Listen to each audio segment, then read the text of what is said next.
Dreamscape presents Tell Me Her Name by Kate Wiley, narrated by Lauren Allman. 1. Margot Phalen refused to think about serial killers until at least her second cup of coffee of the day. As life rules went, it was one that served her pretty well. She'd had her first cup before sunrise, something she could never have imagined possible in her old life. But in her old life, there hadn't been chickens demanding breakfast, and a house full of rescue animals requiring food and medication at specific times. Margot smiled to herself as she triple-checked the bolt on the feed shed outside, slipping the key into the pocket of her oversized cardigan as she went. The chickens clucked happily to themselves, pecking the ground for wayward insects as they wandered their pen. A coterie of aging dogs trailed behind her as she left the shed, another part of her new life she could never have envisioned before. The sun was up now, turning the late fall morning a lovely, buttery yellow hue, warming her face as she walked back to the house. She loved this time of day, when it felt like she was the only person in the world awake to appreciate these little slices of beauty. After making herself a second cup of coffee and feeding the cats, she headed to the porch swing, ignoring the creak in the floorboards that told her more work and more money would soon be leached into the old farmhouse. She tucked her feet up under her and cradled her hot mug in her hands. There was a time when Margot couldn't have done this. Any of it. She couldn't sit outside, couldn't live in a house where some of the windows didn't even lock right, couldn't live with, move over. Wes Fox, his own steaming mug in hand, bumped his hip against hers as he sat down, forcing her to share her precious bench space. He was lucky she loved him. She was lucky he'd decided he was so in love with her, he had been prepared to change his entire life. It must be love for a man to be willing to quit the police department and move to Elk Creek, California, because his girlfriend of less than a year decided to buy a 130-acre ranch in the middle of nowhere. It was definitely love that made him stay the next 6 years. "Good morning to you, too," she snarked, settling her feet into his lap. He squeezed her toes with a practiced familiarity. "No pleasantries before caffeine. You know the rules." He tipped his head back, his eyes closed, turning his face towards the barely risen sun with a faint smile. His thumb kneaded the arch of her foot through her thick socks. Her hideous Ugg boots were sitting on the porch beside the swing, saving him from having to mock her about them this early in the day. They were comfortable, and Margot didn't care how she looked when she was on the ranch. She and Wes had never gotten married. In Margot's experience, a marriage was just a place where people lied to each other and trust vanished over time. Marriage was people being tethered together by a piece of paper and societal pressure. She wanted Wes to know he could leave if he ever got sick of her. She knew she wasn't going anywhere. Every year, Margot expected Wes to decide he'd had enough of living on the ranch, enough of being away from San Francisco, enough of her. But it turned out the fool had it really bad. And even through her sourdough and puzzles phase, he still loved her. He still loved her, even when she filled their dining room table with the grisliest photos of serial killer victims imaginable, and sought his opinion on motives over homemade pot roast. If Margot had said when she'd been 13 what her dream life looked like, it wouldn't have resembled this one at all. But there was a lot 13-year-old Margot hadn't known. She hadn't imagined herself rescuing senior dogs because one had accidentally come home with her during a homicide investigation. She couldn't have imagined that 6 cats would rule over the house and property, tripping her up wherever she went, from feeding the chickens in the morning to cutting wood for the stove. And she certainly couldn't have imagined Wes. Margot shifted her position, pulling her feet from his lap so she could turn and rest her head on his shoulder. She breathed in his scent. He smelled extra clean, like Irish Springs soap and the fancy shampoo he insisted on ordering online because he was sure it would keep him from going bald. She wasn't sure if he was paranoid or if it was working, because his hair looked wonderful. "When do you go back?" he asked her, a catch in his voice as he knew the answer. Sometimes he did that, as if he hoped that if he played dumb, her response might suddenly change. She wished it could. While she loved her job, over the past 6 years she had come to begrudge it some days, especially the days she had to leave this behind. But when she left, she had something thrilling to sink her teeth into: solving murders for the FBI. While she enjoyed the slow pace of life here, her day job was never boring. "I'll be loading up once I've had this." She lifted her coffee. "I'll be there about 5 days, Andrew figures." Wes nodded. Elk Creek was 1,000,000 miles from anywhere. The closest town, Willows, was a good 15-minute drive away, and getting back to San Francisco took 2.5 hours. It shouldn't have worked for her job, but, as it turned out, over 6 years and 1 work-from-home pandemic, Margot had proven to the FBI that she was perfectly capable of being useful to them from home. There was only one thing she couldn't do from the comfort and convenience of the ranch, and that was the face-to-face part of the job.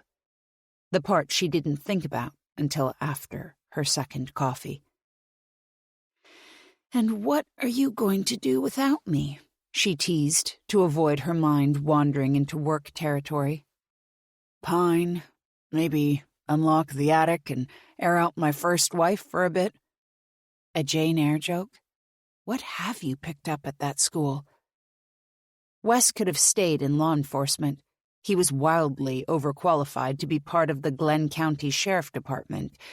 He was a volunteer deputy. He couldn't resist.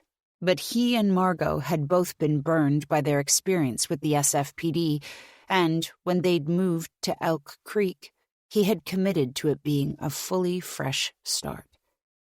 That manifested in him becoming the PE teacher at the local high school in Willows. Just as Margot had assumed he would grow weary of her and her various mental and emotional flaws, she'd assumed the teaching gig would be short-lived before he found something else. But it turned out she'd been wrong about that, too. Wes loved teaching. He loved the kids and the place he had found for himself in their new small-town life. He could fit in anywhere. She should have known that. Her therapist, Dr. Singh, kept telling her that if she only expected bad things to happen, she wasn't giving herself permission to see the good. She had to work on that. It was hard, though, to see the good in things when your entire childhood had been a lie. It was hard to trust that the good thing was good when your own father had turned out to be a serial killer. There it was. She'd broken her own rule. She let out a disgruntled sigh, cursing her brain, and pressed a kiss to Wes's cheek. Alas, duty calls. He stayed out on the swing while she headed back into the house, all the well-fed cats now vanished to their various hiding places to nap away the day. All except for Lucy, the ruler of the roost, a chubby calico who followed Margot upstairs to the bedroom. 5 days on the road required some very specific packing, but it was something Margot was so accustomed to at this point, she didn't bother to put her bag together until right before she left. She didn't like to stare at a packed suitcase in their room, even if it was hers. It made her uneasy. Into a carry-on, she threw a garment bag with 2 dry-cleaned blazers and 1 pair of dress pants. She rarely needed to go full special agent on the job, but if something came up where she would need to face the press, she couldn't wear jeans. She also packed her typical prison getup: khaki pants, a neutral polo shirt. Nothing that could be mistaken for a prison uniform or gang colors, no denim. All the rules she had learned from visiting her father in San Quentin before he died. "Before you killed him," a voice in her head said. She ignored it and put her gym clothes in the suitcase, just in case the hotel they were staying at had some kind of setup. The odds of that were about 50-50. Wes came into the bedroom, set his coffee on the dresser, and grazed her waist with his hand as he passed her to go into their bathroom. It sent a little thrill through her, even now. It had taken her some time to move past the idea that they couldn't touch. She'd held him at arm's length for so long because they'd been partners, and because she'd been afraid. That sometimes she felt that same forbidden elation being near him, despite the fact they were basically an old married couple at this point. When he returned, he had her travel toiletries bag in his hand. She didn't need to check it. Wes was so much better at knowing what she'd need than she was. He had probably even packed whatever makeup she might require, something she didn't bother to think of most days. On the ranch, sunscreen and SPF lip balm were about as close as she got to a beauty routine. She put the kit in her bag and changed from her pajamas into her usual work uniform of jeans, a cotton V-neck, and ankle boots. She pulled her red hair back into a long ponytail, then took her gun out of the locked nightstand drawer, securing it in the holster under her jacket. Wes had leaned against the doorframe in the bedroom and was watching her dress, as if the reverse striptease was as appealing as taking it all off. Her cheeks warmed. "Stop staring at me," she chided. "No, I don't think I will." He picked up his coffee and took a sip. "I want to get a really good mental image for while you're gone." She made a face at him. "I'll be back in 5 days." "A lifetime." He held his hand to his heart. "You know the schedule for everyone's meds?" she asked, as she set her suitcase on the floor. "The laminated schedule that is on both the fridge downstairs and the one in the feed shed outside? The one you've been doing the same way every day for the past 2 years?" he teased. "No, please tell me again." "Feed the cats their wet food by 7, please. Otherwise Mustard gets mad and pees on the guest room bed, and I won't be doing the laundry if that happens." "Margot, I've got it. You're just stalling now." He rested a hand on his hip and smirked. Busted. But who could blame her? Everything she loved in the world was right here. When she left their driveway, she entered reality again. And this week, reality was serving her a real monster, a vicious murderer who had targeted children, earning him the eerie moniker of the Sleeping Beauty Killer. She kissed Wes goodbye, lingering for a moment, enjoying the taste of coffee on his lips, the warmth of his body, all while she knew time was ticking and her drive wasn't getting any shorter. "Don't get in any trouble while I'm gone," she teased, her usual goodbye. "Hey, I make no promises." 2. Margot hated the pang of driving away from her home, but the truth was, as soon as she got to the FBI headquarters in San Francisco, she felt a little thrill of excitement, because she knew she was about to get into a puzzle, and Margot was good at solving puzzles. Killers like this left an air of something unfinished behind them, and Margot had a hankering to figure out what that was. Stiff from the long drive and feeling a little homesick already, She sent Wes a quick text to let him know she was safely back by the bay. It was a small gesture, but one that still amazed her sometimes. Someone out there cared about her enough to want to know she was okay. There was someone she cared about enough to want to tell. She was glad to be in the building before the rest of the team. She made a detour before anyone had time to stop her, heading to her small office to deposit her suitcase and quickly check her emails. As soon as everyone else started to arrive, she probably wouldn't get another moment to herself until she reached her hotel room at the end of the day. For someone who spent most of her time in the quiet of the ranch, office weeks were difficult to adjust to. She was proud of the work that she and the team had accomplished, though. Over the 5.5 years the cold case unit had been operating, they had managed to solve over 60 unsolved homicides or missing persons cases, just by talking to killers who were already behind bars. It was astonishing, really, how much you could learn about a person if you were willing to ask the right questions and listen to what they had to say. And that was the thing about serial killers. Most of them loved to talk. Margot's job was to listen. She'd proved her mettle by interrogating her own father, using the information he was willing to share to help close almost a dozen additional cases. She had also put him in the grave for good, but that wasn't a service the FBI typically offered for the people they were interviewing, despite most of them already being on death row.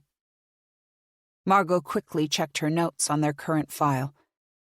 Richard DeGraff. Before their team meeting, she wanted one last look at the case so it didn't look like she wasn't ready. She'd been a homicide detective for over a decade before joining the FBI, so speaking to killers was well within her wheelhouse. Since she'd moved to this team, that job had, in a sense, gotten easier. These killers were already behind bars. It wasn't up to her to make sure they secured an arrest. These men, and the rare woman, were already convicted, and they weren't going anywhere. Margot just had to find a way to get them to unlock the secrets they were hiding. Easy might not be the right word for it. Simpler, perhaps. Margot stepped out of her office and scanned the work floor to see who else was already in. Their office reminded Margot, honestly, of her and Wes's space back at the SFPD. Sterile and a little the worse for wear. It was nothing like the fancy space the FBI had provided for Andrew's last task force when they had been working to find Ed Finch's missing victims. While some of the other members of the team complained about the change in their digs, Margot actually found that it made her feel more at home. She kind of missed the scruffy old couch and the creaky chairs of her old workplace. She didn't see anyone lingering, so she headed to the small kitchenette to get another coffee, something she'd likely regret later, but which seemed like a perfect idea now. When she had only been a visitor to this world, she'd marveled at the stories staff mugs could tell about the people who worked on a team. The #1 dad mug, or the red and white Stanford logo. Over the years, she had come to know who belonged to each of them, and it made those mugs feel like emblems of her fellow team members. Her own mug was a Willows High School PE mug, gold and cornflower blue, that she had stolen from Wes's office years earlier. They no longer sat across a desk from each other solving cases, so having the mug made it feel like a small part of him was here with her whenever she came into the city. Alana Yarrow, one of the other team leads, came into the kitchen, her signature cloud of Baccarat Rouge perfume lingering around her and her pristine red lipstick in place. Alana, now in her 40s, like Margot, somehow wore her age with a polish and grace that Margot didn't dare try to duplicate. Alana had started to go gray a few years earlier, and simply stopped bleaching her hair blonde. So now, her pristine, chin-length bob was a natural silver hue that somehow looked more youthful and chic than the blonde had. Disgusting. "Morning, Margot," she said with a smile, filling up her own cup, the Stanford mug. Margot had learned that Alana had gone there on a joint scholarship for academics and volleyball. She'd been so good she qualified for the Olympic team when she was 20, but then a knee injury had ended her athletic career. These were the little things Margot rarely tried to learn about people she'd worked with in the past, the small talk and backstories. Back then, she'd kept almost everyone in her life at arm's length, terrified that when they learned who she really was, they would only have the capacity to hurt her more. She was slowly learning most people weren't bad. It was a hard thing to believe when her day-to-day work, not to mention her home life, had been steeped in death, but she believed it now.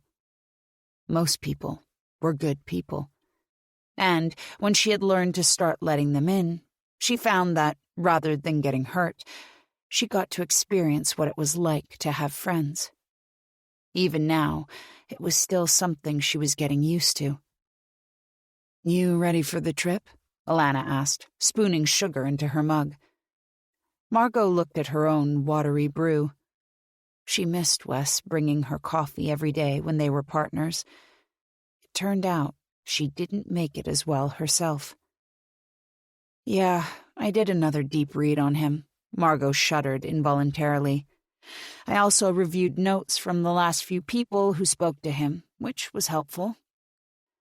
A few more staffers were arriving now, the sound around the office buzzy with small talk.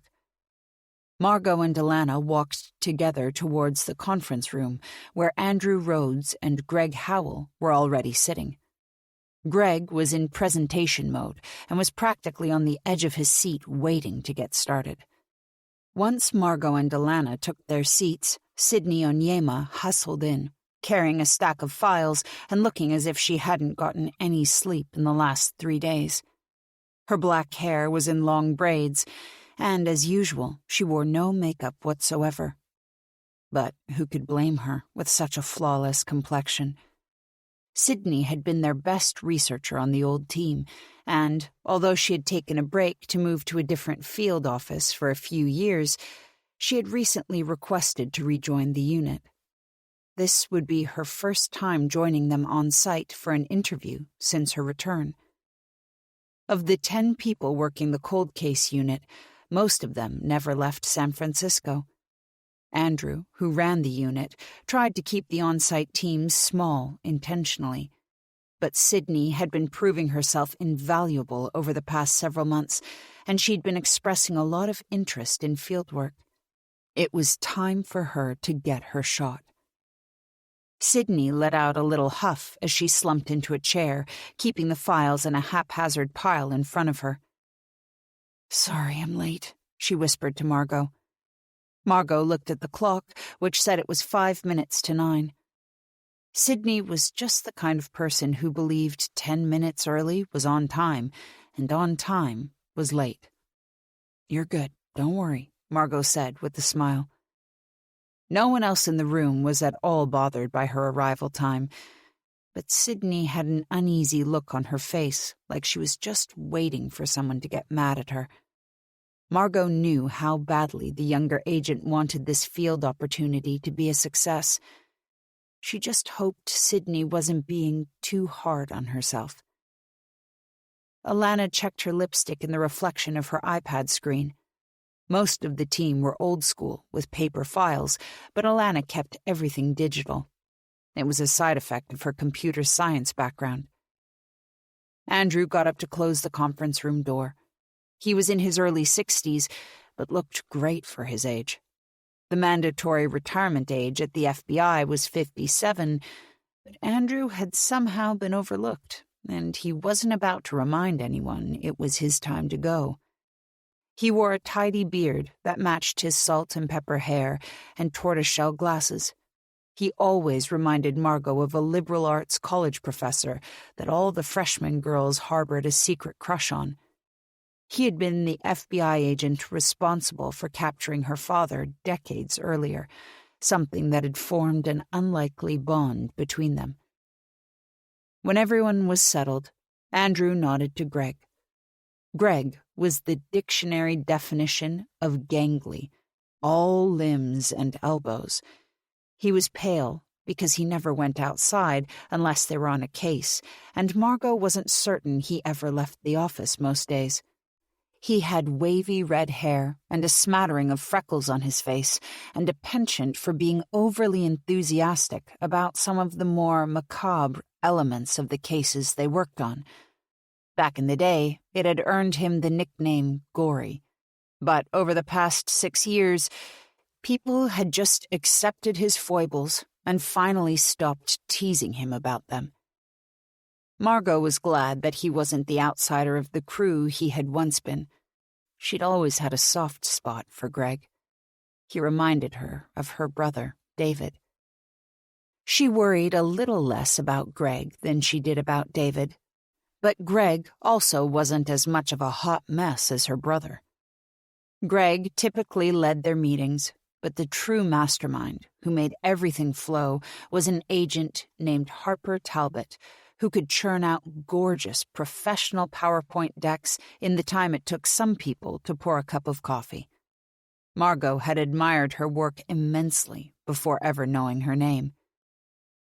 Harper had no interest in being a field agent, which was good, because her work with tech was where they needed her the most.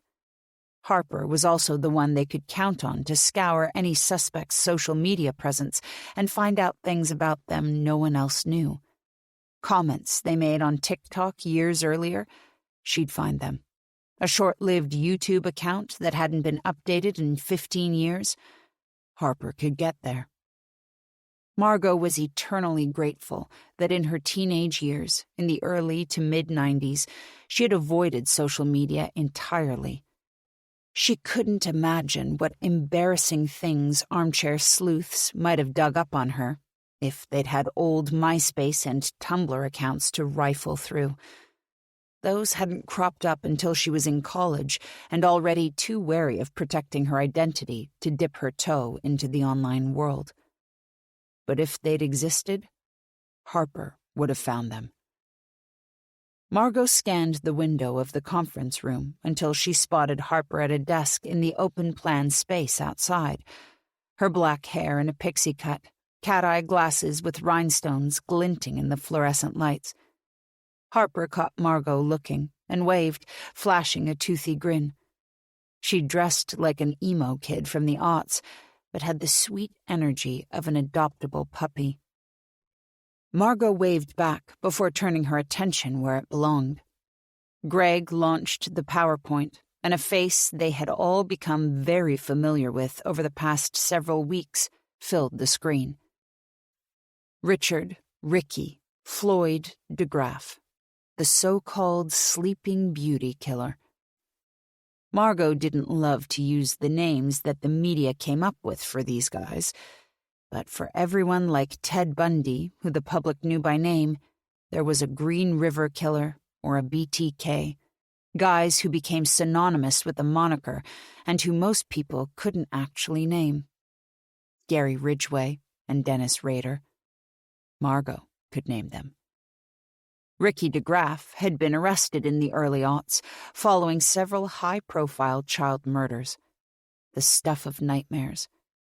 His victims had been aged from 6 to 16, but most of them were at the younger end of the spectrum. All 10 of his known victims had been beauty pageant contestants. Now it was up to Margot and the team to see if Ricky had more victims he hadn't owned up to yet. He had, during the mid-aughts, been a chatty guy, agreeing to press interviews, talking to some of the best profilers in the bureau, but he had always been cagey when asked if the 10 girls they knew about were the only kills he was responsible for. There was also something about his victim profile that bothered Margot, though she couldn't put her finger on what it was yet.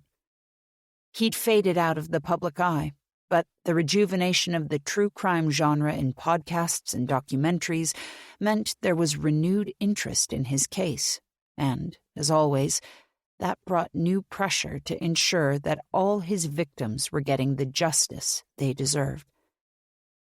DeGraff couldn't get any more imprisoned. He was on death row.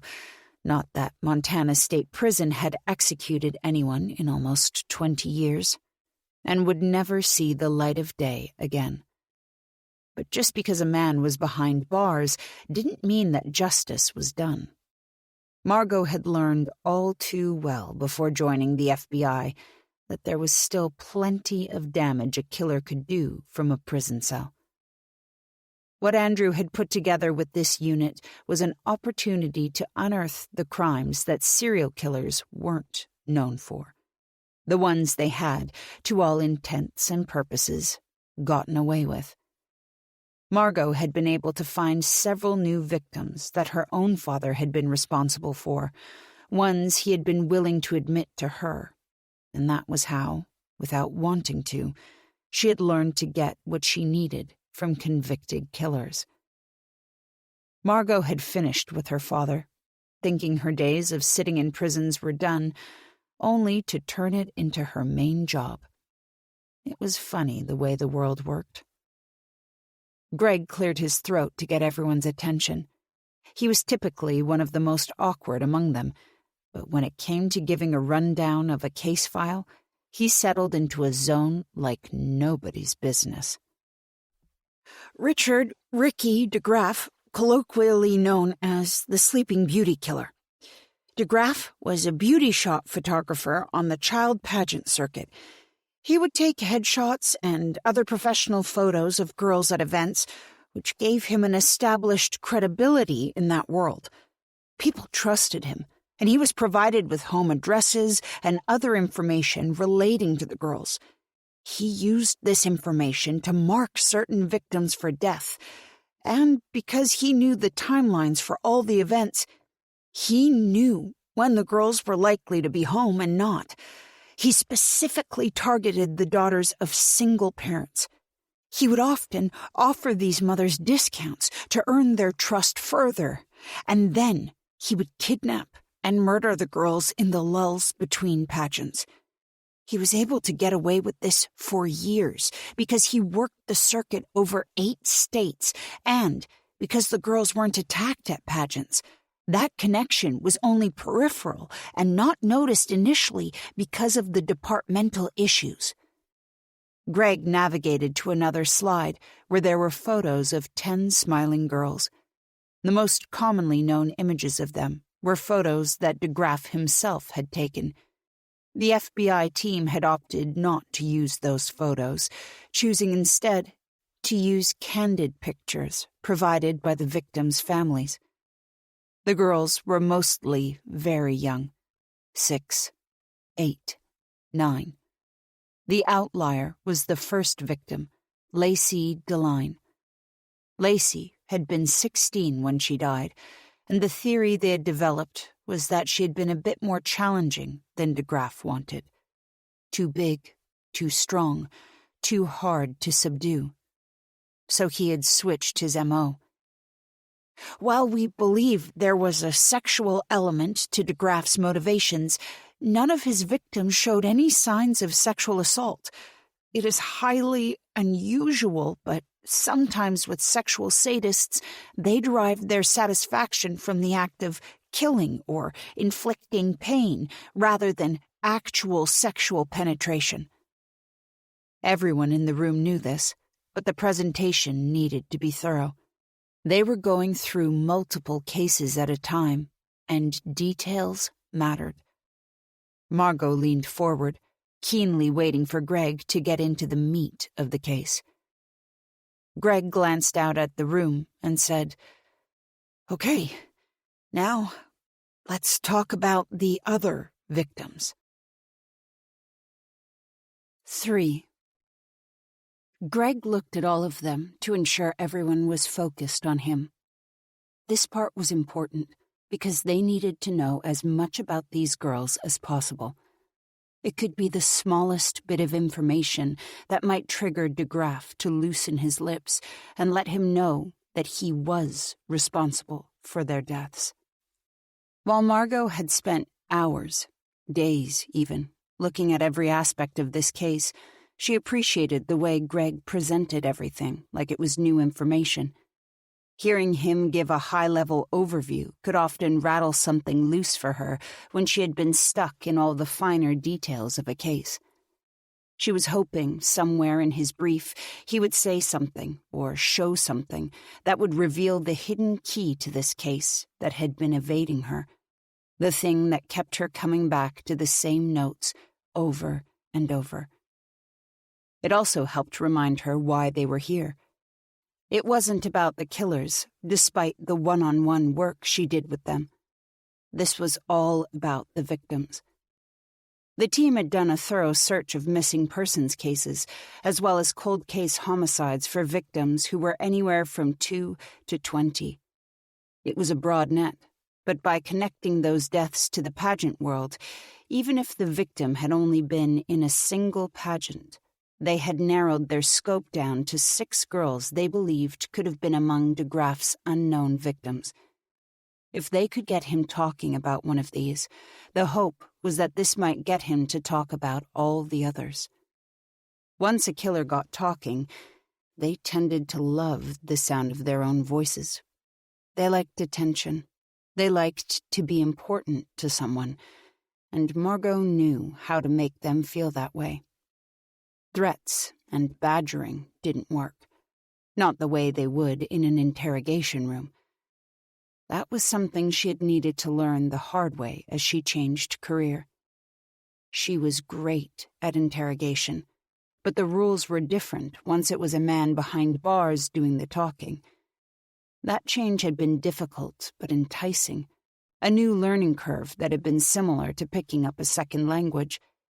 She'd spent 6 years honing her fluency in breaking down incarcerated killers, but it never ceased to be exciting when she finally made them crack and admit to crimes they'd kept hidden for years. These men had nothing to lose but time. It was the one thing they had in abundance, even though being on death row should mean there was a ticking clock over their heads. Margot had to learn how to make talking to her feel worth it to them, and that changed from killer to killer. Now that Greg was sure they were all paying attention to him, he proceeded, clicking the remote in his hand to advance the PowerPoint deck. A photo of a round-cheeked young girl with dark hair and unevenly cut bangs appeared. "We have Reese Whitaker, age 7. She went missing in Redfield, Arizona, in 2009. She only participated in a single pageant in 2008, and while there is not a specific record of DeGraff having been a vendor at that event, it was a locally organized event, not affiliated with any groups, and they don't have the most rigid records of who did and didn't attend. He might have been there. We have good reason to believe he made several trips to Arizona that year, as it was part of his normal pageant route. Whitaker is technically still a missing person. She disappeared from Flower Grove Trailer Park on a Sunday afternoon while her mother was at work at a nearby diner. When a neighbor went to check in on Reese, who had been playing in the yard between the houses, they found she was missing. No body was ever located, and about 5 years later, her mother declared her legally dead. There were several suspects, including 2 ex-boyfriends of the mother, but nothing ever stuck with them. Sydney scribbled something down, looking through a file in front of her. "Remind me again why the girl's father was never considered a suspect there?" Margot hid her smile by lifting her coffee mug to her mouth. She was so accustomed to Greg's various tics and oddities, she knew Sydney's interjection was going to bother him. Greg's mouth twitched. He liked to field questions at the end, which everyone else in the room was used to. This was Sydney's first time in the inner circle. She was an inquisitive person and knew a lot about the cases, but with all the research they had done, sometimes smaller things could slip through the holes in their memories. Greg got his equilibrium back and answered. Reese's father had moved to Florida and wasn't in contact with either her or her mother. The possibility was explored, but he had a rock-solid alibi for the day of her disappearance, and there was no reason to believe he had a connection to her kidnapping. Sydney made another note and then closed the file. Okay, great. It was a sensible question. In most scenarios of child abduction, the perpetrator was someone connected to the family, either a parent, family member, or close friend. Stranger abductions, despite the 80s obsession with stranger danger, were actually very uncommon. It was the reason the original investigators had spent so much time focused on the men who had come in and out of the mother's life. But now they were exploring the possibility that her fate had fallen into the hands of a stranger after all. Margot briefly imagined it. A child playing in her yard, happy and oblivious, until a man came to stand over her. He would be friendly and kind, and any warnings her parents might have given her about talking to people she didn't know would fly out the window. He'd offer her an easy lie. Her mom had sent him. The girl would go, and she would never be seen again. She thought of her own father, pulling the family car over on a deserted highway for a teenager with her thumb out. She imagined all the ways these men could make a girl feel safe until it was too late for her to get away. Margot fidgeted with her coffee mug and refocused on Greg, trying to chase those images from her mind. Greg continued through their list. Rennie Fawcett, age 2. We think she would be a real outlier for DeGraff if she is one of his victims. She was very young, according to his typical tastes, but we know he shifted his victim profile in the past, and we also know he was present at one of Rennie's toddler pageants. She'd also be an unusual choice in that she had a 2-parent household, and her mother was a stay-at-home mom, so not a lot of opportunity, but she did go missing from her home, the same as his other victims. She was playing in a pool in the yard. Her mother went inside to answer a ringing phone, and when she looked back outside, Rennie was gone. Margot stared at the photo of Rennie, with her sunburned cheeks, still cherubic with baby fat, and her light blonde curls. Even after all her years of crime scene photos and horrific case files, she still couldn't understand how a person could look at a face like that and wish the little girl harm. Besides that, she wasn't convinced Rennie was a good selection for the shortlist. There were too many things that didn't align with DeGraff's standard victim profile and M.O., but he had been present at one of her pageants, so they couldn't ignore that connection. Rennie was also another victim whose body had never been found. We have Tawny Euchre, age 10, from Palm Springs, disappeared in 2010, which would be very close to the time he was caught, and we theorize that there might be more victims in this time frame as he got a bit more frenzied towards the end of his run. Euchre's body was discovered, but unlike DeGraff's standard profile, she was assaulted and then manually strangled, whereas DeGraff tended to use pantyhose. While there are differences, the similarities are enough to keep her on the list, especially if he was becoming sloppier at the end. All of these victims have things that made them unlikely to be connected to him initially, but we're obviously revisiting a lot of these options. He continued through the rest of the list, refreshing them on details they already knew. By the time he completed his presentation, Margot felt as if she had just speed-run the entire DeGraff case. She was grateful for the overview. It would help keep her from getting stuck on one topic when she met DeGraff. She was looking forward to the interview now, in a strange way. Seeing all those girls' faces had reminded her of the reason they were doing this. and that was to make sure at least one of the names on their list finally had a resolution to her case, a sense of closure and justice that Margot could offer if only she asked the right questions. It was now Andrew's turn to address them, and Greg took his seat beside Sydney. Margot noticed that his body language was rather stiff around the new arrival, and she wondered if there was a little bit of jealousy that there was a new person on the team and he was no longer special as a younger participant. Greg was typically very happy-go-lucky, no matter how dark the discussion.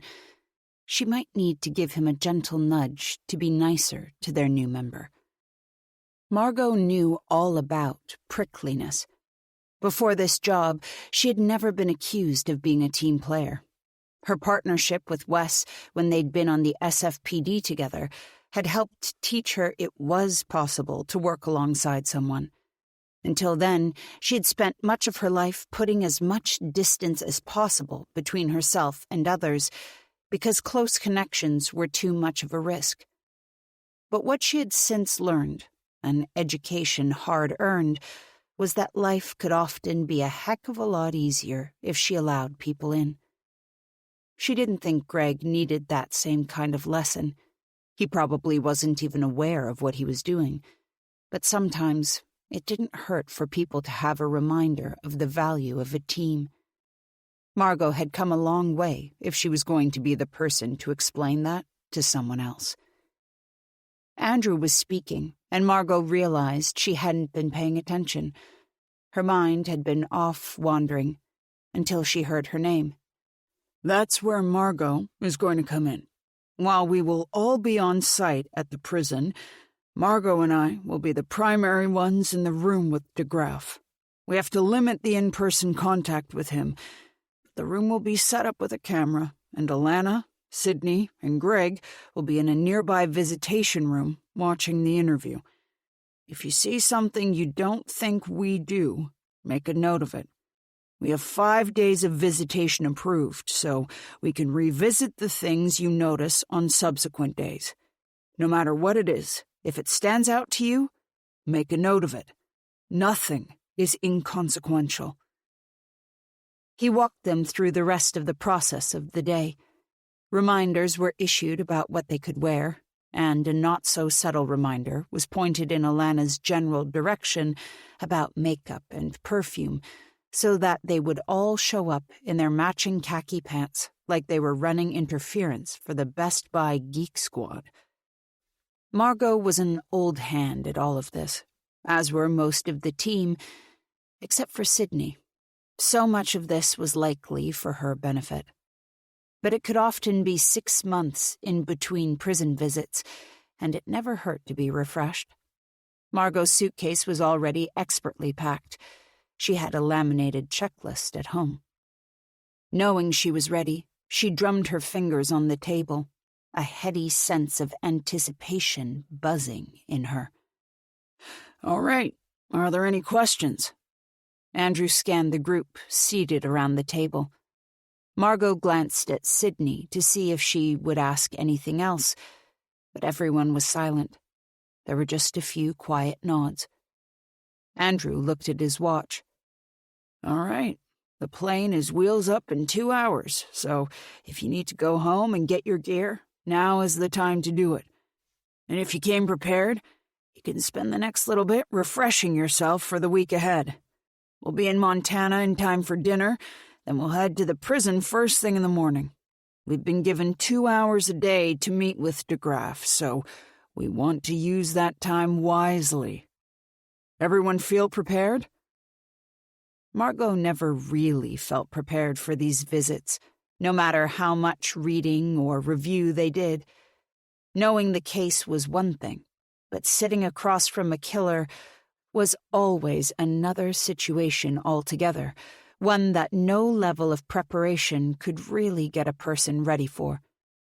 Still, every time she took that seat, it was like being in a plane as it took off. Thrilling, but with the edge of danger never far from her mind. "All right, everyone.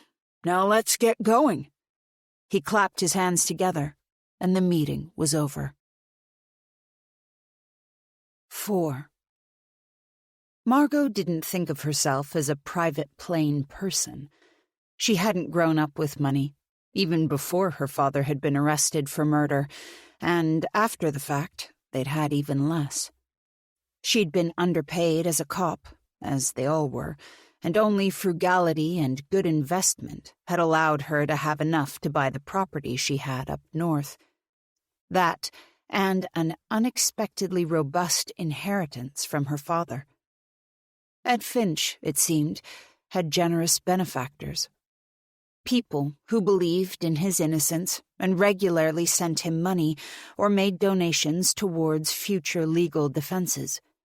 When Ed had died, he had been a millionaire, albeit a minor one.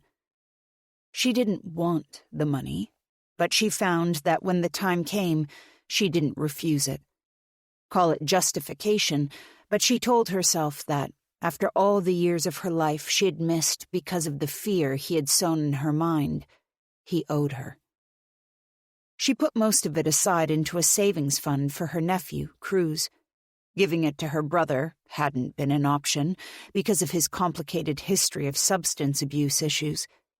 She felt bad that their father hadn't chosen to leave him anything, and admitting that she didn't trust him with the money was hard. But even though she had only met Cruz a handful of times, she did want to do whatever she could to make sure his life was easier than theirs had ever been. But money was not something Margot felt comfortable with, and displays of wealth made her uneasy, even if this plane wasn't as lavishly outfitted as many private planes likely were. There was no one serving them drinks on the flight, and, while the seats were made of soft leather and the whole interior smelled faintly of a new car, the bells and whistles were minimal. Margot was also a little afraid of flying. Not that she would ever tell anyone here. She had confessed it to Wes once, and then on her next trip, he had asked her if she needed to take an emotional support chicken with her, and, while it had been hilarious, she didn't need anyone else adding good-natured ribbing to her experience.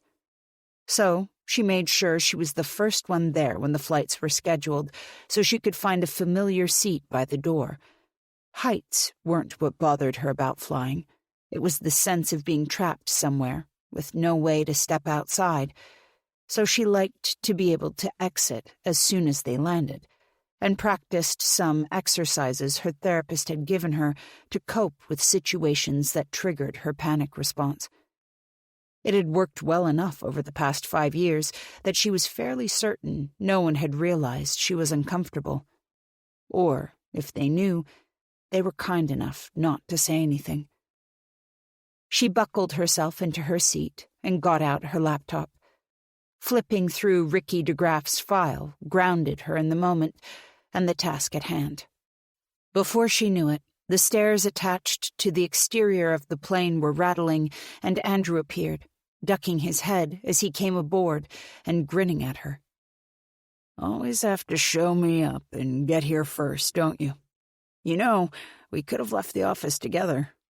Margot smiled. "Then I'd need to go to the office to pick up my car when we got back. You know how I operate."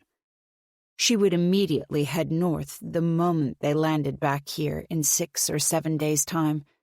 Her in-person commitments were done at that point, at least until the next case. She knew she was lucky, and she was grateful that Andrew gave her special privileges to perform her job. It went a long way to show how valuable both he and the Bureau found her work to be. His support had allowed her to live a life, for the past 5 years, that worked for her. She could help solve some truly hideous crimes and speak with some of the most vile monsters in the country. But at the end of it, she could go home and sleep next to Wes, with a half-dozen rescue dogs snoozing on the floor, a cat on her head, and a window open, letting the breeze in. To sleep securely, that was worth its weight in gold. "I'm glad you're here," Andrew said with a smile. He said it to her every time they went on one of these trips.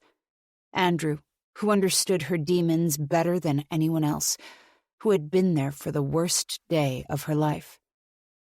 Both of them. She was fairly certain he had set her up in this unique role as a way of apologizing to her. When he had dragged her in to help solve her father's cold cases, he had seen how it tore her apart.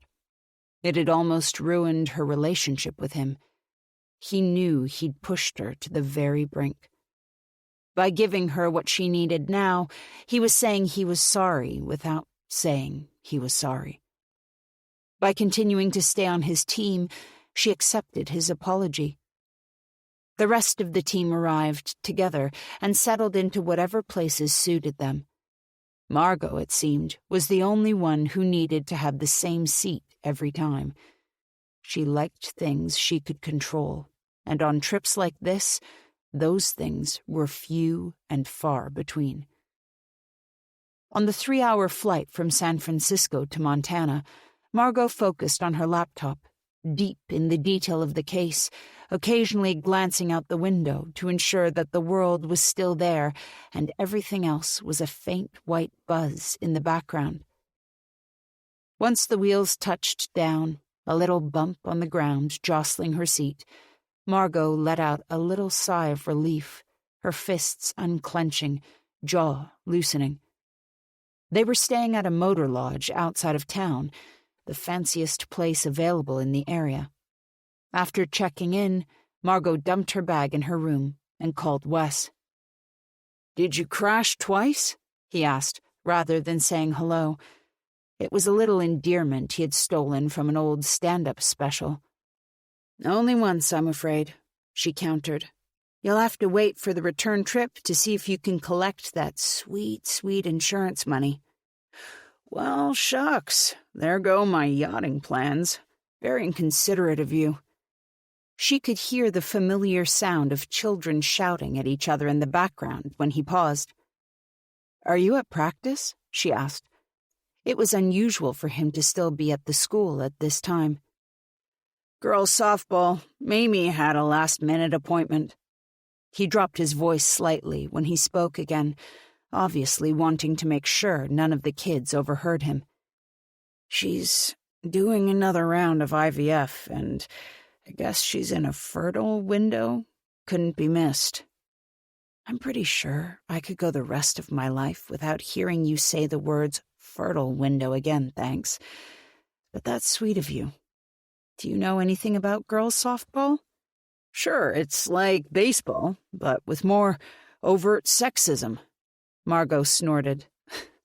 "You'll do great." "You okay?" he asked. His tone wasn't heavy. He was just checking in, not actually concerned. It had been a long time since she'd heard genuine worry from Wes, and she liked knowing he didn't think she was as fragile now as she once had been. Kid gloves no longer necessary. "Yeah, I'm fine." "This guy is a pretty fucked-up asshole." In the background, she heard a girl squeal, "Mr. Fox, $5 in the swear jar." Margot chuckled. "Watch your language, Mr. Fox. Impressionable youths."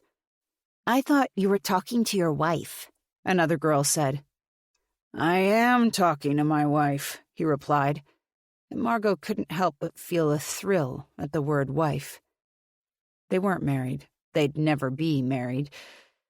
But just knowing he claimed her like that, even when she wasn't around, made her feel an intense amount of love for him. "You shouldn't swear at your wife," the first girl said. "My wife is an FBI agent. She'll survive." This caused a chorus of excited noises to go through the girls, and they began talking over themselves. Someone was asking if she knew Mindhunter, and, while the themes of that show weren't all that far removed from her current work, she wasn't sure Robert Ressler would be thrilled about being reduced to being called Mindhunter in place of his real name. She had met John Douglas once, but she wasn't sure the girls would have a cultural connection to him. "I'm going to let you go before you lose them completely," Margot laughed. "I'll call you tomorrow when day one wraps, okay?" "Okay. Love you. Glad you didn't die." "Love you too. Don't let those girls eat you alive." He snorted and hung up the phone. Margot felt lighter. She always felt better after she talked to Wes. There was a reason he was her person. He made her life better and easier just by being in it. It gave her the boost she needed to continue with this week and her job. She needed a reminder that love existed, because tomorrow she would sit face to face with the human incarnation of evil on Earth. And even though she loved what she did and felt a sense of pride in what she and the team accomplished, it could be hard to keep hope alive in those circumstances. 5. Prisons all had a similar smell. Piss, disinfectant, desperation. It was a smell she'd never experienced anywhere else. The closest she'd ever found was a hospital, but hospitals had that lingering hope to them. There was no hope to be found in a prison. Everyone here had long since given up. Margot and Andrew were led by a guard in a khaki uniform to a small meeting room, a place designated for one-on-one meetings with prisoners and lawyers or small family gatherings. The rest of their team was already situated in a room down the hall, having set up the recording equipment ahead of Margot and Andrew's arrival. Margot preferred not to see too many people before she sat down across from a killer for the first time. She found it made her think too much about the input of her team, what they were thinking, what had been discussed in previous meetings. She needed a clear head going in, because it wouldn't be until she spoke to Ricky DeGraff that she would know precisely how to work him. Every killer was different, no matter how much they all had in common. The guard waited until Margot and Andrew were seated before he knocked on the glass of the far wall. 2 more guards appeared on the other side, a man in an orange jumpsuit wedged between them. Margot watched intently as the guards guided him in, leading him to the table like he was a lost dog, and then fastening his chains to the floor and the table so he wouldn't be able to move more than a few inches while they spoke. In the past, in other interviews, Margot had sometimes asked for the handcuffs to be removed. She found that this often established a friendlier relationship between her and the killer. But that would have to wait. She needed to make DeGraff feel like he'd earned it. If she let him have little freedoms right away, he wouldn't respect the power she had in this scenario. She would seem too easy, too pliable. Margot needed him to realize he had to please her to get what he wanted. That was why they sometimes needed more than one day to work up to it. Once their charge was seated, the guards stepped out of the room, leaving Margot and Andrew alone with DeGraff. Ricky DeGraff wasn't much to look at.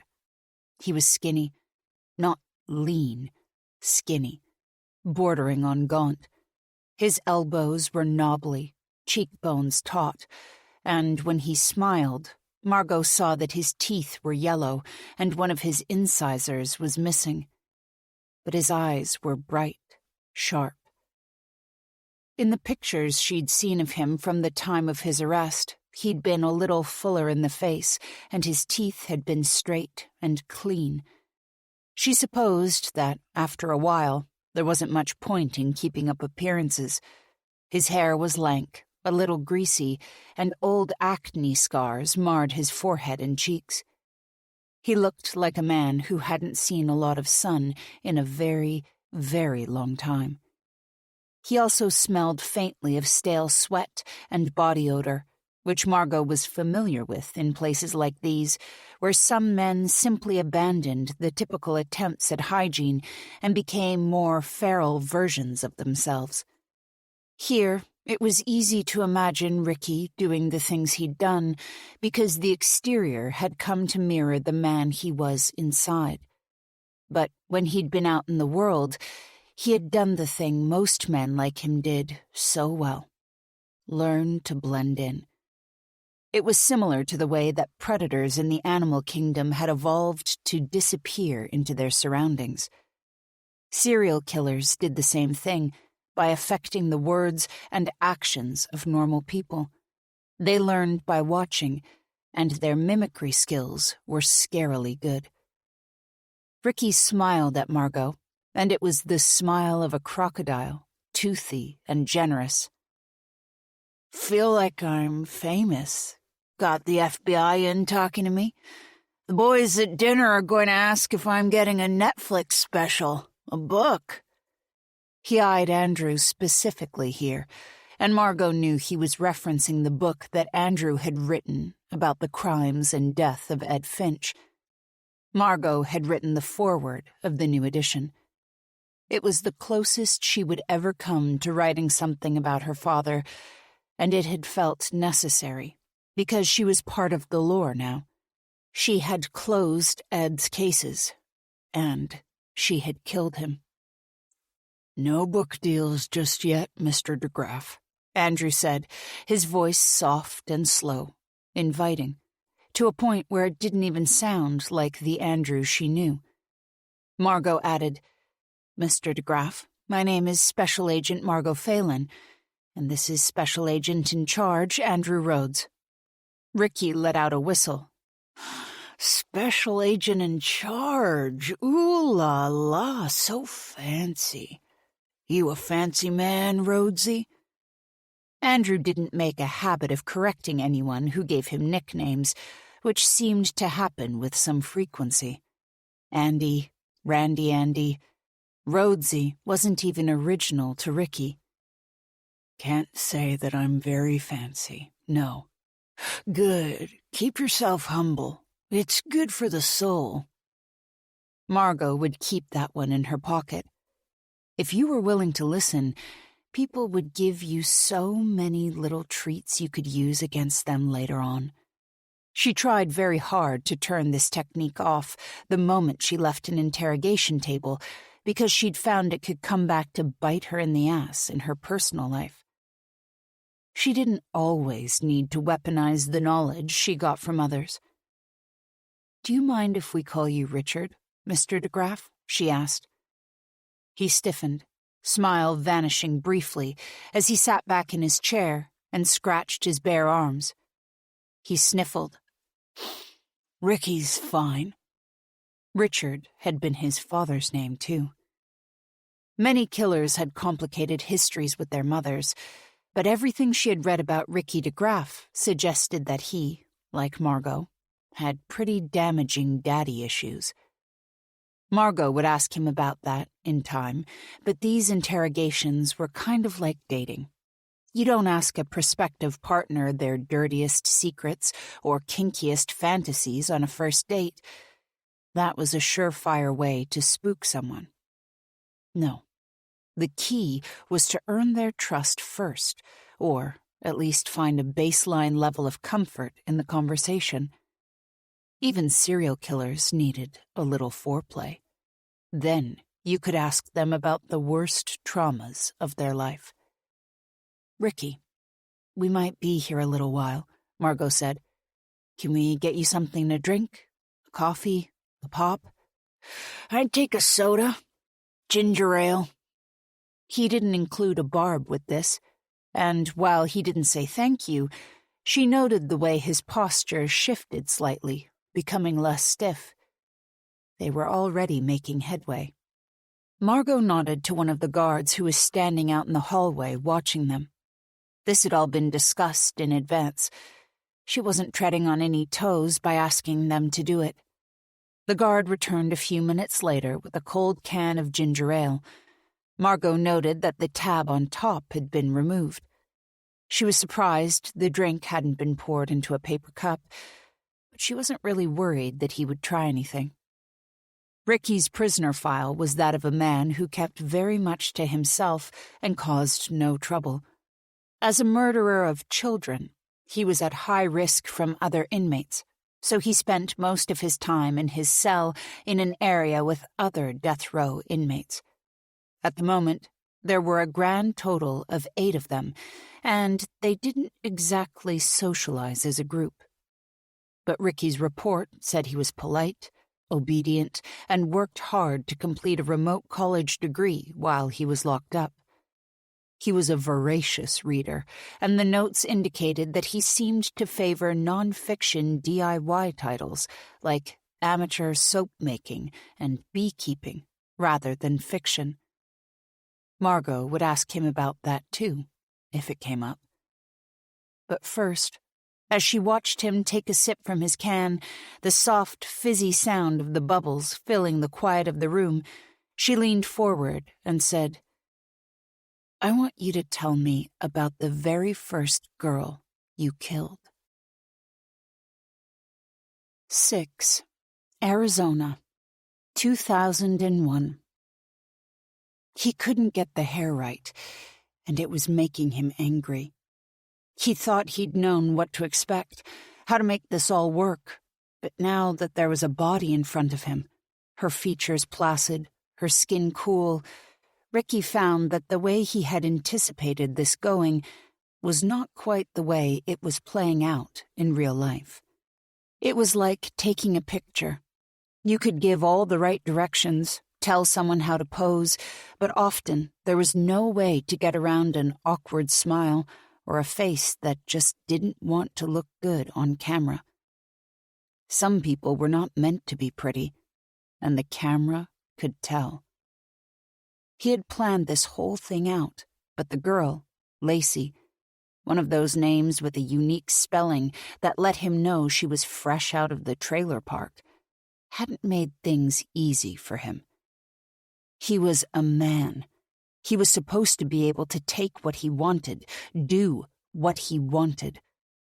She was a girl, skinny, small, too short even for a real modeling career. She should have been easy to subdue, but the throb in his ribs and the bruises on his legs and arms were a testament to the fight she'd had in her. None of this had been what he had wanted. He wanted a doll.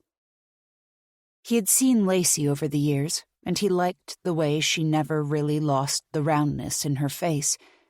She also kept out of the sun, unlike some of the other girls who sported dark spray tans or spent their time baking in sunlight to give themselves an almost orange glow. Lacey was fair, her skin unblemished, like porcelain. She had long eyelashes, and her dark hair offset her light complexion. Every time he saw her, he imagined her propped up on a Victorian bed, her limbs still, eyes unmoving, yet somehow seeing everything. Like the dolls his mother had kept in pristine condition. The ones his father said he couldn't play with unless he was queer.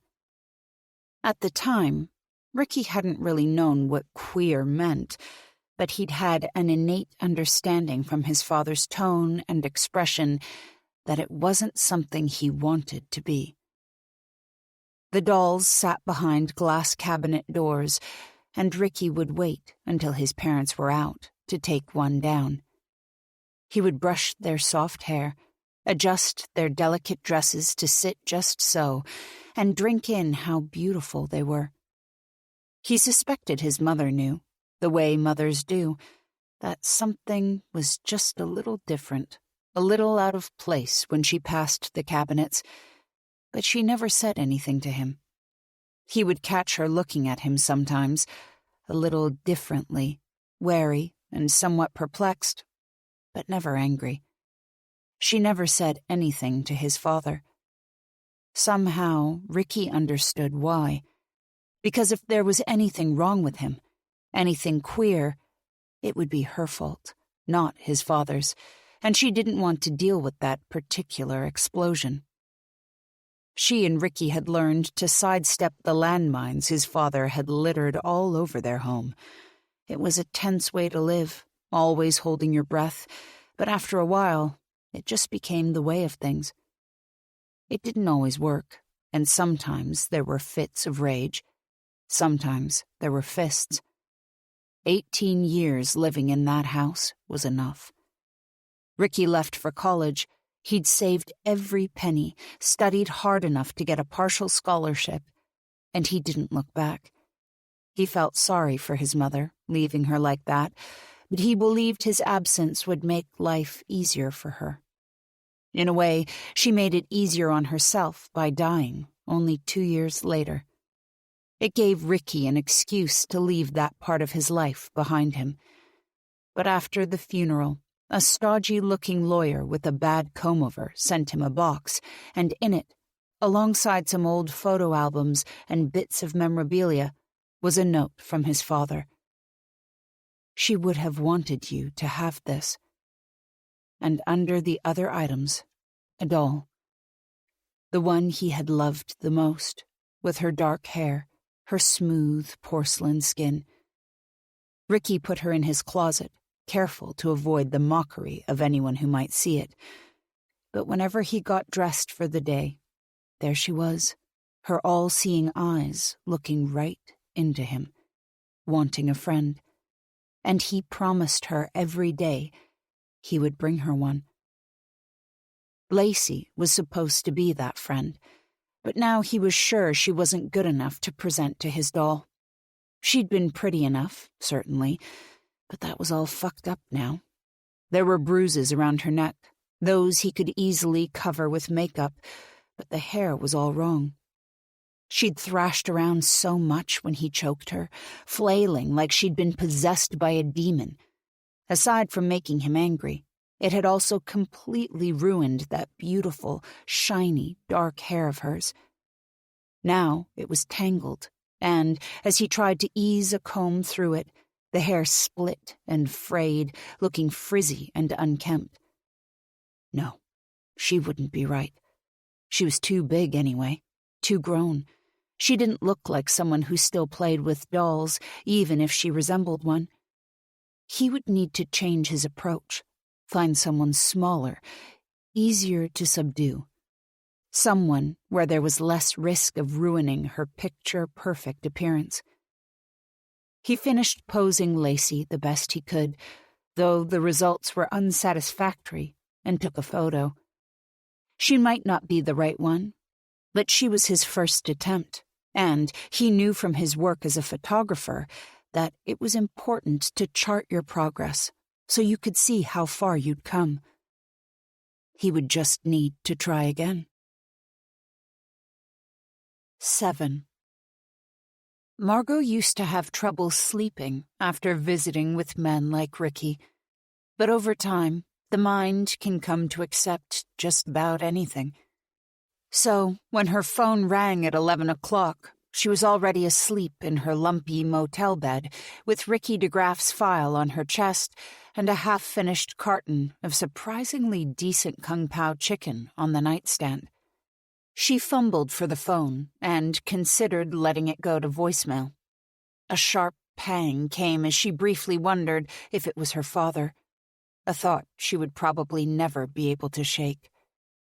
Ed was dead and gone, of course, but that didn't change the fact that she still felt his presence clinging to her like an unwelcome second shadow.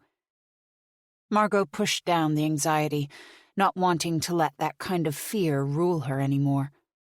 She'd worked too hard for the life she had now to fall back into those old habits, that nagging fear. But there would never be a time, she knew, that Ed wasn't at the back of her mind. She answered the phone.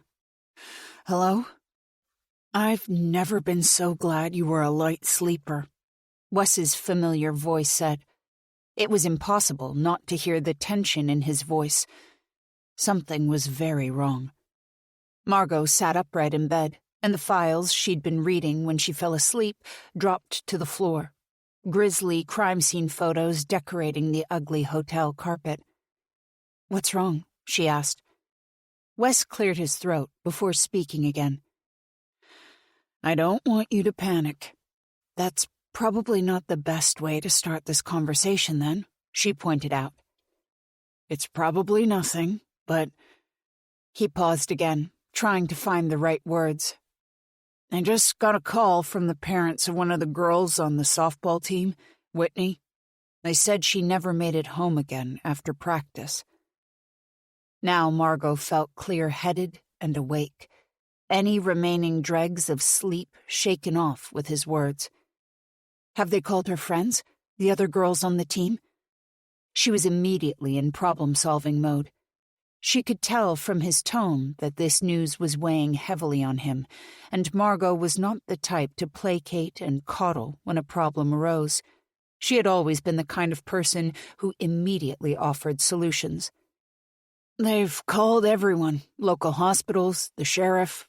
But the thing is, Margot, I know she got home safe. I dropped her off myself." Margot held her breath for a moment. Surely it wasn't standard procedure for the coach to be giving teenaged girls rides home. That could lead to problems down the road, and she was sure the school wouldn't allow it. He must have sensed her hesitation because he continued, "Her car wouldn't start, and it was pouring. She was supposed to give rides to a couple other girls on the team, so I took them all home. I couldn't just leave them stranded." She could hear a slight defensiveness to his tone, and she suspected that was because someone else had already questioned him about this, perhaps the angry father of a missing girl. "I know, Wes, you were just doing what you thought was right." She struggled to find the right thing to say, wishing she could be there with him. Words were never her strong suit. She had a difficult time expressing herself and her feelings to him, even after all this time together. If she could be with him, she could hold him, let him know that he wasn't alone in this. "Do you want me to come home?" she asked softly. He let out a sharp laugh. "As much as I would love that, no. You have important work to do out there. But thank you. Just having you offer is a nice feeling." Margot bit her lip. She wasn't even sure she could make good on that offer if he had said yes.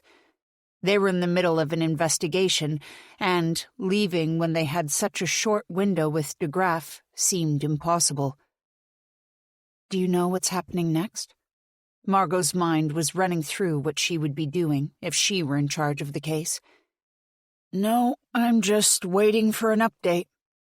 "She'll turn out to be at a friend's place," Margot said, knowing that was the most likely scenario, even though in the back of her mind a little voice said, "Don't be so sure."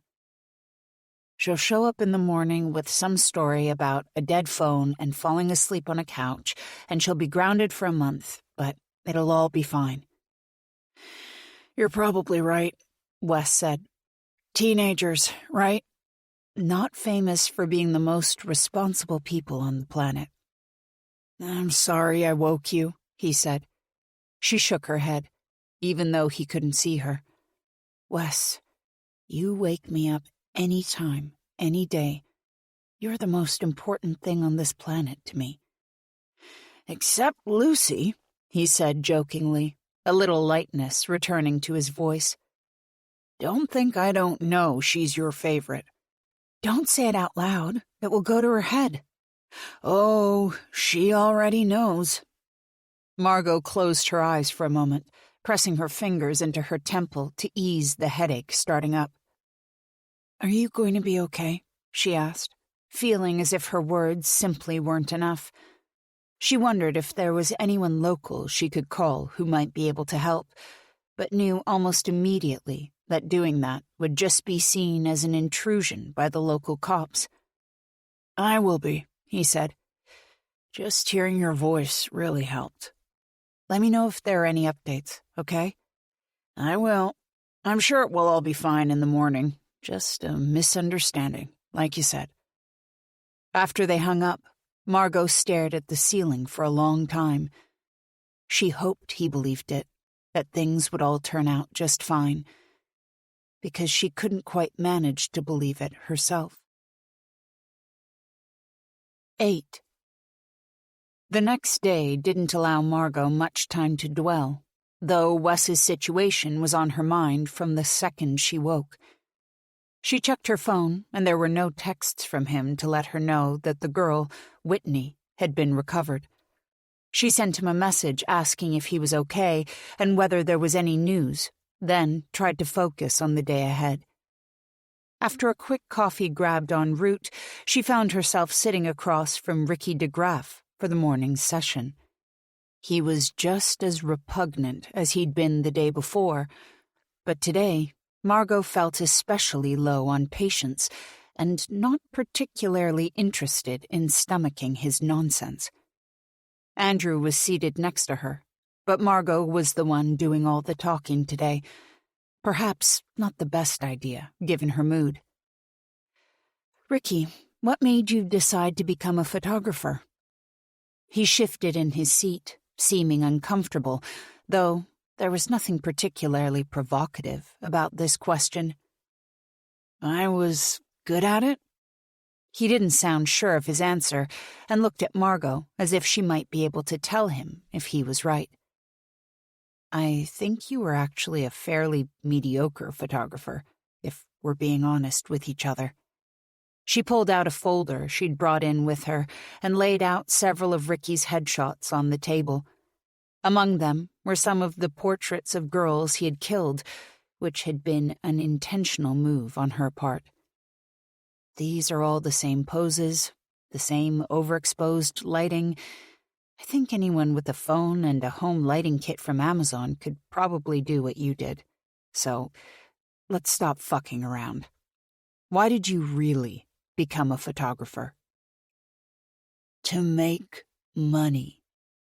He fixed her with a steady stare, his eyes watery, making them look more oily and fathomless than before. She wouldn't be the first to look away, but she certainly wanted to. She leaned forward, nudging the photos closer to him with her elbows. She watched carefully as he looked at the images, made sure to see where his eyes focused, and was unsurprised when his attention was drawn to the girls he had killed. He was, in many ways, an extraordinarily predictable man. "I've seen your bank records. We know you didn't make that much money doing this." She continued to stare at him, challenging him with her gaze.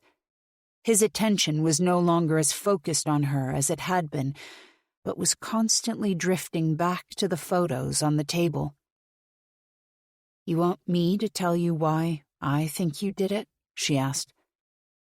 "Sure," Ricky responded, keeping his tone even, though there was some strain in it despite his best efforts. "That should be amusing, anyway." As if she couldn't possibly know him. Margot felt like she had lived inside Ricky DeGraff's mind for the last several months. With each photo she looked at, each autopsy report she read, she got closer to understanding him better than he might have understood himself. "I think you did it because you were lonely." He lifted his gaze from the photos on the table to look right at her, his expression puzzled. Of all the things she could have said right then, he hadn't anticipated that. Andrew shifted in his chair beside her, but said nothing. This was a direction they hadn't discussed. For the most part, it was assumed that Ricky had become a photographer to give him access to his preferred victim pool. At first, perhaps, just to maintain a level of closeness with such young girls with an established framework of trust. Later, because it gave him a way to figure out which girls he was going to take. Margot was off script now, but she had Ricky's attention. "I don't know what you mean," he said, his voice strained. "You didn't have a lot of friends, did you? We certainly haven't been able to find people who are willing to admit they were close with you. None of the other vendors knew anything about you outside the pageant space, so I don't think there was anyone. Not even online, was there?" We know about that too. About all your internet searches. But none of that time spent online involved chatting with anyone. I think you had no friends as a child, and after a while you realized you didn't know how to make any. As an adult, making new connections was harder and harder, so you found a way to insert yourself into the lives of other people. A way to force others to accept your presence, to talk to you, to be nice to you. You loved that there was an element of respect there, too. That people needed you for something. Ricky's jaw clenched. He pushed the photos back in her direction. I bet you know a thing or two about not having any friends, he said. She held her breath for a brief second. She'd hit one hell of a nerve if he was resorting to such petty comebacks, but that was exactly what she'd been hoping would happen. It took all her fortitude not to smile to herself. She fought the urge to look over at Andrew to see if he appreciated what she had done, or to cast a glance up at the camera and give a knowing smile to the agents in the film room. She reeled herself back in. This wasn't a confession. It wasn't a name or a place they could find the body. She hadn't solved the case. She'd just shown the killer that she was smarter than he gave her credit for. She did smile at him now, in response to his attempted barb, and some instinct prompted her to lean into what he'd said, to give him something more, even at a cost. You're right. I didn't have a lot of friends as a kid. I spent a lot of time playing alone with my toys. Maybe that's why I ended up here, sitting across from you. Bad luck for both of us, he replied. But she'd noticed the little flicker of interest in his expression when she'd mentioned playing alone. He'd picked up one of the photos he hadn't managed to push away and was now toying with it, his expression almost happy, peaceful. Oh, I don't know about that, Margot replied, watching him carefully as she pulled the picture away and added it and the others back into their folder before hiding them away from him. I think there's still plenty of time for you and me to get to know each other better, Ricky. He stared at her, finger scratching the table where the photo had been. He looked as if he couldn't decide if this was a promise or a threat. In truth, Margot didn't know either. 9. They didn't elicit a confession from Ricky DeGraff that morning, but everyone agreed that Margot's off-script approach had done more to get him to open up than any of the talking points they had previously thought to use. His attitude towards her had been different for the rest of their hour together, less defensive and dismissive. Occasionally, it almost bordered on friendly. Margot should have found that more upsetting than she did. The team debrief took several hours. They reviewed the footage of the past 2 interviews, debating what their next steps should be, and reviewing the case notes again. While they were reviewing the notes, she pulled out an old photo of Ricky's mother. She was standing next to a glass-fronted cabinet that was loaded with creepy-looking dolls. The photo had been in Ricky's house when he was arrested, so it had made its way into the case file. Margot hadn't paid much attention to it at the time because they didn't think Ricky's mother was the source of his parental issues. He was definitely more in conflict with his father.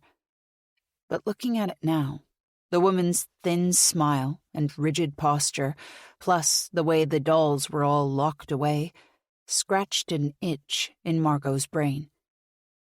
During their first interview, Margot had asked him about his father, and Ricky had mentioned that the last contact they'd had been when his father sent him some of his things, including a doll that belonged to his mother. He'd made it sound unimportant, so much so they'd glossed right over it at the time. Looking at the photo, She wondered if it was worth asking about again. Between the grueling debrief and the long drive to and from the prison, Margot was wiped out by the time they called it a day. She was also surprised she hadn't gotten any updates from Wes, not that she'd had any time to message him. She headed out on her own to find something to eat, ready to decompress and prepare herself for the next day. When her phone started vibrating, she assumed it had to be Wes finally calling her with some news about the missing girl. The number on her caller ID wasn't one she recognized, though. "Hello," she replied, half expecting a spam robot to answer. Unfortunately, in her job, she didn't have the luxury of being able to not answer her phone. A deep sigh on the other end of the line was all she needed to hear to know it was Wes. She'd know him if it was only a sniffle, a clearing of the throat. "Wes, is everything okay?" A soft chuckle came over the line, though it was devoid of his normal warmth. No, I guess it's not." "What's going on? Did they find the girl?" Something told her, even as she asked the question, that she didn't want to hear the answer. Her heart pounded as he was silent for a beat, as if trying to find the right words, before he said, "Margot, I've been arrested." Margot stopped walking. Her throat felt tight with fear as she whispered, "For what?" It was such a stupid question, because she knew. "They found Whitney this morning." His voice hitched, and Margot could picture his face, trying to remain composed when emotions were threatening to overtake him. "She wasn't okay, after all." Her heart hammered as she tried to think of what to say to him, what to do, and she came up with nothing useful. A girl was dead. Wes was arrested. But surely they couldn't believe he would have done it. Didn't they know him? In her life, Margot had harbored doubts about people she loved, and for good reason. Her father had been a serial killer. Her brother had been an addict. She had trust issues. But not with Wes. Never with Wes. She heard that nagging voice, her father's, asking her, what if he did it? She could ignore that question, bury it deep. She knew Wes, knew him better than anyone else in her life, better than anyone she would ever meet. Wes would never have hurt a single hair on that poor girl's head. And she felt a deep-seated anger that the people who had arrested him, people he worked with at the sheriff's department, didn't know that too. "What is their evidence?" she asked, her tone bitter. If he had the option to pass the phone to the sheriff, she'd have told him precisely what she thought of his investigative skills. "It's slim. They knew I gave the girls a ride. I'd already told her parents that much last night. She was the last one I dropped off, and her parents weren't home, so I was the last person to see her alive." He sighed, sounding exhausted. "I didn't..." Margot sat on the exterior window ledge of a boarded-up building. "Wes, stop. I know." She raked one hand through her hair and repeated, "I know. I just didn't want you to think..." They both knew what he didn't want her to think. "I never would. Not you." There was a pause, and she could almost feel him nodding through the phone line, accepting her at her word. The only person who might have a better grasp on how fucked up Margot's psyche was her therapist, but Wes was a very close second. She didn't hide who she was from him. All the ugly bits had been on the surface since almost the very beginning. "It sounds like all they have is circumstantial. I'm surprised they would arrest you so quickly." He was a volunteer deputy, for crying out loud. "I think Sheriff Wilder needs to look like he's taking this seriously. He has to know I'd never do this." Wes didn't sound so sure, though. Margot's hand clenched involuntarily. She was furious for him and desperately scared. Under the anger and fear, though, there was something else building inside her. In the silence that hung between them, Margot steadied herself against the wall and tried to figure out what this meant for their future. They had built a life in Elk Creek, and while they didn't live right in Willows, they needed to be able to exist there. Even if, when, they were able to prove that Wes was completely innocent, the damage would be done. He'd be fired as a volunteer with the sheriff. In all likelihood, he wouldn't be able to work at the school anymore. This could be the end of the life they had spent so much time and energy building together. Margot was getting ahead of herself. There were more immediate things to worry about. She switched gears, imagining what Alana would do in this situation. Alana would probably swoop in and take things over. Consequences be damned. I'll get back as soon as I can. But even as she said it, she knew it wouldn't be immediate. Making these interview arrangements took months, and she couldn't commandeer a private plane to leave when she chose. Andrew was a good man, understanding, but this wasn't just about her. There was a team to think of, and all the work they'd already put into this case. Margot punched her fist against the wall. She'd never felt so powerless. Wes knew it too. "Call Sadie," he said. "She can come and stay at the house while we get this sorted out. And then call that lawyer of yours and see if he can help me. No sense paying him as much as you do and not making use of it." Another hollow laugh. Margot took a deep breath. This was a good plan. Sadie was Wes's younger sister. She was the only one of his siblings without children and had a freewheeling lifestyle, even in her late 30s, that allowed her to have a flexible schedule and do her job from anywhere in the world. She had stayed at the ranch in the past and knew how to care for Wes and Margot's menagerie. Leave it to Wes to be worried about the animals when he was in prison. Margot doubted her lawyer would be much use in a criminal scenario. Not to mention he was based out of San Francisco and pushing 70. But he would no doubt be able to point her in the right direction of someone who could help Wes. "Are you okay?" she asked, acutely aware that his one call was running out. She knew the answer. He paused, and she heard the hitch in his breath again. "No, but I have to believe that after all this time, the justice system will get something right." They had plenty of reasons to doubt the efficacy of the justice system, but they also worked within it and tried to maintain hope that they were working towards some greater good. Margot would figure out who had killed this girl. She didn't care if she had to unearth every last secret in the town of Willows to do it. Enough bad men got away with things. She wasn't going to let a good one go down for something he didn't do. 10. Margot thanked her lucky stars that at least two things went right after she hung up with Wes. Sadie was home and horrified by the news of what was happening. She was more than willing to drive to Elk Creek. Margot tried to tell her not to rush. The animals, and even Wes, could wait until morning.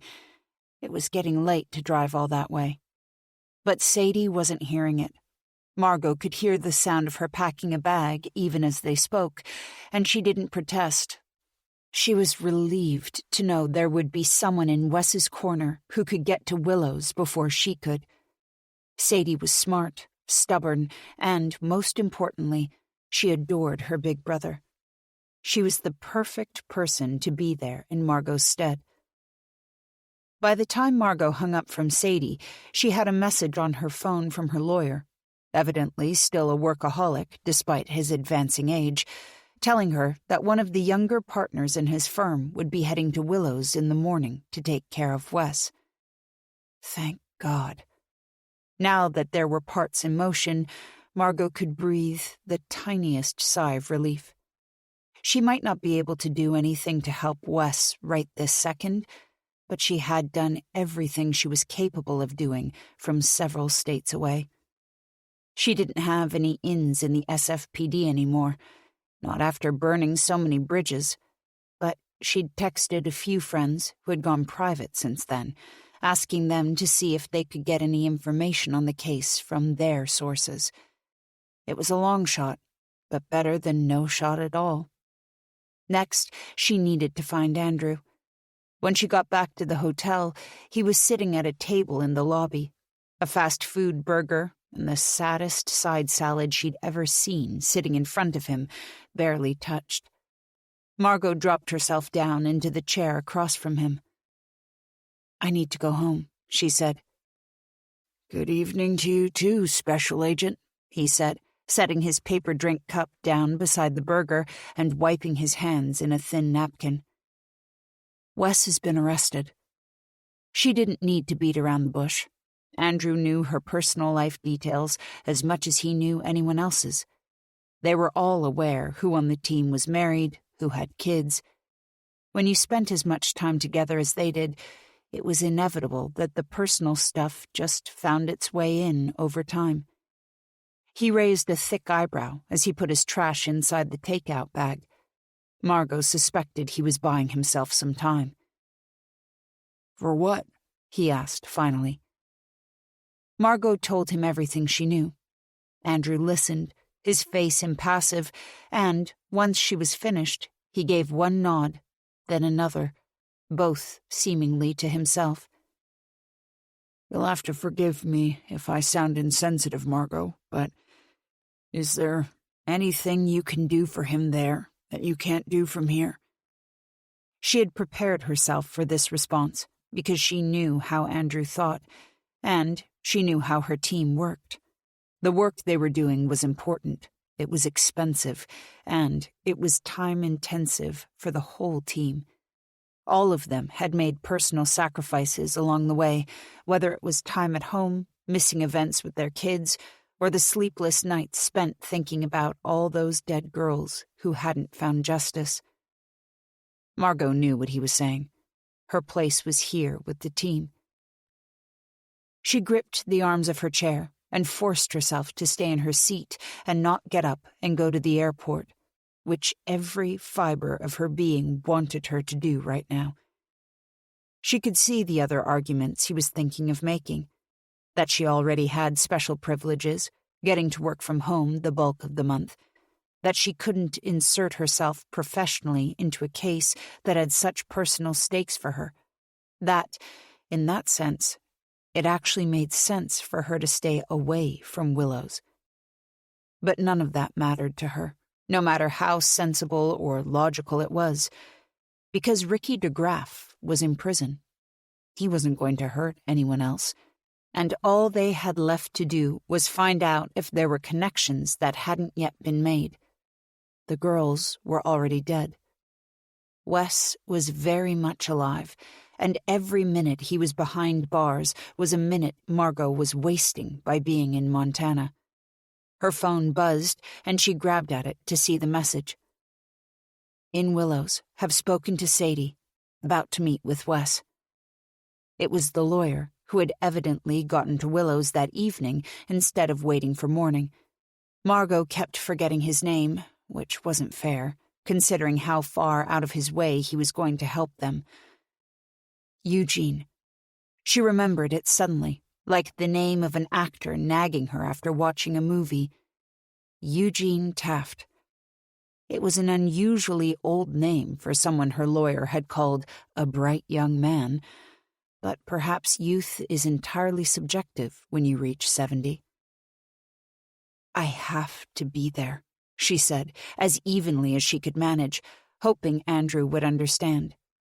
But she already knew what would come next. "And you will be, Margot.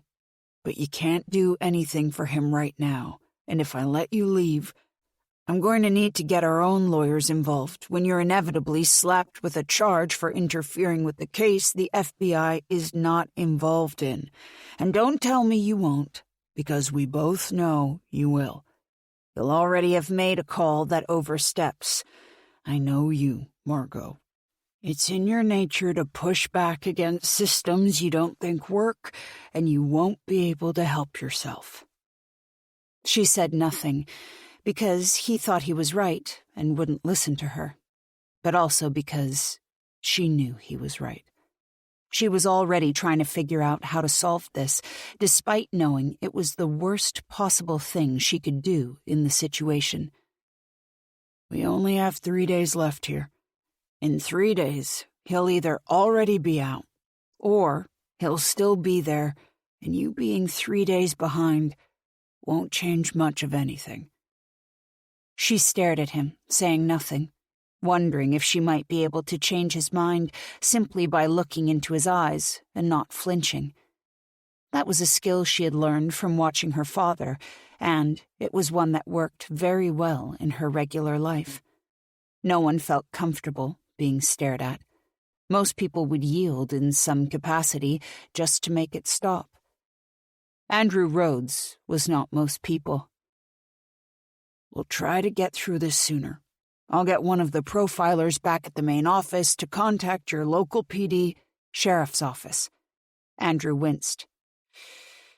"We'll contact them and offer to do a preliminary profile of their potential suspect." "I'm sure they'll love that," Margot said coolly. "I will fly you directly to the closest airport, public or private, as soon as we are done here." Margot had known what it was to hate Andrew in the past.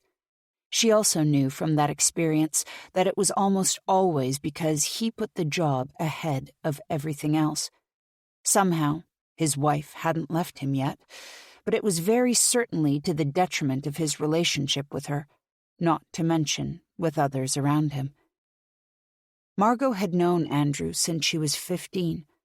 Her father had been giving her a driving lesson, and as she turned into their little cul-de-sac in Petaluma, the writing had been on the wall for Ed immediately.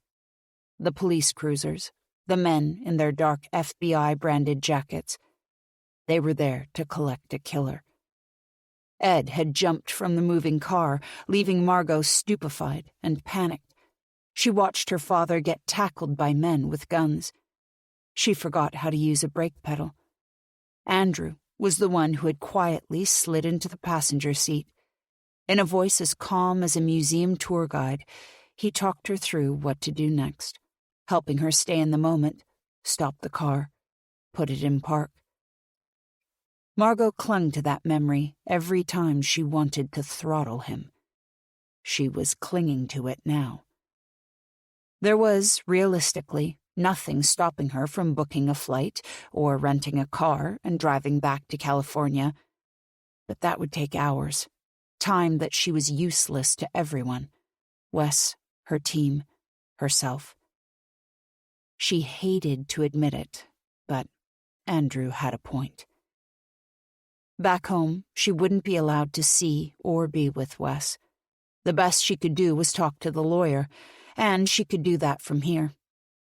She took a deep breath and sat forward, resting her head in her hands for a moment. She tried to tell herself that it would all work out. Wes would be released. They had no real evidence to hold him longer than 48 hours, and any lawyer worth their salt would know that. But she had also tried to hope for the best when Wes told her the girl was missing, and look where that had gotten them. The sheriff had jumped the gun arresting Wes, and that was going to make him frustrated in the long run, because no one likes to look stupid, but old-school lawmen like it least of anyone. She knew that kind of animosity would begin a witch hunt. They needed to figure out who had done this, and fast. Someone had killed that girl in the time between Wes dropping her off and her parents getting home to find her missing. She'd disappeared in the length of a driveway. It made Margot's heart ache. But as she sat back in her seat and looked at Andrew's kind face again, it also reminded her why they had come to Montana in the first place. Because dozens of other girls had vanished from supposedly safe spaces, from small towns, from trailer parks where everyone knew everyone else, and from the kinds of neighborhoods where people might not have a lot of money, but they had community. What was Willow's, if not exactly like those small towns? Hell, Margot wouldn't have been surprised if Ricky DeGraff, or men like him, had worked local pageants in Willows or the surrounding areas in the past. Pageants were a dime a dozen because there was no shortage of young girls, or usually their mothers, dying to get a sash, a ribbon, or a crown. Something that said, "You matter. You're important," even when the rest of the world seemed to disagree. Margot had gone through Andrew's entire argument for him, without him having to say a single goddamn word. She stared at him a moment longer, hoping he could see in her expression that she was pissed. Pissed that she wasn't leaving, and pissed that they knew each other so well he hadn't even needed to tell her no. Finally, she shook her head once. "If we get this done early, we leave early. Margot, if you can crack this guy in another day, I'll fly you home tomorrow afternoon." She shook her head, because even though DeGraff was talking, he wasn't saying anything useful yet. That was how these things always seemed to go. The men were in no hurry, and relished the attention too much to turn down more of it. But Margot knew she could get him to talk. It was all just a matter of how fast. 11. When Margot took her seat across from Ricky DeGraff a third time, she was alone. Andrew was with the rest of the team in the adjacent room, watching. She knew he would be scrutinizing her work differently today, watching to see what changed, what she did that might blur the line of professionalism. He knew she wanted to leave, and he would be observing to make sure she did her job right. Margot felt a little offended, but she had gone off script before, so there was precedent, even without the need to get this done and get back to Wes as soon as humanly possible. She had too much at stake personally in finding out about Ricky's victims. She set a stack of folders on the table beside her, and Ricky observed them with mild interest, but didn't ask her any questions. He smelled better today, like soap, and she was grateful for that. His hair was still damp. She wondered if he had gone to the extra effort just to impress her. Then she reminded herself she wasn't exactly his type. The living doll angle he had revealed the day before was interesting. He had often referred to the girls as his dolls in the past, but profilers and psychologists hadn't taken it literally. They'd seen it as his way to not think of the real girls he had killed as being human, thinking of them as inanimate objects instead. By catching a glimpse into his past, what little of it he had offered them, Margot was beginning to get the sense that there was something else at play. There was always a chance he was borrowing a page from the old David Berkowitz. Berkowitz, better known as the son of Sam, had tried to convince the world that his neighbor's dog had told him to commit his murders. This was later revealed to be nonsense, of course, just a man feigning madness. Perhaps Ricky DeGraff wanted them to believe he was insane, but Margot didn't get that vibe from him. Not yet, anyway. "What was her name?" Margot asked, folding her hands neatly on the table between them and locking eyes with Ricky. He looked away first, cheeks flushed. Adult women made him uneasy. Mental note. "Who?" he asked, looking at his bald hands. "The doll. The special one of your mother's." He didn't hesitate. "Matilda?" A faint smile crossed his lips before he flattened his expression, and his face became impassive. Margot stored the name of the doll away, knowing that in the other room someone was likely already Googling it to see if it was something mass-produced, possibly a brand name, or if this was just something Ricky had come up with to call her. "Why do you think your father was so worried about you being queer?" she asked, changing tack slightly. She leaned back in her chair, settling her hands in her lap. Her natural inclination was to cross her arms, but she knew this could be interpreted as being closed off and might make the man across from her less inclined to open up. Margot fought to keep her mind in the room, rather than letting it wander back to California, where she couldn't be of any use to anyone. She ached for her phone, but it was back at the hotel, since they couldn't bring non-sanctioned devices into a prison. The ache of not knowing threatened to consume her, so she tamped it down, focusing on the man across the table instead. A man who actually was guilty of murder, and might be guilty of more. She just needed to figure out the way to crack him, because once she got through his shell, that was where she would finally be able to unearth any secrets he'd been hiding. This was just day 3, she reminded herself. Rome wasn't built in a day, and Bundy wasn't broken overnight. Well, that comparison. There was a point where Ted Bundy was so willing to talk that investigators couldn't shut him up. He used the prospect of more victims to keep himself from death until everyone stopped listening. Ricky wasn't trying to get anything from her, and that made this trickier because she didn't have anything to bargain with. She just had to hope she would find a way to make him want to talk, and the sooner, the better. Ricky shifted uncomfortably in his chair.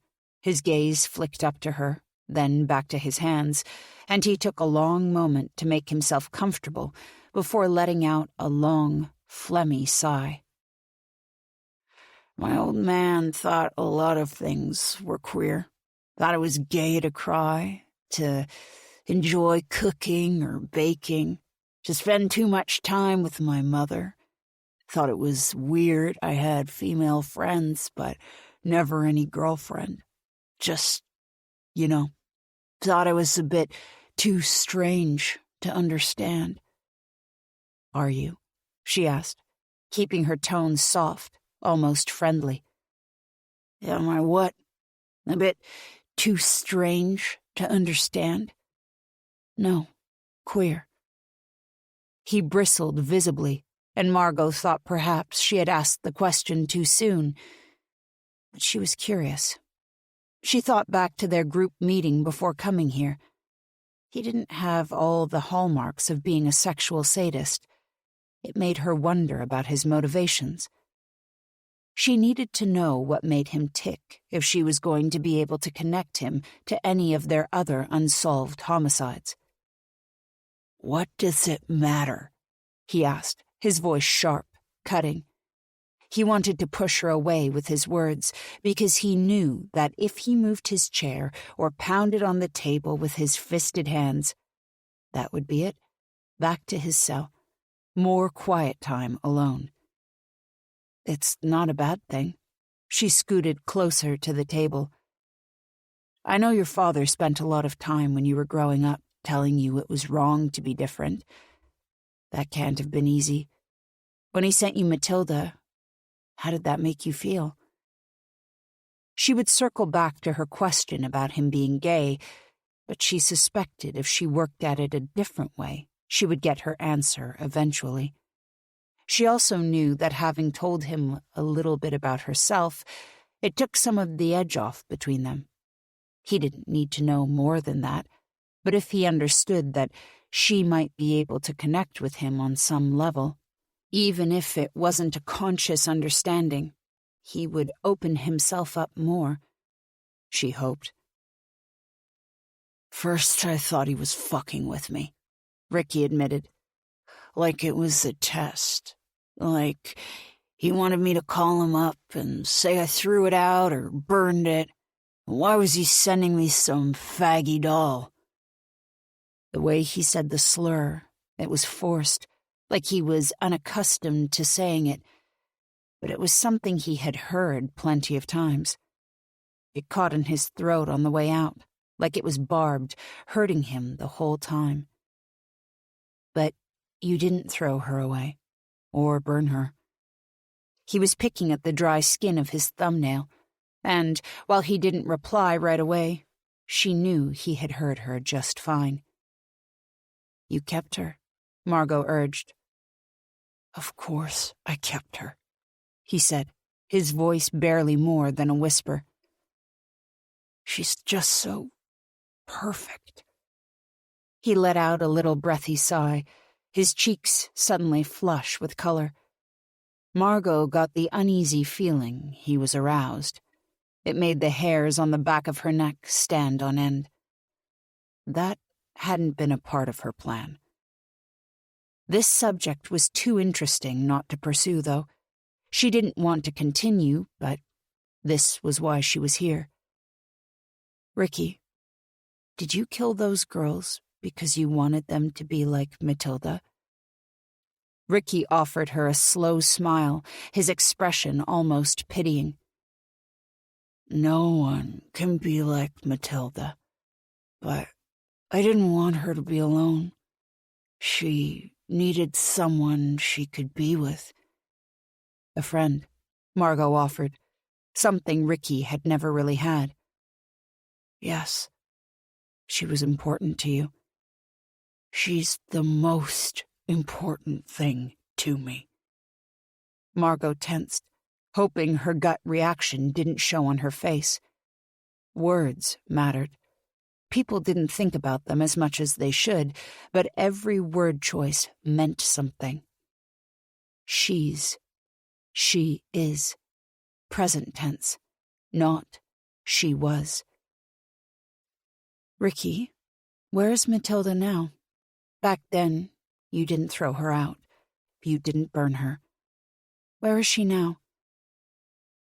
A slim smile crossed his lips, and he rocked backwards and forwards in his chair, the legs making a thump-thump noise against the tile on the floor. She's in good hands.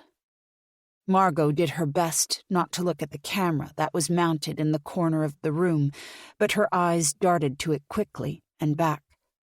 They were listening. They were paying attention. There was no way they missed it. Ricky, Margot looked at him, but his expression was too lewd, too excited, so she focused on his forehead instead. Ricky, who is looking after Matilda? He raised his cuffed hands to his lips, pressing one finger there as he giggled, mostly to himself. We don't tell on our friends, Agent Phalen. That wouldn't be very nice of us. Margot held her breath. Ricky DeGraff had someone on the outside. Someone who had been around to take his doll before he was arrested. Margot had scoured all the reports, looked at every photo taken of DeGraff's shitty apartment. She would have remembered a doll. Those things were creepy as fuck. If Ricky had trusted someone enough to let them take Matilda, then what else did they know? And what else had they helped him with? 12. We've checked his visitor logs over the past decade. There's nothing there, Sydney said. Nothing? Margot raised an eyebrow. Not a single visitor? They were all in a small meeting room they'd rented from the hotel. A pile of pizza boxes sat in the middle of the conference tables they'd pushed together, surrounded by greasy plates, crumpled napkins, and a few errant crusts. Seriously, who didn't eat the crusts? Alana was drinking a beer, the bottle streaked with condensation. Margot had been nursing the same Diet Coke for the past half hour. She would have loved a gin and tonic, but she drank to dull her edge, and she didn't feel like being dull right then. She was itching to focus all her attention on what was happening back home, but she also had the low buzz of knowing she was onto something with Ricky, that the puzzle was starting to piece together. Sydney flushed when she realized everyone's attention was now on her. Margot hadn't meant to sound so bitchy, but she felt bitchy about everything right now, and there was nothing she could do to keep her tone in check. When they'd gotten back to the hotel, she had messages waiting from both Sadie and Eugene. Sadie's voicemails were in her usual chipper tone, but Margot could tell the situation was getting to her. "I couldn't get in to see him today, but the lawyer seems very smart, and he says it'll only be a matter of time before Wes is out.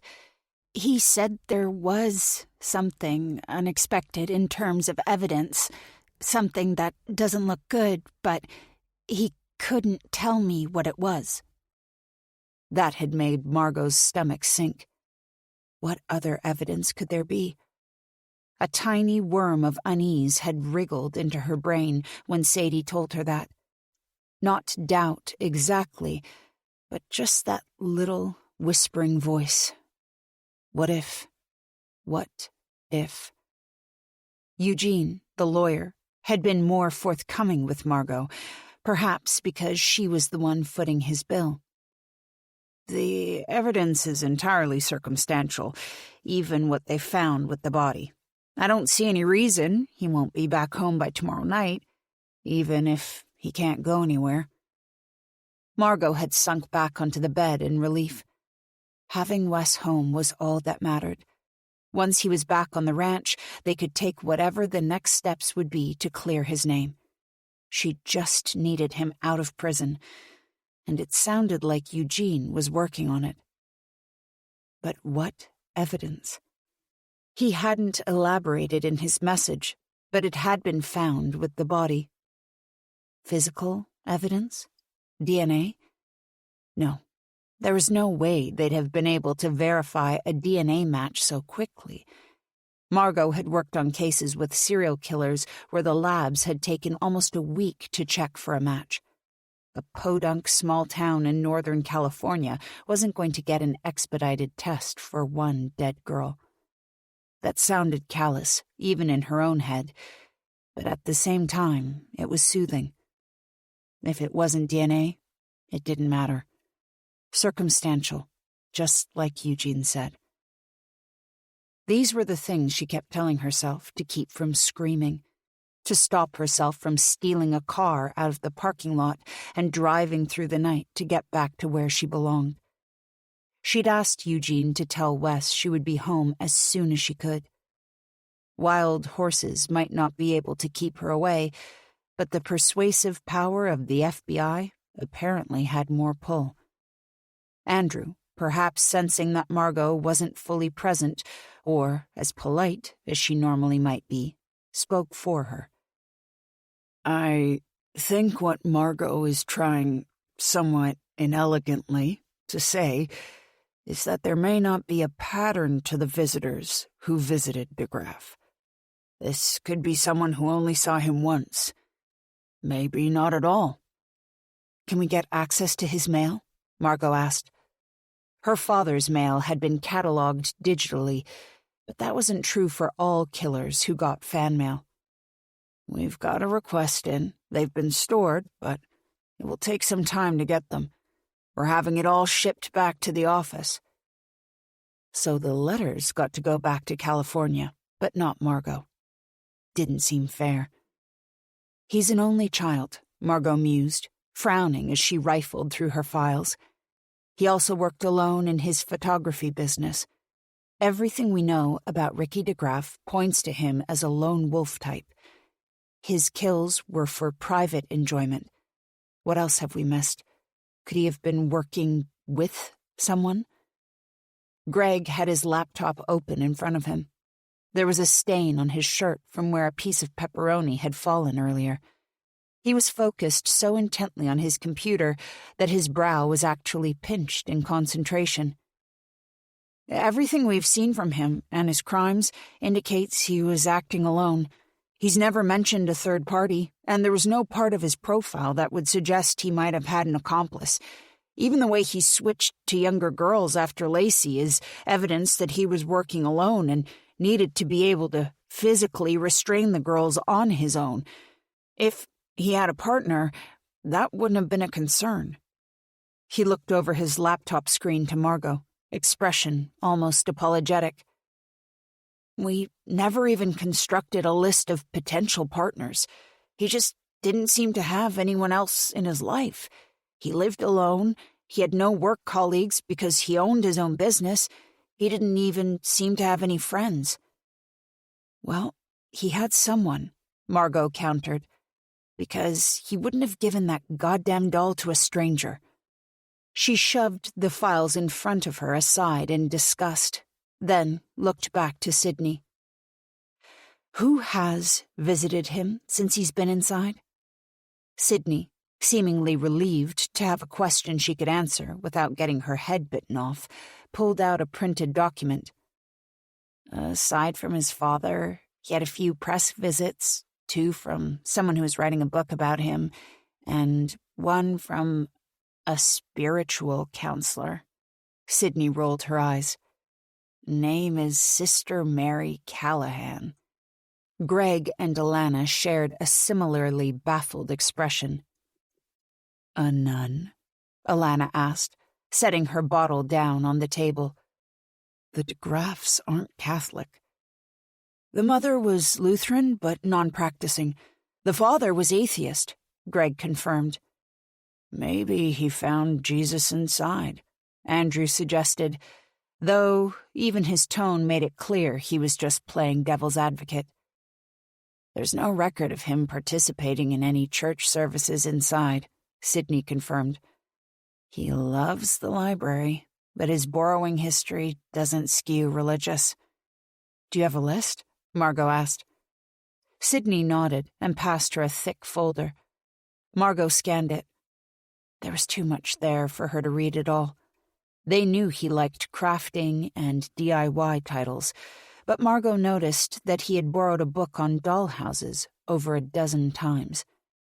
It seemed like a strange book for a prison library to have, but she wasn't surprised that he had been drawn to it. The list also showed a lot of study materials for college courses. Nothing that threw up any red flags. There were no obviously religious books on the list at all. We should go through that more thoroughly, see if there are any other fucked-up doll books he might have been jacking off to. Margot snapped the folder shut. How did we miss the obvious doll obsession previously anyway? He used the word a lot in his previous interviews. It certainly felt metaphorical, Andrew said, his tone curt as he stared at her. It was obvious he was getting annoyed with her bad attitude, but Margot felt like that was his own damned fault. If he had just let her go home, she would have taken her bad attitude with her. Sydney took the book file back. I'll review this tonight, see if there's anything that fits that theme. Alana drummed her long, red fingernails on her glass bottle. Did you say he met with someone who wanted to write a book about him? She asked. Twice, Sydney replied. How many books are there about this case? She asked. But this time, her question was directed right at Greg. Greg had a sort of uncanny ability to know these things off the top of his head. To date, 4. But only 1 person visited him. Doesn't that seem odd? Alana asked. Not really, Andrew countered. Typically, those kinds of books don't need a lot of direct insight from their subjects. He would know. He'd written a bestseller about Margot's father and hadn't interviewed Ed in the process. However, in this instance, his point didn't warrant her being doubtful. He was right. In most situations, the author of a book about a serial killer tended to focus on the victims rather than the perpetrator themselves. Most of the time, the author never met the killer. There were exceptions, of course. Anne Rule worked alongside Ted Bundy at a crisis hotline, at the same time as she had signed a book deal to write about his murders, should he ever be caught.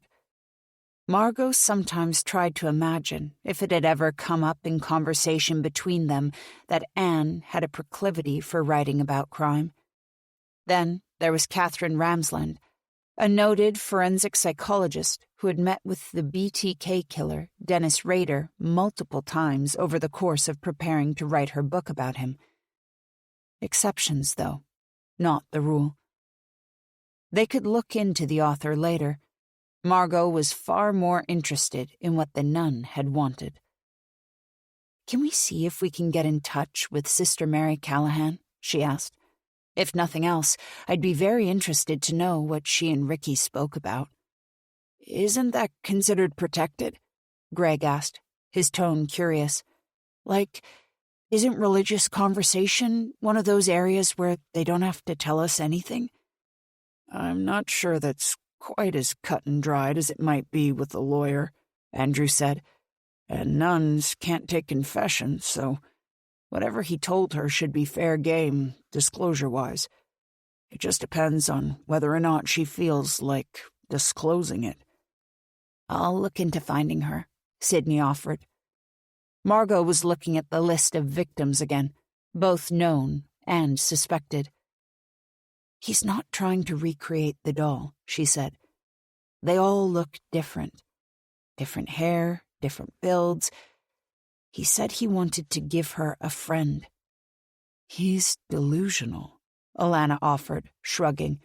"He'd hardly be the first serial killer to have a fucked up reason to kill someone." "I don't think so," Margot said. "I think he's very lucid. I'm not saying it's sane to think a doll is your bestie, but I think he's aware she's a doll. Everything he said today tells me he understands that Matilda isn't a real person." "Did you guys get anywhere on figuring out what kind of doll it was?" Sydney shook her head. "The name Matilda doesn't seem to be a brand. We're going to keep looking at dolls from that era, and his mother's, using his description, but they were so common back then that without a picture, we would be hard-pressed to find something definitive." Margot sighed. She'd known it would be a long shot, but finding a doll that looked like Matilda might have gotten them some extra headway in a hurry. Her phone buzzed on the table. Eugene. She looked at the others. "Are we done for tonight?" Andrew gave a nod, and everyone started to pick up their things, while Margot stuffed her files back into their folders, and then, with an anxious weight in her stomach, answered the phone. 13. "Hello?" Margot was making a beeline for her room, desperately needing some privacy. She wasn't the best at managing her emotions, but usually that manifested itself in her being unnecessarily brusque with people. In this case, she worried that whatever Eugene might have to tell her might make her cry instead, and Margot did not cry around other people. She didn't even like to cry on her own, if she was being honest. "It's weak," the little edge-shaped voice at the back of her head whispered. "My daughter isn't weak." "Ms. Phalen, it's Eugene Taft. I'm here with Wes Fox." Her heart practically catapulted into her throat as she shut the door behind her, tossed her files on one of the double beds, and sank into a chair by the window. "Wes, are you okay?" She hated how breathy she sounded, how needy, but goddamn did she need to hear his voice. "Yeah, I'm keeping it together. Eugene is pretty confident I'll be out of here by morning. He told me Sadie has been stalking him like he's a wounded animal." He chuckled, but Margot could hear that he was exhausted. "What is this supposed evidence they have that they think merits an arrest?" she asked. There was a hotel notepad and pen on the table, and she had picked up the pen without even realizing it. An old habit from her detective days with the SFPD. Always write things down. You never know what might be important later. It had been a long time since Margot had worked a fresh homicide. She wasn't technically working this either, but old habits died hard. Wes sighed. "It's my own damn fault. It was raining when we left the school. Everyone else had prepared for it, jackets, umbrellas, you know. But Whitney..." His voice hitched, and the raw emotion from saying her name was more than enough to convince Margot of his innocence, even if she hadn't already been sure. He was crushed that this poor girl was dead. He loved the kids he worked with. "Whitney didn't have anything, so I loaned her my jacket. She was still wearing it when they found her." Margot leaned forward and rested her head in her free hand. As circumstantial evidence went, it wasn't ideal. A jacket had DNA on it, and DNA would certainly have transferred in some capacity to the victim. "Did any of the other girls see you give Whitney the jacket?" she asked. "I think so. There's a large group of us leaving together. Whitney was already wearing the jacket when we got into the car." "Was it marked with your name?" She had to wonder how the local police had figured out it was his so quickly. It wasn't like she went around drawing Wes in big black Sharpie letters in all of his clothes. "It was my coach's jacket," he clarified. Then that made sense. She knew the blue windbreaker he was talking about well. It was somewhat flimsy and had the school's name and crest on the front and coach in large letters on the back. His last name was on the shoulder. She had teased him endlessly when he'd worn it the first time, suggesting that branding the hottest coach in school as Fox was just begging for trouble. He had told her none of his students would even know that Foxy was a thing. They were all too young. Margot had sprouted a few new gray hairs that day. Surely that's not sufficient evidence to get an arrest. Eugene must have sensed she was speaking to him with this, as he took in a breath and said, "Under normal circumstances, you would be right. I think the local sheriff was a bit jumpy, saw something he considered to be a slam-dunk piece of the puzzle, and they decided it was enough to move forward with a warrant. I've been talking to the district prosecutor, and he knows full well this isn't enough to take a case to court, let alone make any charges stick. In my opinion, they're just looking for a way to save face for the local law enforcement before they release Wes.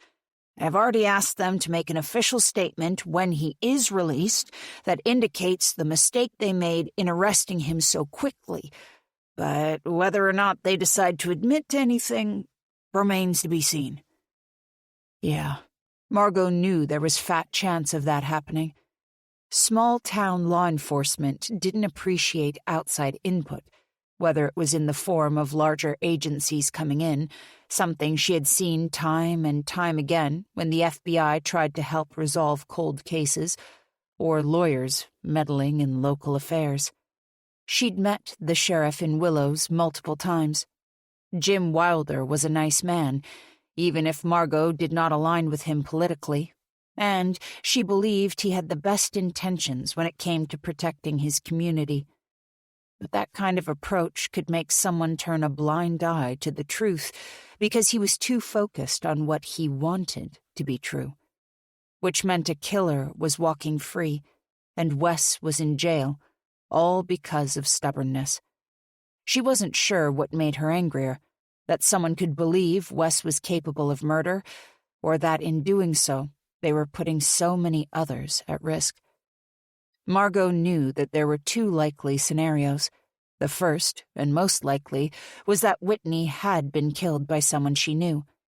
9 times out of 10, murders were committed by someone the victim was familiar with. While people liked to focus on, and oddly sometimes romanticize, The idea that serial killers lurked around every corner, that simply wasn't the case. When people were killed, the reason behind it was usually personal.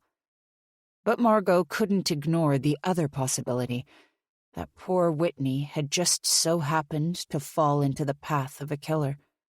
This person could have just been passing through Willows on his way to broader hunting grounds, which would make him hard to identify, or he could be local to the area.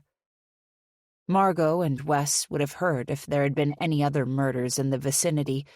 Part of the reason they had moved to Elk Creek was because of how low the crime rate was, and how far removed it was from the darker parts of their lives. They'd wanted a break from all of that, a different way of living, where Margot could walk outside at night without constantly looking behind her. There had been no homicides in the area in decades, so either this was a killer on the move, or it was the first of potentially many. But in a small community, that kind of killing was risky. Even Ed Finch had known to move to surrounding areas. Margot shook her head, trying to cast off this line of thought. It had to have been someone that Whitney knew. A parent or family member, an ex-boyfriend perhaps, or current boyfriend.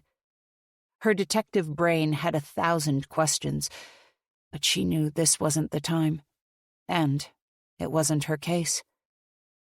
"I'll try to get home tomorrow," she promised. "Please don't worry," Wes protested. "As much as I want to see your face right now, you've been working on that case for 8 months. I'm fine. I'll be fine. Sadie is here. Eugene is here. As much as I love you, we both know if you were home right now, you'd probably be slapped with harassment charges for sitting in the sheriff's driveway until he let me out." He laughed, and for the first time in days, it sounded genuine. "I love you," she said, and wished Eugene wasn't in the middle of this conversation. "I want to be there for you." She wiped a hot tear that slid down her cheek. "I know you do, Margot. I know you're dying to stick your nose in this and solve it all on your own. But we need to let this play itself out the right way." He sounded like Andrew, but his tone was gentler, more teasing. He was right, of course, the same way Andrew had been right. If she was home, she would be making a menace of herself. She both loved and hated how these men knew her, knew that it was in her bones not to rest until an injustice had been righted. "I'll be home in a few days," she promised.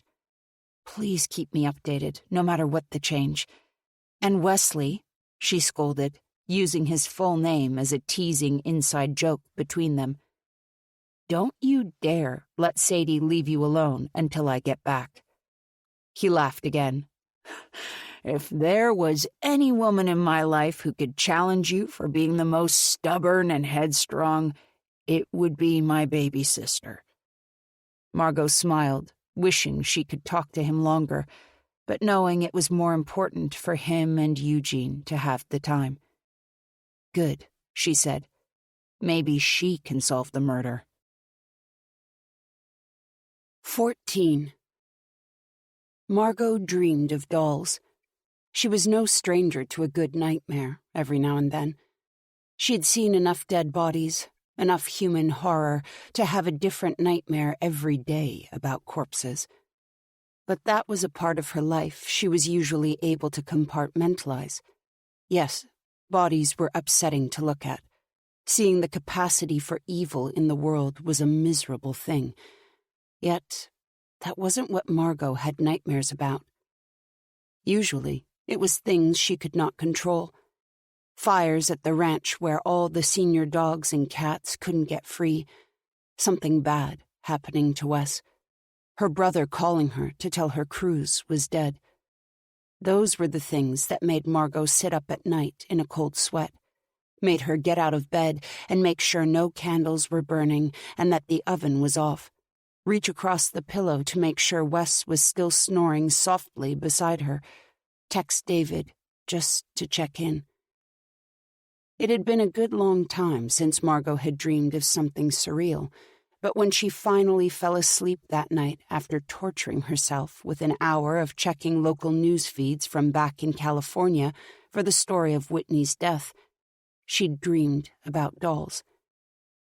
The dolls lined a long, seemingly endless hallway, rows upon rows of them, higher and farther than the eye could see.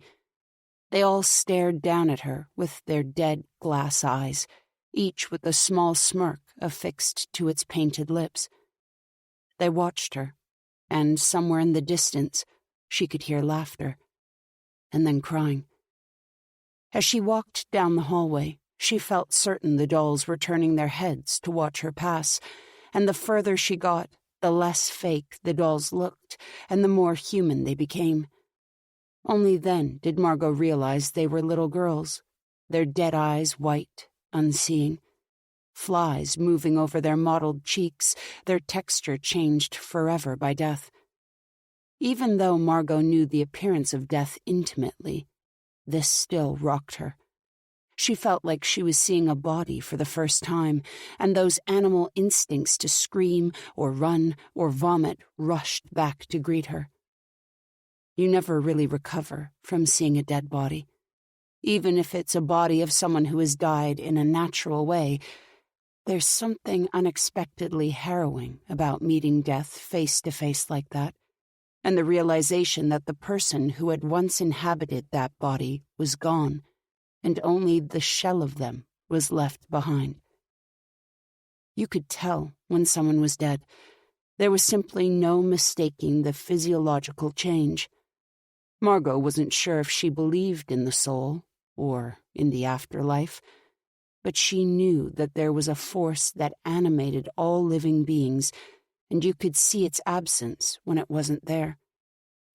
She was staring into that void when the little girl in front of her opened her eyes. That was when Margot awoke, panting and soaked with sweat. She glanced at the clock on the nightstand. It was barely after 5 a.m, too early to start looking at the case notes again. Definitely too early to call Eugene to find out the status on Wes. But sleep, she knew, was not an option either. There would be no drifting off again now. Not after that dream, and not now that she was up and felt like a whole world of problems was sitting on her chest, sucking the life out of her. Margot was, by nature, inclined to try to solve problems. That was what a detective did. And even though she was no longer a detective, those old habits died hard. She kicked off the sheets and changed into gym clothes. Years ago, the mere idea of going to a gym would have made sweat start to bead on her brow and her heart rate kick up a few notches. She had made do with the grimy, ancient equipment in the lowest level of the precinct, and that was all she did in terms of exercise. Going to a public gym would have been establishing a routine, and the old Margot tried to limit routines as much as possible. If someone was going to kill you, she knew, they would often try to learn your habits first. Did you have a favorite place to get food? Did you stop at the bank or grocery store on specific days? Did you go to the gym every night? Back then, she believed routines created vulnerability. She'd believed that because her father taught her to believe it. And he'd been a serial killer, so why wouldn't she take his advice about protecting herself from people like him? But since Ed had died, since she had left the SFPD, she had learned the quiet joy of routines. Every morning, she fed the animals at the same time, because animals did not care about your hang-ups. They just wanted to get fed. She enjoyed walking her own property, drinking her coffee outside, going into Willow's once or twice a week for groceries. Routines were nice. She had also learned that most of the hotels they stayed at had a gym. Nothing fancy, but enough that when the stress of these interviews was starting to gnaw at her, she could throw on leggings, a baggy Giants t-shirt, and some running shoes, and take a 30-minute run on a treadmill to let her mind focus on that instead. While she considered herself much less anxious and paranoid than she had once been, she had never quite been able to wear headphones when she exercised. It was one distraction too far, and she still couldn't understand how people just walked around on busy streets wearing headphones, completely oblivious to the world around them, and who might be watching. Margot would never be that comfortable. When she got to the hotel gym, she found the small space welcoming enough. Plenty of mirrors on the walls so she wouldn't be surprised by anyone entering, decent, new equipment, and the whole room smelled of lemon-scented cleaner instead of old gym socks. Definitely an improvement from the last place they'd stayed. She was also surprised to see that she wasn't alone. Alana was already there, doing a committed leg press in a matching bright red exercise set that looked as if it must have been very expensive, but was worth every penny for how well it fit the woman's toned physique. "Morning, Margot," Alana greeted her, as if the ample weights on the machine were doing nothing to faze her. They probably weren't. Alana was a gym rat, so Margot shouldn't have been surprised to see her here. "No pool?" Margot asked, knowing that a swim was generally Alana's preferred morning workout. She even lived in a building in San Francisco with tenant access to an Olympic-sized pool. Margot had an old cattle trough they sometimes filled with water in the summer if the heat got unexpectedly bad. Otherwise, the closest they got to a pool on the ranch was a plastic kiddie pool the dogs played in that she and Wes sometimes set up lawn chairs next to and dipped their feet in. "Pool has tourist hours," Alana scoffed, extending her legs effortlessly. "Like I can wait until 10 o'clock to do laps. Absolutely not." Margot smiled. She waited a moment, watching Alana breeze through her workout, and felt a little jealous of her friend's physique and ability. Margot felt every minor insecurity that went along with turning 40 and realizing that those extra pounds hung on a lot harder now than they had when she was in her 20s. She was still in good shape, but now she needed to work for it. Alana, on the other hand, while it was obvious that she did work for it, had the body of a 25-year-old beach volleyball player. Margot couldn't help but sometimes feel a little less than when she was in the same room as her. It was the kind of slightly unfair comparison she had managed to avoid for years while working homicide, because she had been the only woman in her precinct the entire time she'd worked there. There were other female homicide detectives in San Francisco, but none of them had worked with her team. Now she was working with multiple women every day, and it certainly changed the way Margot had to work and think. She'd had to have such a boys' club mentality to work alongside the guys in her department, and now she had to reassess how she worked with others. The FBI was not the SFPD, and that had taken some getting used to. Margot was just getting her treadmill set up when Alana came to claim the one beside her. "You know, you're the only person I've ever known who could talk to Andrew the way you do and get away with it." Margot scoffed, starting her speed at a gentle jog. "I wouldn't say I get away with much. If I did, I'd be home right now." Alana shook her head, then matched Margot's pace, though Margot felt certain she could easily go much faster. "That's not what I mean, and I think you know that." Alana was looking forward at the video of a coastal beach that was meant to mimic her outdoor running environment. Margot had chosen to look at her running stats. Still, even though Alana wasn't looking right at her, Margot could feel the weight of being closely observed. She wondered briefly if Alana was ever profiling her while they spoke.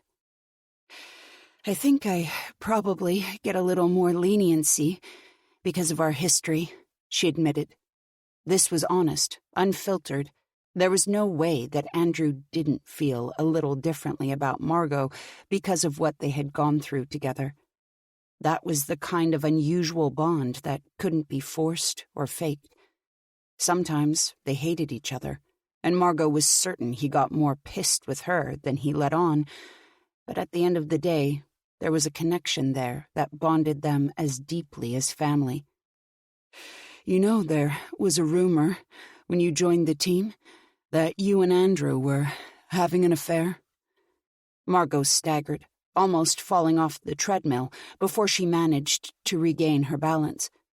Her heart was racing as she slowed the treadmill down to a walk, just so she could look at Alana without killing herself by accident. Who said that? Alana raised her hands. You know how those fresh-faced kids on the team could get sometimes. A little bitterness, a lot of jealousy. Everyone wanted to be Andrew's favorite, but that particular rumor hung around for a little while. I'm not sure if they realized the implications of it. Like, I wondered sometimes if they thought Andrew was fucking you because of your connection to Finch. I'm not sure they really thought that one through, beyond you being attractive and him letting you talk shit to him. That last bit made her smile. For the record, Margot said, I have never and will never sleep with Andrew Rhodes. She glanced around her, because if this were as terrible a moment as it felt like it was, it would have been the perfect time for Andrew to walk in and overhear her. But no, it was just her and Alana. I know. That doesn't make your dynamic any less interesting. Sometimes you act like father and daughter so much that I have to do a double take. I'm surprised anyone would assume a romantic relationship, when to me, it's fairly obvious you view him as an alternative father figure to what you had been given. So Alana had been profiling her. This was a little too close to the truth of Margot's own feelings about Andrew to just be a lucky guess. She would have been lying if she said there hadn't been moments when she was a teenager that she'd dreamed Andrew would marry her mother and things would all get better. But a small, nagging part of her also blamed Andrew, because without him and what he'd uncovered, maybe her family never would have fallen apart. Obviously, that notion was foolish, because even if Andrew hadn't figured Ed out, Ed was still a killer. He was going to get caught, or go out refusing to get caught at one point or another. Or he'd picked the wrong house, the wrong victim, and instead of another body added to his count, there would be a bullet in his head and cops at Margot's door in the middle of the night. No, there was never going to be an outcome for the Finch family that wasn't rooted in tragedy. He's complicated. I'm complicated. Margot inched the speed back up so she was jogging, hoping the effort might put an end to the conversation.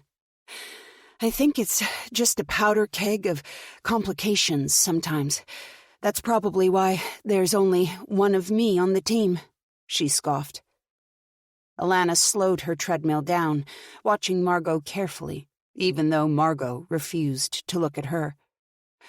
There's no one else like you out there, Margot. As Alana slipped on her sleek headphones and focused on her workout, Margot couldn't help but wonder if that had been a compliment or an insult. And just what had Alana gleaned from all this extra attention? Margot didn't think anyone needed to know her that well. 15. Willows, California. Present. He should have left. Get in, get out, move on. He'd done what he came to do, but still, something about this little shitty town was fascinating to him. He wasn't staying there. This wasn't his first rodeo. Everyone knew that in small towns like this, outsiders stuck out like a sore thumb. A random man at the diner or the rundown little motel skipping town right after the body turns up, they'd be looking right at him. No, he was just fine sleeping in his truck down a dirt road about 20 miles south of town. He guessed it used to be a driveway, just based on his minimal explorations. There was a shitty little bungalow down the way, but the broken windows and rotted porch told him it had been a good long time since anyone had lived there.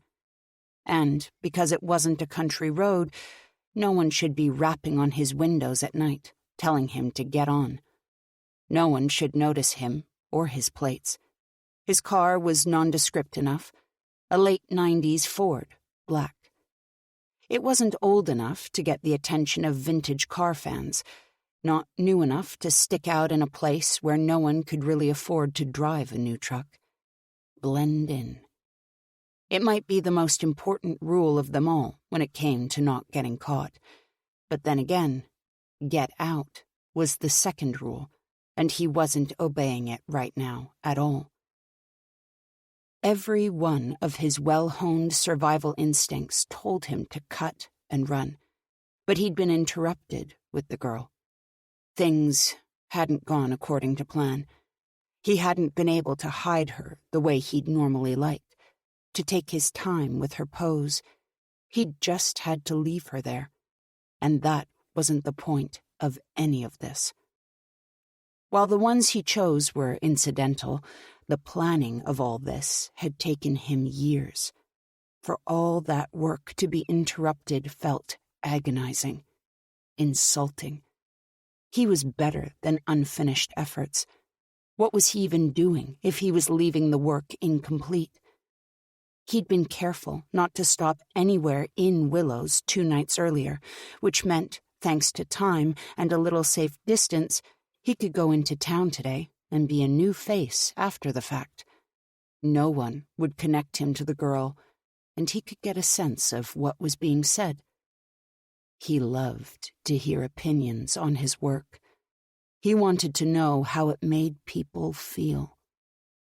After leaving his truck parked next to a shuttered hardware store, he walked a few blocks to the town's diner.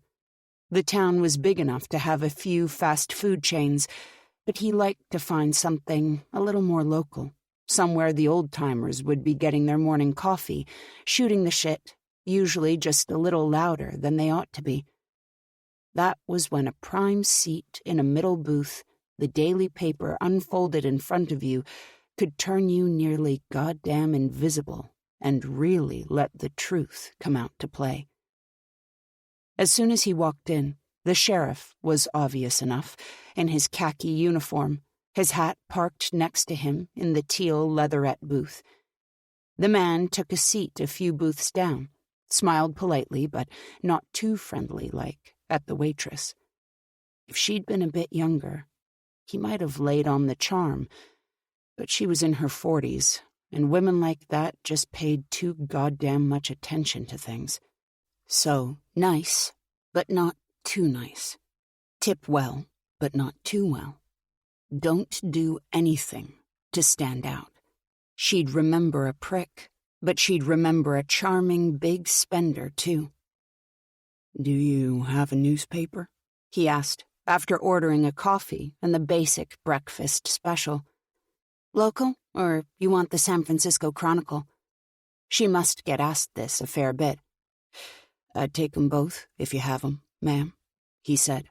The accent was subtle, not his true speaking voice, but also not specific enough to make her ask about it.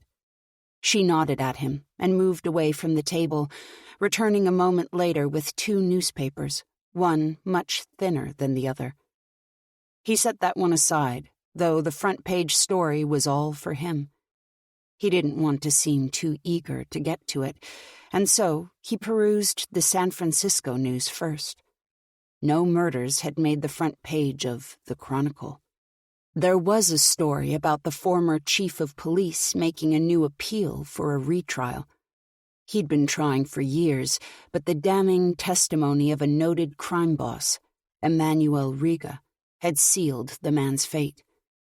Riga, whose tentacles tickled every taint on the West Coast, had gotten 3 years house arrest for his involvement. The dirty cop was in Gen Pop at San Quentin. Guess when they say, lay with dogs and you'll get fleas, it was true enough in his case. The man skipped ahead, bored with the crime and political stories, focusing instead on the sports section, because that's what guys did, and he just went with the flow. The Giants' season was winding down with the approach of fall. It would take a miracle, and perhaps the disappearance of the Padres off the face of the planet, if the Giants hoped to sniff the postseason. But stranger things happened. After his food was delivered and his coffee refilled, he neatly folded the San Francisco paper and set it aside. Having done the necessary song and dance to appear as normal and boring as possible, he chewed his bacon, more underdone than he would have liked, and turned his attention to the front page of the local newspaper, a slim edition called The Willows Courier. The news was all about him. Local girl slain, high school coach detained for questioning. This little detail irked him. Someone else getting credit for his work? No, that simply wouldn't do, would it? He didn't want to get caught. That wasn't the point of this. But he wanted people to talk, to wonder. He wanted them to fear. No one was going to be afraid if they thought their killer was behind bars. After reading the article, he was more annoyed by the shoddy police work that had clearly gone into narrowing their suspect pool. Only one man, and the last one to have seen the girl. Yet he was a volunteer deputy and local coach. The lack of imagination was staggering. So was this town's willingness to believe the worst in their own. He poured a dash of hot sauce on his eggs, then shifted his focus from the newspaper to the discussion happening at the booth in the corner, just close enough he could hear without it seeming like he was listening. Had to let him go this morning. That lawyer was right up our asses. The DA issuing that statement was a real goddamn shame. Going to make him eat his words if we find out Fox did it. The sheriff was the one speaking. He had no hair to speak of, excluding a ring around the back of his head from ear to ear. His paunch pressed against the table of his booth, uniform buttons straining to hold the extra girth added by his morning meal. He had one of those faces that could be any age from 40 to 60, and an unhealthy tan that suggested he'd spent a life in the sun and never once considered sunscreen. Rugged, he might be called. The back of the head of the person he spoke to had dark, curly hair, a little unruly, like it hadn't been brushed that morning. He had hunched shoulders, a thin frame. "Sir, do you think it's possible that that Fox didn't do it? We know him, sir." The man was surprised. The voice was feminine, high-pitched. He'd made a quick judgment based on the hair and the likelihood that all the law in this town would be men, and assumed this deputy was as well. He was intrigued. She was so slight of build. The sheriff grumbled. "Don't you get foolish on me now, Cassidy. I know we all liked him, but there's evidence." "Circumstantial evidence," the woman replied. "I'm sorry. I don't want to overstep, but I guess—" Her voice drifted, and she stopped and regrouped. "I guess I just don't want us to put all our eggs in one basket." The man smiled at the evident annoyance in the sheriff's face. He wasn't accustomed to being talked back to, it was clear, and especially not by a subordinate woman.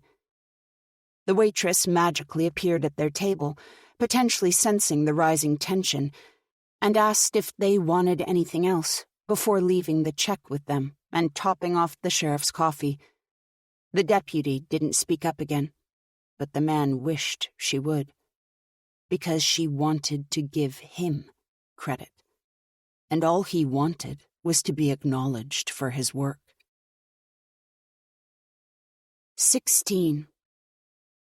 Over breakfast, Margot had reviewed some of their more promising cold case leads, and she kept circling back to one in particular. A little girl named Maddie Moore, who, despite her poor upbringing, had managed to capture the attention of the nation when she had vanished in the mid-90s.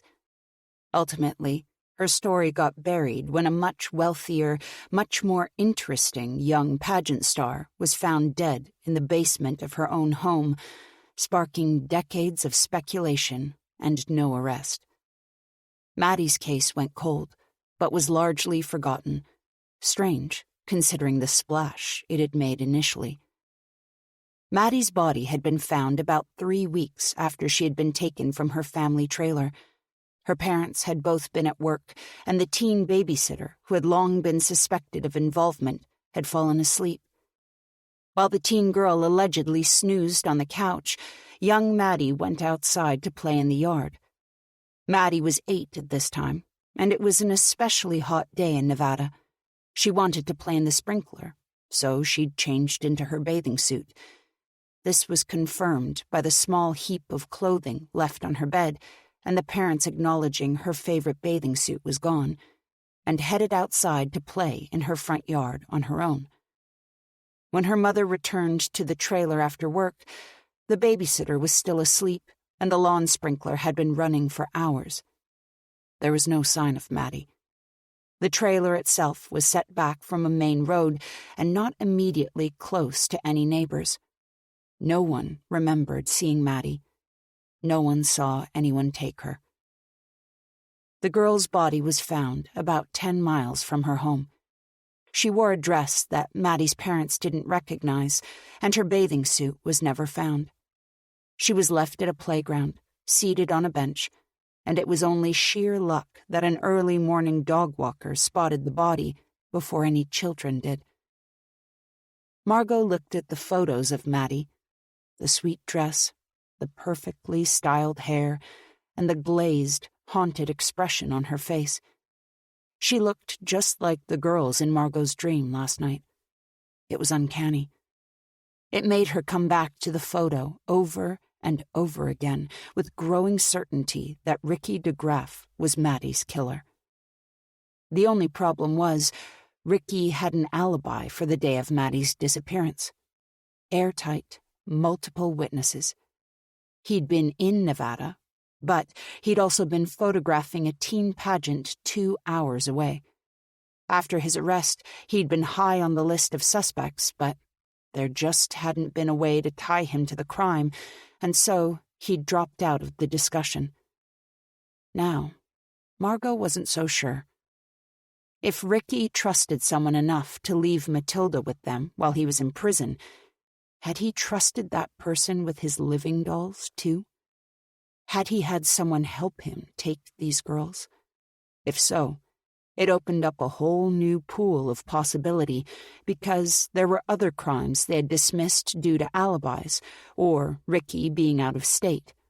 But if he had someone helping him, bringing the girls to him, that changed everything. As Margot took her seat across from him, she tried to get a read on him just by looking at his face. He had delicate features, if she could look past the scruff on his face, the pale complexion, and gaunt cheekbones. She'd seen photos of him when he was younger, and he had the kind of appearance one could almost call feminine. She suspected that was part of what made him so approachable as a photographer on the pageant scene. Ricky was certainly not scary to look at. Or at least, he hadn't been when he had all of his teeth and regular civilian clothes. He wouldn't have looked out of place going door to door and trying to introduce people to the Book of Mormon. She could also see why his father prickled at the possibility of his son being something less than manly. A pretty boy who liked dolls. Ricky's dad came from a generation where the worst thing your kid could be was gay. Margot tried to imagine Ricky in his booth at a pageant, smiling at the mothers as he told them the different portrait packages he offered. Margot knew his work was okay, in a Sears portrait studio kind of way, but that's exactly what those moms wanted. Soft focus pictures of their little angels. filtered to the heavens, looking like they might be 6 or 16. Ricky glanced up at her then, actually meeting her gaze, and it startled her out of her reverie. He might look harmless on the surface, but she saw that thing in his eyes that she saw every time she sat across the table from a killer. Emptiness.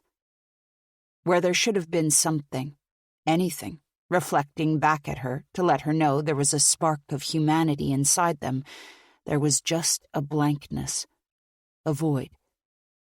Margot shuddered involuntarily, and Ricky looked back at his hands. "Ricky, I want to ask you about someone today. Someone specific, okay?" She started mild, not accusing him of anything, almost inviting him to join her in the conversation. "Okay," he said, and picked at an already red hangnail on his thumb. His cuticles, Margot noted, were ragged and bloody in places. Not that cons were getting weekly manicures, but he seemed to be focused on how dry his hands were, which made her wonder if Ricky had enjoyed having his nails cared for in the outside world.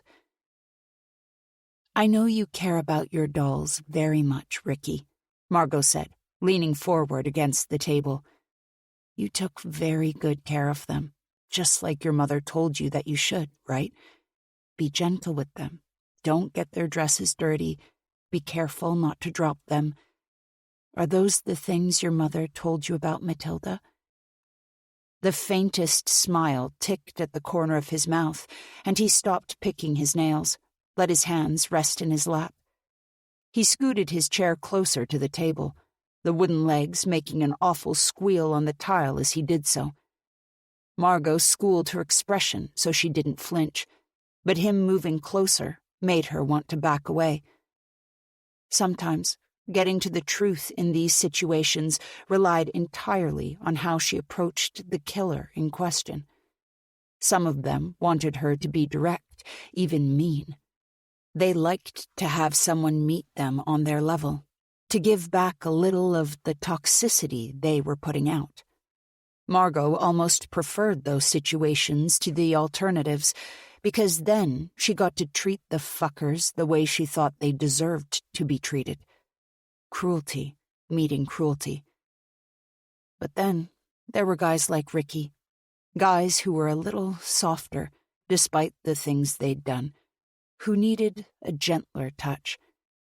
These situations seemed like the easier ones to an outside observer. Butter the guy up, be nice to him, and you'll get what you want eventually. The problem with that, as peachy as it sounded, was that Margot didn't want to be nice to convicted serial killers. "What else did your mother tell you?" Margot asked.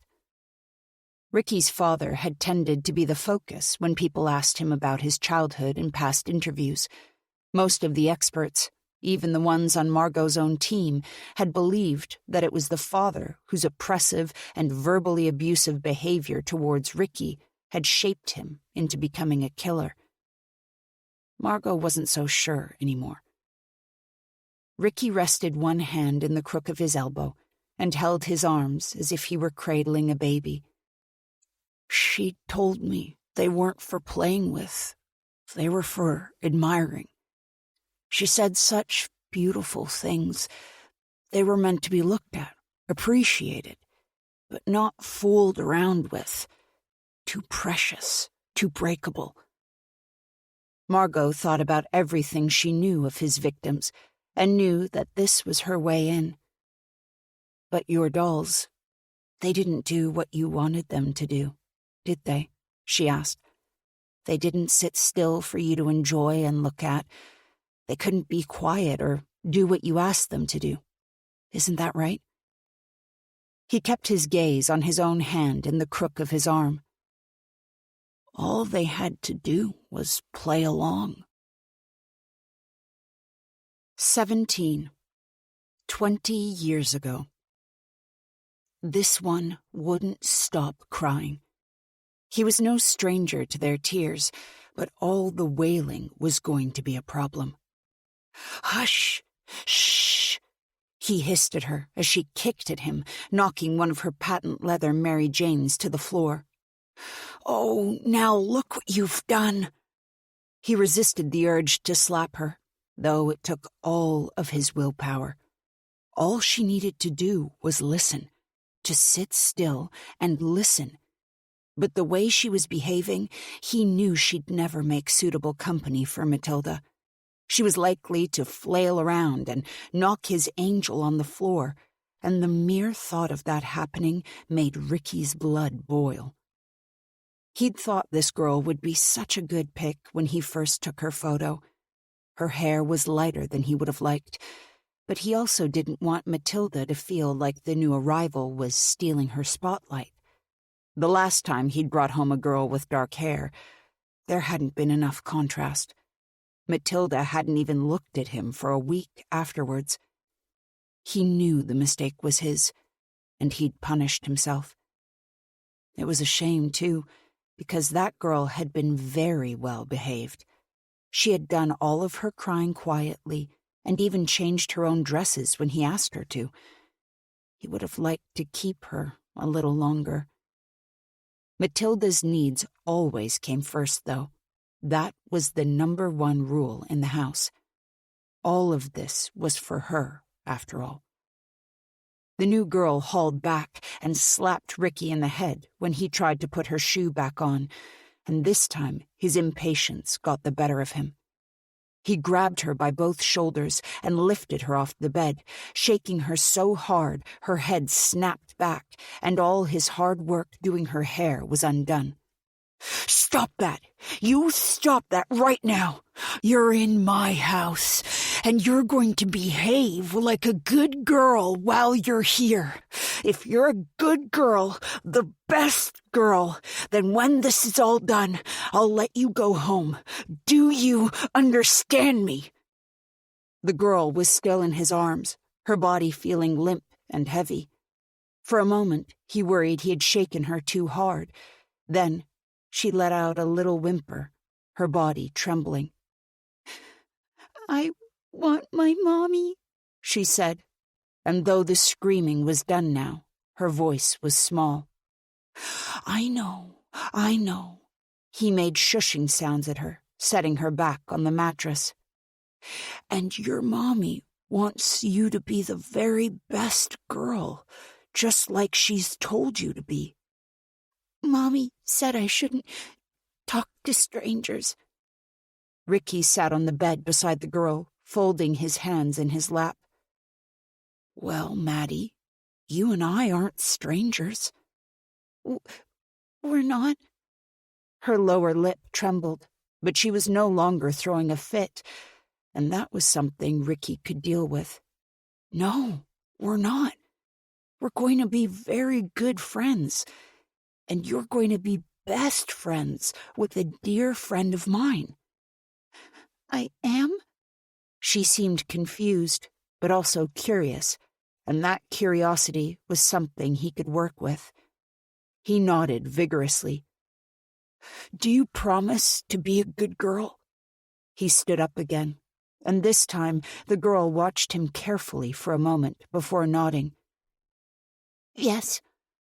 "Would you like to meet my friend Matilda?" 18. "Can you take a look at a photo for me, Ricky?" Margot asked.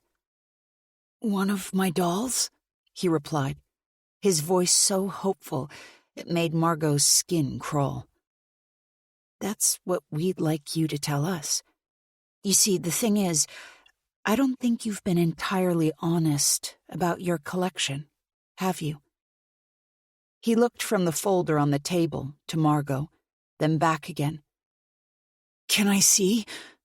Ricky sounded pleading, almost desperate. His hands were back in his lap, but his body was stiff with tension, practically vibrating. Margot opened the Maddie Moore file and took out a photo of the girl all done up for a pageant. Her cheeks were rosy with blush, and her blonde hair was piled in elaborate curls on top of her head. Ricky's lip momentarily curled when he looked at the photo. "I didn't take that." For a second, Margot thought the that he was referring to was Maddie. Then she realized what he really meant. The photo. The picture of Maddie was a professional shot, likely taken at an event, but the signature watermark Margot had come to recognize from other photos he had taken wasn't there. One of his competitors had shot this. "No, I suppose it's not one of yours, is it?"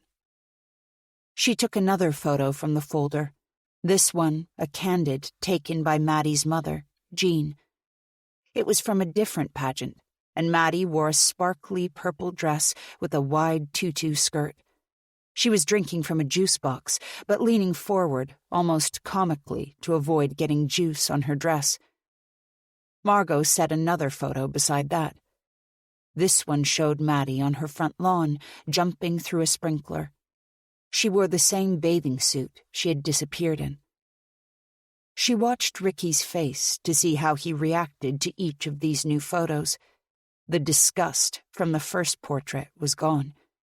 In its place was a sort of hazy curiosity, like the way someone might reflect on a family photo album and know the faces but not remember Aunt so-and-so's name because it had been so long since their paths had crossed.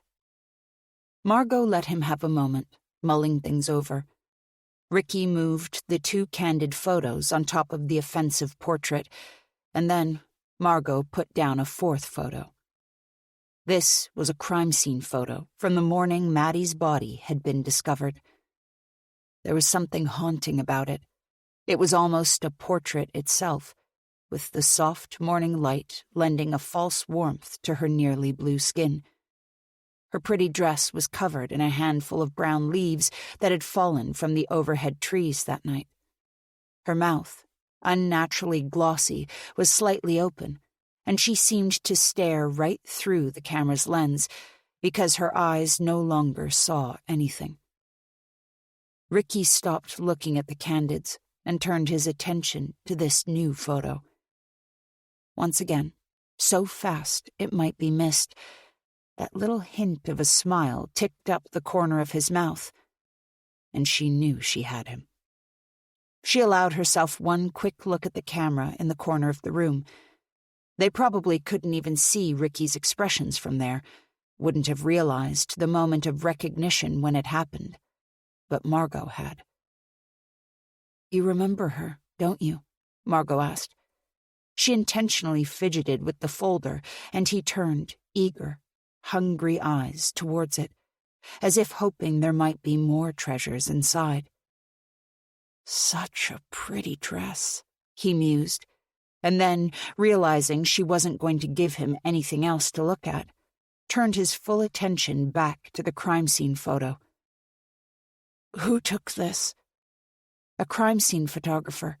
One from Carson City, I imagine."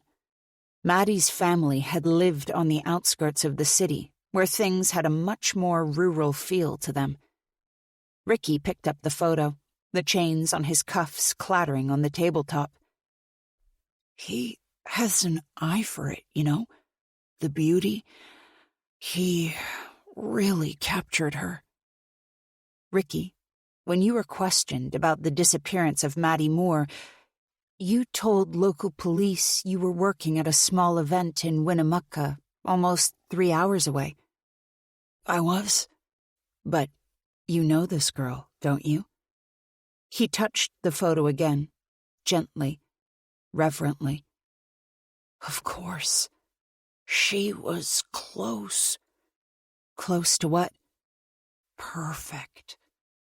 Margot took a breath.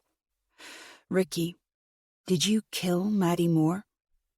"I had to. She was almost perfect, but not quite." He let out a sad sigh. "I thought I'd need to get rid of her right away." "Because of all the attention?" He scoffed and looked right at her, briefly meeting her eyes.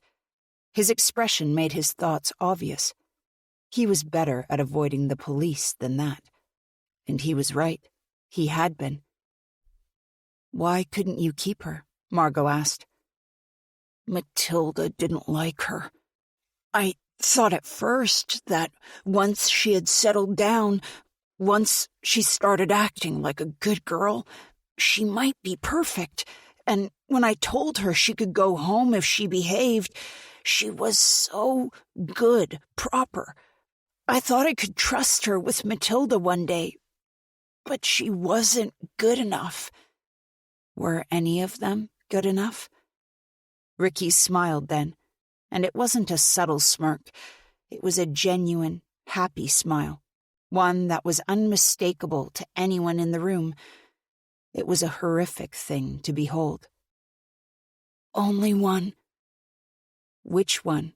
Margot tried to think of his known victims, of the list of candidates they had come with. She wanted to be prepared for whatever he said next. Which girl was perfect, Ricky? He looked back down at the photos of Maddie and pushed the stack back across the table. The one who is still there. 19. Margot was waiting for the rest of the crew in the lobby, pacing, anxious to get to the airport and back to Wes, when her phone rang. Sadie's face appeared on the screen, and Margot scrambled to answer before it went to voicemail. Sadie, is everything okay? Hi, Margot, Sadie replied, unresponsive to Margot's obvious worry. I just wanted to let you know there's good news. Margot waited a beat, hoping the news would be forthcoming, but Sadie didn't immediately say anything. What's happening? Margot urged. Sadie was lovely, but she was never in a hurry for anything. Talking to her was the human equivalent of a calm Sunday afternoon, but that tranquility didn't fit Margot's current mood. Eugene has put the legal fear of God into local law enforcement. Wes is getting released right now, and we should be back at the ranch in an hour or so. Eugene just wants to do a quick debrief. I'm pretty sure he's even convinced the local DA that a public statement needs to be issued about the premature and unfounded arrest of an upstanding local citizen. Margot could hear the smile in Sadie's voice. He's going to be fine, Margot, I promise. He's in good spirits. I talked to him just a minute ago. Margot closed her eyes in relief. She wished Wes had been the one telling her all this, if only so she could hear his voice instead of anyone else's, but she also appreciated Sadie giving her the news as soon as it broke. Chances were good she'd have been in the air before Wes could get in touch with her, and signal was never a guarantee while flying. Thank you, Sadie, truly. We're on our way to the airport now. I'll be back as soon as I can. Sadie said, the sound loaded with a lot of unspoken things. We'll be here. The flight back to San Francisco that afternoon was tense and more quiet than usual. They had cut the trip short because the revelation of Maddie Moore's murder had given them part of what they'd come for. But it had given them more as well. Ricky hadn't elaborated on what he'd meant when he said, the one who is still there, but the words clung to Margot like cigarette smoke, feeling thick in the back of her throat. There was a girl out there who might not be on any of their lists. They could have stayed and asked Ricky about more unsolved homicides, because there were more they had wanted to know about. But this little plot twist meant they had to pivot. Margot's hunch was right. Someone had been helping Ricky pick up his victims. Whoever that was, he had entrusted Matilda with them. What was more, they might have the body of a missing child. She believed there was a victim out there waiting to be found, but they needed to find the person Ricky had been working with to get there. Finding that person mattered more than probing the inner workings of Ricky DeGraff's mind. They would come back and interview him further once they'd spent time finding his accomplice and Maddie's body. Margot knew that another part of the reason they were going back to California to regroup was her, and she was grateful to Andrew for making this the plan, because she needed to get home if she was going to be any good to her team. At least she wouldn't now have to go to the sheriff's office and dig up her old bad cop routine. Wes was back at the ranch, and the relief of knowing he was free was enough to almost push her over the edge. But she could wait to cry until she was with him. Sadie had told her he was fine, but she still found that hard to believe. It was impossible for someone like him, who was so good and so morally right, to be unaffected by having anyone believe he was capable of this. He needed her, and she was lucky that Andrew understood that enough to call an end to their trip. A debrief was scheduled for the following day, with Margot joining remotely. It took all her self-control to stick to the posted speed limits on the drive home, though even there she skirted the acceptable wiggle room that almost all California motorists had learned as second nature. But as she neared Elk Creek, her heart pounding more and more wildly the closer she got, she knew she had to be on her best behavior. The last thing she or Wes needed was her getting pulled over for something as stupid as speeding and bringing further attention to their little family. She pulled up the long, dusty driveway to the ranch and spotted Wes's SUV parked out front beside Sadie's forest green Subaru with a pride flag bumper sticker and one that said, "Give Greenpeace a chance." Margot hadn't spent time with Sadie since Christmas, and while she could already smell the patchouli, she was very much looking forward to seeing her not-quite sister-in-law. Margot didn't bother to get her bag out of the car, though, out of habit, she did bring in her laptop case because it had been beaten into her year after year that data privacy was the most important part of her job. That, and the bag was also filled with case files containing gruesome crime scene photos, which certainly should not be seen by any local hooligans who wanted to rifle through her car for loose change. Not that that was likely. No one locked their cars out here. She was barely on the first step of the deck when the screen door of the house opened and Wes came out, with Sadie close at his heels. Margot dropped her laptop bag on a porch chair and threw herself at Wes. He let out a little grunt when he caught her, wrapping her tightly in his arms and giving her long, red ponytail a tug. "God, you're a sight for sore eyes, aren't you?" A pack of small dogs and one large German shepherd with one eye swarmed around their legs, eagerly nudging snouts into their calves as their tails wagged furiously. One cat, Lucy, the large calico, batted several of the dogs away because she was in charge of the entire ranch, and she let Margot know that her absence was unwelcome by reaching both front paws up Margot's leg in a stretch, then digging her claws into her thigh. Margot winced, but refused to let go of Wes, despite all the other demands for her affection. When she finally pulled back, she looked at him intently. "Are you okay?" She brushed her hands over his cheeks, scanning his face for any signs that he was different. He had 2-day-old stubbled growth, the same dark blonde as his hair, and the lines round his eyes crinkled when he looked at her. He looked tired, but he was still her Wes. "I'm fine. I promise you they weren't waterboarding me or anything. Deputy Cassidy kept sneaking me extra food. I don't think anyone there, except maybe the sheriff, actually thinks I had anything to do with it. And even him, he just wants an easy answer to give people who are scared." "But at whose expense?" Margot grumbled, pressing a kiss on either cheek before she finally remembered they were ignoring Sadie. She broke away from Wes to greet his sister. Sadie looked good.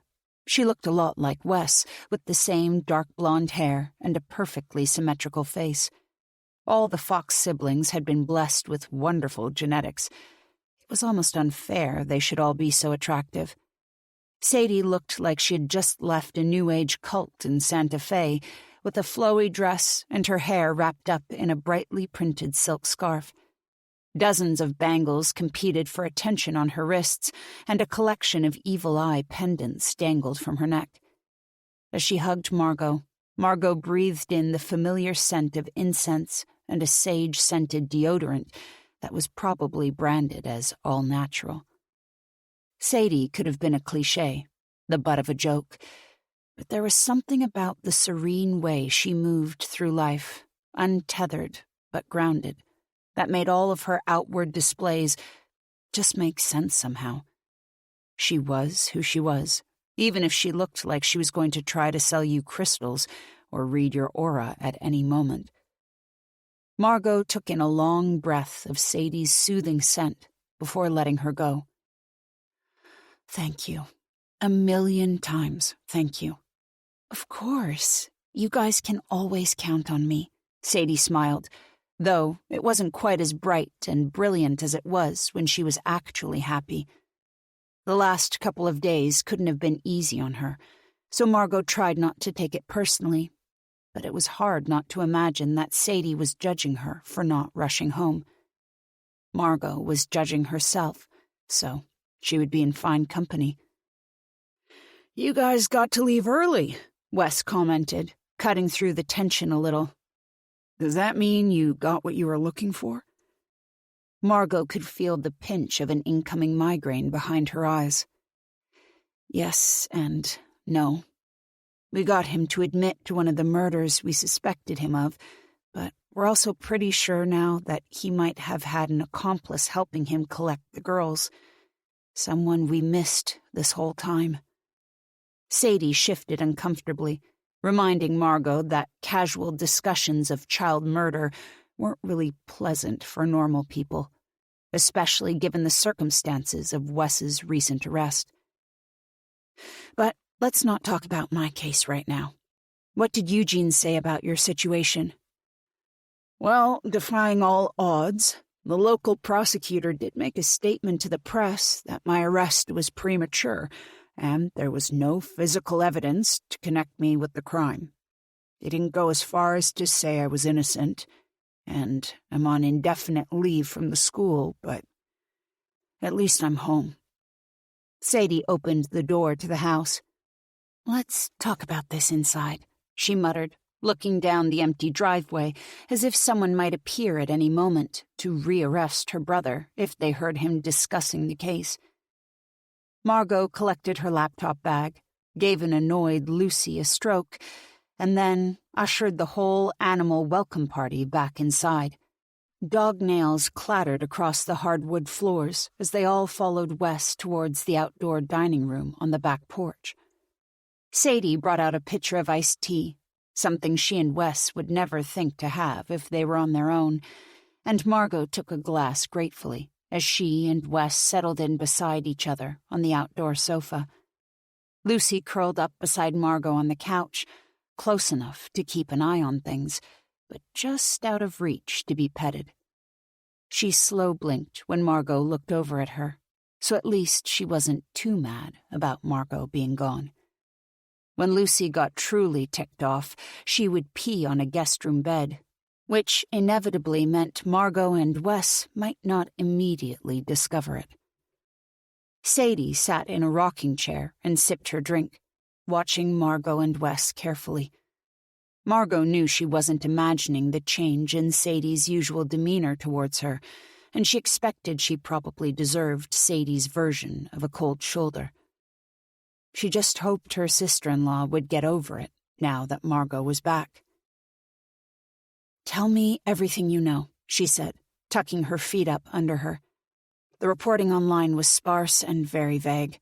I sent out some feelers to old contacts, but the sheriff's office is keeping this very tight-lipped, so they couldn't give me much more than what the press did." Wes gave Sadie a quick look. "You okay with this?" he asked. "Not normally, but in this case, I've already heard it all, so go ahead." Sadie was the kind of person who would rescue a wasp trapped in her house, so the work Margot and Wes did was so far removed from her comfort zone that she usually just asked how the dogs were whenever she checked in, rather than asking about work. When Wes had been coaching, that made things easier. Sadie never wanted to know about the cases Margot was working on, which was fine, because Margot didn't like to discuss them any more than she had to. Whitney Eflin was 16. Wes paused. Margot had to remind herself this wasn't just any victim. This was a girl Wes had known personally. Even though he wasn't the usual softball coach, he saw her every day at school. She squeezed his hand, waiting for him to be ready again. She was a good kid, smart, honor roll, cheer squad. She was also really small, just over 5 feet, maybe 90 pounds. Great for cheer, I gathered, but it also meant he drifted. Margot could fill in the blanks.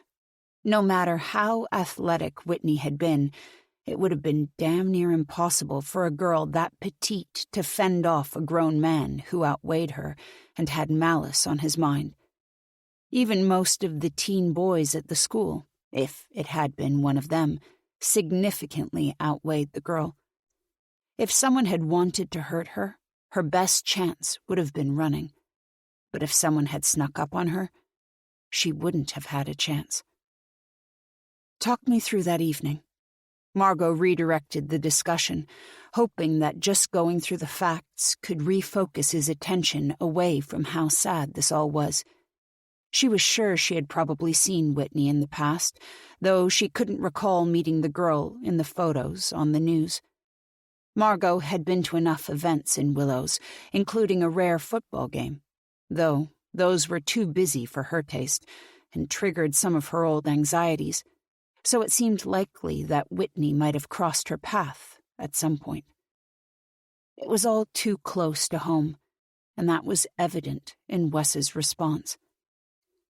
We finished practice at about 7. It was starting to rain, getting dark. Most of the girls brought their cars, including Whitney, but hers wouldn't start. So I offered to drive her and the 2 girls she'd come with home.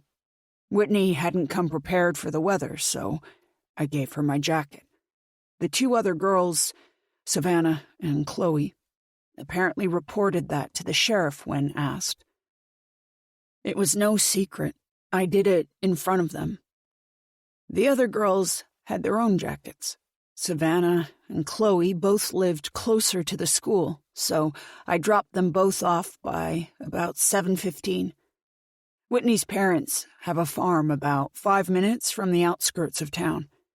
I dropped her off by about 7:20 or shortly after that. She mentioned when I pulled into the driveway that her parents weren't home yet.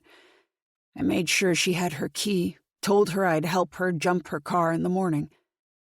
It was just too rainy, and the other girls needed to get home before their curfews. Then I watched her get to her door and unlock it, then headed back home. That was the last I saw her. What time did you get back home? Margot asked, knowing the police would have asked this as well, if they were smart. Just before 8, I stopped at the McDonald's because I didn't feel like cooking. Before Margot could ask, he continued, Yes, the receipt was on the passenger floor of my car. Yes, I paid by card. I think a lot of that helped Eugene get me out. Margot let out a little sigh of relief. So, not only was all the evidence against him circumstantial, but he had strong evidence backing up his alibi. There would almost certainly be video footage of his SUV in the drive-thru, and they had security cameras on the house. This would back up his arrival time and show he hadn't left again. It was appalling that with so much in his favor, the sheriff had still gone ahead with the arrest. Anger churned in Margot's stomach, making her feel physically queasy. When the real killer was found, that initial fuck-up was going to look terrible for the department. Everyone knew the first 48 hours were the most vital to an investigation, and the local cops had tossed those away, looking at an innocent man. What bothered Margot the most was knowing that if Wes hadn't been the one they'd locked up, he would have been free to actually help them. This case might look very different if things had happened that way. But she couldn't dwell on what hadn't happened. She needed to focus on the facts. Whitney was dead, and someone who wasn't Wes Fox had done it. They needed to do whatever was in their power to help figure out who that person was, so attention could finally be shifted off Wes. Margot also wasn't stupid. She knew she wouldn't be allowed anywhere near the investigation. The conflict of interest was evident a mile away. But she could speak to the sheriff in the morning about Andrew's offer to have an independent FBI profiler look over the case details and help them narrow down who they were looking for. "Do you know any of the details of what happened to her?" Margot asked.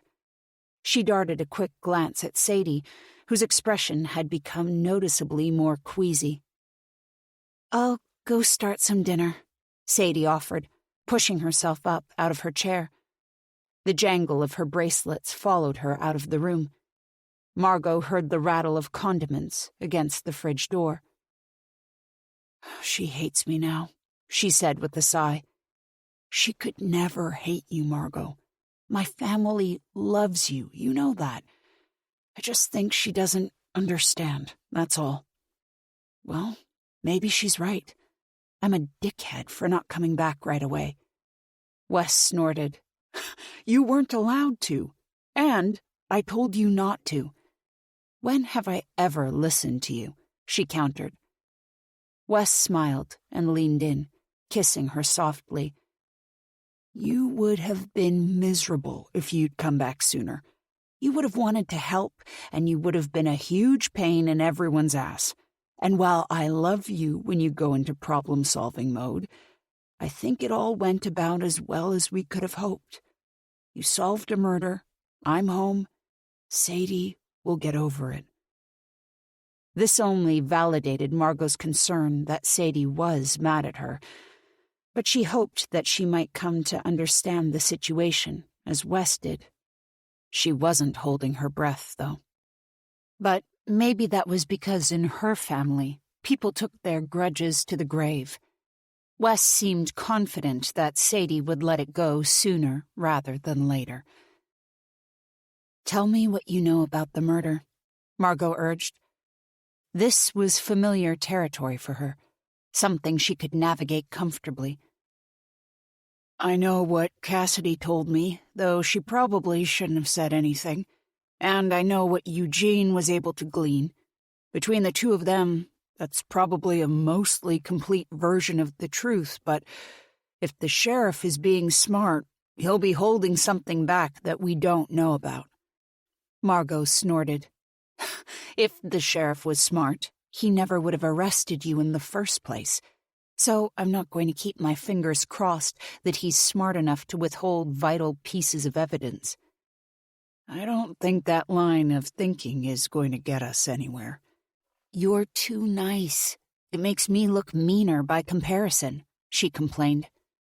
"I'm pretty sure you spent the entire first year of our partnership calling me a dick." In fairness, that might have been unconscious flirting on my part, but also, you were kind of a dick when we started working together. "All this buttering me up isn't going to get you the details you wanted on the case," he reminded her. She held up her hands in a mock surrender. "Go ahead." "From what I've been able to gather, even though Whitney went into her house, I saw her. She must have either left again or possibly let someone in. If it were me betting, I wouldn't be surprised if she tried to walk back to the school to see if her car would work. She seemed very upset about it not starting. The other girls had to calm her down. From what I've heard, I think her father is pretty strict, and she was probably worried he would get mad at her for leaving the car at school, or possibly take her car away completely. You know how teenagers can get about their car.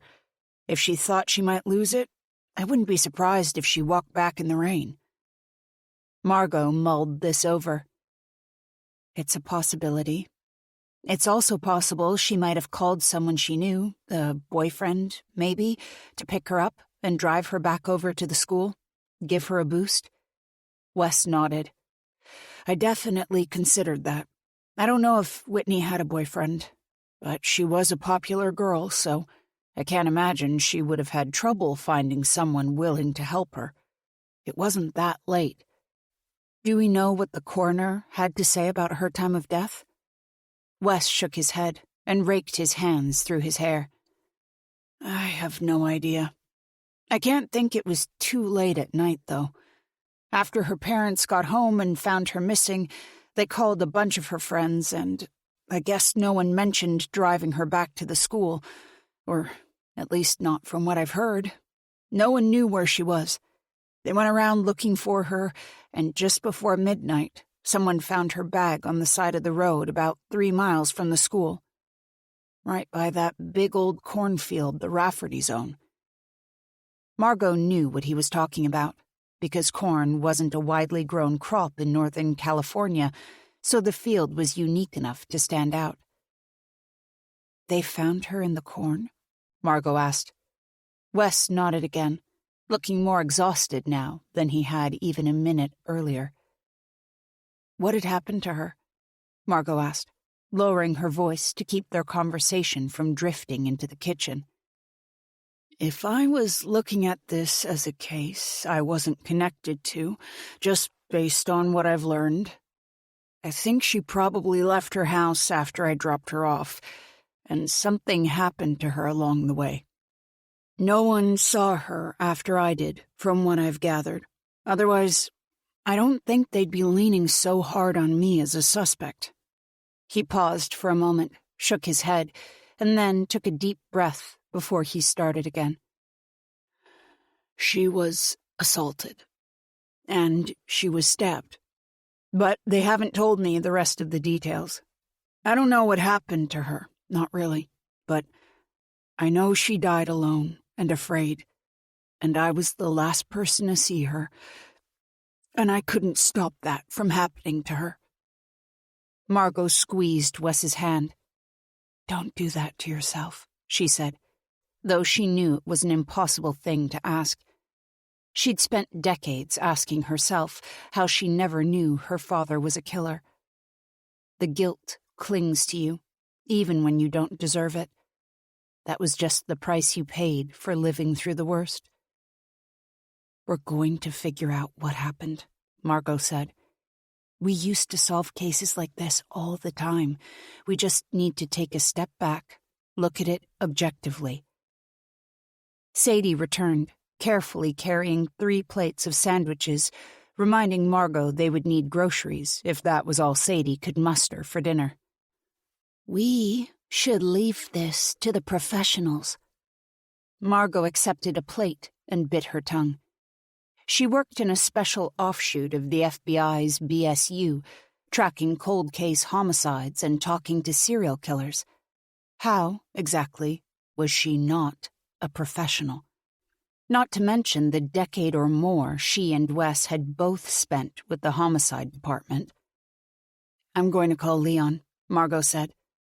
Their old colleague, Leon Telly, was long retired from the police force, but he was a licensed private investigator, using his innumerable talents to earn a little extra money for things his pension didn't cover. He had the good fortune to be able to pick and choose his cases, and Margot suspected he would be willing to look into this for them. She hadn't wanted to bother him with it before, knowing he'd only worry with Wes being in jail.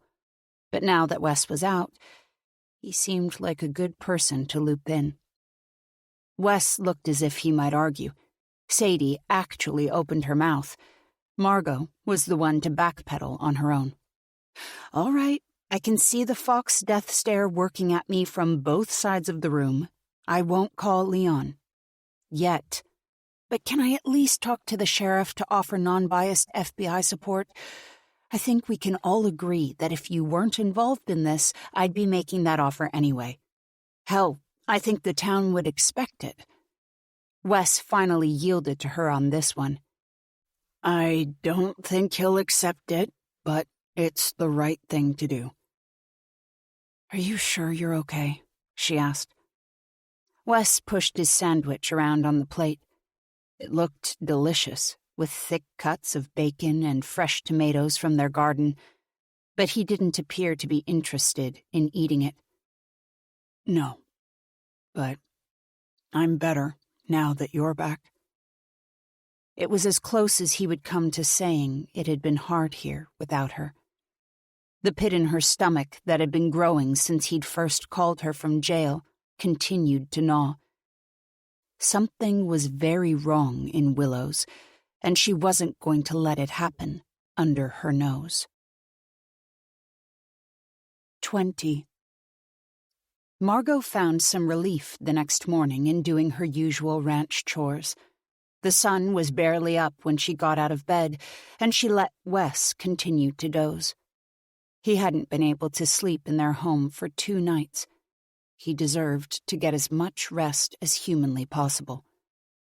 Sadie was also still asleep, judging by the soft sounds of snoring coming through the closed guest room door.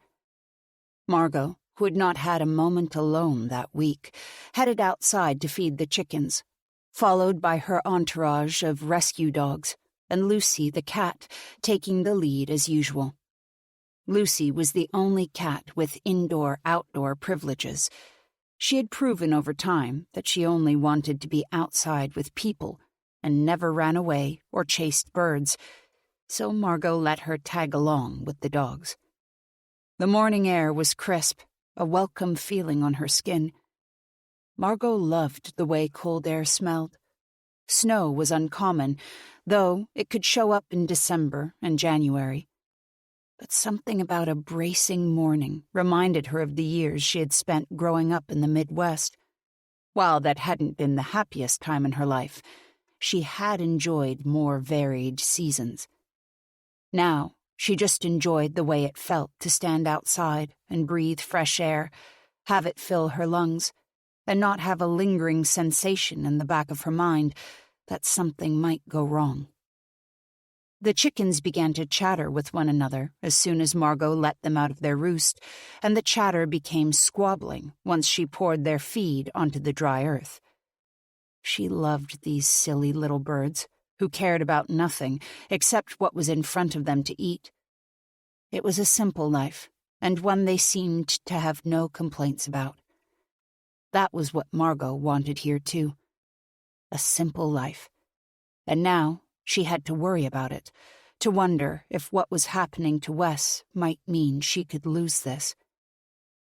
It was a thought too dark to stick with this early in the morning.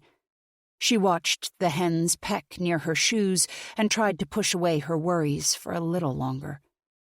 The ranch had come with a variety of buildings, most of which Margot and Wes didn't need, at least not at this point in their lives. The more animals they got, the more she wondered if the big, aging barn could be used for more than storage. The outbuildings, with their faded wooden siding, turned gray by weather and age, had been a blessing, especially the work shed with insulation and electricity that Margot had converted into a feed shed, complete with a fridge for all the medication the dogs needed.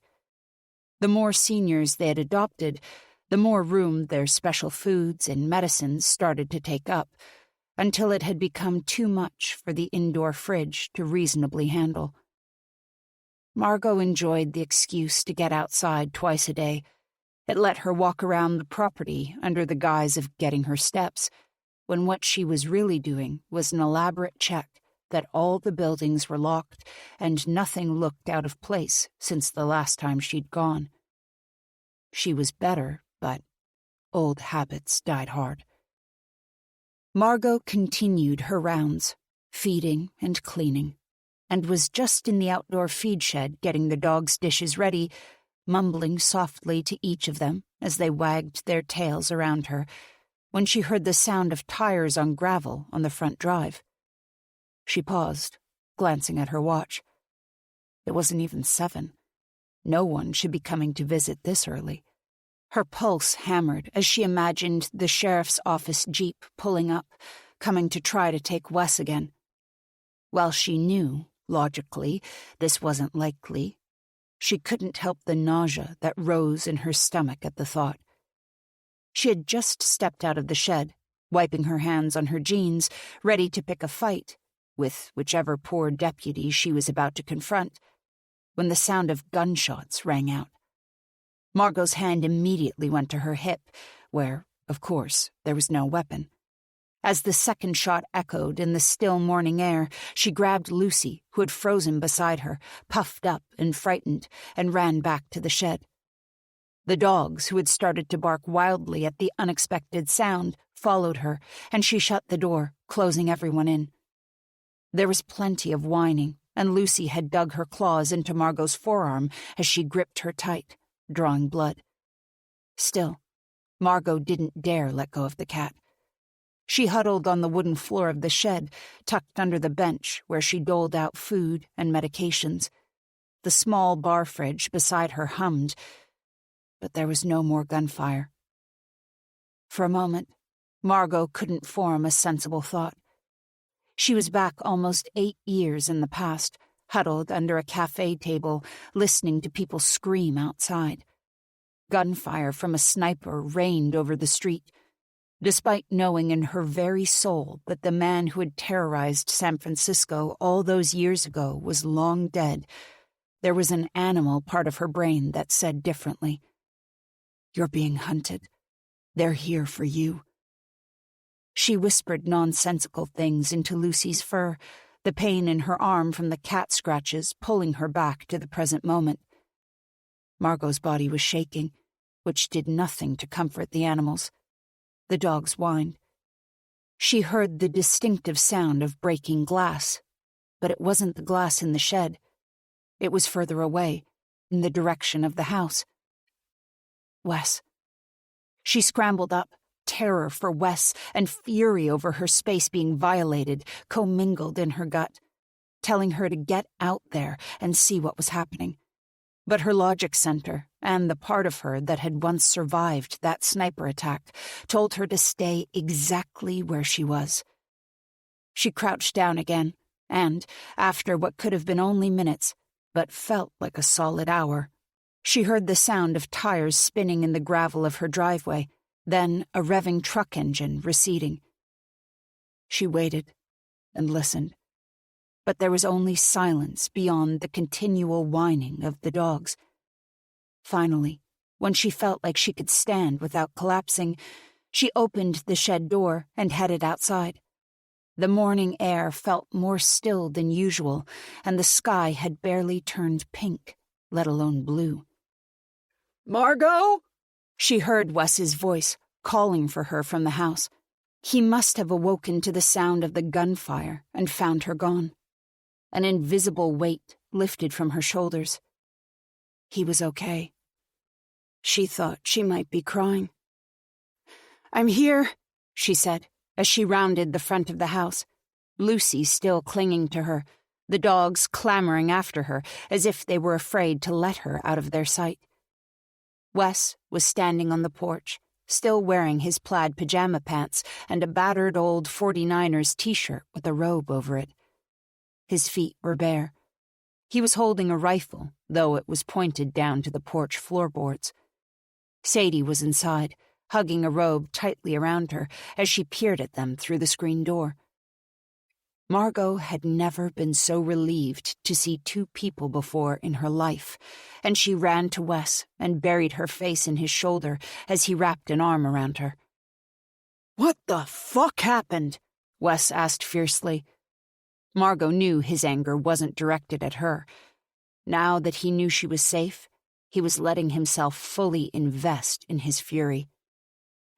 "I don't know," she admitted, her voice trembling. She took a breath to steady herself before continuing. "I was around back feeding the dogs when I heard the first shot. I locked us all in the shed. Was that glass breaking?" "Kitchen window," Sadie confirmed, glancing back over her shoulder. She looked frazzled, her hair in a messy bun on top of her head, pillow creases on her face. Her expression suggested she was just hoping this was a nightmare and she was going to wake up soon. Their kitchen faced the front driveway and adjacent kitchen garden, so if someone was in the driveway, it would be the easiest target. Margot would see what they'd thrown later.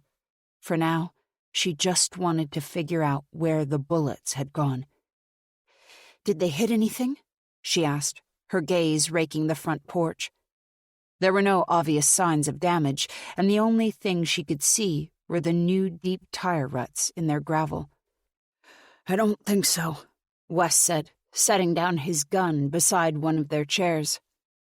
"It looks like they were just shooting into the gravel." "We have to call the sheriff," Margot said. She saw his expression shift to a momentary grimace before he grudgingly nodded. The sheriff's department might not be on their holiday card list at the moment, but if people were coming onto their property and shooting at their house, then they had to report it. "I'll call them," Sadie said, and vanished from the door. Margot realized that she was still holding Lucy, who, at least now, seemed calm. Margot set her down on the porch. "Is everyone accounted for?" Wes asked, looking at Margot's entourage. "The rest of the cats are inside. All the dogs were with me." She scanned the yard, as if there might be animals present she wasn't aware of. The chickens, if they'd been bothered at all, were already back out, clucking and pecking, completely unfazed. No, Margot didn't think this morning's visitor had intended to harm any of their animals, or even them. Now that she could think more clearly, she felt deep in her bones that this had been a warning. "You're no longer welcome here. Leave, or this will get worse." Margot stared down the driveway as if she could see beyond it to whoever had done this. She wasn't going anywhere. 21. Margot couldn't decide if she was offended or relieved that it was Deputy Florence Cassidy who pulled into their driveway about 20 minutes later. The sun was up now, and it was looking to be a stunning day. Margot had expected the sheriff himself to arrive, and already had her hackles up when the Jeep pulled in. But when she saw Flo's petite figure emerge, she had to let all her animosity out in a long exhale. While she currently didn't harbor any tender feelings towards local law enforcement, she knew through Wes that Flo was on their side, as much as anyone in the area was likely to be. Flo was shorter than Margot and Wes, coming in at about 5'6" tops, even with her heavy work boots. She wore the department-issued khaki uniform, tailored within an inch of its life to fit her small frame.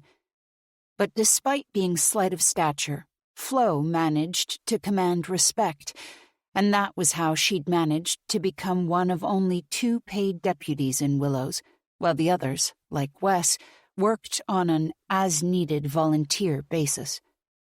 Flo's father, Duncan Cassidy, had been the sheriff before Jim Wilder had been elected.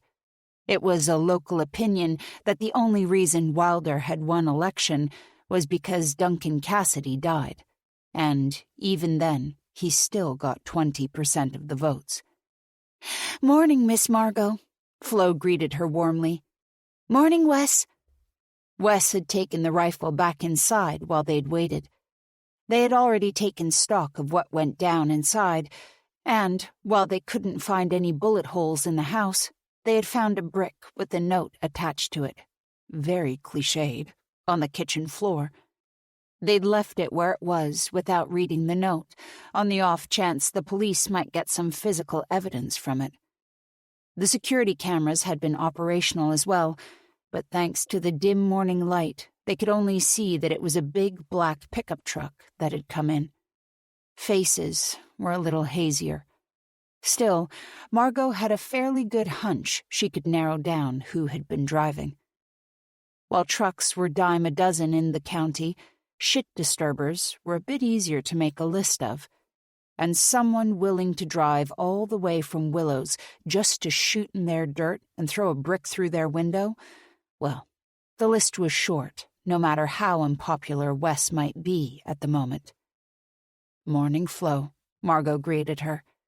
Flo's cheeks flushed. "Deputy Cassidy, while I'm on duty, Margot, if you don't mind." Margot's first instinct was to snark back that perhaps Flo should call her special agent then, but she bit her tongue. Her hostility had another target, and Flo didn't deserve to bear the brunt of it. "Of course. You want to come in and see the kitchen?" Flo made a general gesture to the parking area at the front of the house.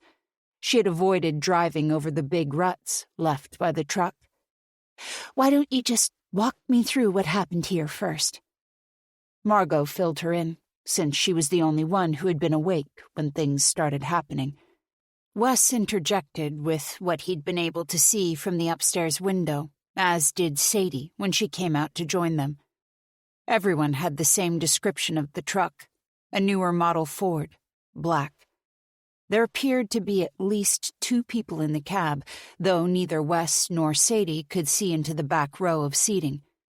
One person got out, while another fired from the passenger window. The gunshots, upon reviewing the security footage, appeared to have been aimed into the driveway, and Margot pointed Flo in the general vicinity where they did, indeed, find 3 bullets in the soil and 3 shell casings where the truck had been. Flo collected everything with a dutiful attention to detail, photographing the evidence and then bagging it and marking each bag. "Seems like they were just trying to spook you," she observed after prying a bullet out of the dirt. "Job well fucking done then," Margot grumbled. They headed as a group into the kitchen, where Margot had shut the doors to keep the animals from wandering in and stepping on all the broken glass. Flo took a few more pictures before gingerly stepping onto the tile, bits of glass crunching under her heel, even as she did her best to avoid them. She donned a pair of gloves before picking up the brick, a move Margot was impressed by and, admittedly, hadn't expected, and then opened the note attached. "Bit theatrical," Flo mused. 0 points for creativity, Wes agreed. Flo looked down at the piece of paper in her hand before setting the brick back on the floor. She was frowning. "What does it say?" Sadie asked from the doorway, where she was keeping curious house members at bay. Flo turned the note around to show them, grimacing as she did. Killer. That was it. No threats, no wordy rants, just one simple word that said it all. Margot looked at Wes, who was transfixed by the paper. As she watched him, aware of her heart pounding, she realized he hadn't thought about all this, about the consequences. She'd been dreading this since he first mentioned his arrest, because Margot knew how people reacted in situations like these. There was a reason, beyond just changing her name and moving, that Margot didn't have any of the friends she had been so close to when she started high school. People she'd sworn, when she'd been only 15, would be in her life forever. She'd seen the way people changed when they learned about her father, the way they pulled away from her, and how suddenly she became the villain, even though she understood that, in a sense, she was just another victim. They didn't see it that way. People looking in from the outside never did. They saw only the simplest answer, the worst-case scenario, and they reacted to it the only way they knew how, with fear and anger and judgment. Margot had seen all of this coming because she'd lived through it, but he never had. He, despite all he had seen in his life, still believed there was some inherent goodness in humanity. Margot had been disabused of that notion long ago, though she'd been trying to adjust to Wes's way of thinking in recent years. Still, she went to him, put her arms around him, and whispered, "It'll be okay. They'll figure it out, and it'll be okay." When it had happened to her, their family had run. They'd changed names, changed states, done everything possible to start fresh.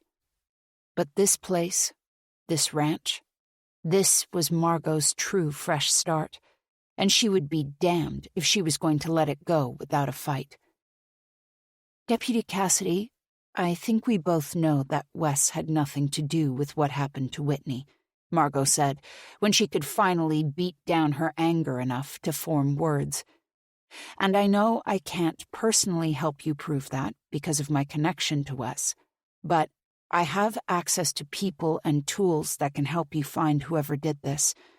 Please don't let jurisdictional pride let that girl's real killer walk away to do this again. She looked imploringly at the smaller woman and could see the uneasy position she was putting Flo in. She didn't care. The tense silence was broken by Margot's phone ringing. The unexpected sound was enough to make her and Sadie jump. She glanced at the clock on the kitchen wall and realized with a jolt that she was late for the debrief meeting about DeGraff. "Just think about it, please," Margot asked. "I know the sheriff might balk at the suggestion, but my team are very good at what they do. We have a world-class criminal profiler working for us, and the FBI prides itself on independent and unbiased assessments. If they think Wes matches the profile, they won't hesitate to report that. But we both know he's not who you're looking for. And if we don't find that person, shit like this morning is just going to keep happening. Except maybe next time they won't just shoot at the driveway. Maybe next time it won't be a brick. It'll be something on fire. None of us want to see that happen in our county, do we?"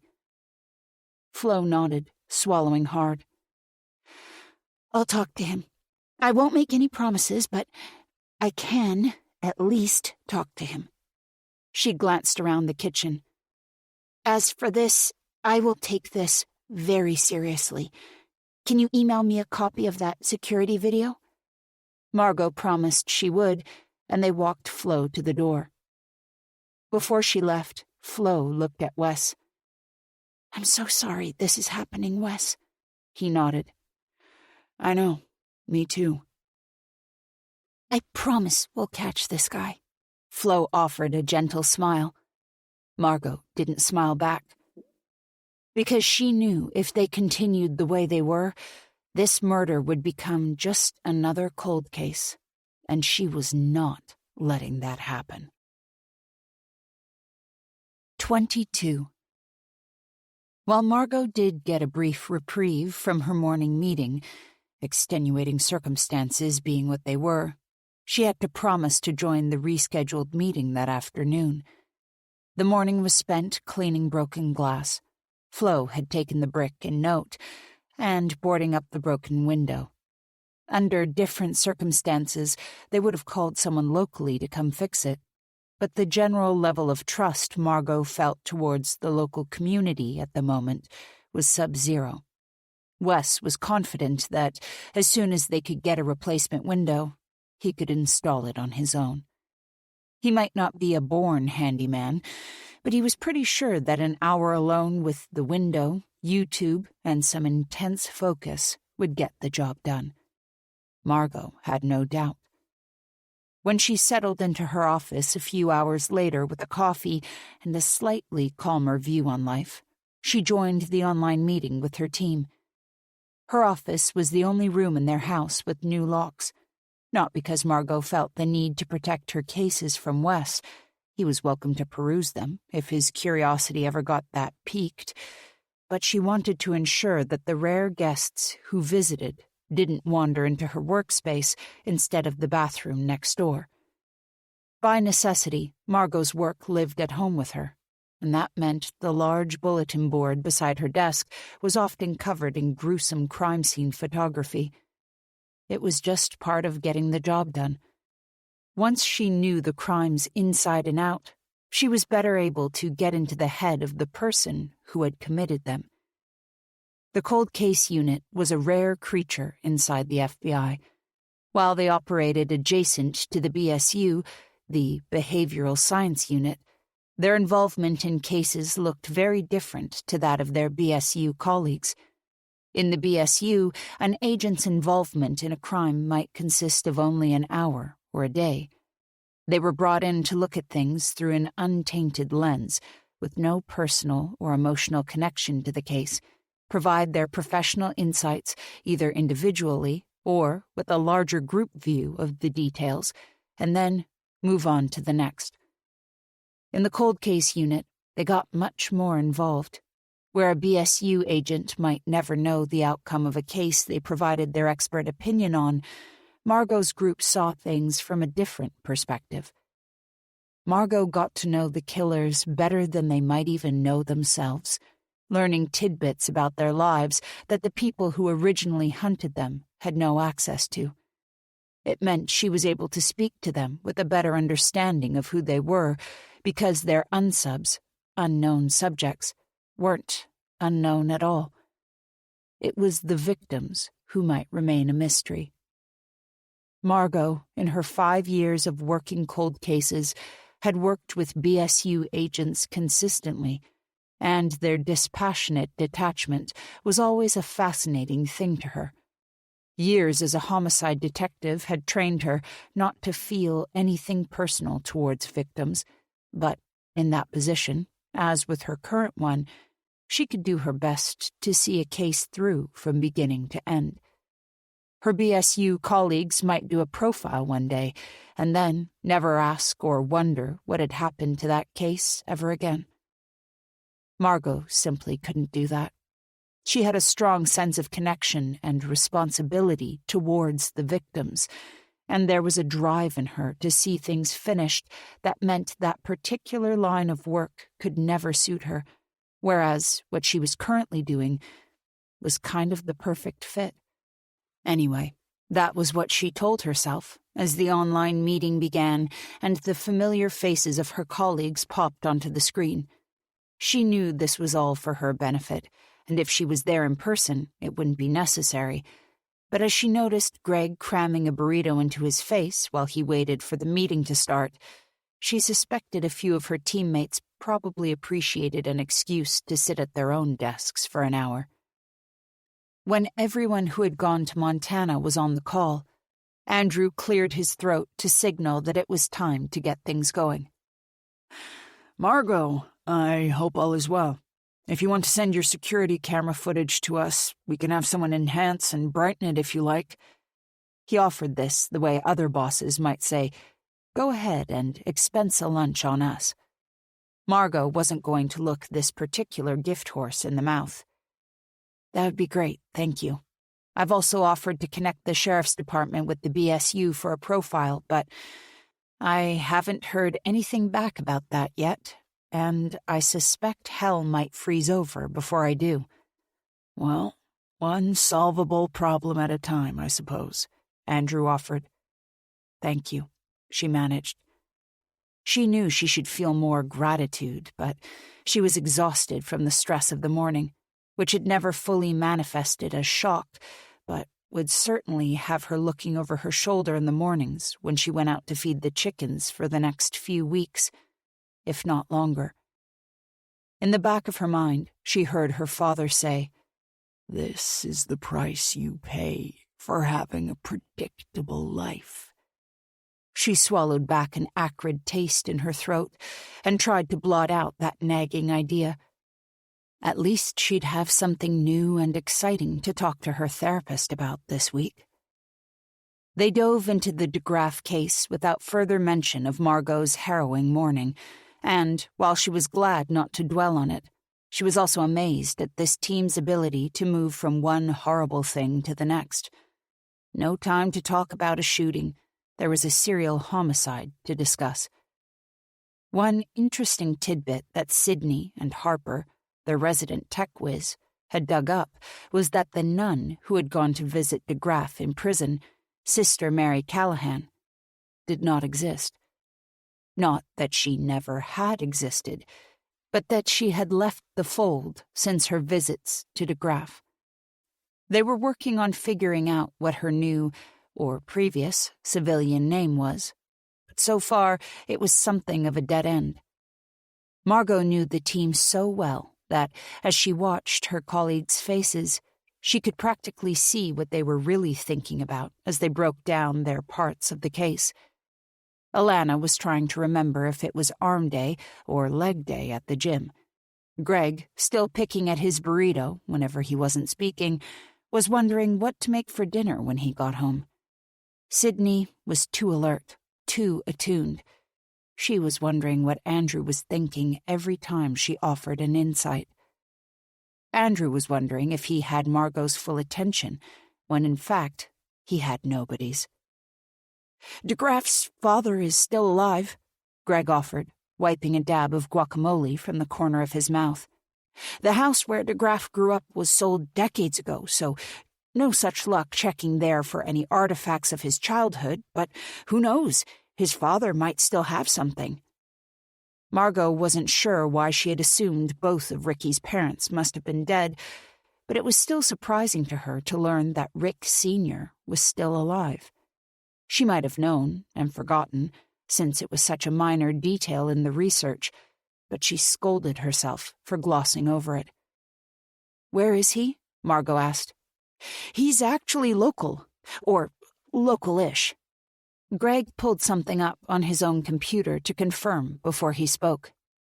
"He's living at a care home in Fresno." There was a long beat while everyone processed this. "Margot, you and Alana can go," Andrew said. "Tomorrow?" Margot gave him a hard stare and was about to protest, to remind him that her life was a bit too complicated right now for road trips to Fresno, but she knew it was pointless. Everyone had personal bullshit going on. Everyone had issues they would rather be dealing with than this. Despite the fact that her problems felt huge, she also knew the same might be true for others on the team. They weren't bringing their issues into the workroom. "All right," she agreed, hoping her tone didn't belie how pissy she felt. "Alana, I can pick you up en route."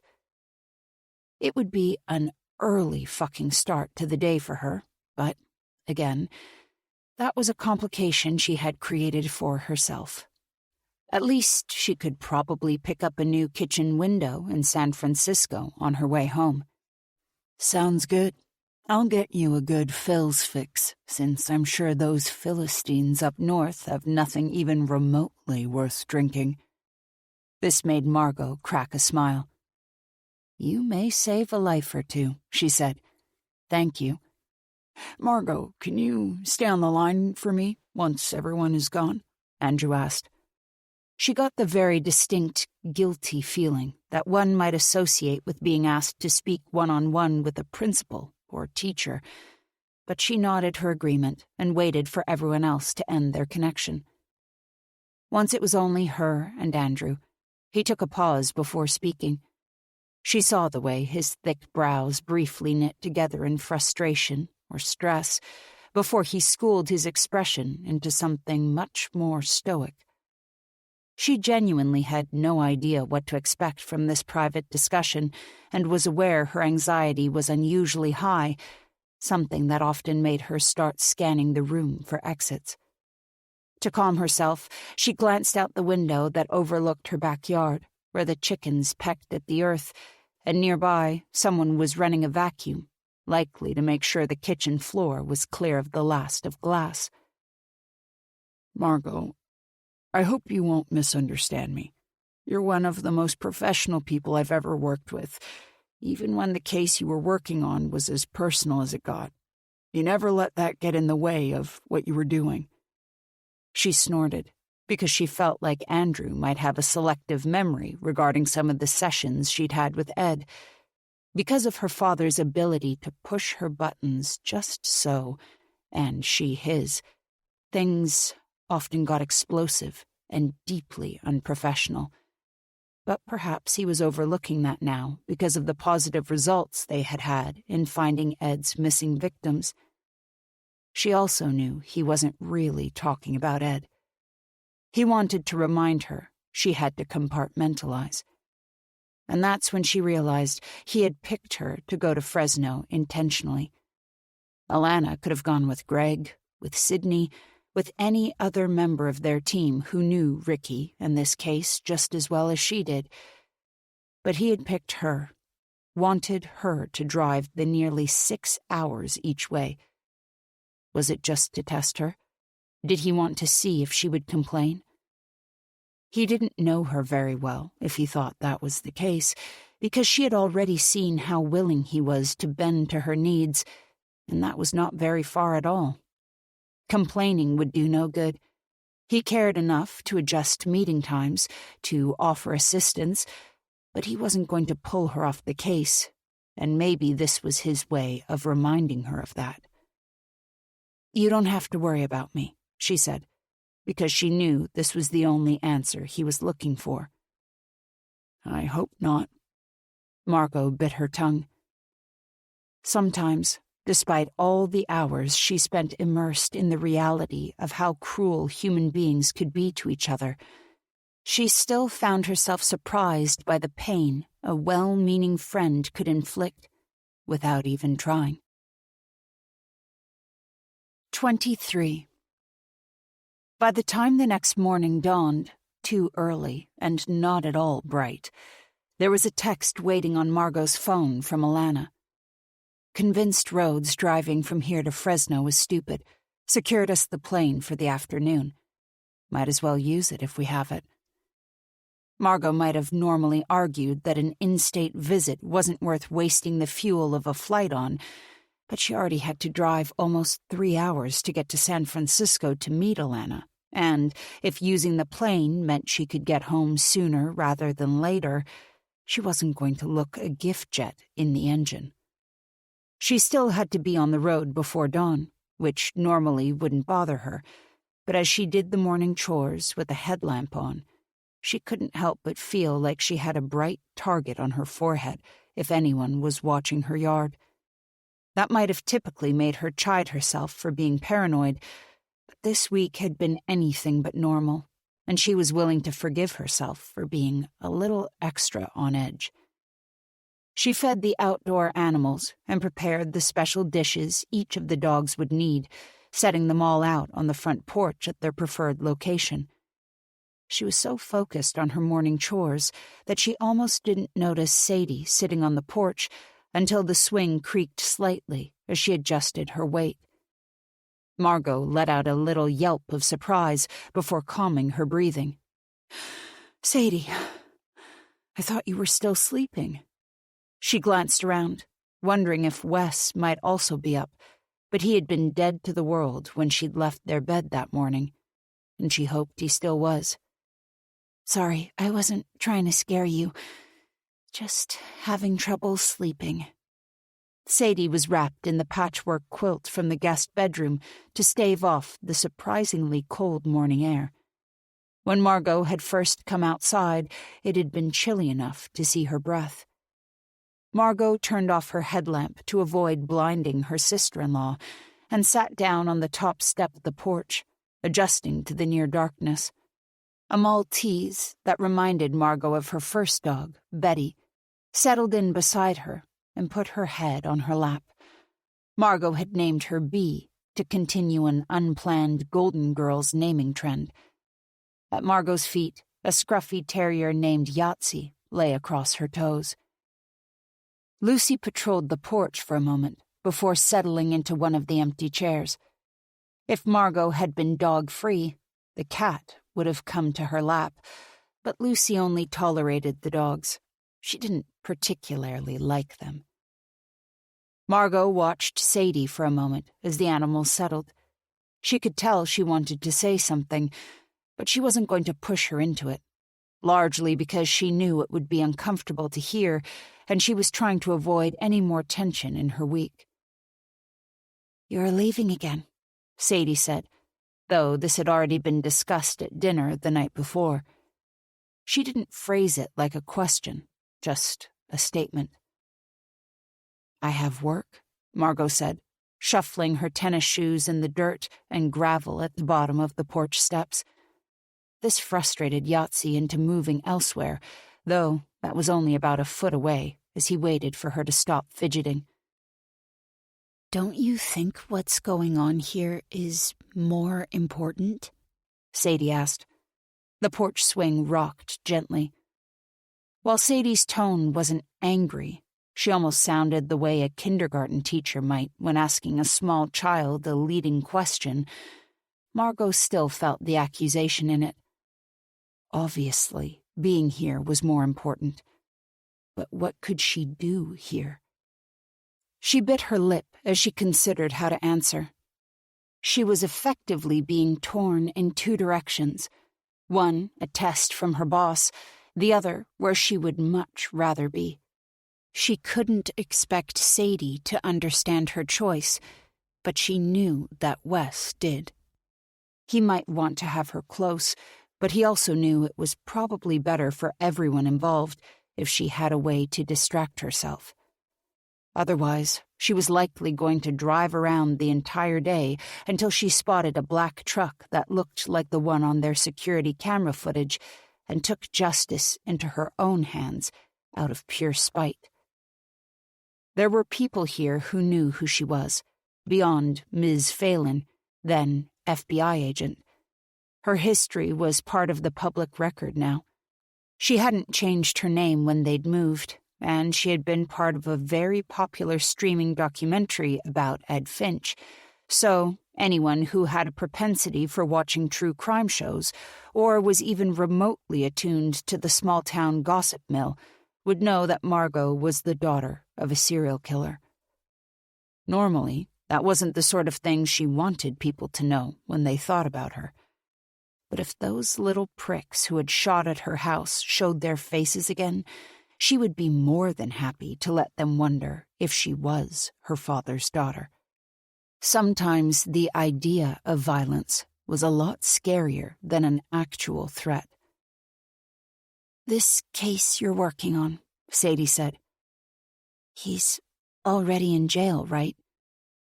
Margot knew what she was implying, that there was no rush, no immediate need for Margot to leave, except that was no longer the case, now that they believed Ricky DeGraff likely had an accomplice. "When we were interviewing him, he gave us reason to believe there was someone else who helped him." Margot didn't get into more of the specifics, knowing Sadie didn't want or need to hear them. "That means there could be someone at large who either assisted him in preparing for his crimes or potentially even in the execution of those crimes. That makes this case very important for us to resolve, quickly, if possible." The porch swing creaked.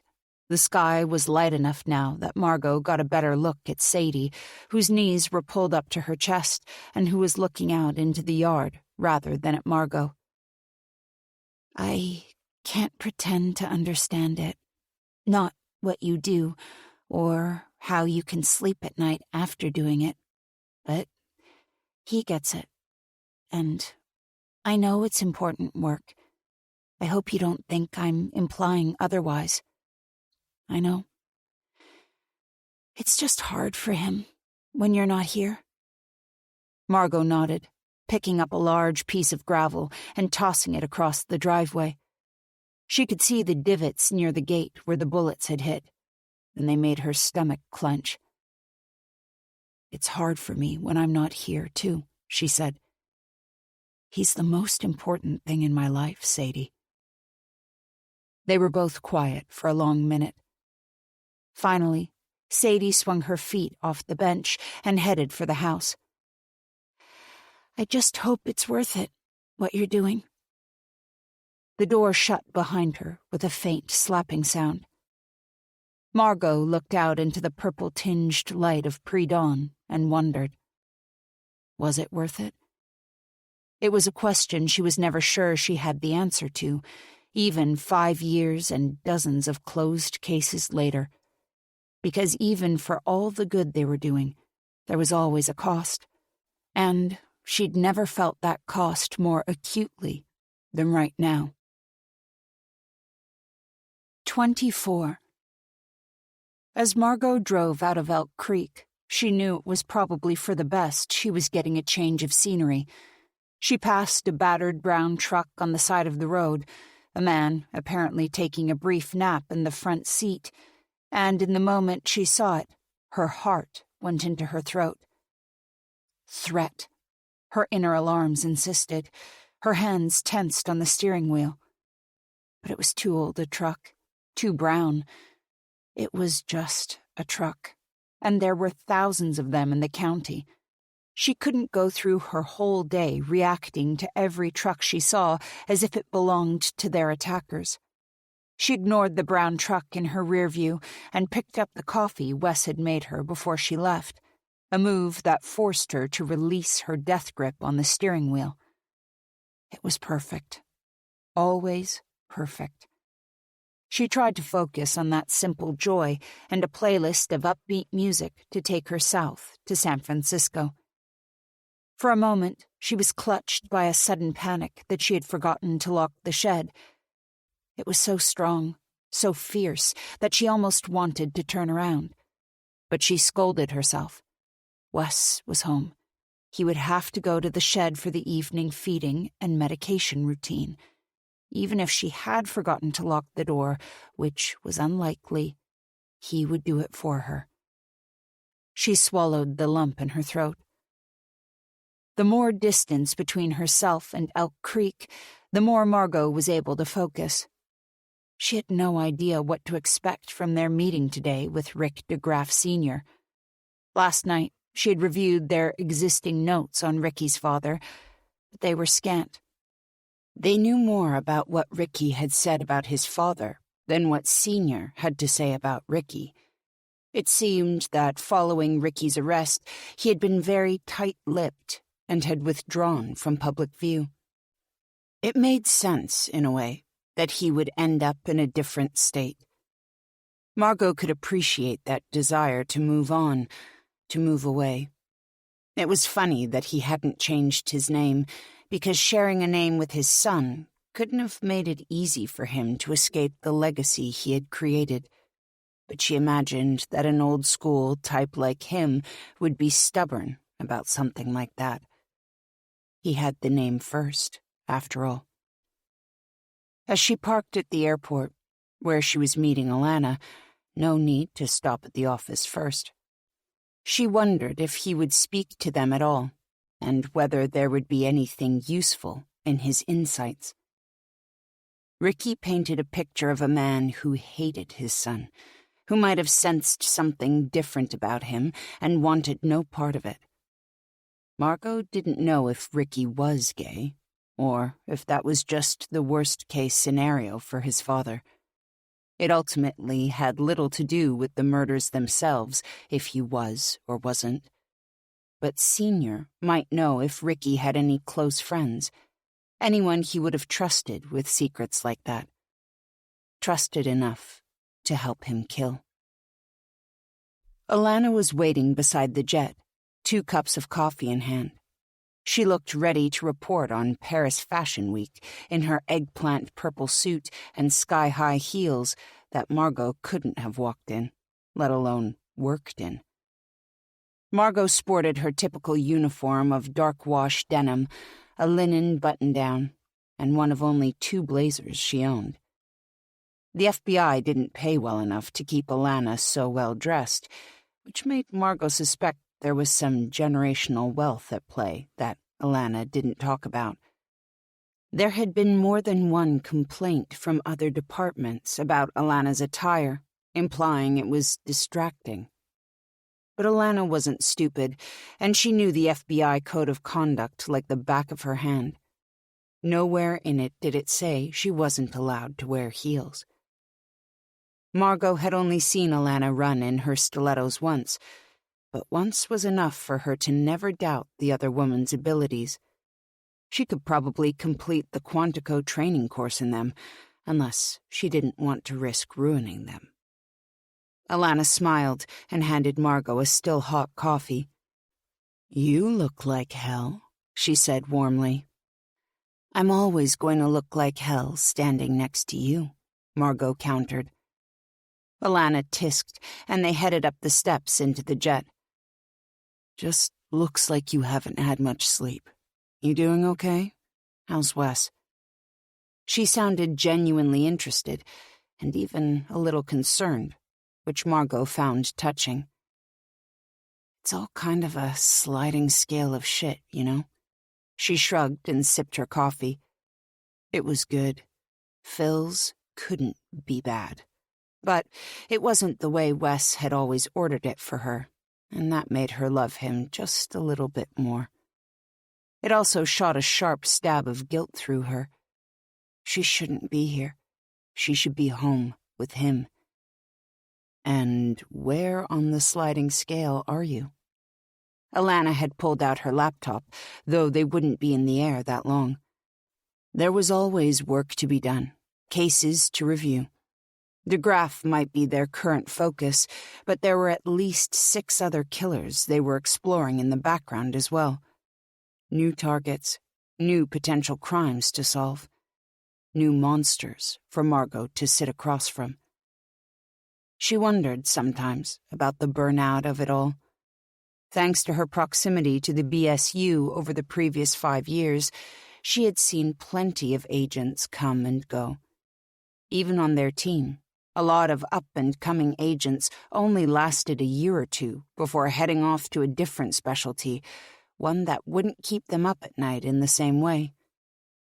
As someone who had left and then decided to come back, Sydney was a rare outlier. Margot realized that violent crime, and serial killers especially, was a niche that went one of 2 ways. Either you worked it for a few years as a stepping stool to something different, or you did it for the rest of your career. Margot had joined the Bureau specifically to work this kind of case, but that didn't mean she didn't sometimes think about what it would be like to leave. She was in the system now, an actual agent. But all the allowances she'd been given were only in place because of the team she worked for. The FBI didn't really have a lot of work-from-home options. "You could quit," a voice told her, and she honestly couldn't tell if it was her voice or Ed's. But whenever the thought emerged, she couldn't help but listen to it for a moment or 2. Could she? Could she ever really shake this?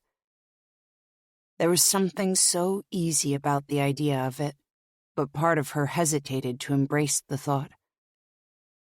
Wes had left law enforcement, and, until this week, he had seemed the better for it. Maybe she could leave, start truly fresh. What if the reason all these bad things kept happening was because of her? Was she the one who kept bringing misery and despair to their doorstep? And, if that was the case, then wasn't leaving the only right thing to do? Margot? God, there she went again, spacing out. She pushed her thoughts of quitting her job onto a far-distant back burner. This job was the only thing she knew at this point. Leaving would just make her feel more lost than ever before. She was tired, that was all. Tired and anxious, a deadly combo. She sighed. On the sliding scale, I don't know. Not in the pits per se, but it's been pretty shitty. How visceral. Alana leaned back in her seat, holding her coffee and looking at Margot in a way that felt inescapable. Margot shifted uncomfortably. She hated to be perceived. I feel like it will be a win if I get through this week with no one else shooting at my property or accusing my partner of murder. I don't think that's too much to ask. Alana gave her a soft smile. The truth always comes to light eventually. Right, but in our line of work, that can mean decades. I'd prefer it not take decades to clear Wes's name. Alana shrugged and returned to her laptop. I could always help, do a little independent exploration. Sheriff's Department are being kind of stubborn about sharing files. While Alana continued to look at her laptop, Margot couldn't help but notice the little smirk at the corner of her mouth. There are ways around that. Margot stared at her for a long moment, not sure if she was kidding or not sure if she wanted to know. While Margot had no doubt that the security protecting the sheriff's department's documents was unlikely to be any match for the FBI, she also had no idea Alana had that specific skill set up her sleeve. "Let's put a pin in that one for now," she said cautiously, "though I am both impressed and terrified by your willingness. Friends look out for each other." This took Margot aback. She sometimes forgot that people might actually consider her to be a friend, or consider themselves to be her friend. Alana was her friend, inasmuch as Margot let anyone in to be her friend. And, more importantly, Alana had always known the truth of who Margot was from the moment they first met, and that hadn't deterred her from wanting to get close. That was a rare gift. "Thank you." She meant it, too, and not just for the offer. In Fresno, a rental car was waiting for them at the small airport. Margot appreciated whoever had the foresight to make that rental, because she had left her brain in bed that morning, and it was only just now catching up with her. About 15 minutes later, they were in the lobby of the Ruth Ware Rest Home, a single-story building made of red brick with neatly trimmed bushes outside. The residents all appeared to have individual units with small patio spaces outside, and a few had decorated with potted flowers, still going strong late in the season, but that was the extent of the decor outside. After a brief meeting with the nurse at the front desk and a chat with the home's managing director to confirm the FBI was supposed to be there, it was agreed that they could speak to Rick Sr., but only if he wanted to. Margot and Alana paced the lobby, and Margot looked at the old oil paintings on the walls of serene landscapes and birds that would have been more at home in Florida. The nurse returned. "He's just woken up, but he's willing to talk to you." She didn't move or indicate a direction they should go. She seemed to want to say more. "I should warn you that Richard can be prickly, and especially so right after he's woken up. He may be a bit rude, I'm sorry." Margot actually smiled at this, because no matter how rude Senior might be, he wouldn't even come close to being the most odious person she would speak to this year. "I'm sure we've met with worse," Alana said, mirroring Margot's own thoughts. "And," the nurse drifted for a moment, "well, he has some issues with women in authority roles. We have a lot of trouble with him and female doctors." She raised her hands helplessly. "Just be prepared to meet some friction, that's all." "Thank you for the warning," Margot said, and caught Alana's eye as they followed the nurse to a room at the end of the hall. She knew Alana well enough to know she would be looking forward to this. The nurse opened the door for them and headed in. "Richard, the 2 FBI agents are here to talk to you." "You just told me 5 minutes ago. My goddamn memory isn't failing. Just my fucking legs." The nurse, who was maybe 30 years old, tops, clucked her tongue at him like he was a little boy. "Sorry, Rachel. Send them in." Rachel waved Alana and Margot in, giving them their first look at Richard Sr. and his space. As Margot had guessed from the exterior of the building, there was a door on the far wall that looked as if it went outside, but all the windows facing the light were covered in thick curtains, making the room look dingy and dark. Richard Sr. was sitting in a wheelchair near the covered main window.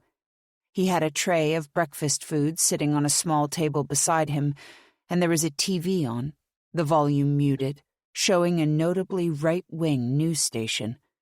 The nurse excused herself and shut the interior door with a hushed click. Next to Senior was an old love seat with a fuzzy camo blanket over the back and some unexpected throw cushions that looked as if they had been hand-embroidered.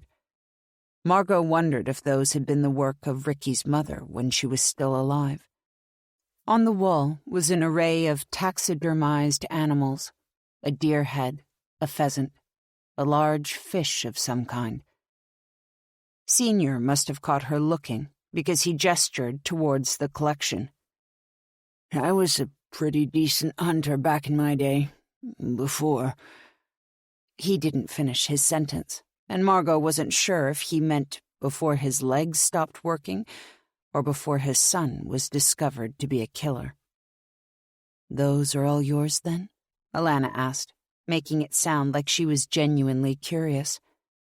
Senior nodded. "Yep. I had more, but they only let you bring so much with you in a dick-ass small place like this." He wiped the front of his shirt, where a collection of toast crumbs had settled. "You're FBI agents?" He couldn't hide his incredulous tone, but at least he wasn't actively insulting them yet. Rachel had braced them for worse than what they were getting so far. "We are," Margot confirmed. They had made plans for this visit with the care home in advance, but apparently that information had not trickled down to Richard Sr. He mulled this over. His attention briefly captured by the TV before he waved his hand to the love seat. "Well, sit down, I guess. I'd offer you a drink, but I ain't got nothing except water, so unless you want tap water, you're on your own." "We're fine," Alana assured him. "Get on with it, then. I suppose you want to talk to me about Ricky." He said this in the exact way he might have if they were his neighbors wanting to complain about a dog that had been pissing on their lawn too often. He was cool and almost detached when saying his son's name. "We were in Montana to speak with him earlier this week," Margot said by way of confirmation. This grabbed his attention away from the blonde woman on his TV set. He reached to his side table instinctively, fingers feeling for something, but finding only a toast crust. He recoiled. Margot suspected he was on the hunt for a cigarette, but the building was covered in no smoking signs, and the room had no lingering stink of nicotine. He was probably a lifelong smoker who had been forced to give it up to move in here. Probably a big reason he was so crabby to the staff. She almost wished she could offer him one, but it was impossible. "Oh, hell," he grumbled, pushing away his breakfast tray with annoyance and knocking a coaster to the floor as he did so. Alana picked it up and placed it on the coffee table. "How was he?" Senior asked after a moment's pause. He didn't look at either of them, a move that was almost a spot-on impression of how Ricky had consistently avoided Margot's gaze during their interviews. Now that she was really looking at him, she could see the similarities in their features. While Ricky didn't favor his father in most ways, she saw little glimpses of him around the mouth, in the sag of his shoulders, even the shape of his eyebrows. As she looked around the room, she noticed a framed wedding photo next to the television, obviously Senior in his glory days with Ricky's mother. Ricky, it turned out, was the spit and image of his mother, the same dark hair and sharp bone structure.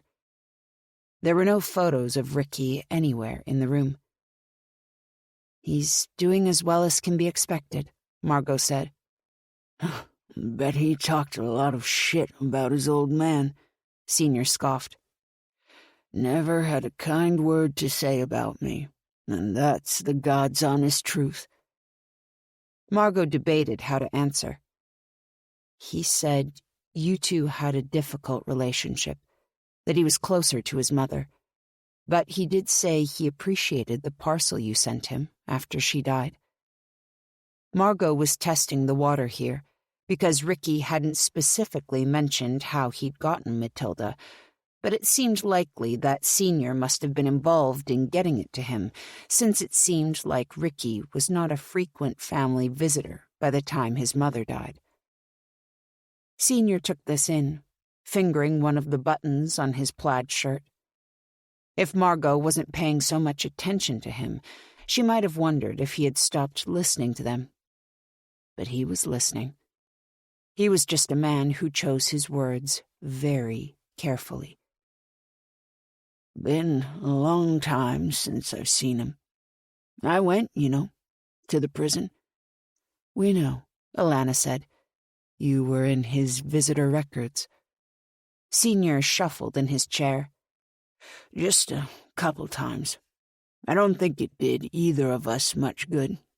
It was hard to see him like that, even though I know it's where he belongs. Ain't a damn thing anyone out here can do for a mind like that, if you don't mind me saying. Margot nodded. You're right. Perhaps she shouldn't have agreed so readily, but she suspected that Senior was the kind of man who appreciated it when people told it like it was. She figured he might warm to them faster if they didn't tiptoe around him. You mind if I ask how you ladies became FBI? Seems like a man's job to me.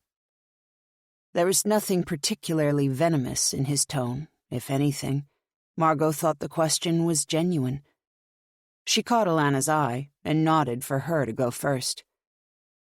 I studied criminology in university, as well as a lot of computer classes. The FBI was really behind the curve when it came to technology, so it helped me find my place in cyber terrorism first. Then I moved on to criminal profiling, Alana said plainly, not bragging, just laying out the facts. I was a homicide detective for about a decade in San Francisco before I was recruited by the FBI, Margot said. Women FBI. Huh. Senior let out a little huff that might have been a laugh, or might have been disgust. Margot couldn't quite tell the difference with him. Will wonders never cease? Richard, we have some questions for you about Ricky, if you don't mind. It shouldn't take us too long, and then we can leave you be, Margot said. The room felt stuffy and a little too warm. She wanted to open the blinds and let natural light in, but that didn't seem to be Senior's preference. She found that the longer they sat there, the more difficult it became for her to breathe. The air was stale, and Margot had started to pick up on lingering smells, like burnt meat and a potent laundry detergent. Sure, if I can help, I'll help.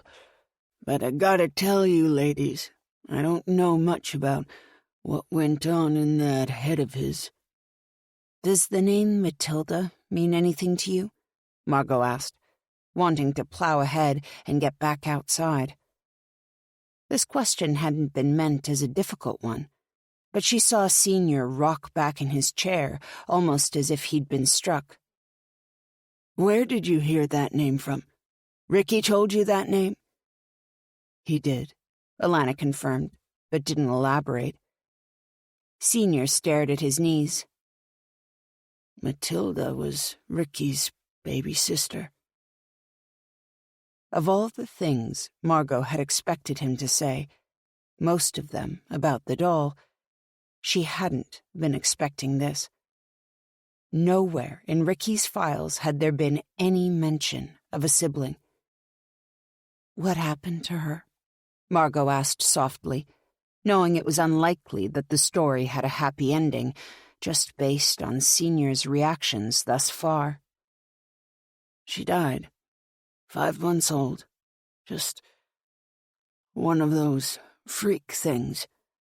He scratched his stubble, and Margot got the feeling he wasn't looking at them this time because he didn't want them to see the pain in his face.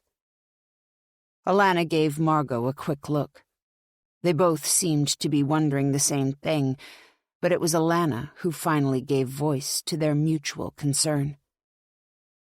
Mr. DeGraff, you don't suppose there was any chance that Ricky had some involvement in Matilda's death, do you? Margot wasn't sure how he'd respond to this. Anger? Shock? She watched him carefully, but he just sighed as he shook his head. No, I thought about that for a while after. Not right after it happened, mind you. Ricky was only 5 at the time, and he'd been so in love with his baby sister. Always talking to her, wanting to hold her, play with her. He would sneak into her room sometimes just to watch her sleep. But later, much later, after everything happened with him, it made me stop to think about it. I don't think he could have done anything to her. Margot was less certain. Children might not be born evil, or maybe they were. It was a question no one could ever really answer definitively. Children could be born psychopaths, though. What flipped the switch in their brain so they turned from a safe psychopath to one who murdered people was something even the experts on her own team hadn't figured out yet. She wasn't sure she had the same certainty as Senior about Ricky's innocence, but it did give her new questions to ask if she had to continue her interviews with Ricky. "Sir, Ricky told us that the doll you sent him, the one from his mother, he told us her name was Matilda." That fucking thing. Senior almost spat these words out. He adjusted his chair slightly, wheeling it backward, then forward, a fraction of an inch, so it seemed almost as if he hadn't moved at all. Do you know the doll we're talking about? Alana asked. Of course I do. Now, you have to understand my wife. She loved those awful things. She didn't have a lot of money growing up, but she was given some God-forsaken doll when she was a little girl, and she loved that thing. When she was older, after we got married, she collected them, found them at garage sales, flea markets. That one, though, she got from an estate sale, and she tried to explain to me over and over again how valuable it was and what a bargain it was, but I didn't care and just paid for it. But you should have seen the way she and Ricky looked at that thing. She told them all about it, when it was made, how much it was worth, and she would let him hold it, but only while she was watching. Do you remember if she got the doll before or after Matilda died? Margot asked. After. Maybe a year or so. I would have bought her anything to make her smile in those days. Didn't care if I thought it was stupid. There was a flicker of real emotion across his face, and Margot could tell that, while Ricky painted his father as authoritarian and perhaps abusive, that might not have been the entire truth. Margot knew that the saying goes, there are 3 versions of every story: yours, mine, and the truth. It was very possible that Ricky conflated or embellished his father's actions, or outright lied. But it was also possible that Ricky had been telling the truth about Senior, and his father just looked to the past with rose-colored glasses that didn't include his own abuse. What he was telling them about both Matildas, though, was an interesting revelation and offered a lot more insight into Ricky than the killer probably had into himself. You don't happen to have a photo of that doll anywhere, do you? Alana asked. Margot expected Senior to brush this off immediately, but instead he looked pensive and eventually pointed to a lower shelf on the unit that held his TV. Can you pass me that brown album? Margot got up from the loveseat, collected the battered album, and handed it to Senior. He flipped through the pages thoughtfully, his shaggy gray brows knit in concentration. Alana, who was sitting closer to him, had edged forward in her seat ever so slightly, obviously hoping she might see something relevant as he flipped the pages. Either that, or she was just morbidly curious to get a glimpse of the childhood of a killer. Sometimes you couldn't help but look at the car wreck. Senior stopped turning the pages and peeled back the sheet that held the photos in place. He withdrew a single picture, his fingers trembling slightly as he held it out to them. I guess you might think I'm a bad father. I'm sure that's what Ricky said. I got rid of most of my photos of him after the last time I went to see him. Stopped telling people I had any kids if they asked. It was just easier. Maybe that makes me a coward, I don't know. Maybe I was a bad father. He had to turn out the way he did for a reason, but I know I never killed nobody. So, how did he get that from me? He certainly didn't get it from his mother. For a moment, this seemed to be a rhetorical question, until Senior looked at Alana. You studied this, didn't you? Tell me, FBI woman, what did I do to deserve this boy? He thrust the photo into Alana's hands. It was a picture of a young Ricky, maybe 9 or 10, standing beside his mother. The woman looked exhausted, but was smiling, her arm wrapped tenderly around her son, who was looking up at her like she hung the moon. In her other arm, a doll was cradled gently, like it was a child. With Ricky and his mother side by side, it was easier than ever to see the resemblance between them. Alana seemed to sense that Senior was still awaiting some answer to his question. While some serial killers show definite history of abuse, that isn't necessarily the only way someone commits these acts. We know now that psychopaths are most likely born and not created as a matter of their environment, though environment does shape the path someone might ultimately go down. Alana looked to Margot for help as she realized that what she was saying probably wasn't comforting at all. Margot took over the task from Alana. Sir, there's no way to predict what will drive someone to kill. The Bureau has done extensive research, talking to many people like your son to try to establish root causes.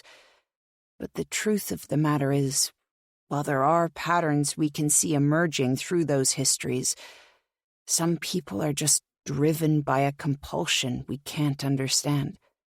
From what you've told us today, I suspect even Ricky might not understand where his compulsions came from. He just acted on them.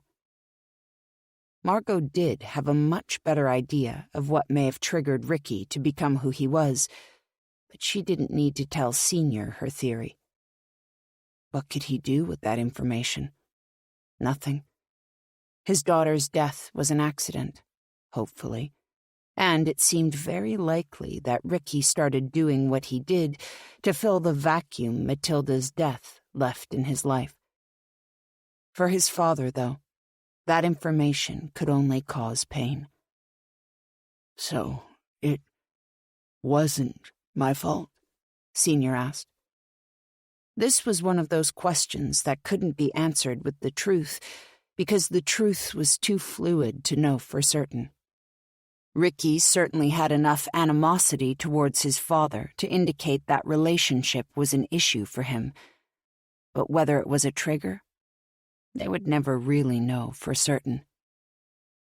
It's unlikely, Margot said, offering a gentle smile.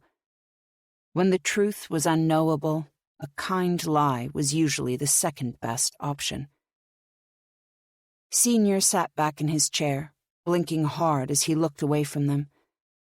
Margot felt like they should leave before he started to cry. He wouldn't want them to see that.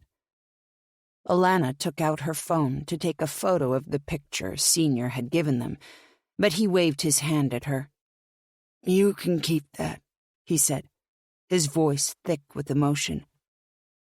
"I don't need it anymore." 25. Margot and Alana both buried themselves in work for the flight back to San Francisco, but every sentence Margot read seemed to blur as she struggled to fight against the exhaustion she was feeling. It had been bad on the way there, but now she felt like her eyelids weighed 1,000 pounds each. Every part of her body felt tired. But there was work to be done, and no rest for the wicked, as they say. The photo and Senior's insights into Ricky's past had been unexpectedly helpful in terms of building a better profile of Ricky himself, but Margot wasn't sure it got them any closer to finding his potential accomplice. They'd managed to ask a few last questions before they'd left, but he was insistent his son never had any close friends. He didn't bring people over as a teenager or young adult, and was never invited anywhere either. Had he met this person on the pageant circuit? That seemed the most likely, since it was the only place he was socially active, as far as Margot could glean from his files. But what was the likelihood of two child predators working the same pageants? She didn't even have time to finish the thought before she realized, horribly, that the answer might be higher than she wanted to think about. The harsh reality was, wherever there were children, there were people who would gravitate to those spaces for nefarious reasons. They'd recently sat in on a seminar about online child predators who were following kid-themed accounts on social media platforms. Margot would never look at the number of saved videos on a post the same way again. It was stomach-churning what even seemingly innocuous content could spark in dark minds. Margot had warned her brother and his ex about keeping her nephew Cruz as offline as possible. Back at headquarters, they reconvened with everyone working the DeGraff case to share what they'd learned. "But nothing in terms of his accomplice?" Greg asked, sounding crestfallen.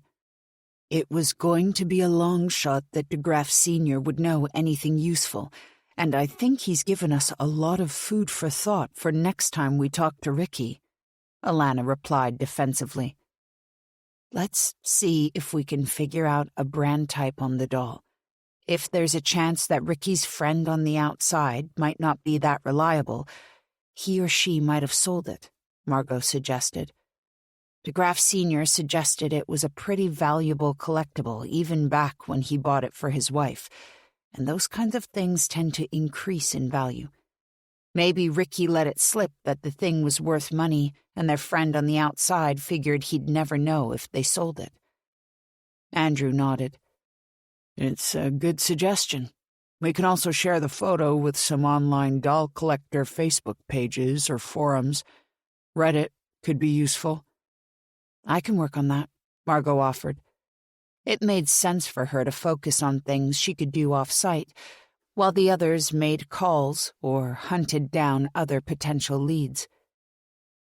"All right, we've got a lot of work to do still, but this was really nice field work by Agents Yarrow and Phalen. Thank you both." Margot appreciated that he didn't say, "Thank you, ladies." Not that Andrew would ever have done this, but something about Senior's astonishment at there being women was still rankling her, and she was relieved not to get any of it at the office. She just felt sensitive for no good reason at the moment. God help her if it was perimenopause. As she left the meeting, she saw a text on her phone from Wes, letting her know that he'd managed to find a window their size at a specialty store in San Francisco, as long as she could pick it up before 6. Thankfully, with meetings winding down for the day, Margot would be able to get there with a little time to spare. Margot, a word?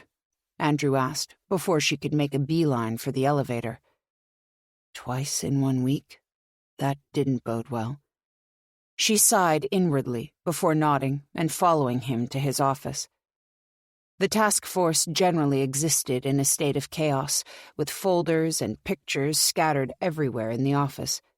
But Andrew maintained one of the tidiest spaces Margot had ever seen. His desk had no loose papers on it whatsoever.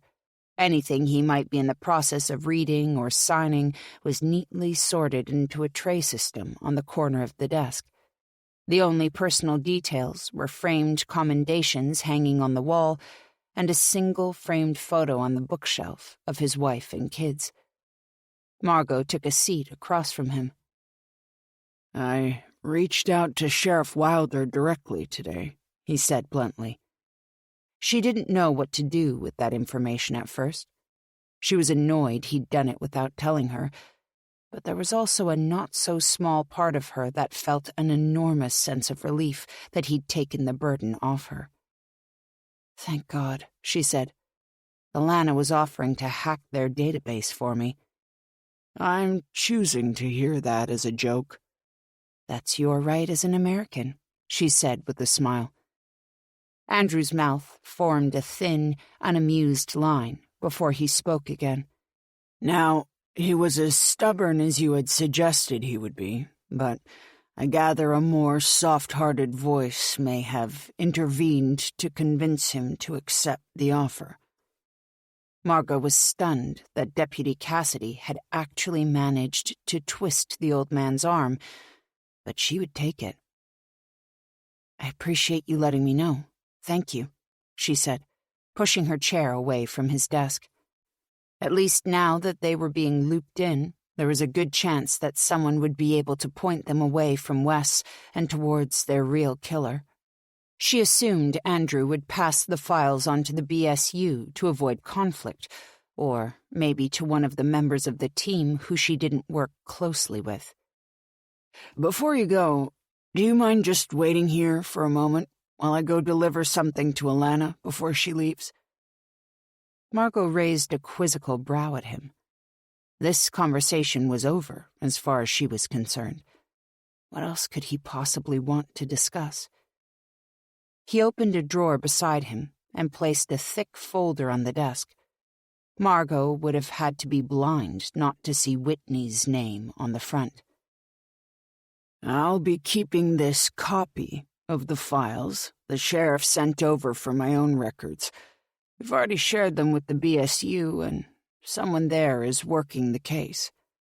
He laid heavy emphasis on the word copy and stood up from his desk. Considering he was meant to be delivering something to Alana, he had nothing in his hands when he left the office. Margot sat there for a moment. It seemed quite clear that Andrew meant for her to take that file. She just couldn't, for the life of her, understand why he would do something like that. And then, as she stared at it, wondering if this was some kind of test, his reasoning clicked, like a light bulb coming on over her head. She had been distracted, her mind elsewhere, ever since she'd learned of Wes's arrest. Andrew must have known that with her mind divided by two things, she wasn't fully present in the DeGraff case, which was where she needed to be if she was going to help them solve the new mystery he had thrown them. The DeGraff case was no longer just a simple task of marking a cold case closed. Now they had the new curveball of figuring out who he had been working with.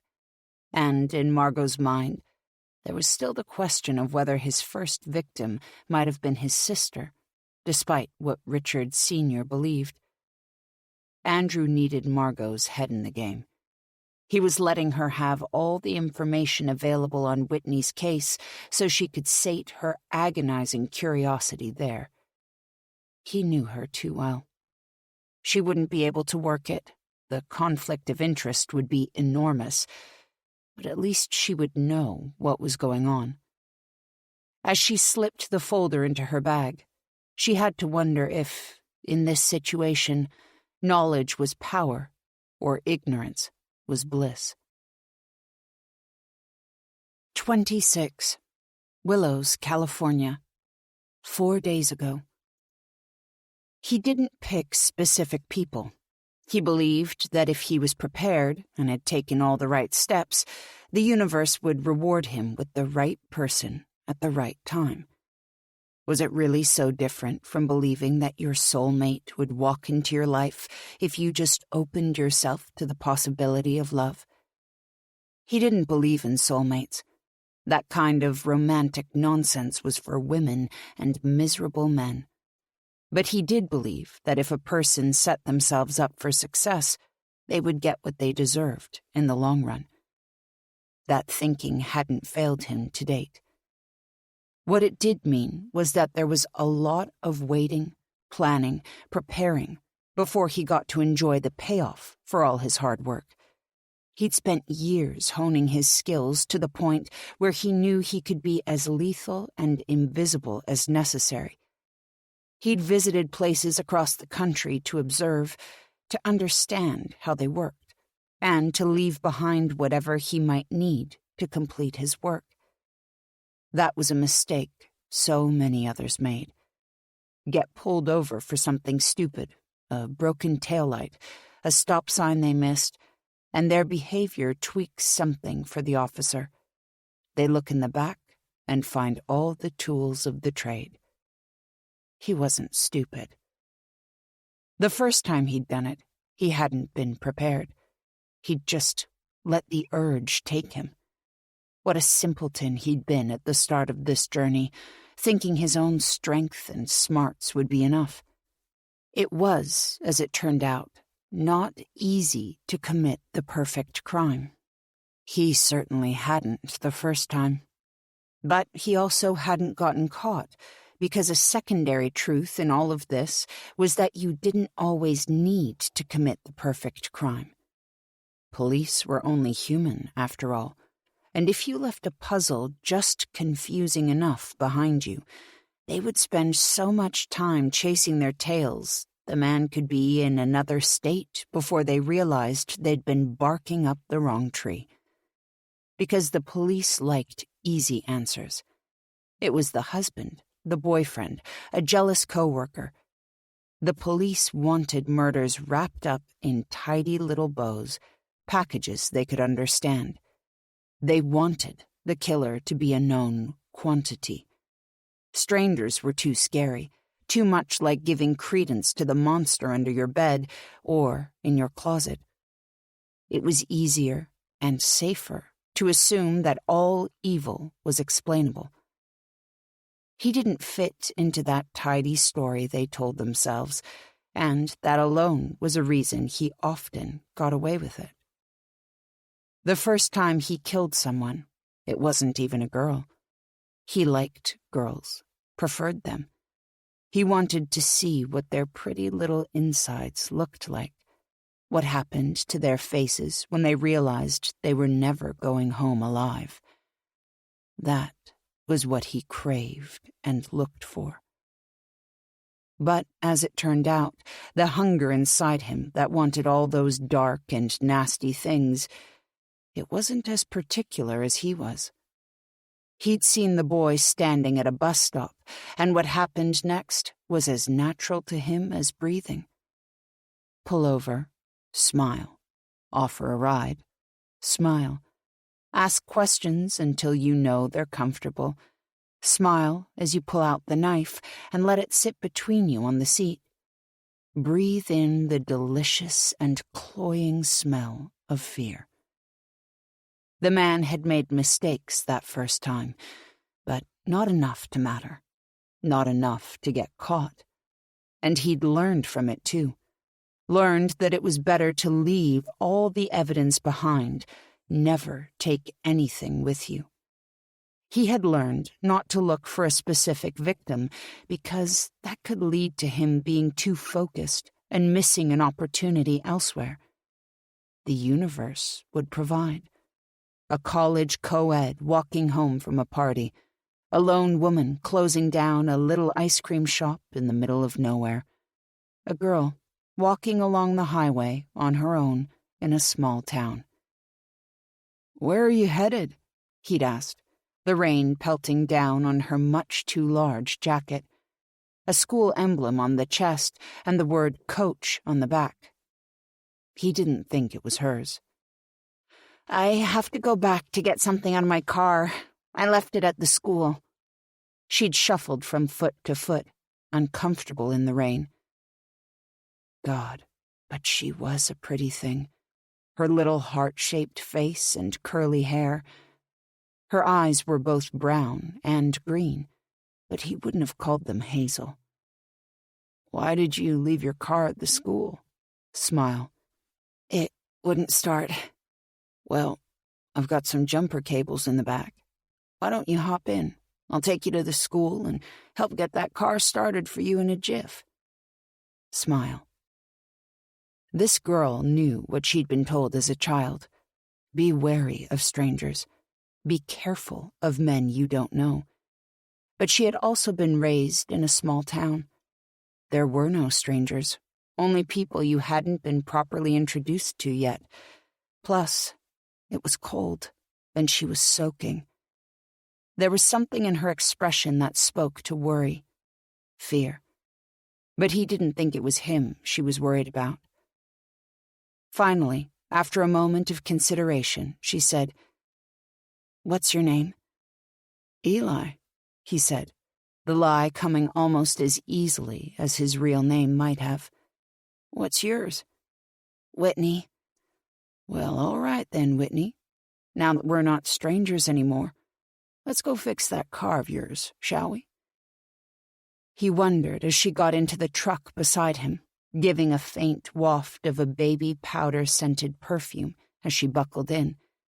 If a baby zebra would walk right into the mouth of a lion, if the lion just smiled enough. 27. Margot was glad she'd remembered to pick up the new kitchen window on her way home. The exhilaration of having Whitney's case file in her bag was so overwhelming, she had to resist the urge to open it in her car before leaving the office. All she wanted to do was get home and read it. She hoped she might be able to see something in the pages of notes and photos that the local law enforcement had missed. Because they were so focused on Wes, she could imagine there were glaring bits of evidence that pointed elsewhere that they had chosen to ignore. She also realized it wouldn't be as simple as that, but she wouldn't know anything until she was able to lay it all out in front of her. Bringing home the window was an excellent way to distract Wes. It wasn't that she wanted to hide the files from him, but it might cause problems for him if he knew what was in them, and she didn't want him knowing things he couldn't possibly know unless he'd killed Whitney or seen the file. Margot understood that there was no real way to disassociate from a case like that. Wes had been an incredible detective, but he was also a man with a big heart, and she didn't think he needed or likely wanted to see the photos and reports about what had been done to Whitney, especially knowing that he'd been the one to drop her off at home. That kind of guilt might be more than he could bear, even if he wasn't necessarily willing to admit that to himself. Margot could be impartial. She knew Wes hadn't killed the girl, and that was all she needed to know. The rest was just the work she did on a daily basis. She solved murders. That was her job. It was the one thing in this world she knew she was good at. Great at, even. Margot picked up pizzas about 20 minutes from Elk Creek, since no one in the house would be keen to make dinner this late in the evening, and she could hardly suggest they drive to Willow's for a bite somewhere local. Even in her desire to show the town they weren't guilty and had nothing to hide, she didn't have the energy for that kind of side-eye whisper party. No food in Willow's was worth that. Margot was aching to get into her office and have a look at the file, but she also knew that taking time to sit and eat with her family was important. It was something she needed to remind herself of, because the workaholic part of her brain would stop her from even eating if given the opportunity. She set the table with proper plates, even though they were just eating pizza. And as she did, Sadie whipped up a simple salad, using the ingredients in Margot and Wes's fridge that were on the cusp of being unsalvageable. That was another reminder to Margot of the simple life things that were slipping through her fingers.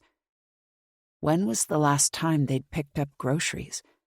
They would need to soon, but the anxious part of her didn't want to deal with that. Perhaps she could ask Sadie to help, since no one in Willows knew who she was. She was thankful the animal food was ordered online, so they only needed to deal with the post office boxes in Elk Creek to get that. As they sat around the table, a few candles lit in the middle. It was hard to ignore the plastic sheet taped to the window, or the fact that none of the cats, who normally loved to be wherever their people were, would set foot in the kitchen. "How was your trip?" Sadie asked, picking a mushroom off her pizza and putting it automatically on Wes's, something she had likely been doing since they were children. Perhaps it was Margot's own guilty conscience, but she couldn't help but think it sounded like Sadie's question was barbed. "Must have been nice to get to run off on a private jet while we were here picking bullets out of the driveway." At her core, Margot knew this niggling voice in her head didn't belong to her sister-in-law. It might not even belong to Margot herself, but she still felt defensive. "It wasn't a pleasure trip. We were interviewing the father of a serial killer." Even to her own ears, this sounded too harsh.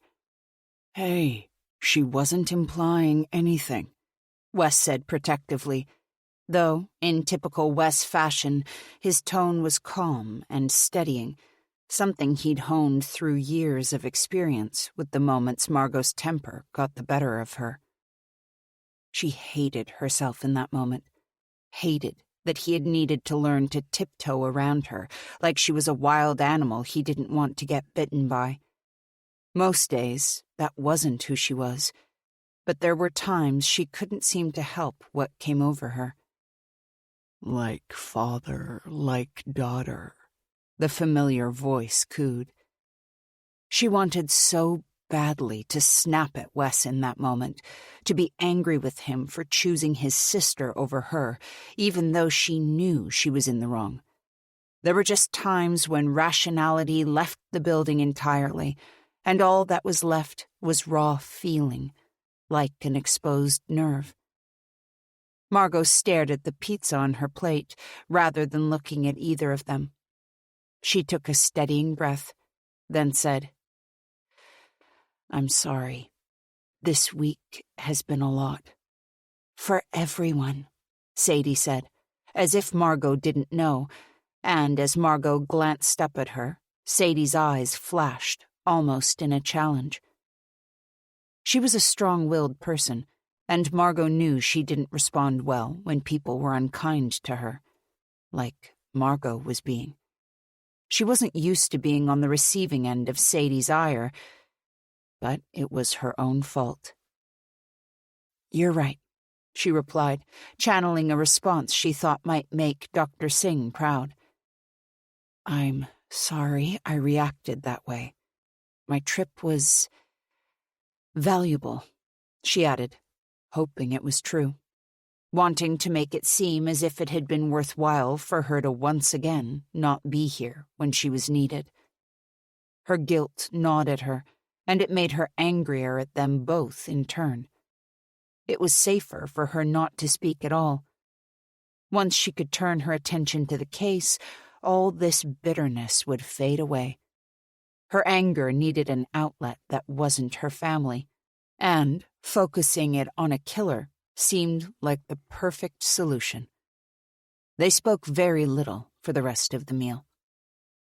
After they'd eaten, Sadie and Wes set to work changing out the kitchen window. A good thing, too, because the night was supposed to cool off quite a bit. Plus, Margot wasn't ready to test her hard-won trust of humanity with a night spent sleeping in a house with an unsecured hole in the side of it. She excused herself and slunk off to her office. She wouldn't have been much use with the window anyway. Too many cooks in the kitchen, so to speak. Sadie and Wes were both handier than she was, having been raised by a father who had a wood shop and DIY'd almost everything around the house. Margot could have given a TED Talk on how to avoid making yourself an easy target for a serial killer, but her father hadn't passed down any other useful life skills to her. He used to take her brother camping sometimes, taught him weird survivalist shit, but he hadn't done the same for her. At the time, it had rankled her, but now she was almost grateful that she didn't have memories of her father explaining how to stalk animals and move unheard through the woods. She shuddered at the thought. After closing her office door, she pulled out a Miles Davis record and set it on the turntable under the window. Wes had found the whole setup at a garage sale a few years earlier, and now, whenever he ventured to thrift stores or just happened to be out shopping and found records he thought she might like, he brought them home. Margot had never thought of herself as a jazz person. She hadn't actually listened to a lot of music for most of her life because the idea of not hearing something coming bothered her too much. But late in life, she was coming to find there were a lot of things she took pleasure in. Miles Davis was one of them. Plus, the sounds of Kind of Blue helped dampen all the hammering and sibling bickering coming from the kitchen. She settled in at her desk, put on her reading glasses, and opened up the purloined file. There, the story of Whitney Elfin's death started to fall into place. There were several crime scene photos in the file, which Margot set aside for the time being, wanting to go over the county medical examiner's report, the details from the first arrivals on the scene, and all the witness statements they'd gathered already. She looked through everything in the file, then looked again. Beyond Whitney being found with Wes's jacket beside her, not on her, not covering her, and him being the last person to see her alive, according to witness statements from the other two girls he dropped off, there was no other evidence to point to him. Nothing. There were no hair or semen samples. It was still too soon for DNA to come back with matches, although there would be traces of his DNA on her from the jacket, undoubtedly. But even that was still only circumstantial. Both the other softball players he had dropped off had reported they saw him offer Whitney his jacket and confirmed it had been raining very heavily at the time, and there was nothing unseemly about the gesture beyond Coach just being a good guy. Other members of the coaching staff, including the regular softball coach, all reported that Wes was never inappropriate with any of the kids he coached, never said or did anything to raise red flags with the other teachers. More than one of them insisted in their interviews that the sheriff had the wrong guy. Margot felt a deep sense of relief knowing that other people were on their side in this, though the question remained, for how long? If there were no other suspects, no other options, then sooner or later they'd all start asking that nagging question that she'd heard at the back of her own mind. What if? Especially when they learned his DNA was on her. People with no background in forensics or policing could hear that and only assume the worst. Little did they know they were all sprinkling bits of their DNA all over their homes, families, and possessions every single day.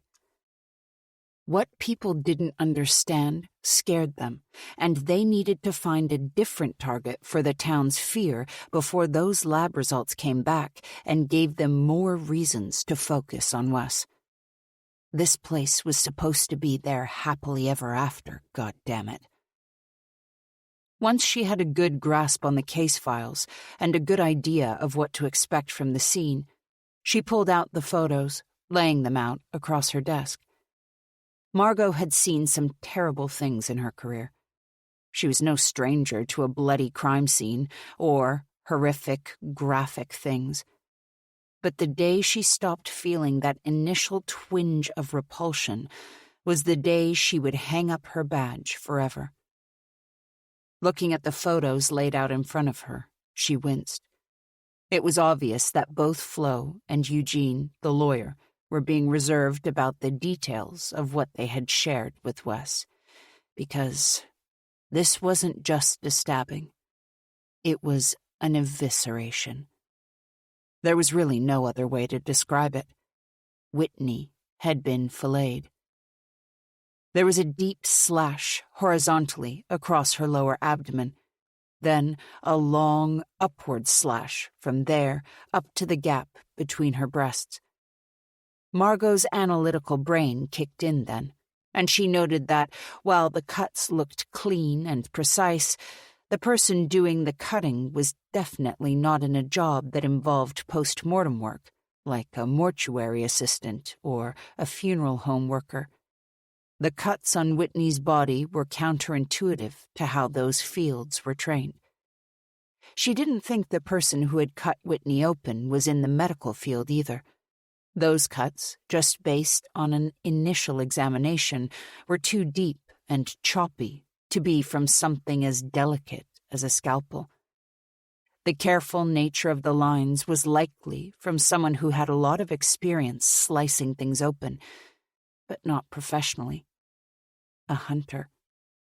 In more ways than one, Margot supposed. Narrowing down who in the area had hunting licenses wouldn't help them at all, though it might help eliminate Wes.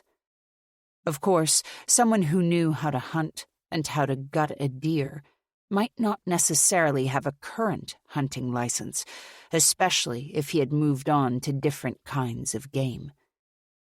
The fact that the jacket had been tossed aside and no efforts had been made to cover Whitney told Margot that whoever had done this didn't feel shame or guilt for what they had done. Sometimes, killers might cover the face or eyes of their victims because they couldn't stand the idea of the victim seeing what they were doing. This person didn't care. He might have even wanted to see that expression on Whitney's face before she died. This was either a person who knew her well and harbored some intense ill will towards her, or he was someone who didn't care about her at all. A stranger. Someone who just wanted to look at her while he tormented her. Margot's mouth was dry. She put down the picture she was looking at. There were plenty of little things she knew now that she hadn't known before. Whitney wasn't sexually assaulted, but she had been mostly undressed. Probably because it was easier for the killer to do what he wanted to her without being encumbered by clothing. Her underwear was in place, but not her bra. Margot took off her glasses and rubbed her eyes. The record had long since ended, and the room was filled with the repeated static of the vinyl spinning. It had been a while since she'd heard any hammering or swearing. She should probably go check on the window installation. But for a long time, she just sat, listening to the white noise from the turntable and staring at the photos in front of her. It was a relief, in a way, to know with such absolute certainty this wasn't Wes, and no part of the crime would create a profile that matched him. Unfortunately, that made way for a much harsher reality. A true monster had done this to a teenaged girl. And it was either a devil they knew or a devil they didn't, but no matter which option, the same thing was true at the end of the day. The devil was still out there. 28. Margot had never been to a pageant in her life, and she didn't watch the adult pageants on TV. Were they even on TV anymore? She didn't know. Her mother thought pageants were anti-feminist, and while her father hadn't expressed opinions, knowing what she knew now, Margot had to believe he wasn't a fan. Then again, the opinion of a noted woman killer wasn't really relevant to her. She and Greg stood in the lobby of the Petaluma Princess pageant, and she was both appalled and strangely fascinated by the world unfolding around her. The high Margot had felt after getting Whitney's file was long gone. Both reading it and looking at her new kitchen window that morning had stripped her of almost all her energy to function. She knew what this feeling was, the creeping, insidious weight of it. Depression was a tricky thing, kind of like a tattoo you get in a place you can't see. It was always there, but sometimes it took you by surprise. Right now was not a good time for all her carefully constructed defense mechanisms to fail her. She didn't have the luxury of taking to her bed to rot. There was work that needed to be done, and, unlike when she'd last let herself go under, after her mother died, Margot now had people who relied on her. She couldn't fall apart without tremendous consequences. The air in the convention center smelled strongly of hairspray and sugar. Beside her, Greg looked more queasy than fascinated. Margot tried to concentrate on the scent to keep herself awake and focused, and found that it was surprisingly effective. The pageant had categories for ages from 5 to 18, so the number of girls in the convention hall was much larger than Margot had expected.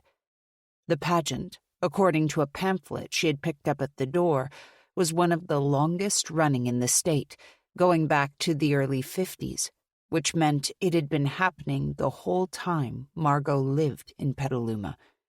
She tried to remember if she'd ever heard any of the girls in her school talk about competing, but her memory of those days was hazy, and she had spent a lot of her adulthood forgetting. Little girls in sequined dresses, with hair teased so high Dolly Parton might say it was a bit much, were walking by in groups of 3 and 4. Margot might have assumed there would be more of a cutthroat sense of competition between the children present, but so far, this just seemed to be another way for girls to make friends. The mothers, on the other hand, were obviously keeping an eye on their kids, and if it seemed like anyone was having too much fun or was at risk of wrinkling a satin one-piece or leaning their towers of hair against anything, they would swoop in and whisk the girls back to seating areas set up through the lobby.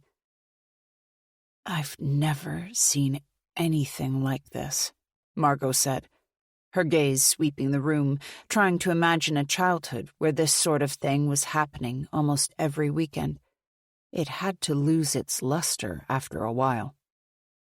"I watched Miss Congeniality once," Greg said, as if this was in some way relevant to the current situation.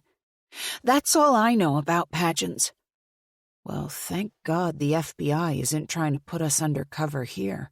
Margot gestured towards their ensembles. "I don't think we exactly blend." She was wearing jeans, a hunter green t-shirt, and a leather jacket. Blazers were for in-office only. She felt stupid wearing them on cases. Greg, who Margot was sure only owned one suit, was wearing khaki pants, Converse sneakers, a button-down white shirt, and a sports coat one size too big for him. The latter, she suspected, was because he thought it made him look older. Greg, inching into his 30s now, was always going to look like he was 16, as far as Margot was concerned. The mussed red hair and freckles just gave him a permanently youthful vibe. The lobby was so filled with people that no one seemed to notice how out of place the two of them were. Aside from all the moving parents and children, There were about a dozen different merchant booths set up all around the large open space. Margot saw a stall selling hair extensions and decorative bows and hair clips. Another was offering custom and pre-made gowns with at least 100 ice-cream-colored samples hanging from rolling racks and a little booth set up for the girls to try things on. Another booth advertised singing and dance lessons. Then Margot spotted what she was looking for on the far back wall, a booth set up with several drop-cloth backgrounds and big studio lights. A banner sitting in front of it read, "Like Magic Photograph," and there were samples of portraits on smaller stand-up banners in front of the booth. Margot nudged Greg, who was fastidiously looking at his feet to avoid being caught looking anywhere else. She felt a little bad for him, the veritable fish out of water that he was, but Alana was otherwise occupied, and when the team had realized there was a local pageant that weekend, it seemed sensible to go, get a lay of the land, better understand the environment they were working with in the DeGraff case. It was strange to be back in her hometown. They needed other avenues to explore, in case all the online searching for the doll brought them nothing. Andrew had suggested this might be a good place to gather basic intel on the circuit. Perhaps if some of the vendors had been around long enough and had worked out-of-state events as well as local ones, they might even remember Ricky DeGraff. Margot wasn't holding her breath for that one, but a lead was a lead, no matter how insignificant it might seem. Still, poor Greg was going to need to learn to move around with more confidence. Otherwise, his awkward attempts to avoid sticking out were going to be the very thing that drew attention. "Let's go talk to some of the vendors," Margot suggested. Before they could even move 2 feet towards the booths, however, a woman in a too-tight dress with a bouffant hairdo and the scent of Elizabeth Taylor's white diamonds hanging around her like a potent force field stepped in their way. Her smile was forced, intense, and the look in her eyes was nearly feral. Margot took a step back. "Hello, y'all," the woman said in a Texas accent so concentrated it might as well have been flavored like barbecue sauce. Greg immediately seemed disarmed by her, but Margot had a pretty good read on the situation.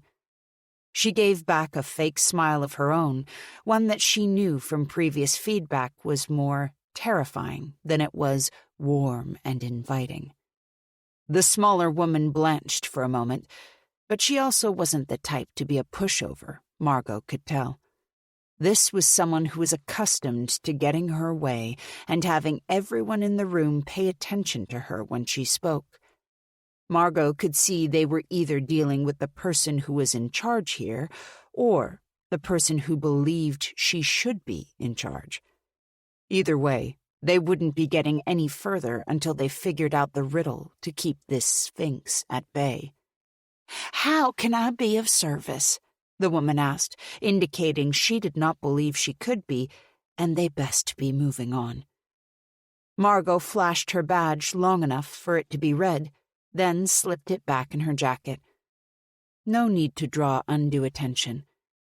Any kind of police badge was going to make people assume something was wrong. An FBI badge made them think things were really wrong. This woman was no exception. She blanched when Margot's badge appeared. "I'm Special Agent Margot Phalen. This is Special Agent Gregory Howell." She looked to Greg, and he nodded at the woman, his smile more effectively convincing than Margot's had been. Of course. "I'm Bev Townsend," the woman said, offering each of them a limp handshake. Her skin was so soft it almost felt wet. Margot took back her own hand as soon as it was polite to do so. "Is there anything the matter?" Bev's tone was hushed, conspiratorial. She wanted to know what was going on because it would make her an insider. Margot knew the type well. This would be a story she could tell for the next decade about the time she was instrumental in an FBI investigation. Whatever worked. "Do you recall the Ricky DeGraff pageant murders?" Margot said, matching Bev's conspiratorial tone. This also wasn't really a topic they needed people listening in on if they could avoid it. The word murder was insidious and would spread over the entire floor in no time flat if they weren't careful. Margot knew the gossip would become unavoidable as soon as they started asking questions, but if she could at least get through 1 or 2 interviews without everyone in the building knowing why they were there, it would be nice. Bev's eyes went predictably wide, darting from side to side as if she was worried about who might be nearby. Margot wasn't sure if she was concerned about young ears or more worried that someone might try to butt in and steal this story from her. "Well, yes, of course.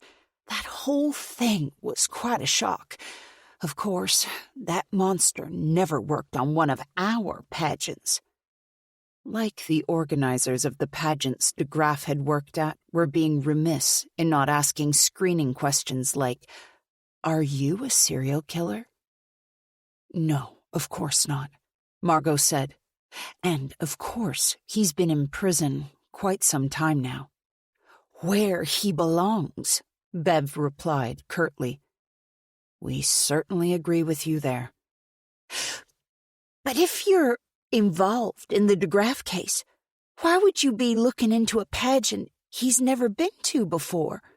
Bev's tone projected a little paranoia mixed with insult. Greg surprised Margot by speaking.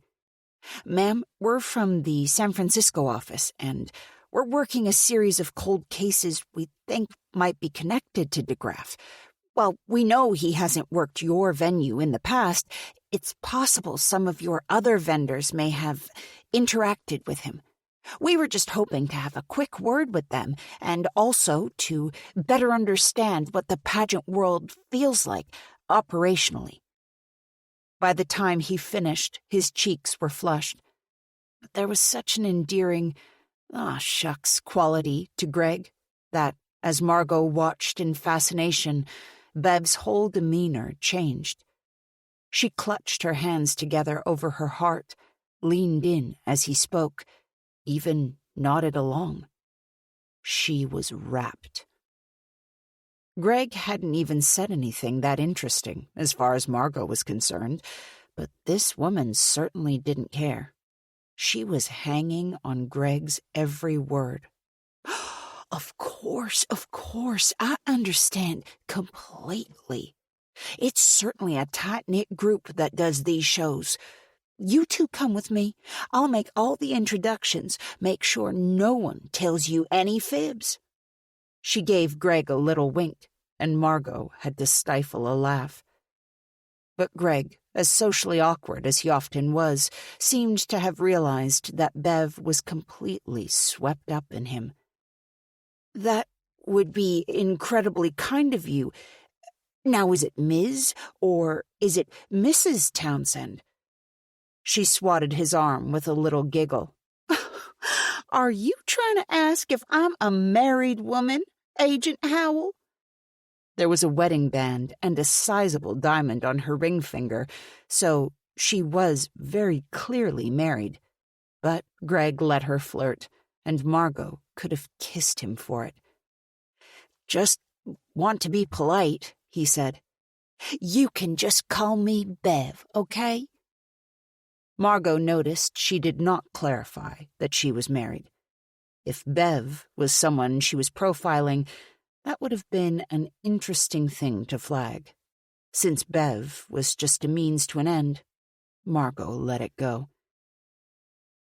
Bev took them around like she was a paid escort. While she walked them through the lobby, she explained how pageants worked, the judging process, the prizes, and what made the circuit so competitive. Margot might not have thought much of Bev in general. She was just the kind of person Margot disliked instinctively. but the woman was certainly a bottomless pit of knowledge about pageants. She had been, she told them, a runner-up for Miss California in the statewide preliminaries for Miss America. Margot didn't know the difference between Miss America and Miss USA, but based on what Bev told them, Miss America was the better of the two. Something about scholarships instead of modeling contracts. Margot didn't understand how any of this was related to scholarships, but there were obviously a lot of things she didn't understand about the pageant world. In that sense, they were lucky to have Bev around. She introduced them to the vendors, but even in those initial meetings, it became obvious that this was something of a dead end in terms of real leads to follow.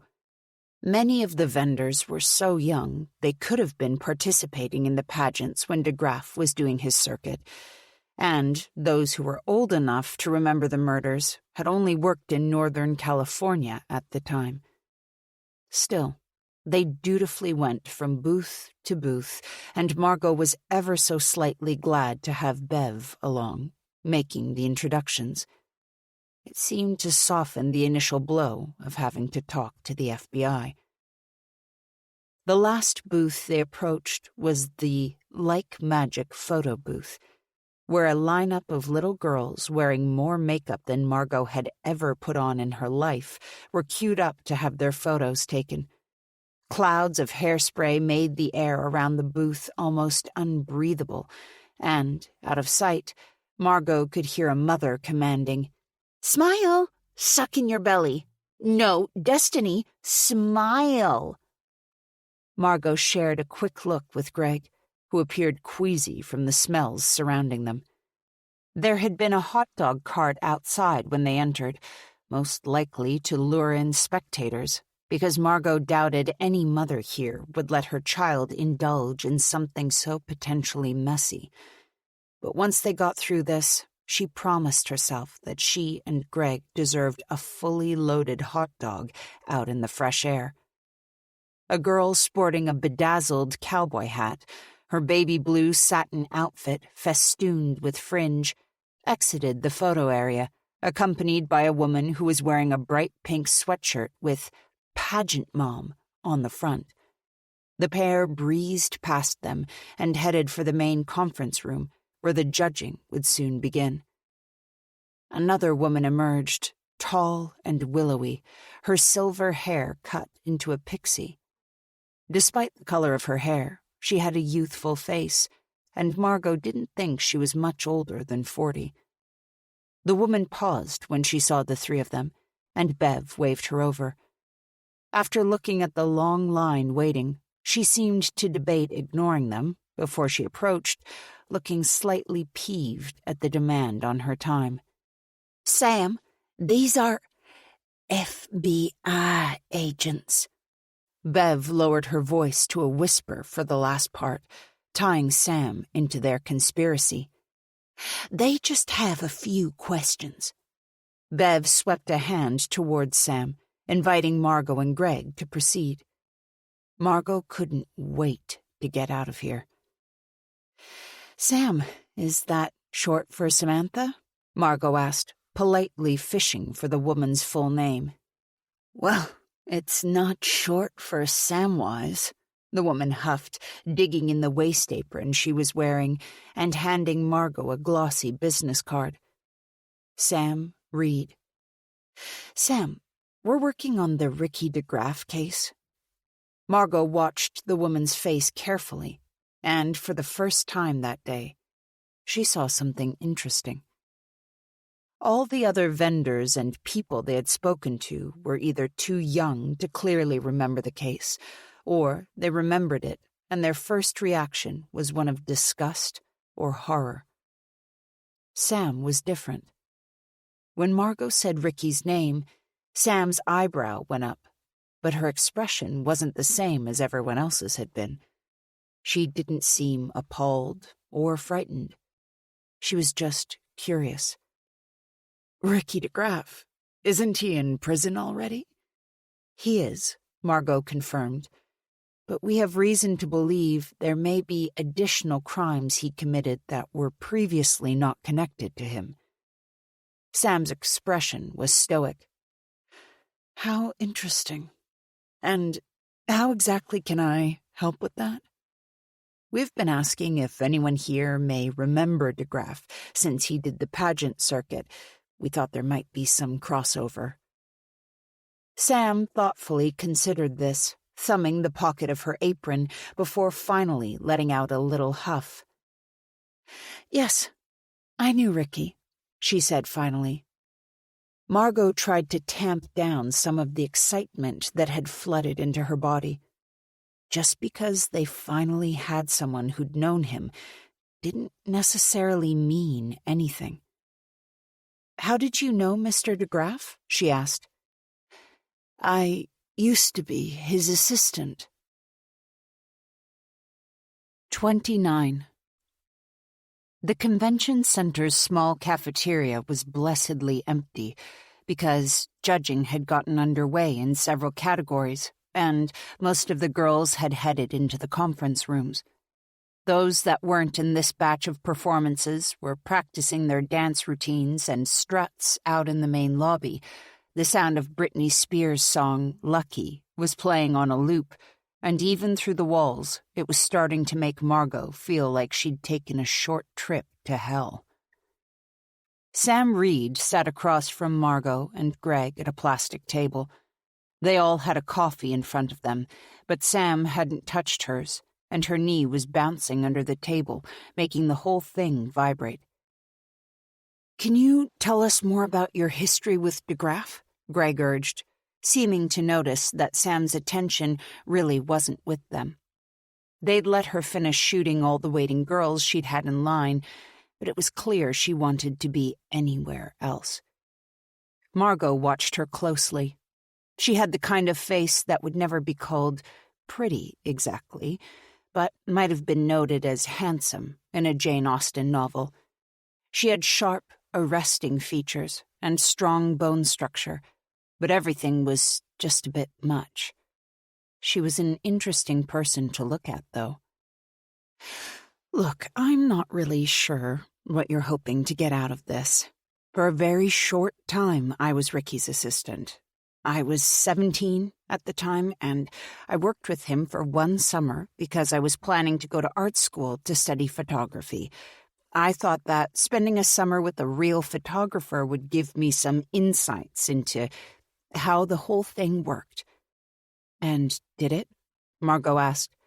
Sam scoffed.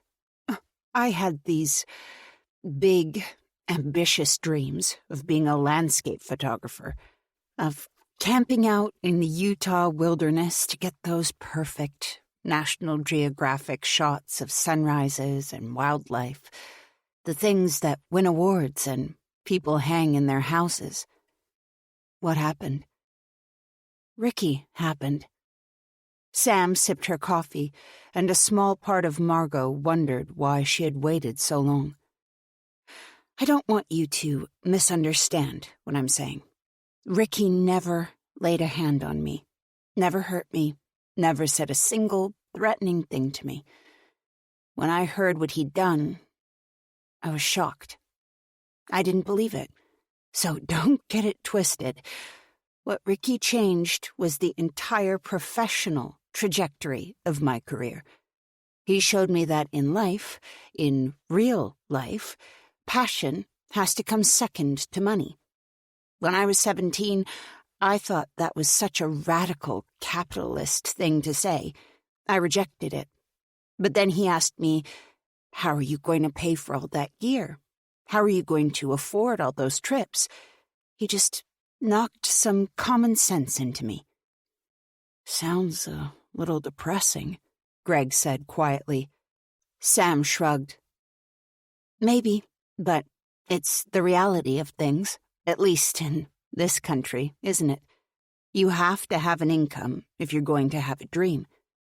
I ended up leaving art school early, starting my own photo company. Ricky was supportive.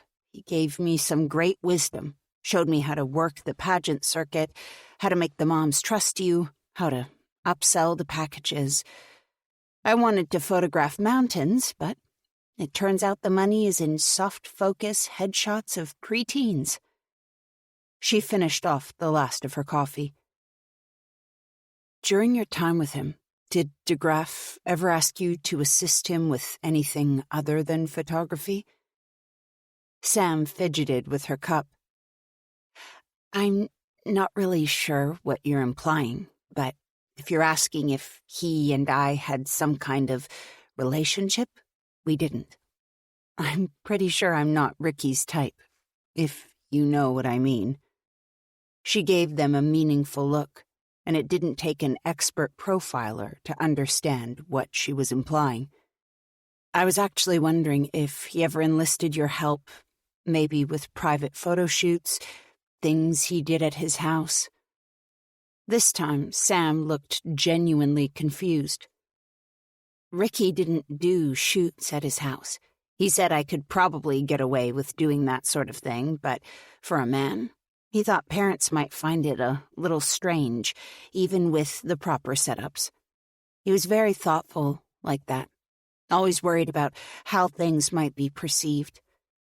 This gave Margot a pause. "Did he ever invite you over to his house?" Sam wrinkled her nose. "No, that might have been a little unseemly for him, I guess. He really worried about what people thought of him. A lot." Margot wasn't so sure it was perception that Ricky was worried about. She suspected it was more likely he didn't want anyone to see who he really was behind closed doors. "Did Ricky have any close friends or friends he might have mentioned or introduced you to?" Sam was distracted. Her gaze kept drifting back towards the open doors of the cafeteria. The Britney song was no longer playing, so perhaps it was time for one session to end and another to begin. More people would be waiting for photos.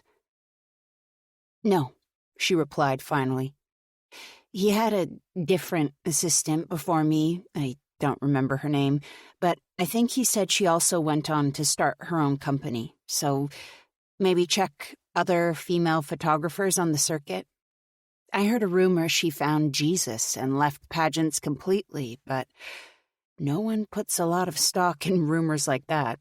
It's just catty bullshit. Look, I want to be helpful, but I really don't know much. Do you mind if I get back to work? Every minute I'm here, I'm not there." She jerked her chin towards the doors, where small voices were getting louder, and laughter echoed through the halls. "Yes, you can go. We'll call you if we have any additional questions." As Sam slipped back into the noisy lobby, Margot watched her go, more curious than anything else. She drummed her fingernails on the tabletop for a moment, before finally pushing back her chair. "Greg, I think you and I deserve a hot dog. My treat."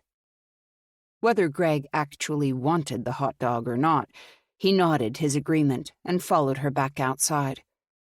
While they inhaled deep lungfuls of clean-ish Northern California air, Margot's phone buzzed in her pocket. She assumed it was Andrew, either checking in on their progress or letting them know if something had been found back at the office, but instead, it was Wes. Wes never called while she was working. He always sent texts. She answered with her heart in her throat, barely able to get out a, "Wes?" On the other end of the line, his voice was tired, and, more than that, Margot could tell he was angry. "Margot, you'd better get back here." "What's going on? We're just in Petaluma." Wes replied bluntly. "Someone burned down the barn."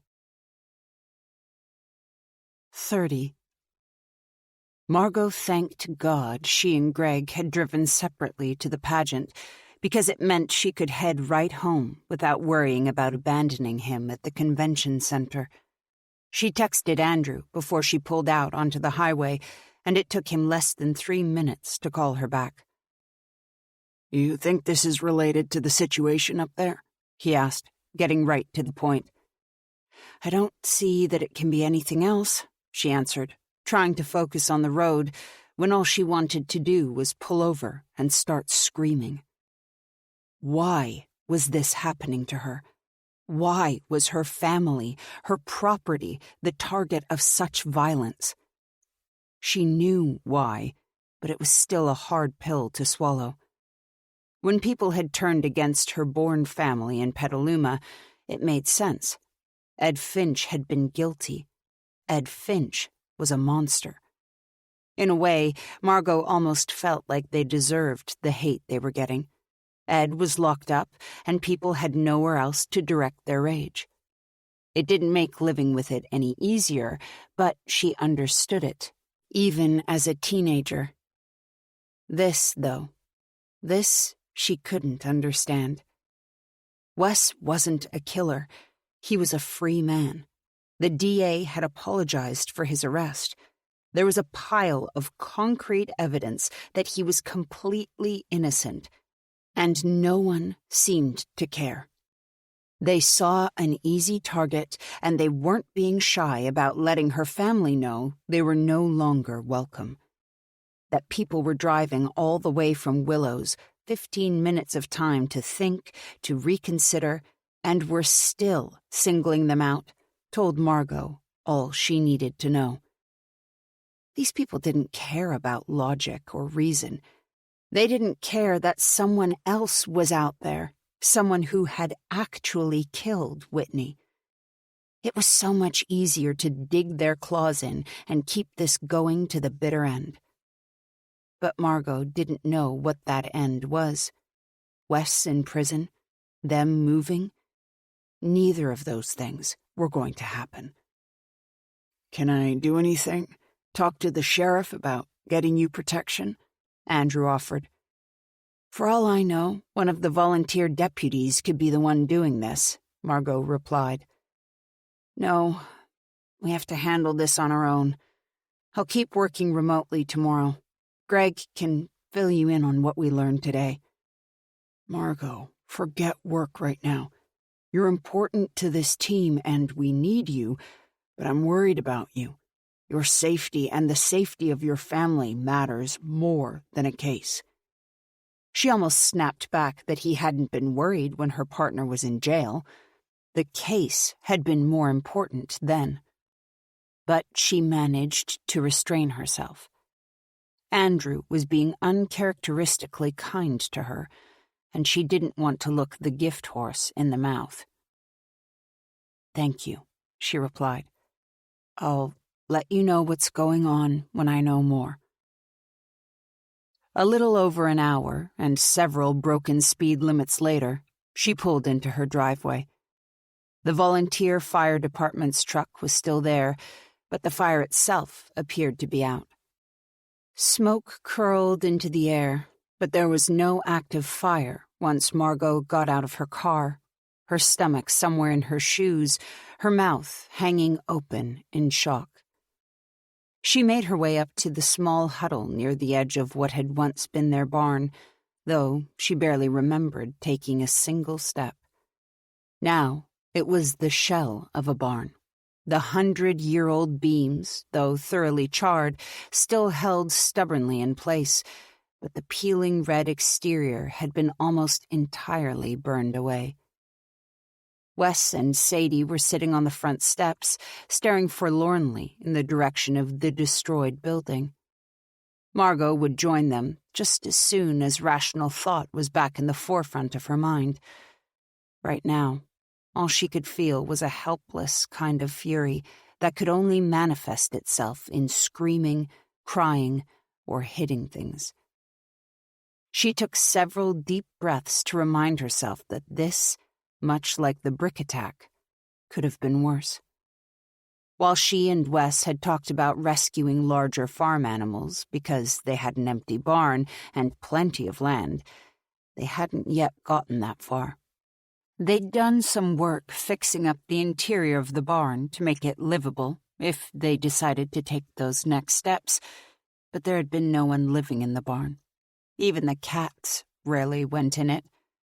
She'd have to do a head count, but for the moment, she refused to believe there were any feline fatalities. She simply couldn't let that be a possibility. All of the cats liked to be within viewing distance of one of their humans at all times. They were always in the house, unless Margot or Wes was outside. The chicken coop was across the yard from the barn, and it appeared the only other building that had sustained damage was the workshop shed, where she kept all the dog food and medications. Even there, it looked to mostly be smoke damage that had charred the gray exterior.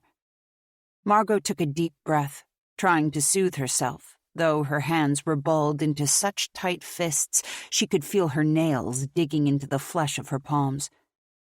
She walked away from the fire crew, who were all focused on making sure there were no hot spots left in the wreckage that might flare up again, and crossed the gravel driveway towards Wes. He was wearing jeans and a button-down plaid shirt, like perhaps he had just been getting ready to do the evening yard chores when he realized what was happening. His cheeks and blonde hair were streaked with soot. He got to his feet the moment he saw her coming, and, once they met, halfway between the house and the fire truck, he wrapped his arms around her, squeezing tightly. She wasn't sure if this was meant to calm her or comfort himself, but she yielded to it gladly, melting into him. That familiar, clean, soapy smell was tinged with smoke, but it was still Wes, still home, and she felt the vengeful tension she had been carrying give way. Her eyes stung, but she chose to tell herself it was from the smoke in the air and not because she was crying. The loud voices of the firefighters faded away, and Margot let herself just be in Wes's arms for a moment. Finally, she sniffed, swiped at her eyes, and gave him a quick kiss, before letting him lead her back to where Sadie was sitting. Her sister-in-law was staring at the smoldering wreckage of the barn, her jaw tight. "Why would they do something like this?" she asked, though it seemed like it was more a question to the universe than to either Wes or Margot.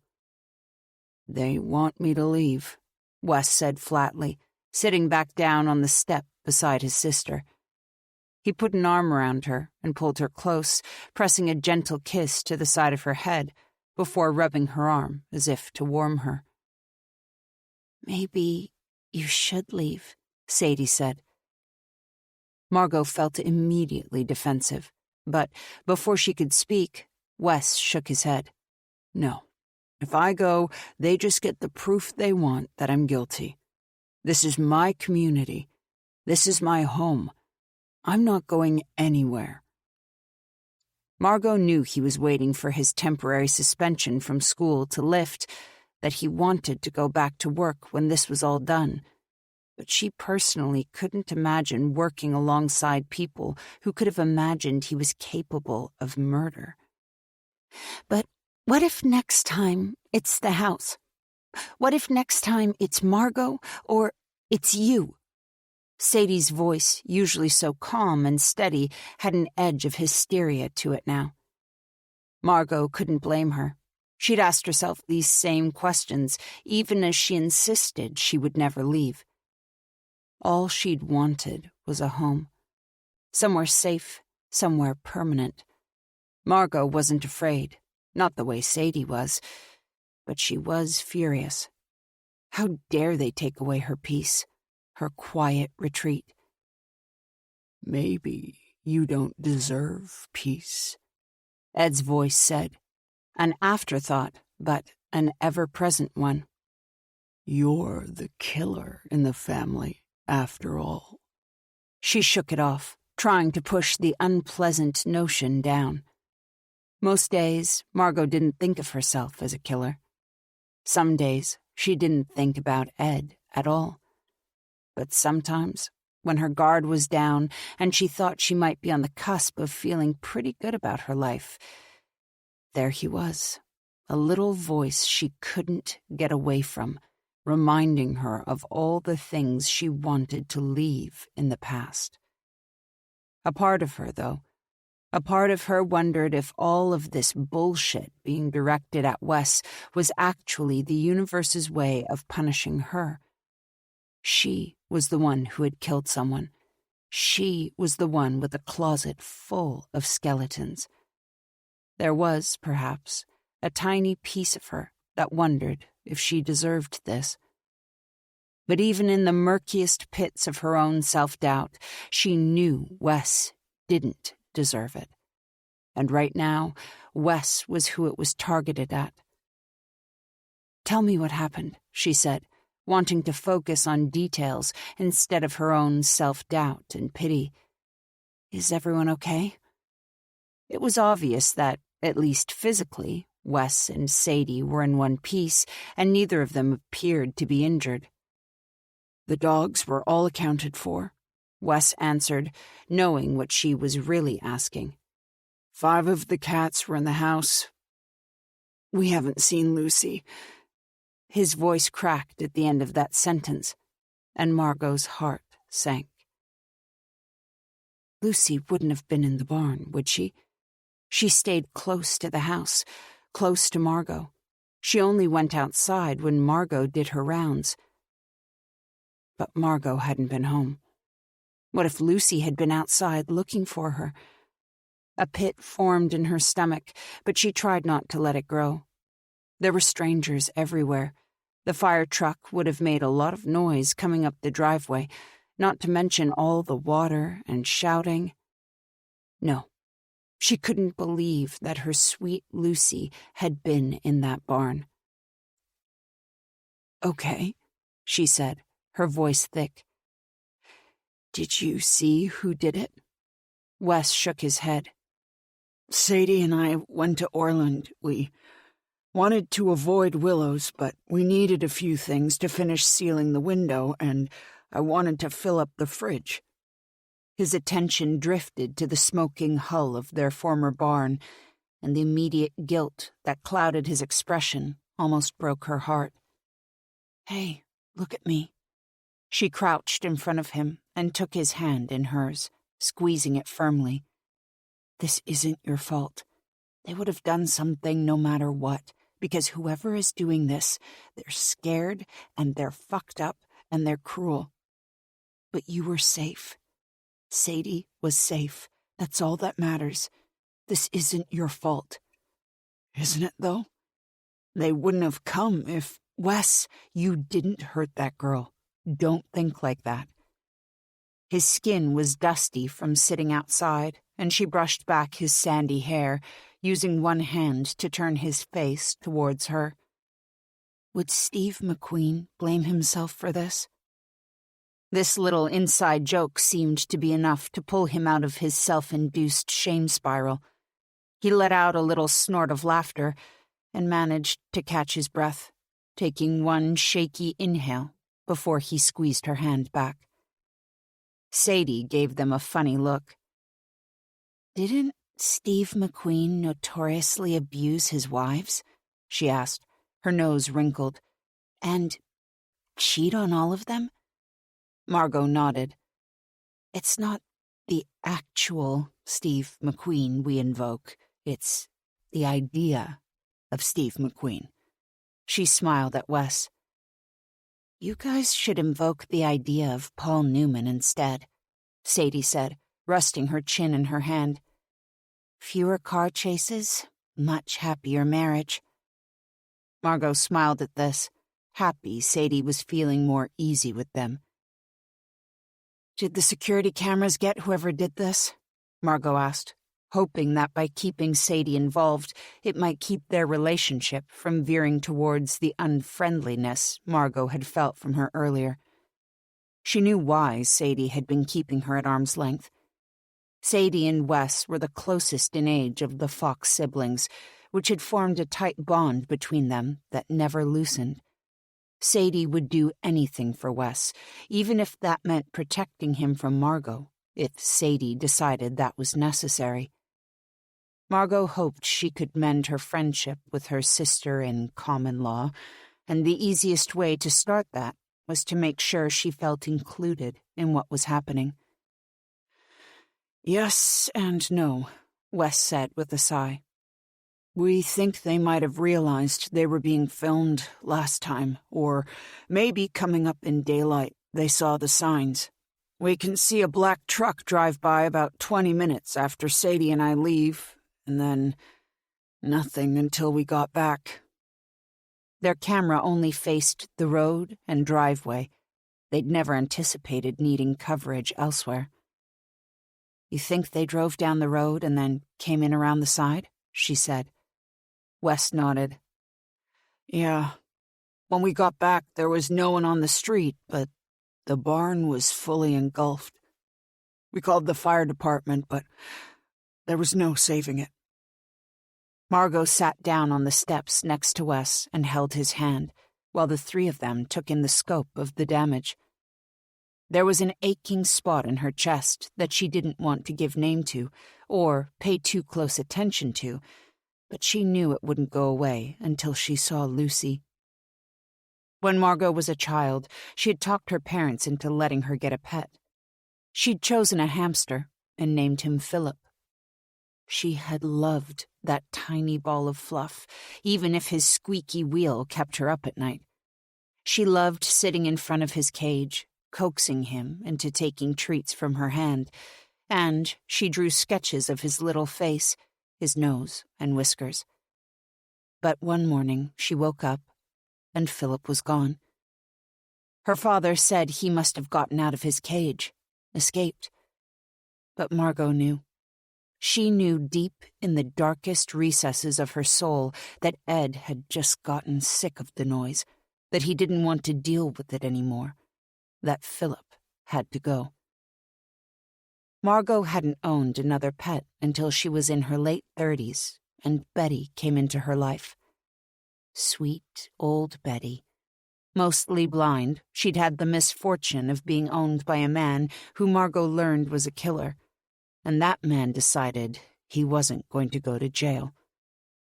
In the end, Margot had gone home with the dog because no one else was likely to give an ancient Maltese dog a chance. Betty, who had already been a super senior when Margot took her in, somehow lived another 3 years. It was Betty who had convinced Margot it was okay to open your heart to things, that it was okay to let love into your life that way, that no one was going to take her pets away in the middle of the night and kill them. Except now, looking at the barn and not knowing where Lucy was, Margot felt a horrible, misplaced guilt in herself. She had brought those animals into her home, promising them a better life. She had believed that they were safer here, that they'd be happier here. She had thought Philip would be happy when she'd brought him home, too.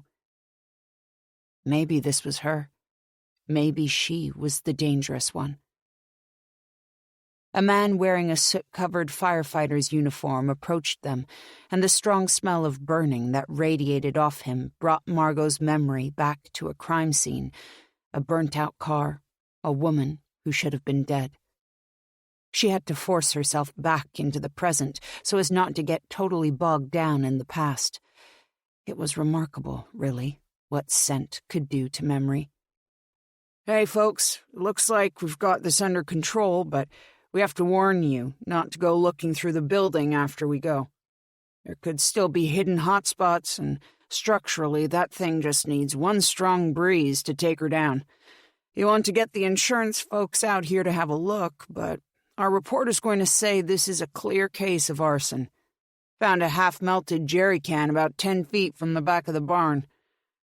Really sorry this happened to you. He did seem genuinely sorry, too, which was a surprise to Margot. Given how the last week had gone for them, she'd started to believe everyone in Willows and the surrounding areas hated them unilaterally. But this man wasn't looking at Wes and Margot like they were villains. He was treating them like victims, which was what they were. The man went on. Just between us, Coach, I think what they've been saying about you is a load of horse manure. I think it was that Seaver boy that did her in. Margot perked up. the investigator in her never able to ignore a potential lead. Seaver? The fireman looked at her, then nodded. Well, sure. My son told me that Whitney and Clayton Seaver had been dating for over a year. Mostly kept it quiet, but said things were a little rocky between them at a party a few weeks back.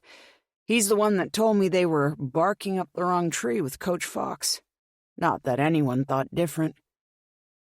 Margot wanted to point to her burnt-out barn to remind him that, yes, there were indeed people who believed differently. But he was giving her a lead, and that was more than they'd had in this situation since Wes had gotten home. Does the sheriff know about Whitney's relationship with Clayton? Margot asked. The fireman shook his head. I'm sorry, ma'am. I couldn't say. I don't like to gossip. He left them huddled together on the porch, and though Margot knew this wasn't her case, and she knew she shouldn't get involved, every single fiber of her being was telling her she needed to talk to Clayton Seaver. 31. Willows. He'd left California. He'd gone to Oregon, craving cooler weather, greener environments. He couldn't stay in one place too long. It was too dangerous to establish a pattern, to become known. When he'd left Willows behind him, the feverish discussion in town he'd been able to pick up was that one faction of locals believed it was a local coach. Another believed the girl had a secret boyfriend. They were all so busy looking for the bad apple in their own bushel, they hadn't bothered to wonder if it had been someone else. They hadn't been looking for him. That was good, because he needed to go back and take care of the rest of the evidence he'd left behind. It was tucked away. No one was likely to find it by accident, but he didn't want to take any unnecessary risks. He spent 3 days driving around, creating a history for himself in other places. He rented a motel room for 2 nights in northern Oregon, then left. He didn't spend a single night there, but his credit card said he did. He was sure to buy gas there on his own card as well. Then he headed into Idaho, this time using a stolen debit card. The man he'd taken it from must not have anyone looking too hard for him, because the card still worked. Eventually, it became useless. They all did. But he had plenty to choose from. Taking out cash would be easier, but ATMs had cameras, and large withdrawals were bigger triggers for banks and investigators than small things. A tank of gas, a drive-through meal, these were normal purchases, even if they were being made in unusual places. Families might think they were just dealing with someone who had decided they didn't want to be found. Someone alive. The man couldn't blame people for holding out hope. Hope kept him paid. But the previous owner of this debit card was never coming home, and sooner or later, someone was going to realize it. He just had to make sure he dumped this card and was on to the next before that happened. On the road, finding a next was never really an issue. It was just being prepared to take on that challenge when he found it. The girl in Willows might have been a mistake. The town was small, and she was young. It was too much attention, even if none of it was directed at him, so he needed to go back and make sure his trail was completely covered. He hadn't wanted to leave her like that, so easy to find. He'd meant to take her body back to her car after, drive it somewhere well outside of town where it could be hidden, where no one would find her for months. And he would be like a ghost who had barely been noticed as he passed through town. Right now, he was lucky. Their focus was on people who knew the girl. That gave him an opening, a chance to go back and cover things up, make sure no one found his kit. The kit would give them too many clues, too much insight. He didn't need anyone to find it. He had others, but that wasn't the point. Night was falling in Willows by the time he drove back through. The streets were nearly empty, like people were afraid to be out after dark. This made him smile, because he knew the truth. People should be just as afraid of being out in the daylight as they were of the dark. There was no safe time. 32. After they had eaten a tense and simple dinner, thank goodness Wes and Sadie had bought groceries, Margot went to her office and found the file Andrew had given her. She brought it out to the living room, where Sadie was already starting to nod off on the couch, but also didn't seem to want to go back to her room. Margot could understand that. There was an unresolved tension in the house, a guitar string pulled too tightly, and they were all just waiting for it to snap, waiting for the next thing to go wrong. She hated the feeling of walking on tiptoes in her own home, of not being safe. But she knew this was just the way it was going to feel until there was some real resolution in the case. Maybe when the BSU finally came through with a profile, things would ease up, but who knew when that would be? The BSU had an endless pile of requests from both within the FBI and outside law enforcement. Anyone who wanted a second set of expert eyes on their crime turned to that division, which meant they had very little time for each case, and never enough time for the cases still coming. Margot didn't envy them the work they did, a never-ending parade of horrors with no closure. Well, she wanted closure for this one. She slapped the thick file down on the coffee table. Wes looked up from the book he'd been pretending to read and eyed the folder warily, as if it were a rattlesnake that might suddenly decide to jump at him. "What's that?" he asked. "I think you know what that is." She settled into the armchair across from the couch. "I probably shouldn't be looking at that." But he was inching closer to the edge of his seat, his apprehension turning to interest before her eyes. "Well, I've looked at it, so I don't really see the harm in you looking at it." She had considered that it might not be such a good idea, especially if it meant that Wes might know things specific to the case that only the killer would know, but she realized that her having the file was its own insurance in that regard. He would know, because she knew. She also believed that, despite everything happening to them, the sheriff had to know Wes wasn't actually guilty. Otherwise, he wouldn't still be a free man. "How did you even get that?" He looked up at her, brows pinched. "I didn't steal it from the sheriff, so put that expression away, please." "My expressions make themselves. I can't help it." He picked up the folder. "I got it from the FBI. It looks like at least someone in the local sheriff's department has some common sense, and they were convinced that help from the BSU might actually be beneficial." Wes made a small sound and started to leaf through the documents. Sadie wrinkled up her nose and looked away, not wanting to see what was inside. Margot hadn't brought the file out to upset her, but she wanted Wes to have all the information she did, and she didn't want to make Sadie feel excluded from the family discussion. That evening had been exhausting. They'd had to contact their insurance company to file a claim on the barn. They'd reported the situation to Deputy Cassidy, who had come out to have a look, but didn't say much that sounded very helpful. She did, however, take the partially melted jerry can with her to see if they might be able to lift any prints off it. After all that, and still no sign of Lucy, they had decided they should eat dinner, even if they didn't feel like it. Margot left a dish of kibble out on the front steps.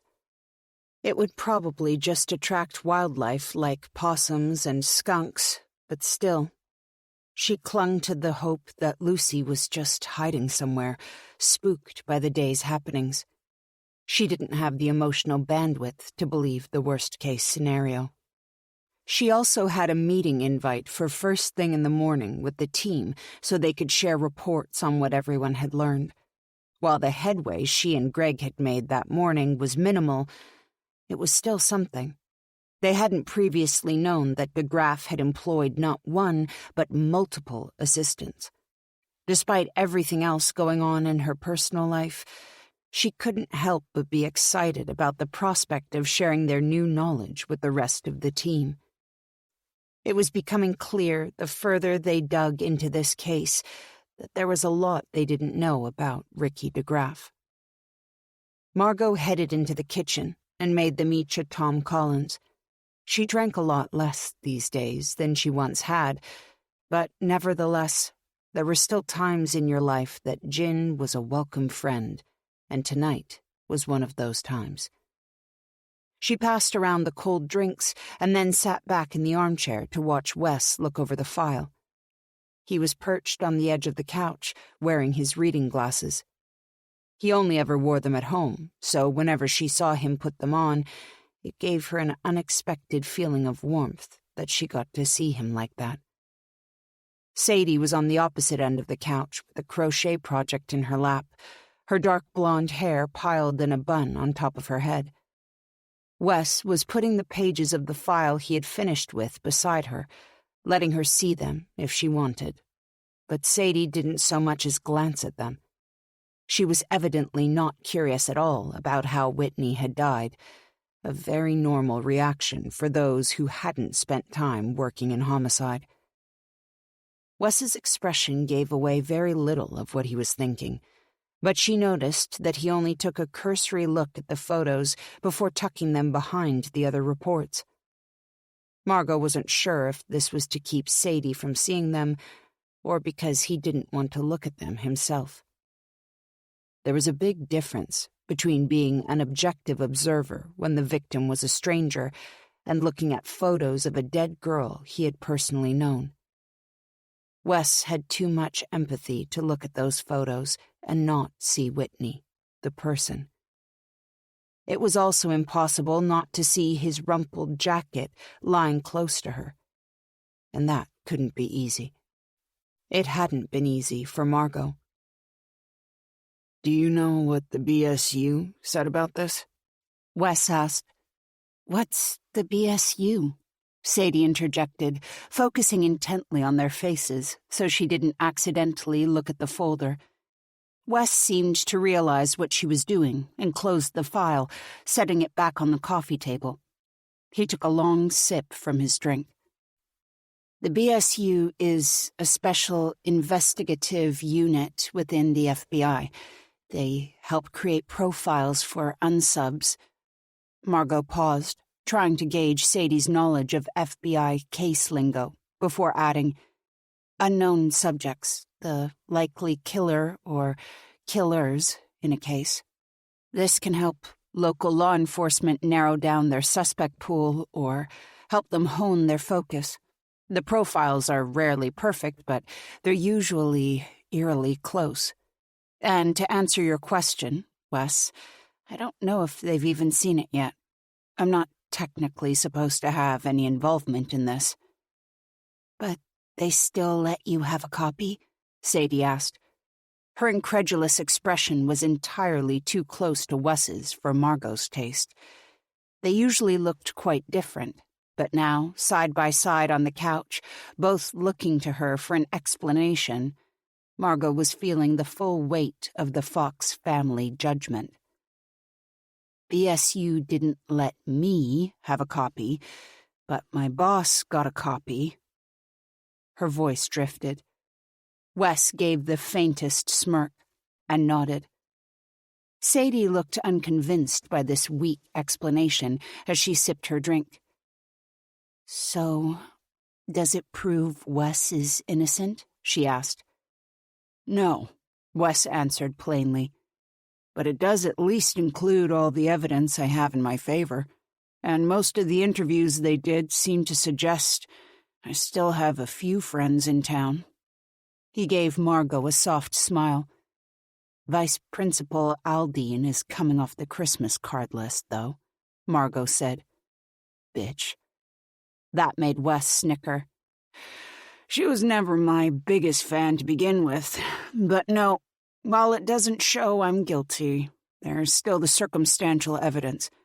Still, if I were the one investigating the case, there isn't enough here for me to take this to the prosecutor. The case is loaded with reasonable doubt." "And for good reason," Sadie said bitterly. "Because you didn't fucking do it."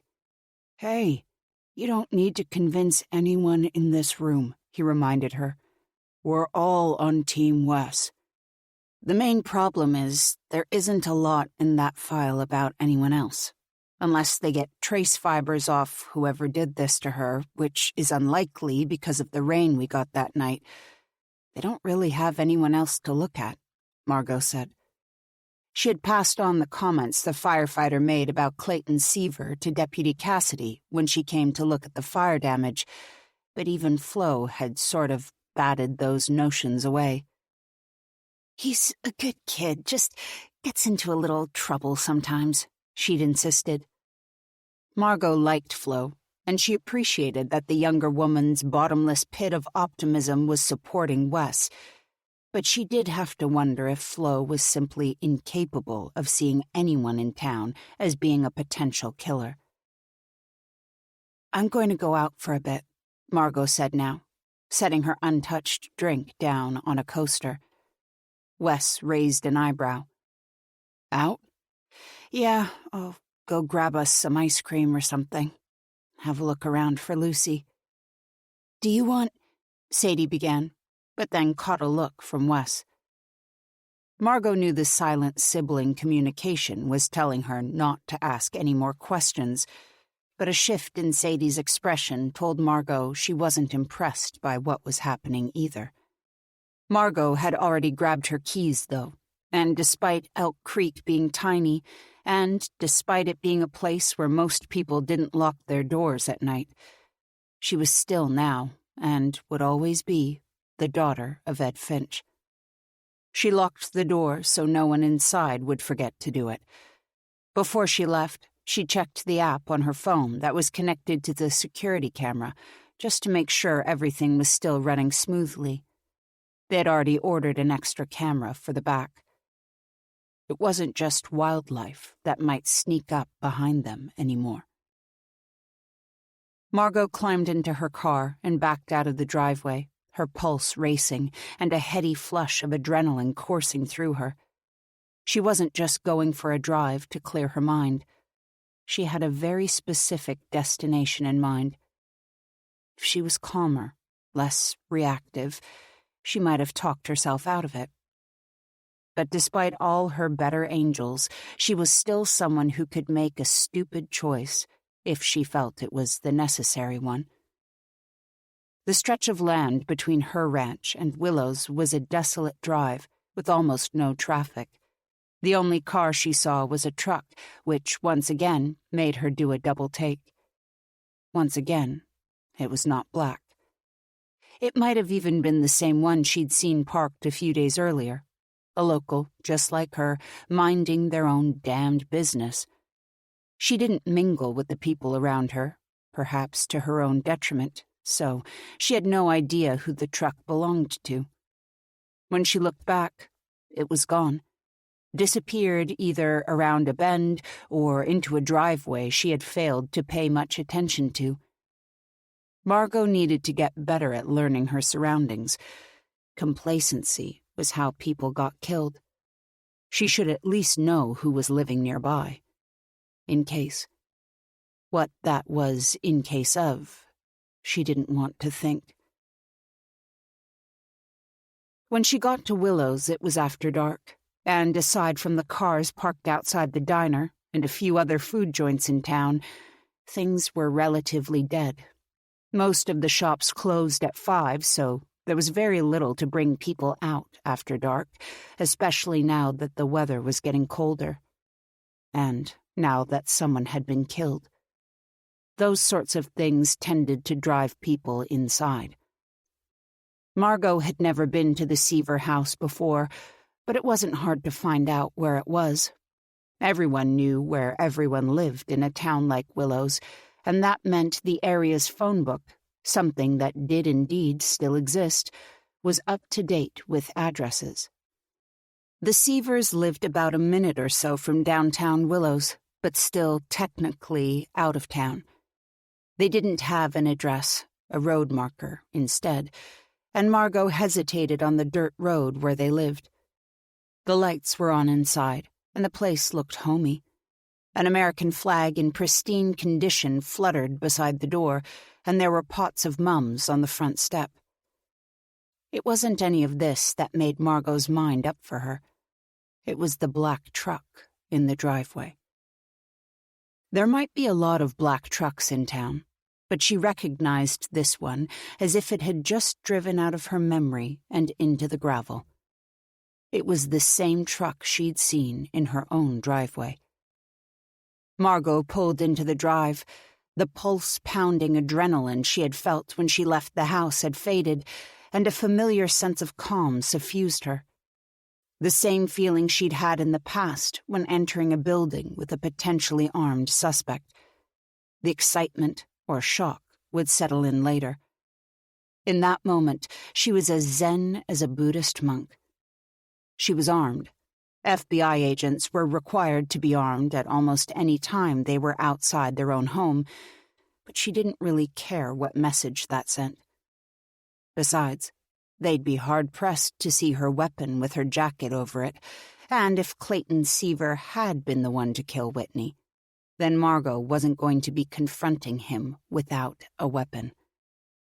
As stupid as all of this was, she wasn't that stupid. She knocked on the door, and a moment later, a small woman with round cheeks and a rounder body opened the door. She was wiping her hands on a dish rag, but the moment she saw Margot, she went entirely still, her eyes widening. "Good. You know who I am, then," Margot said coolly. "Yes, ma'am. And I'm going to assume that big black truck out there isn't the vehicle you regularly drive around town." The woman's face turned red, a visible mix of anger and frustration crossing her features, and then she bellowed, "Rodney!" Margot was impressed by the volume that a relatively small woman could manage. A moment later, the sound of footsteps clamored from the stairs behind her, and a man appeared who was very much the woman's opposite. Rodney was at least 6'5", built like a lumberjack, and looked about as dumb and as mean as a box of bricks. "What?" he asked, directing his question at the woman. Despite her small stature, she looked pint-sized next to the man Margot assumed was her husband. The woman didn't show the slightest sign of fear. Instead, her expression hardened, and she jerked her chin in Margot's direction. "Don't you what me, Rodney? Why is the FBI woman standing at my front door asking me about your truck? What have you been doing?" The fury in her features was more of a threat than just about anything Margot could have come up with, and, she had to admit, it was a bit of a joy to watch. Rodney blanched, then gave Margot a cursory once-over. He was trying to pretend he didn't know who she was, but he was doing a piss-poor job of it. "I'll take care of this," he grumbled to his wife. "You go finish the dishes. Nothing to worry about." "Nothing to worry about, my ass." But she obeyed his request and disappeared into the kitchen. Rodney didn't invite Margot into the house. He stepped out onto the small front landing, so she was forced to take a step down, which made him tower over her. Whether the move was intentional or not, Margot read it as an implicit threat, and it pissed her off. "What do you want to know about my truck?" he asked, with an exaggerated sniff at the end. This man was never going to win any awards for his acting chops, and was probably the worst poker player among his friend group. Margot hoped they wiped him clean every time they played. I think you know perfectly well why I'm here. Didn't know the FBI was handling this case. This took Margot a moment to process. Only after a long pause did she realize there actually was a misunderstanding between them.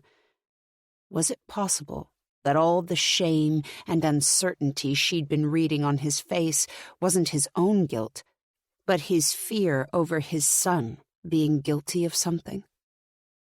She took a moment to really look at him, trying to get a read on those expressions with a new perspective. "Where were you this morning around 11?" she asked, ignoring his comment. I was at work. On a Saturday? Yeah. You got a problem with a man working on a Saturday? You can fucking check if you need to. Where was your son this morning? Fuck if I know, lady. I was at work, wasn't I? Did he have access to your truck? Rodney shrugged. I used the company truck during company time. Guess he could have used it.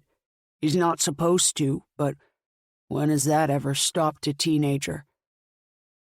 And what about 3 days ago? 6 in the morning. You working then? No, I was sleeping at 6 in the goddamn morning, like a man with some sense. You need me to get my wife out here so you can ask her? What the fuck is this about, anyway, if it's not about that dead girl?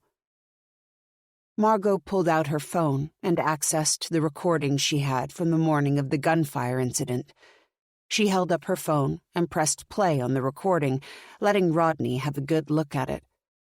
At first, his face was impassive, and then it became steadily more angry. She could see how similar he and his wife had the capacity to be. "That's your truck," Margot said, once the video had stopped playing. "That could be any black truck," he replied, the rebuttal coming much too quickly. "No, I think we both know that's your truck. But if you were sleeping when this happened, then I think we both know who did this to my house, and who came by this morning when no one was home and lit my goddamn barn on fire." What the fuck do you want me to do about it, huh? All you have is some dark footage and a guess. I'm very good at guessing. Margot got the sense this was a man who liked to use his size and his bluster to get people to back down, but she wasn't like most people, and he was about to learn it didn't matter how tall, how broad, or how loud a man was. She wasn't going to yield to intimidation. Then go to the cops. I will. And while I'm there, I'll tell them all about how your son was involved with that dead girl, as you call her, and that only days before her murder, multiple witnesses saw them arguing. And I think that information, coupled with things like arson and threats, is sure going to make them want to take a good long look at him. My son didn't kill anyone, Rodney snapped.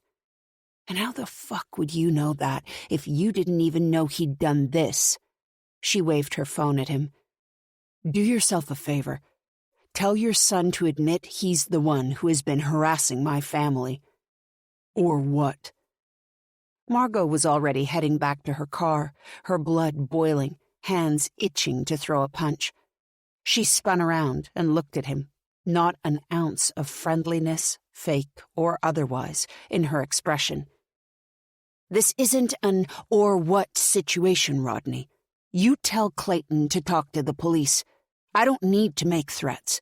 If it doesn't happen, you'll find out pretty fucking quickly why he should have. She got into her car, slamming the door behind her. While it hadn't been the visit she'd planned on, she couldn't help but feel the first bit of relief that she'd felt in quite some time. It felt good to have a target for her anger, even if that target was a teenaged boy. Now it just remained to be seen if he would do the right thing. 33. Cold cases, by definition, were used to long waits. But cold cases once opened by Margot's team waited for no one. It was the morning after her barn had burned down, but Margot still had a job to do. Once again, the team were politely aware of what was going on in her personal life, but it ultimately wasn't going to slow down the work they were doing on the DeGraff case. While Margot waited for Clayton Seaver to face the music, she might as well distract herself by putting her head down and working through the DeGraff case with the others. This was something she could sink her teeth into, a case where she could actually find some immediate resolution. Knowing that made her eager to delve back into its depths and push her own troubles aside for a few hours, like getting absorbed in a great jigsaw puzzle. She locked herself into her office and listened to the team get into details about what they'd learned over the past few days. Margot's head wasn't entirely in it, though. She kept thinking about her confrontation with Rodney Seaver and wondered if it was possible that he was covering for his son, about more than just the vandalism on Margot's property. Would he also be willing to help cover up a murder? And then, closer to home, they still hadn't had a single sign of Lucy. The food Margot had left out overnight had remained untouched. While Margot wanted to cling to hope, she couldn't bear to think about the more likely reality. It was more than she could handle just then. She knew how hard it was to lose pets. That was one of the biggest pitfalls of adopting senior dogs. But Lucy wasn't old. Margot had had her since she was a kitten. She was one of the first animals they'd adopted when she and Wes had bought the ranch. Lucy was supposed to be around until she was 20 and couldn't get up from the couch. She wasn't supposed to be lost at 5 and in such a horrific and unnecessary way. Margot shifted her attention back to the call. Sydney was talking about the work the tech team had done, and it was impressive enough that Margot soon found her sole focus was back on the case. Using the photo Margot and Alana had gotten from DeGraff Sr., they were able to reverse search the internet until they found what appeared to be a match. The doll they believed to be Matilda was from a manufacturer called Belson's Bells that made a variety of high-end collectible dolls in the 20s and 30s. The company was eventually bought out by Sears, and both the quality and cost of the dolls dropped considerably, according to the online doll forums Sydney and the tech team had scoured. The doll that Ricky's mother had bought from the estate sale was a model called the Rosalind. Adjusting for inflation, the doll would have cost about $500 new in its time. Even at estate sale pricing, there was no doubt it had been more than DeGraff Sr. could afford, but he had still bought it for her. This also went a long way towards explaining why that particular doll was one that both of Ricky's parents would not have wanted him to play with on his own. He had perceived it as them not wanting him to play with dolls at all, and that might have been true for his father, but seeing it from this perspective, there was more to it than Ricky had understood at the time, or even understood now. "Are they valuable now?" Margot asked. She sometimes worried about being the odd one out on their group calls owing to her special circumstances, and tried her best to remain involved, even if that just meant asking questions to keep the conversation moving forward. "There's a very niche market for doll collecting now. It's definitely not as big as it used to be, especially with the ubiquity of things like American Girl dolls changing the national market," Sydney explained. "But for certain dolls, there is definitely a market, and our Rosalind is a very sought-after doll. I guess the short-lived manufacturing window and her initial high value have made her a bit of a star on the doll collector market. There have been 6 sales in the last 10 years, and the dolls have all sold from between $10,000 on eBay to $25,000 in an auction for a Rosalind still in box. So it's safe to say that for the person DeGraff entrusted with his Rosalind, there could be a fair bit of temptation to get rid of her, especially considering he's never going to see the light of day again. And she's a fucking creepy thing to keep around, muttered Alana, and Margot couldn't help but agree. Have we looked into those sales made over the last 10 years? She asked. Sellers and buyers? We're working with eBay to determine who owns the accounts for the online auctions, and they should be able to get that to us this week. The auction house is proving to be a bit stickier, but we'll get the information soon enough. Margot was impressed. When they'd been in Montana, Sydney had seemed uneasy about her place on the team, as if she was trying hard to both fit in and stand out so Andrew would notice her. Margot suspected she hadn't done much to impress him on the road, but right now, she was doing a remarkable job. The efforts she had gone to over the last week had really put them on a new trajectory on the case.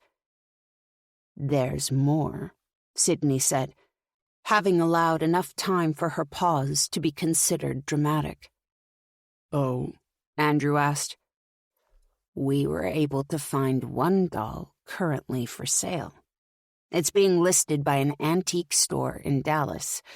We've been in touch with the store owner, and the doll itself isn't in pristine condition and isn't a lead, as it belongs to a local woman who had been known for her doll collection and recently passed away at the age of 90. But..." She was making sure they were all paying attention, and Margot had to stifle a smile. "He said we could borrow the doll if it might help our case." Everyone on the call was quiet for a beat, looking at her, waiting for some kind of response. Margot, as bogged down as she was in everything currently happening in her life, knew that leads like this didn't come along often. She nodded once, mostly to herself, then said, "I guess we're going back to Montana." 34. The plan was to return to Montana in 2 days, which gave Margot 48 hours to decide how she was going to use their new prop to get Ricky to give up information on his accomplice, and also to make sure that Wes was beyond suspicion before she left. As far as she knew, Clayton Seaver hadn't yet been to the sheriff's office to confess what he'd done to their house. Margot wasn't known for her patience, but she was going to give it another day before she told Cassidy what she knew. Another day of looking over her shoulder. She just had to hope that Rodney Seaver had confronted his son, and the fact that Margot knew what he'd done would be enough to make them do the right thing. And that knowing he was responsible would keep him from doing anything else stupid. They had started to sleep with a shotgun next to their bedroom door, something Margot hadn't even done at the peak levels of her paranoia in San Francisco. Of course, there she'd also had a doorman and multiple deadbolts in place. The gun had never felt necessary. Out here, at least now, it did feel necessary. She prayed that wouldn't always be the case. As she did her Tuesday morning chores, she kept her FBI-issued handgun with her, another thing that would have seemed outlandish a few weeks earlier, but now felt like the bare minimum in protecting herself and her family. She fed the chickens and collected the eggs. With fall setting in, their egg production was slowing. That might be a good thing, though, because they currently didn't have any of the regular ways to get rid of their egg surplus.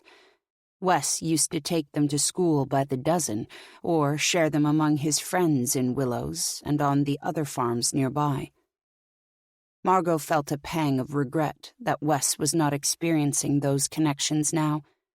He was being stoic about missing teaching at school and relentlessly positive about when, not if, he got back to work. Margot herself often felt she could live without outside contact, but Wes was more sociable. Over her adult life, she had learned a lot about depending only on herself and avoiding close relationships. Learning to trust Wes had been a big step outside her comfort zone. She had even started to form what could be considered friendships at work, with Alana and Greg specifically, but that was as far as it went for her circle. Wes was the kind of person who liked to talk to strangers, who wanted to do nice things for his neighbors. He was the kind of man who created and craved connection in a way Margot was only beginning to understand. The fact that it was something he needed and was currently being denied made her sad and angry in equal measure. She left a basket of eggs on the front porch to bring in later and checked the cat food dish she had left out the last several nights. It hadn't been touched. Margot took a shaky breath, then returned to the chicken coop to shake out the bits of cat food. Chickens would eat just about anything. She wasn't ready yet to give up on Lucy, but she knew at this point she was doing this more for herself than for any real chance the cat was still out there. If the fire hadn't gotten her, their ranch was home to at least one roving pack of coyotes. Margot could hear their mournful choir singing at night, and it was beautiful, in a haunted kind of way. But they were also constantly trying to take her chickens, and she had to keep an eye out when she left any of the smaller senior dogs outside. The realities of what was out there on the ranch were dark and unpleasant, but at least for a little while longer, Margot had to hold out hope. If she didn't, she was just going to lose it, and she had to keep everything together. If she lost it, what would Wes do? He shouldn't have to take care of her, not with everything on his shoulders right now. She headed to the shed and got the dog food and medication prepared before returning to the porch, laden with food dishes, setting them out at the precise places she knew each dog liked to be fed. By the time everyone was fed and medicated, the sun was starting to rise. Margot couldn't help but feel a lump of worry in the back of her throat, as if she was waiting for that truck to come in again, like it had before. Gravel crunched on the driveway as Margot rounded the side of the house. Her pulse leapt as she saw that familiar black truck, the very one she'd been imagining, roll to a stop in the center of the driveway. The dogs started to whine and bark. Margot whistled, then they all rallied around her, but the uneasy whining sound didn't abate. Margot hadn't realized it, but her hand had gone to her gun, and she released the clasp of her holster as she waited by the edge of the porch to see what was about to happen next. The driver's door opened, but it wasn't Clayton Seaver who got out. Margot immediately recognized the hulking form of Rodney jump down from the cab. She watched as Wes came out of the house. He was radiating an easygoing energy, but Margot hadn't missed that he'd been holding their shotgun and had placed it just inside the screen door before he came out. He was holding a cup of coffee, the steam unfurling into the air. The passenger door of the truck opened, and a boy got out. Margot didn't know Clayton Seaver. She had never met the boy, but there was no doubt in her mind who she was looking at when he stepped around the front of the truck. He was the spitting image of his father. He seemed too large to be a teenager, over 6 feet tall and broad across the chest. The only dead giveaway of his true age was his face, which still had round cheeks and the softness of youth. Where his father was dark-haired, Clayton was blonde, right down to the fine smattering of facial hair, making a valiant but ill-advised effort to grow over his lip and on his cheeks. Coach Fox," Rodney greeted them with a nod in Wes's direction. "Mrs. Fox?" Margot didn't correct his assumptions. She and Wes were married in every way that mattered. If someone wanted to assume it, it didn't bother her. Besides, it didn't seem like an important point to be arguing right now. "Rodney, good to see you. Clayton?" Nods all around, but Margot knew that not saying "nice to see you" to Clayton was about as close to rude as Wes got these days. The boy and his father came to stand at the bottom of the porch steps, but Wes didn't invite them up, and they didn't ask to come in. Margot let her hand fall away from her gun and pulled her cardigan close around her against the morning chill. She didn't need them to realize what she'd been doing, and it was cold enough out here that the move looked natural. The dogs were circling her legs still, none of them terribly intimidating, save for Tootsie, but she was also the most cowardly of the lot and was currently hiding behind Margot's legs. Margot decided to stay where she was so she could see what was going on up on the porch, but the dogs wouldn't be further stressed. Plus, if this was a setup or a trick, she was in a good position to cover Wes until he could safely get back in the house. She had no idea if he understood her motivations or not. He was sipping his coffee like this was any normal morning visit, pretending not to have a care in the world. Someone would need to be an expert in Wes's body language to recognize how stiff his posture was, or the way he was rocking on his heels to stay mobile, just in case he needed to clear the gap behind him to get the gun. This didn't look like a situation destined to go south, but Margot wasn't really sure what she believed in anymore when it came to how things should play out. Better paranoid and safe than lax and dead. She wasn't sure if that was her own thinking or what she'd gotten from her father. It was almost impossible to pick the thoughts apart sometimes. "We're really sorry to bother you folks so early, but I'm glad we caught you up and about. Wanted to make sure we did this before Clayton got to school. Clayton, you have some things to say to Mr. Fox?" Rodney shot a look at his son that spoke volumes. None of this had been the boy's idea. Margot wondered if Rodney had given him a couple of days, hoping he would do the right thing on his own before forcing the boy into the truck and bringing him down here to face the music. Margot hadn't thought much of Rodney in their first encounter, but seeing him in this situation, her estimation rose slightly. He was just a working man, tired and spread thin, trying to make his son do the right thing. He was probably terrified of what could happen to the boy if the worst-case scenario was the reality. For their sake, Margot hoped Clayton hadn't killed Whitney. For Wes's sake, she kind of hoped Clayton had. It was a terrible thing to think, but she was human. "Coach Fox, I'm really sorry." "Sorry for what, Clay?" Wes was stoic, his body almost completely still, except for the movement it took to lift the coffee cup to his lips and back down. To anyone who knew him less, he might look calm. Margot knew this was about as angry as he ever let himself be. Wes's rage worked in a quiet simmer, quite the opposite to her own explosive tendencies. He wasn't going to let the kid off easy for this one, which he might normally have for a lesser infraction. His kindness had its limitations, and Margot was glad he was putting pressure on Clayton. She hadn't realized that Wes had coached the kid in some capacity, which must have made this situation extra difficult for both of them. This was someone Wes knew. That had to hurt almost as much as it infuriated. "I'm sorry for coming around and shooting up your driveway and for what I did to your window." He paused, like whatever he was about to say next physically hurt him to say aloud.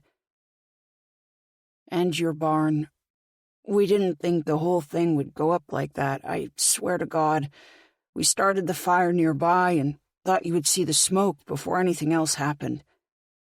Wes sipped his coffee. "Who is we?" "Me and some of the guys, Mark and Fitzy." Wes just nodded, considering this. "You and Mark and Fitzy must have seen me leave on Saturday. That's how you knew when to come in. So, how did you think we were going to be able to see the fire before it spread?" Clayton looked down at his shoes, scuffing his toes in the gravel. "We thought you would drive in and see the smoke." That one sound was so loaded. Margot knew he wasn't buying what Clayton was selling.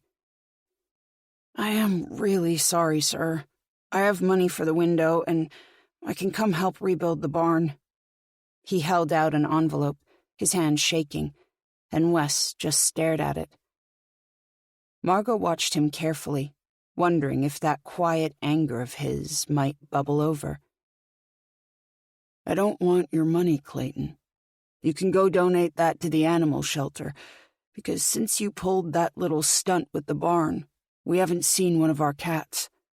And then, I want you to apologize to my wife." Clayton seemed to realize for the first time that Margot was present, and looked at her as if she was a ghost who had just made herself visible. "I'm really sorry, Mrs. Fox, about the barn. And your cat." "Lucy," Margot said coldly as she went to stand beside Wes. "Her name was Lucy."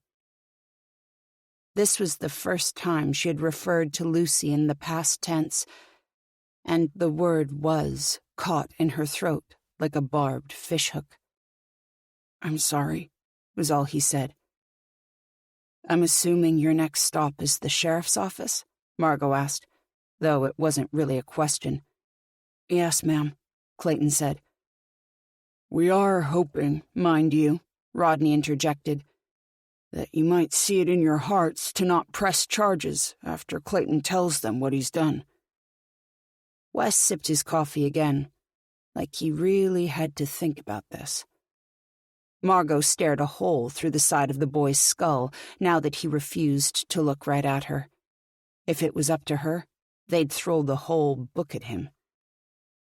"We'll see," she said at last. In her heart, though she was furious about what he had done, and that fury wanted to manifest in revenge, that wasn't who she was. Not really. And she knew without a doubt it wasn't who Wes was. He was pissed, and he was probably biting back some choice words right then. "Whether or not we press charges," Wes said, "you're going to have to do a lot of work to earn my trust again." The boy nodded, looking both relieved and sick at the same time. "Clayton, where were you the night Whitney Eflin died?" Margot asked bluntly. What? He looked back at her again, almost like he was newly surprised she was still there. "Can you ask me that?" "She's an FBI agent," Rodney said. "Just answer the question, Clay. They're going to ask it again when you talk to the sheriff." Clayton stared at Margot, incredulous. She had to admit that in her ratty thrift store cardigan that came to her knees, her leggings, and her Ugg boots, she didn't exactly radiate FBI authority. She looked like a farm wife, doing farm chores. But she hoped her expression told him she was as dead serious as her question implied. "Fitzy and me were out driving around." "You happen to drive by Whitney's?" He shook his head vehemently. "Hell no. Whit's parents hate me. I didn't want to get her in any trouble. Maybe I should have, though. Maybe if I did." He looked back down at the ground, burying his toe in the gravel. Margot didn't need him to finish the sentence. She knew all about the potent danger of those maybes. Maybe he could have saved her. Maybe he would have seen who did it. Maybe. But Margot had a few of her own. Maybe he was lying. Maybe he had been there. Maybe he killed her. So, he wasn't going to get a lot of sympathy out of her, not with an alibi like driving around with someone who would make up an alibi for me if I asked. "We appreciate you coming by, Clay," Wes said finally. "I assume we don't have to worry about any more incidents." "No, Coach," Rodney answered, squeezing his son's shoulder so hard the boy winced. "Clayton won't be getting himself into any more trouble." He nudged his son back towards the truck. Clayton looked at Margot one last time. "I really am sorry about your cat," he said, his tone pleading. "Yeah, well, your fucking apology won't bring her back, will it?" she said, not trying to keep her tone quiet. Wes put a hand on the back of her neck, squeezing gently, putting his anger aside to comfort her, or perhaps letting her know that he was in it with her. The boy blanched, then got into the cab. The truck backed out of the driveway and disappeared onto the main road. Margot looked at Wes, who was regarding her carefully. "You think he did it?" Wes asked. Margot thought about the boy who had just been standing there, afraid to look at them. She thought about the photos of Whitney's body, how carefully it had been cut open, how bold and assertive the attack had been, how she hadn't been covered up during or after. She didn't need a profiler to tell her what she already knew. "No," she muttered, reaching down to scratch one of the dogs behind his ears. "But our lives would be a hell of a lot easier if I could say yes." 35. Margot, good as she was, could not solve a murder that she was not technically investigating in less than 2 days. With Clayton Seaver all but eliminated from her consideration, it was back to square one, and square one had precisely 0 good persons of interest. She just had to hope that the BSU would come back with a decent profile, something that would help clear Wes completely. She knew he was dying to get back to work and was sick of roaming around their house with nothing to do. Sadie had volunteered to stay on until Margot returned from Montana. This time, the trip wasn't slated to take more than 2 days, which she felt okay with. There was nothing she could do at home right now, and for the time being, they didn't need to worry about any additional damage being done to the ranch. At least with the DeGraff case, she might be able to find some closure. Though, even there, she was less and less certain they were actually going to be able to find Ricky's accomplice, if such an accomplice even existed. They still had stones they would need to turn, just to see what cockroaches crawled out from underneath. But she also knew that flying out to see Ricky again was a real Hail Mary. They were going to have to hope that seeing the Rosalind doll would be enough to get him to admit to having worked with someone. It was a long shot, because the obsession Ricky DeGraff had with Matilda made Margot wonder if he would realize that their doll was different. He hadn't seen Matilda in years, and memory was a tricky, slippery thing. They'd agreed that the best tactic would be to convince him that they'd bought the doll online from a private vendor and see if he slipped up and said anything that might help point them to the person who had, or might have already offloaded, the doll he had been willing to kill for. Margot was also itching to ask Ricky about his sister. She was still astonished that in their research into his past, they had missed him having a sister. But they'd been digging into that since their meeting with Senior, and an unsettling possibility was unfolding. There was a birth certificate for a Matilda Ann DeGraff that had been filed with the county about 5 years after Ricky was born. No death certificate was ever issued for the girl. However, Ricky's mother had been a nurse before becoming a stay-at-home mother for her son and eventually her daughter. If something had happened to the baby, there was a chance the DeGraffs had dealt with it at home. There were no burial records, and Andrew was working to get cadaver dogs out to the DeGraff's old property with the suspicion that young Matilda DeGraff might have received a home burial. The family were so withdrawn, it was possible that no one knew they had 2 children, let alone noticed when one of them simply stopped appearing. It was as if Matilda had just vanished off the face of the earth one day. Margot had believed what Senior said about the baby's sudden death, and she believed that he believed Ricky was innocent of any involvement in Matilda's death, but Margot wasn't so sure. She wanted to find out right from the source. Once they had cleared security, the doll had been checked thoroughly to ensure it didn't contain or couldn't be used as a weapon. Margot found herself back in a familiar, featureless room with a large shopping bag next to her on the floor. For the first time since their very first meeting, she felt like she could actually focus on DeGraff and not on what was happening in her own life. Wes was okay. Sadie was there with him to make sure he didn't start bouncing off any walls. The insurance inspector would be out that afternoon to settle things regarding the barn. Margot was trying to stay positive. If there was a settlement, they could build something new, and then they could help rescue farm animals, goats, sheep, maybe a donkey. Those were the thoughts she tried to carry with her while she was so far away and unable to help.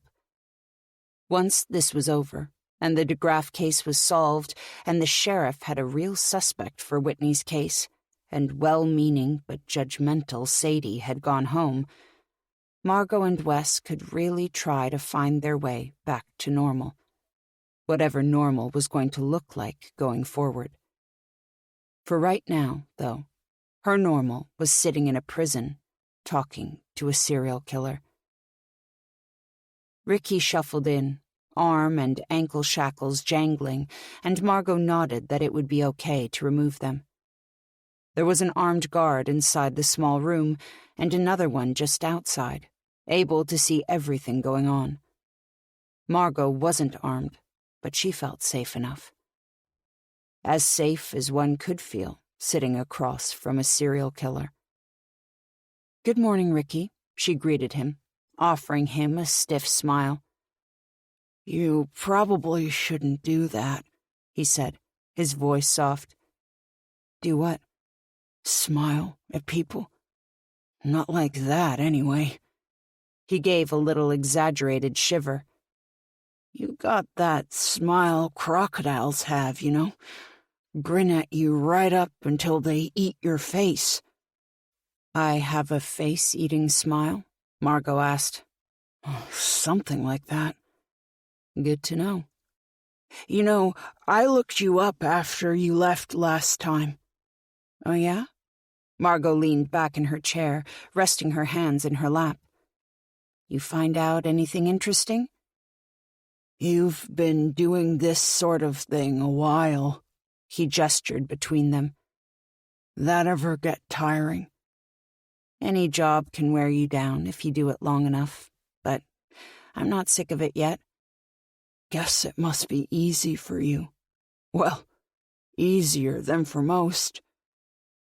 Margot had suspected this was where things were going the moment he said he'd looked her up. He was acting like he'd discovered some kind of state secret, but the truth about her past was out there to be found by anyone with a Netflix account or an interest in true crime subreddits. She didn't hide from her past anymore. Not the way she once had. And that meant there were newspaper headlines out there that said things like, "Daughter of notorious serial killer helps solve 50-year-old cold case." She bristled at the inference that being Ed Finch's daughter was how she became so gifted at solving crimes. But maybe it was. She smiled at him again, intentionally this time. I think there are... Let the story pause so your spirit doesn't have to. This music is for your restoration, and this audiobook is a gift to you.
Plenty of reasons I'm good at this job. You, Daddy's girl? He asked, leaning against the table, his hands clasped in front of him. Margot mirrored the gesture. If you really looked me up, then you'll know just what happened to my daddy. Their eyes locked across the table, but it was Ricky who blinked first, seeming to remember only then how little he liked meeting her gaze. He started to fiddle with his hangnails again. Well, I guess we all gotta die someday. Margot smiled in what she hoped was a pleasant manner. I think this is a very good topic, Ricky. Fathers. I think I want to talk a little bit about your father. What about him? The bravado from moments earlier was gone, but Margot had seen inside Ricky, just for a flash.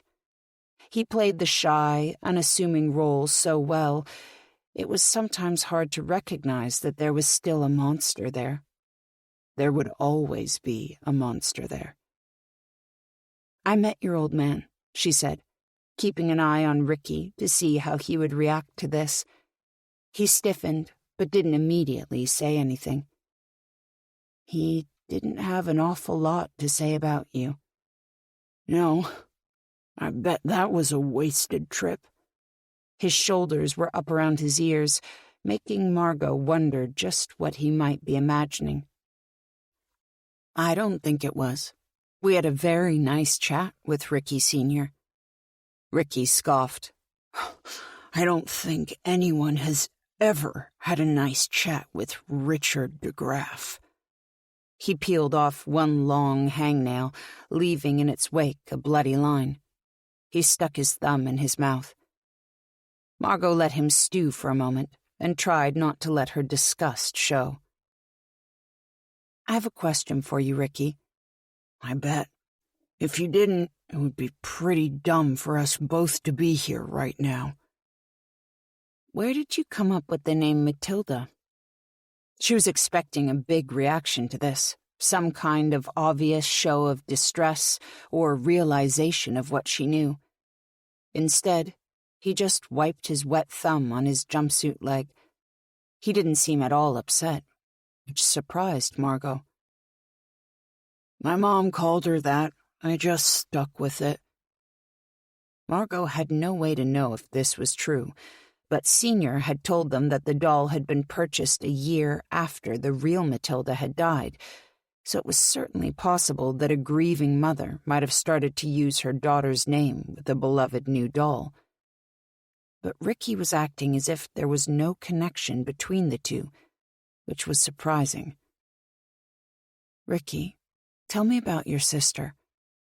Ricky wrinkled up his nose and looked at Margot in a way that knocked her off her course entirely. His expression clearly said, "What the hell are you talking about?" "I was an only child," he said, and everything about his tone suggested honesty. Margot would have bet that they could have hooked him up to a polygraph and he would have passed. She didn't know how to continue. Her planned segue into bringing out the Rosalind doll was to get Ricky to admit that he was using Matilda as a proxy for his beloved baby sister. She wanted to ask him if he had, possibly, loved baby Matilda too much, and if all the things he had done after were just his way of atoning for his first victim. But now, she didn't know how to get there. And while she was usually quick on her feet in these situations, she wasn't sure how to proceed. If he was lying, he had become infinitely better at it than he'd ever been in their previous conversations, or in the recorded interviews she and the team had spent hours listening to. The thing about Ricky was that when he knew he'd been caught out, he didn't seem to mind confessing to things. He didn't dance around the truth. The only likely reason he hadn't confessed to any additional crimes while he was behind bars was because no one had asked him the right questions or shown him that they'd done the work to figure out the connection. Margot didn't know how to back him into that corner when he was acting like her evidence didn't exist. So she pulled out a copy of Matilda's birth certificate she had brought with her and slid it across the table to him. She had brought it so she could ask him if he'd remembered what his parents had done with Matilda's body after she died, but now it seemed to have a different purpose. Ricky unfolded the paper and stared down at it, his brow furrowed so deeply that Margot briefly wondered if he could read. "This is fake," he said. "You guys printed this off or something. Photoshopped. I could have photoshopped something like this with my eyes closed." He shoved the paper back at her, and it fluttered to the floor. "Why would we fake something like that, Ricky? What would our motive be?" "You're just fucking with me, getting me unsettled or something. Well, good job. I'm feeling pretty fucking unsettled. What the fuck?" Ricky, your father told us about your sister. He told us how much you loved her and how devastated you were when she died. You were very young when she was born, only 5. She didn't live long, died while she was still a baby." "You're a liar! I would remember having a sister. You don't just forget something like that." "You were very young," she repeated, "and it was very traumatic. Did you do something to her? Do you remember if you were holding her? Maybe you wanted to be close to her, and something happened by accident. Your father said—" "Fuck what my father said! He's a goddamn liar, just like you are. There's only one Matilda, and she was a doll. There was no baby." Margot wished they'd thought to get any photos Senior had of the baby, rather than just the doll. But given the scant number of photos in his possession, and how his son had been excised from most of them, she wondered if the family had done the same to Matilda. Eliminated proof of the thing that brought them pain, so they could pretend it didn't exist. She wasn't sure if Ricky was being genuine, or if this was an act. But given how angry he was with her right now, she was coming increasingly down on the side of him truly not remembering he had a sister. The guard in the room had taken a half-step forward, his posture rigid, and she knew he was getting antsy about Ricky's volume and language. These were all precursors to someone lashing out violently. Margot lifted her hands slightly off the table, and the guard stepped back, but he was still radiating tension, and likely would be until this interview was over. "Okay, let's talk about something different. Let's forget this for now." "Don't pull shit like that," Ricky cautioned. "I'm not here to play games with you." Margot had been ready to pull out the doll next, but his phrasing and his attitude bothered her. "Games?" She frowned and leaned forward, staring hard at his forehead, since he was back to staring at his hands. "You think this is my idea of a fun time? That I have nothing better to do with my life than travel across multiple states to sit in a room with you and smell your goddamn stink and listen to you prattle on about nothing because you love the sound of your own voice? You think I want to be here? Because, buddy, you are sorely fucking mistaken. This isn't a game. There are no jokes." Ricky's gaze flicked up at her for a moment, then back to his hands. "There it is," he said mildly. "There what is?" "The gator. Going in for the kill." 36. Margot paused for a moment to take in some steady breaths.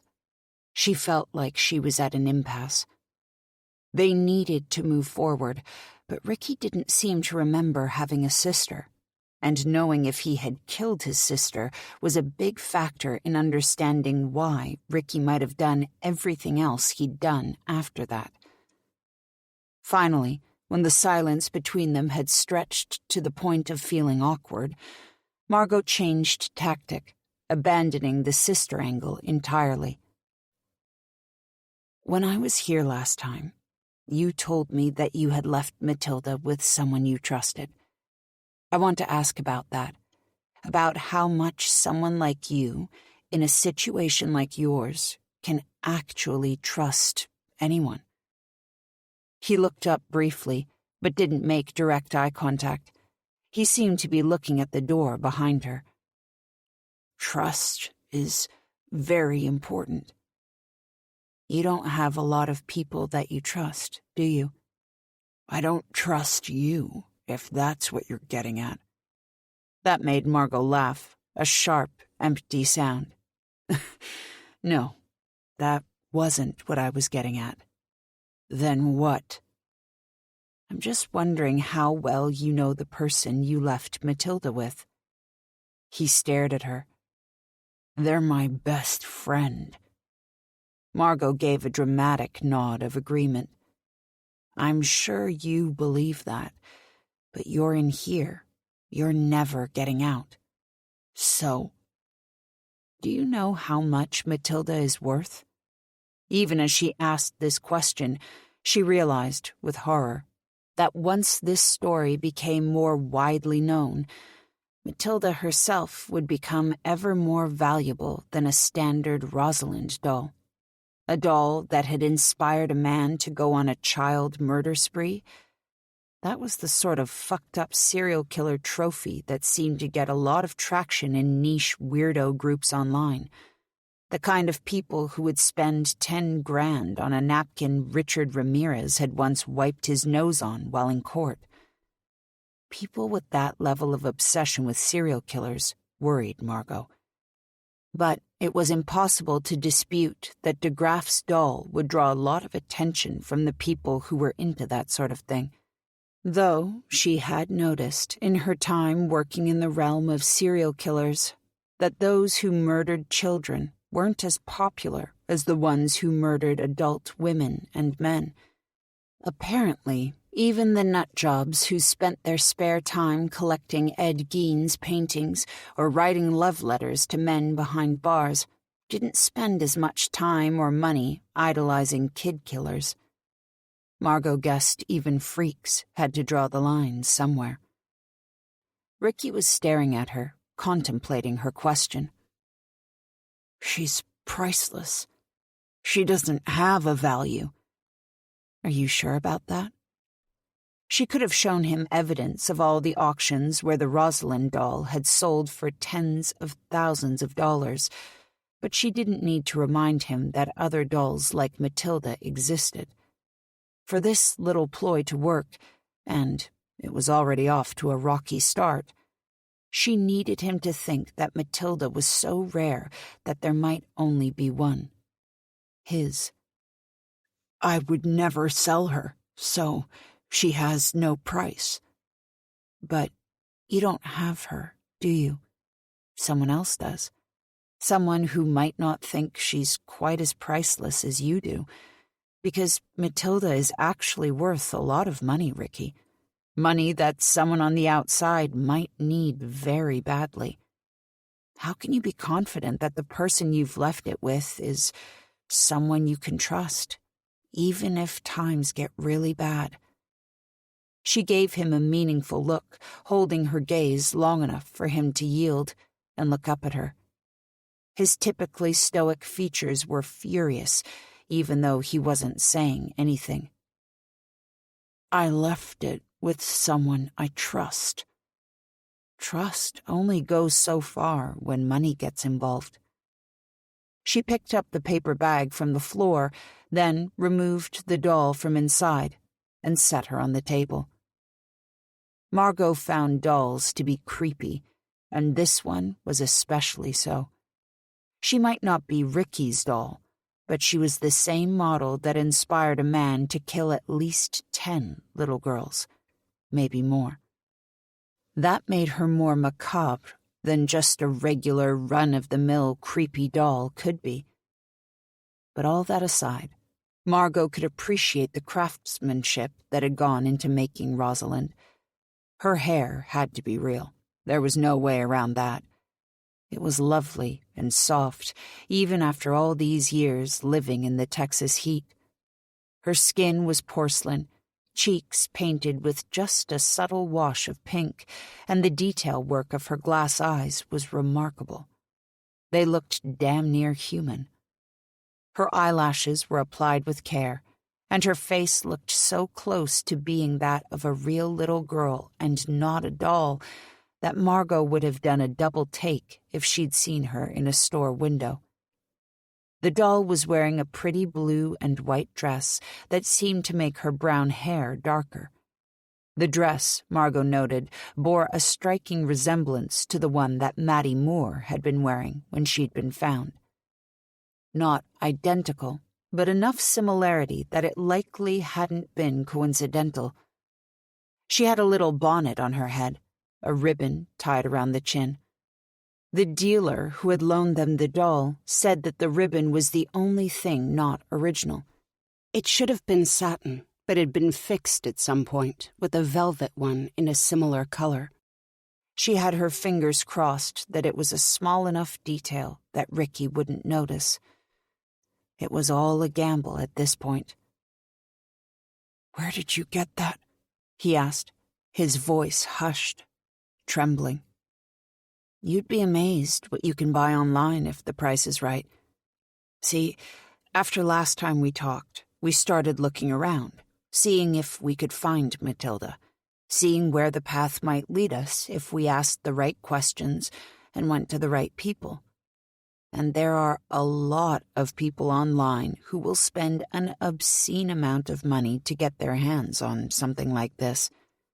She held Matilda's smooth porcelain hand between her fingers, gently stroking the soft finish. Her fingernails were faintly rosy, but not garish. The attention to detail was incredible, really.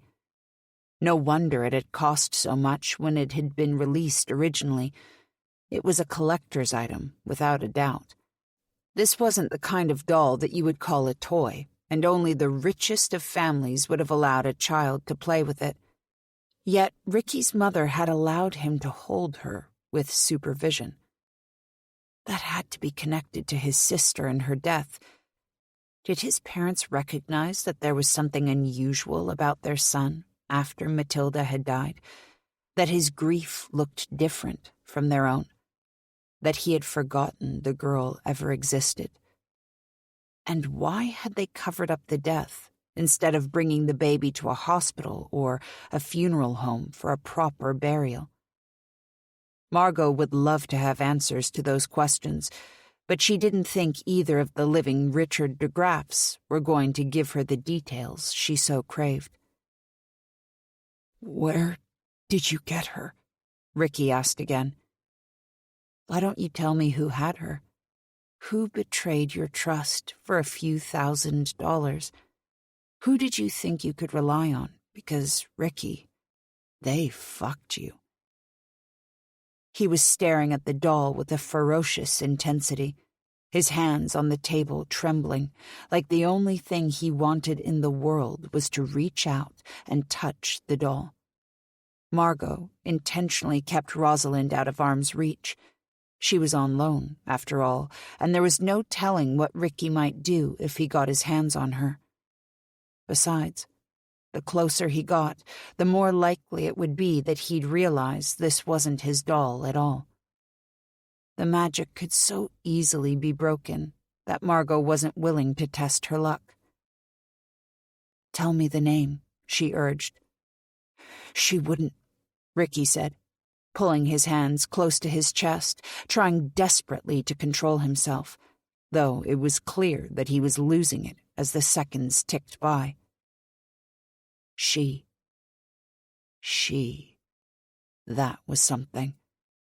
It eliminated 50% of the population, narrowed their focus. But everything they'd learned about Ricky over those past months meant Margot wasn't surprised by this revelation. Ricky had no close relationships with men, and while he didn't have female friends in adulthood either, he did seem to favor female company over male in most situations. So him putting his trust in a woman seemed inevitable. "Who wouldn't do it?" Margot asked. "Because someone did." She smoothed her hand over Rosalind's hair, fluffing it over the doll's shoulders. Her patent leather Mary Jane shoes were polished to a high shine and almost glowed thanks to the fluorescent lights directly above them. "She wouldn't," Ricky insisted. "Because I gave her everything." He pushed his chair back, and the guard descended in a split second and cuffed his wrists and ankles. Ricky's hands were still trembling, but he looked at Margot one last time before the guard began leading him from the room. "I'm not stupid, Agent. I know you might think I am, but I would know Matilda anywhere, and that is not Matilda." And with that, he let the guards lead him down the hall and out of sight. Margot felt certain, deep in her bones, though she couldn't have explained why, that was the last time she would ever see Ricky DeGraff. 37. As dive bars went, the milkmaid was on the nicer end, which was to say that the floor was only sticky rather than both sticky and covered in peanut shells. The glasses were dirty, but the bathroom had been cleaned in the last 5 years, and the bartender had only made a little harumph sound when 2 women in blazers had walked in and asked for drinks. At least the gin had ice, and the lime seemed likely to have been cut sometime that week. Margot wasn't complaining. What a fucking day, Alana said. They were seated across from each other in a booth that had high backs and striped fabric, like at one point this bar had aspirations of being an English pub, but had just given up all pretense somewhere along the way. Alana was seated sideways in the booth, her feet up on the padded seat, one high-heeled shoe dangling precariously from one toe. Her hair was pulled back in a tiny ponytail at the base of her neck. Margot was nestled against the wall on her side, picking at a bowl of peanuts and trying not to think about where she'd been only an hour ago. The team weren't meeting tonight. They would have a review in the morning before checking out of the hotel. Then they would return to California to stew over what they had learned. She was exhausted from her day, but she couldn't help but feel a slight glow of pride, considering what she'd been able to pry out of Ricky. It wasn't a name, but every little bit got them one step closer. She sipped her gin. Bombay. Not her favorite, but it would do in a pinch. Now that she didn't drink just to numb the pain of being alive, she had given herself permission to like really good gin, since she was only having it every so often. She favored a Japanese gin called Roku, and failing that, her preference was Hendrick's. But in the middle of nowhere, Montana, she would take what she could get, and she'd say thank you. Alana was drinking whiskey on the rocks, her glass starting to sweat thanks to the almost too warm air inside the bar. They're all starting to feel like that kind of day lately, Margot said, setting her glass on a coaster, even though the tabletop was a lattice of old ring marks from decades of drinkers before her. You're just in the thick of it now. Once this case is done and things settle at home, but then it'll just be the next case, and everything we have waiting in the wings is just as demoralizing and shitty. Margot poked at an ice cube. She knew she was being whiny, but damn if she didn't feel like she deserved to have her woe-is-me moment. Unfortunately, her friend was many things, but sympathetic to someone being bitchy wasn't one of them. So quit, Alana said bluntly, before sipping her drink. You're not an indentured servant, Margot. You've been working with this team for 5 years. That's more than enough time to have proven yourself within the Bureau. Take another posting, or quit this altogether.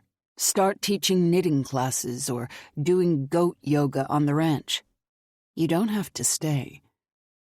Margot settled back in her booth, staring up at the genuinely nice glass light hanging over them. She let out a little laugh. I think the idea of leaving is somehow worse than the idea of staying. That made Alana smile. Stockholm Syndrome at its finest. This is the only thing I know how to do, Margot said. How ridiculous is that? I changed my name, changed my life to get away from a killer, and then my entire life from that point on just keeps me coming back to them. I don't really know how to hold a normal conversation anymore. When Wes would force me to go to community events, everyone would be talking about their kids or sports, and the only thing I could come up with to talk about was watching their kids for the McDonald triad. Alana chuckled and raised her empty hand, lifting one finger for each item as she mentioned it. Bedwetting, arson, animal abuse. Bet that got some tongues wagging in the PTA afterwards. They stopped insisting Wes bring me to things after that, so I guess it was a small win in the end. The triad has been largely debunked, Alana said, sipping her whiskey. I know, but they bring it on themselves. Do you know how often people ask me, "Hey, you're a serial killer expert. How can you tell if someone is going to become a serial killer?" Like there's a checklist. Sometimes it's easier to just give them something, and that's such a tidy little list of potential red flags. Certainly easier than asking Mommy Dearest if she's smothering her son. They don't tend to like that. Margot took a long drink, her cheeks feeling hot. She could switch to water soon, but she was enjoying this. It felt nice to take some of the pressure of the day off. I need the team to make me a PowerPoint of risk-free conversation topics for barbecues and baby showers. Margot, no one is inviting you to a baby shower. You are the least baby shower person I've ever met in my life, aside from myself. You never know. Wes's sisters might still unleash more spawn on the world, bless them. Just mentioning his sisters reminded her of the family group chat where Sadie was keeping everyone up to date on what was happening. Margot didn't participate much in the chatter, but she did appreciate all the texts of concern, and even the periodic phone check-ins from Wes's parents and his older sisters. Perish the thought, Alana said of the children. I think he would have liked to have kids, Margot said, mostly into her drink. And you? Alana was watching her carefully, making sure her tone was non-judgmental. Margot knew Alana was so anti-children she'd had a tubal ligation in her mid-30s. I don't think my life trajectory really gave me a fair shot at answering that question for myself, Margot said, which was honest, but also dodging the question. She met Alana's gaze across the table and smiled, almost apologetically. I think if things had been different, there's an alternate universe where I would have really liked being a mom. But in this one, things were never going to go that way. If I'd had kids, I would have fucked them up. And without getting into a nature versus nurture conversation about psychopathy and serial killers, I just don't think we need my family line going further. But I have pets. Alana took a swig of her drink. I can't even do pets. Hell, I can't even do plants. So you're more maternal than I'll ever be. Wes never talked to you about kids, did he?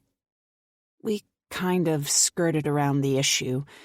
By the time we were settled, I was getting too old for it. He asked me if it was something I wanted, and I told him basically what I told you. After that, we just never talked about it again. I think if I'd said I did want them, he would have jumped at it.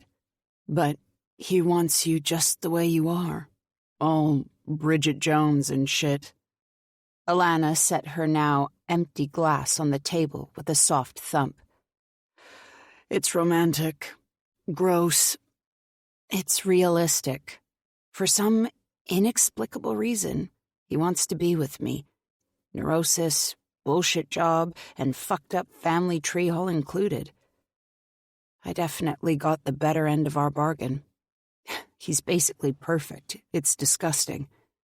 No one's perfect, but I give him points for having excellent taste. She held Margot's gaze for a beat, then looked out at the dark windows facing the front street. I want a burger. You think we can find a decent burger in this town? She set her feet back on the floor, cheeks flushed slightly pink from the heat and the booze. "I think of all the things you could be craving, that might be the only option we won't have trouble finding in this town." "Well then, chin up, Buttercup. Quit your bitching, and let's go get a goddamn hamburger and solve this case." 38. One of the only downsides to not being a borderline alcoholic anymore was that Margot now had to deal with the side effects of being an irregular drinker in her 40s, which meant hangovers. She was seated between Sydney and Greg at their conference room table at the hotel, which was really just 2 folding tables pushed together, since the actual conference room they'd used last time was booked for a wedding, and trying very hard to focus on Andrew. All the while, she was cursing the invention of fluorescent light bulbs and wondering what had happened to the constitution she'd had when she was 25. Come to think of it, she would also like the body she had at 25 back again, if that was an option. Or just transport back into that body so she didn't have to be where she was right now. "So, we know more than we did after our last visit," Andrew said, pacing in front of a blank whiteboard they had borrowed from the hotel. "We know that DeGraff's conspirator is a woman, which will help narrow the focus slightly. We have to revisit any known acquaintances. Margot, you and Greg got us on a good path by speaking to that former apprentice at the pageant last week." "Sam Reed," Greg offered. "I think we need to talk to her again, and also see if we can find the other apprentice she mentioned. Even if they aren't involved, by working with him, they might have known who he spent time with or talked to. They're going to be our best bets, so Margot, I'd like you to talk to Ms. Reed again before you head home today." Margot was going to protest, having already tried that route, but she didn't have the energy in her. So she just sipped her water and gave a thumbs up in Andrew's general direction. "Sydney, I want you and your team to dig into DeGraff's finances again. If he was employing these women in some capacity, we should be able to find old tax records. His photography business was an LLC. He didn't have any regular employees, but we know he was pretty meticulous about keeping his professional reputation above reproach. If this woman was paid, even as a contractor, there should be a record of it." Sydney nodded, making notes on the pad in front of her. The sound of pen scratching paper was so obnoxious, Margot had to resist the urge to bat the pad onto the ground. "I know it might not feel like it, folks, but we're getting close on this one. Greg, I want you to go with Alana to the old DeGraff place in Idaho. The dogs are scheduled to start searching the property this afternoon, so you'll fly straight there after we get back to San Francisco. Any issues with that?" There were no complaints. Everyone knew what they needed to do next. Andrew was right. It didn't feel like they were close, but that was the way things like this worked sometimes. They weren't running towards the finish line at a mile a minute. They were inching forward on their hands and knees. It was a long, painful process, but they were getting somewhere. It was just difficult to wait for the end result sometimes.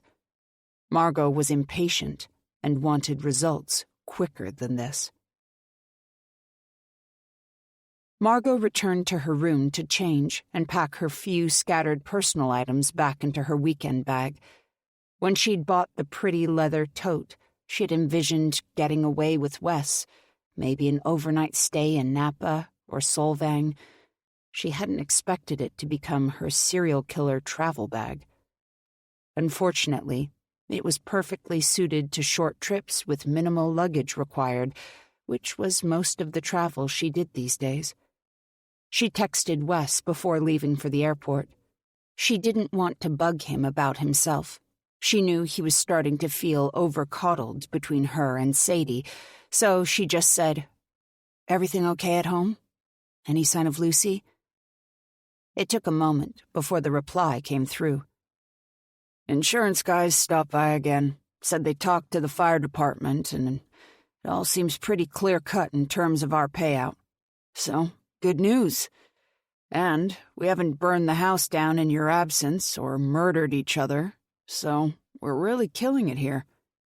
No, Lucy, but I refilled the bowl this morning and put one of your sweaters out on the rocking chair.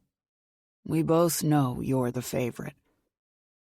Margot would have protested this in person, but the truth was that Lucy didn't like men very much for some reason.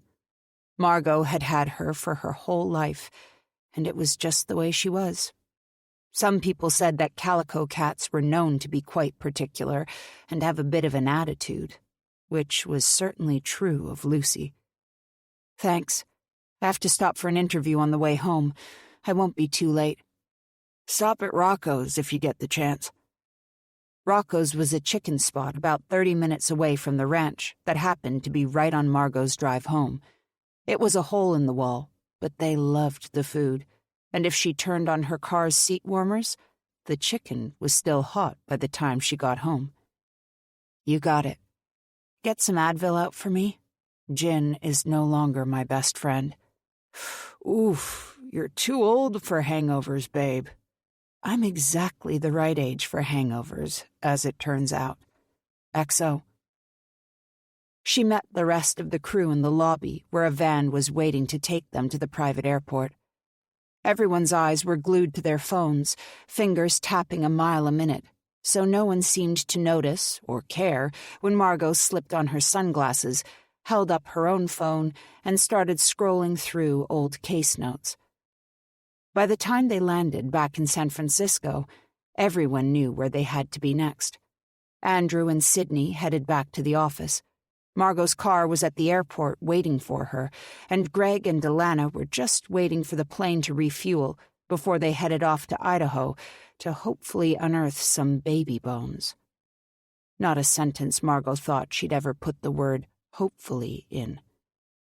The team at the office would be working to identify Ricky's previous assistants, and, between them all, they might just find what they needed to prove that Ricky had been the one to kill Maddie Moore. He had said as much, but they still had no evidence, and get the leads they needed to discover if there was anyone else out there they could tie him to. And put an accomplice in jail while they were at it. It would be nice to see at least one case wrapped up in a tidy little bow. Things with the Whitney Eflin case were so messy that Margot wasn't sure they were ever going to find a resolution, or not an easy one, anyway. She wanted to rip out her hair over how inefficiently they were handling the case. It made her crazy that she couldn't do anything to help personally, which meant the specter of that murder was going to be hanging over them all for the foreseeable future. They were just going to have to learn how to move on.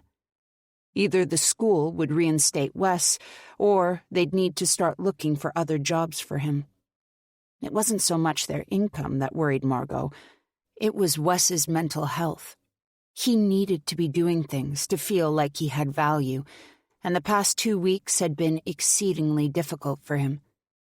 He sometimes just sat still for hours at a time, staring out the window, which wasn't like Wes at all. He was usually restless, moving from one task to the next. It might not read like a sign to anyone else, but it did to her. But one thing at a time, and for right now, there was a case in front of her that she felt like she had all the pieces to solve, but hadn't quite got there just yet. It was only a matter of time, though, and she had one concrete step she could take to get them a little closer. Sam Reed's address had been on the business card she'd given Margot, and it turned out that her office was also her home. She lived in a small town called Pengrove, not far outside Petaluma, with a sign on the driveway for Like Magic Photography, and, somewhat more surprising, a larger sign over the gate for Patchwork Kennels. A kennel was not something she had been expecting to see here. Sam's house was a rambling ranch-style home right out of the 1950s, and it looked like she had about 10 acres of surrounding land. There was a massive outbuilding behind the house with chain-link fencing around the outside, creating individual kennel spaces on both sides of the building. Margot glanced at her phone when she parked and saw that Harper, who had been working back in the main office while they were gone, had sent an update to the team. Did some scouring and found that Sister Mary Callahan's birth name was Donna Partridge. No current files on her. Have a request submitted to pull any updates on her social security number. See if she made an official name change at some point. Still digging. Margot had been hoping for something more useful. Perhaps a smoking gun on the employee angle. She thought Harper was wasting her time looking into the nun. So, a retired nun had visited Ricky? That was strange, certainly. But it wasn't really helpful. The sound of barking dogs was evident as soon as Margot got out of her car. In a paddock beside the house, with a large fence built around it, a trio of wiry-haired dogs with intense eyes and bushy eyebrows had clustered together, and were all barking to let anyone in a 2-mile radius know that company was present. This evidently set off all the dogs in the outbuilding as well, who began to bark and howl even though they weren't able to see Margot. The front door of the house opened, and a sharp whistle filled the air. Almost immediately, the barking stopped. Sam stood on the front step, wearing a loose denim shirt over a pair of jeans, and somehow didn't look ridiculous in the denim-on-denim ensemble. "Special Agent... I'm sorry, I've forgotten your name." "It's fine," Margot said, offering a smile and hoping Sam didn't take it the same way Ricky had. "Special Agent Phalen. Margot." "Margot," Sam nodded, as if deciding this would be the easiest thing for her to remember. "What kind of dogs are these?" Margot asked. "You like dogs?" Sam inquired, without answering the question. "I adopt senior dogs who have trouble finding homes. We have 5 right now. Mostly mutts, though I've never seen a dog like this. They look like that Dr. Seuss character. You know, the one who speaks for the trees?" This made Sam snort and look at the trio of dogs, their slim tails wagging aggressively. "The Lorax. Yes, I've heard that one before. Also Gandalf, Dumbledore, old-timey boat captains, haunted Regency portraits. They get compared to a lot of things. They're poodle pointers." "You do this on top of the photography?" Margot asked. She was still standing in front of her car, Sam on the top step. Neither of them had given any indication of asking or offering to sit. Margot's headache had just started to subside, and the cold, fresh air was likely a contributing factor. "The dogs were my husband's passion," Sam said. "Were?" "Yes, he passed away 3 years ago. Pancreatic cancer." "I'm sorry." Sam shrugged off the sentiment, still looking at the dogs. "I didn't intend to keep up with it, but it turns out we're one of the only vetted breeders in the country, and our dogs are not only popular but profitable, so I kept the place going, but I do the photography thing whenever I can. I'm not sure if you know this, Agent Phalen, but it's pretty expensive to own land in California, so every little bit counts." Margot nodded. "Are these 3 yours?" "They were Liam's favorite bitches. All retired now, of course. We never overbreed our bitches." Margot said, like she knew a damned thing about dog breeding. "Well, I expect you didn't come here to talk about dogs. Would you like to come in?" "Sure, that would be great, thanks." Margot climbed up the few steps to the porch and followed Sam through the screen door. The house was warm inside, for which Margot was grateful. The air had the faint scent of cinnamon and cloves, maybe from some kind of fall-themed candle. Not entirely unpleasant, but a little cloying in its sweetness. The house itself was cleaned so thoroughly, Margot wondered if Sam had been expecting company. She couldn't fathom someone just living in a space that was so damned tidy. Throw blankets on the couch in the living room were neatly folded, and all the decorative pillows had that little chop in the top, as if they had been staged by an interior designer.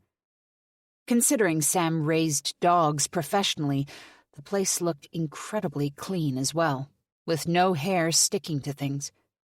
Margot, despite her best efforts and a sticky lint roller that she kept in the car, always had hair on her.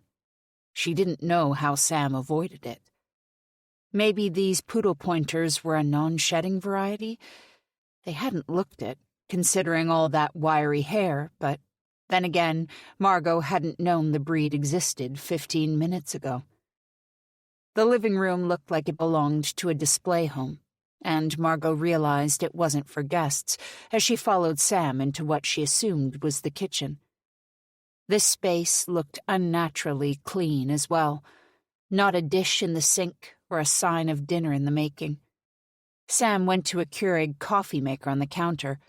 The machine made a rumbling sound as it prepared their individual cups. Despite the cleanliness of the kitchen, it was more dated than the living room, looking like it hadn't changed much since the 1970s. There were vintage paintings of hunting dogs on the wall and old wallpaper that was in remarkably good shape. Margot wasn't surprised, since it seemed like Sam took incredible care of the place. The house was quiet, though, and Margot had to wonder if the space felt lonely with one person living there, or if Sam found the companionship she craved in her dogs. Sam gestured towards a small wooden dining room table, and Margot obligingly took a seat. The table smelled of Pine Sol cleaner. "Do you take milk? Sugar?" "A little of both, if you don't mind." Sam set a small container of milk and a bowl of sugar on the table in front of Margot. "I hope you don't mind that the coffee is hazelnut-flavored.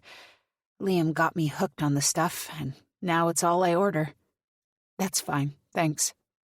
Margot fixed her cup, and soon Sam was sitting across from her. Margot noted that both of their cups had vintage dog paintings on them.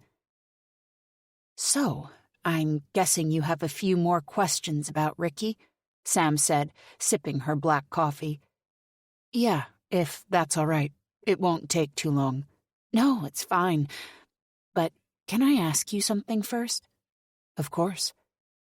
"Why are you guys digging into all of this mess again? I mean, Ricky's in prison. He's not going anywhere. He's going to die in that prison, either of old age or with a needle in his arm. Do you really think it helps anyone to go rifling through his past again? I know I didn't ever expect to hear his name again." Margot stirred her coffee to give herself time to think about this and how she would answer. Sam seemed like the kind of person who appreciated honesty, even if it was blunt.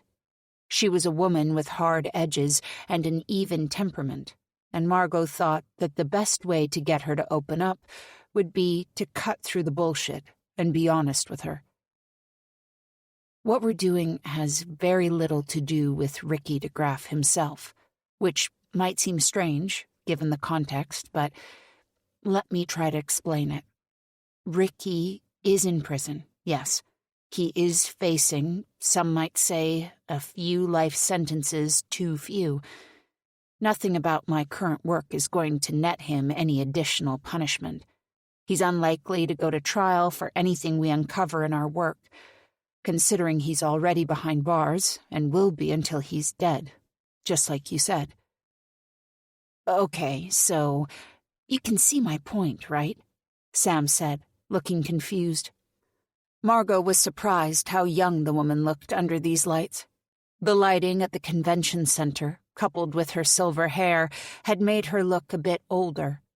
But Margot was realizing now, doing the mental math, of when she said she'd started working with DeGraff, and when she'd gone away, that she was probably only in her mid-30s.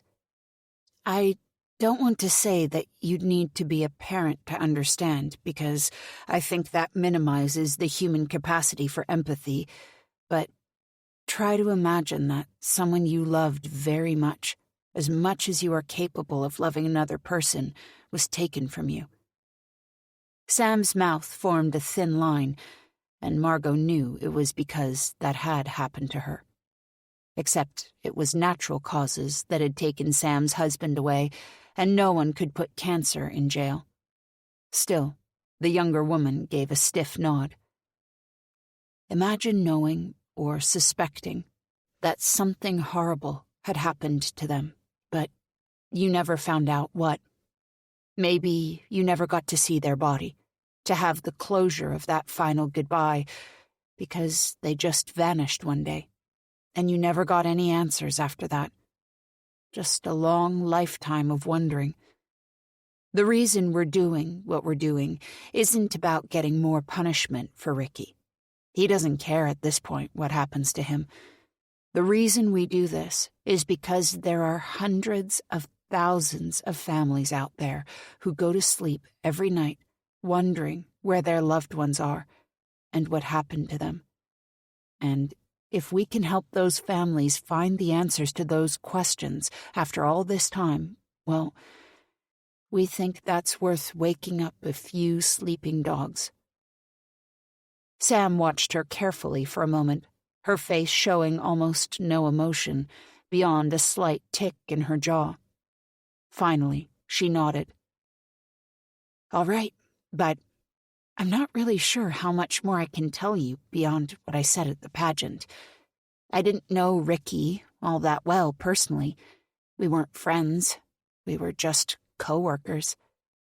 Did he ever show you this? Margot asked, pulling out a photo of Matilda.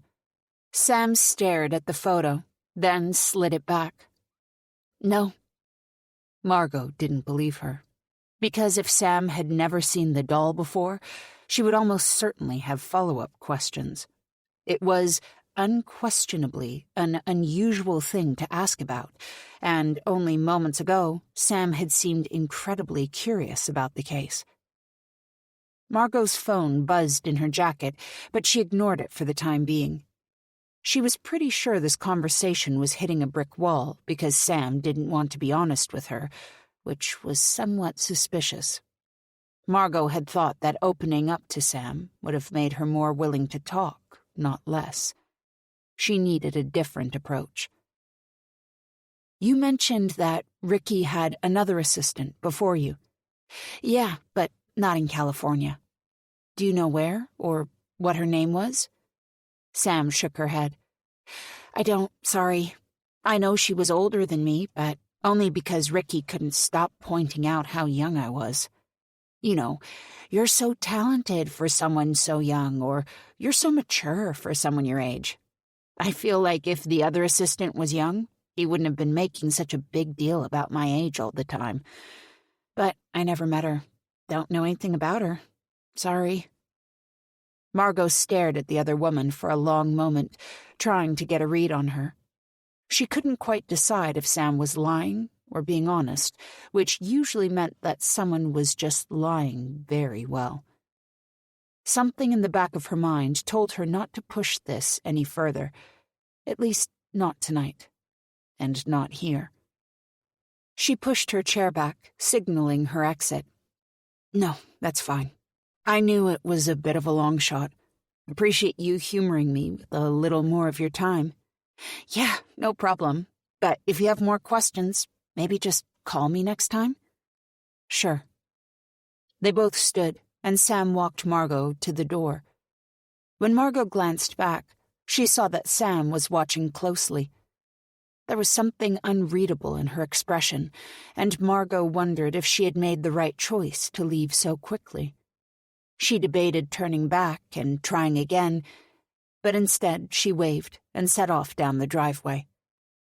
It was only when she was back at the main gate and out of sight of the house that she felt like she could pull over and check her messages. There was a text from Sydney in their group chat. Records for the DeGraff LLC showed several independent contractors, but 2 around the same period. One was Sam Reed, current address, and the address in Pengrove that Margot was currently staring at on the fence. Weird thing, though, and maybe it's a mistake in the system. The other employee was a woman named Donna Gunther. Margot scrolled down to see what was so weird about the woman named Donna. When she saw Sydney's next message, she froze. She was originally from Utah, but according to her last tax return, she now lives at 1400 Chatham Lane, Pengrove. Margot looked back at the sign on Sam's fence. 1402 Chatham Lane. Then Margot looked at the name again. Donna. Donna wasn't an uncommon name, to be sure, but the fact that the nun and Ricky's former employee were both named Donna was notable. Now, there were coincidences that Margot could overlook, and then there were big old red flags that were waving in front of her face that couldn't be ignored. She wondered, as she shifted the car into drive, how long it would take for Sam to warn her next-door neighbor that Margot was coming. 39. The sun was starting to get lower on the horizon when Margot made it the half-mile to 1400 Chatham Drive. She paused before turning into the driveway to text the group chat. I'm at Donna Gunther's address now. I'm going to see if she's willing to chat. If Donna was the same woman who had visited Ricky in prison, it brought up new questions. Why had she taken a brief detour in her life to become a nun? Why had she visited Ricky and then stopped? Why change her name? Sydney hadn't indicated whether or not Donna was married, so perhaps the answer to a lot of these questions was innocent enough. Maybe love had compelled her to leave the fold. The biggest question of them all was why Sam had lied to her about not knowing Donna. There was simply no way the two of them lived in such close proximity out of pure coincidence. Sam had done her best to keep Margot from discovering anything about Donna. It might be innocent. Perhaps Donna was hiding from an abusive ex, and Sam had learned to become protective of her over the years.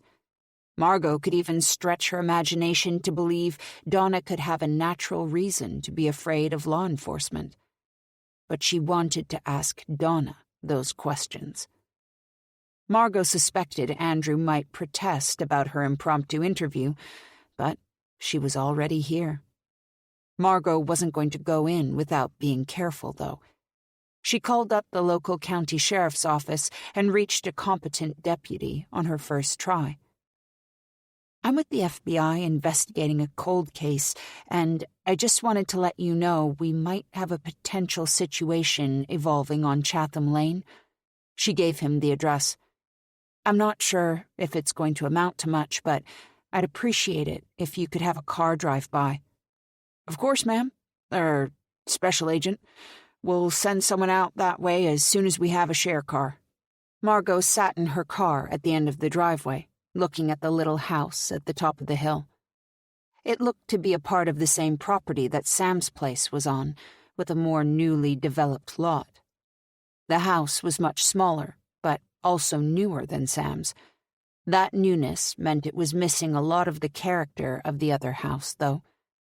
This was just a run-of-the-mill bungalow, painted a deep navy blue with white trim. There were well-maintained flower beds outside, though anything with a lot of color had died off for the season. Still, the house projected a tidy kind of coziness that made it seem entirely non-threatening from the road. All the curtains were drawn, and the lights shone through them.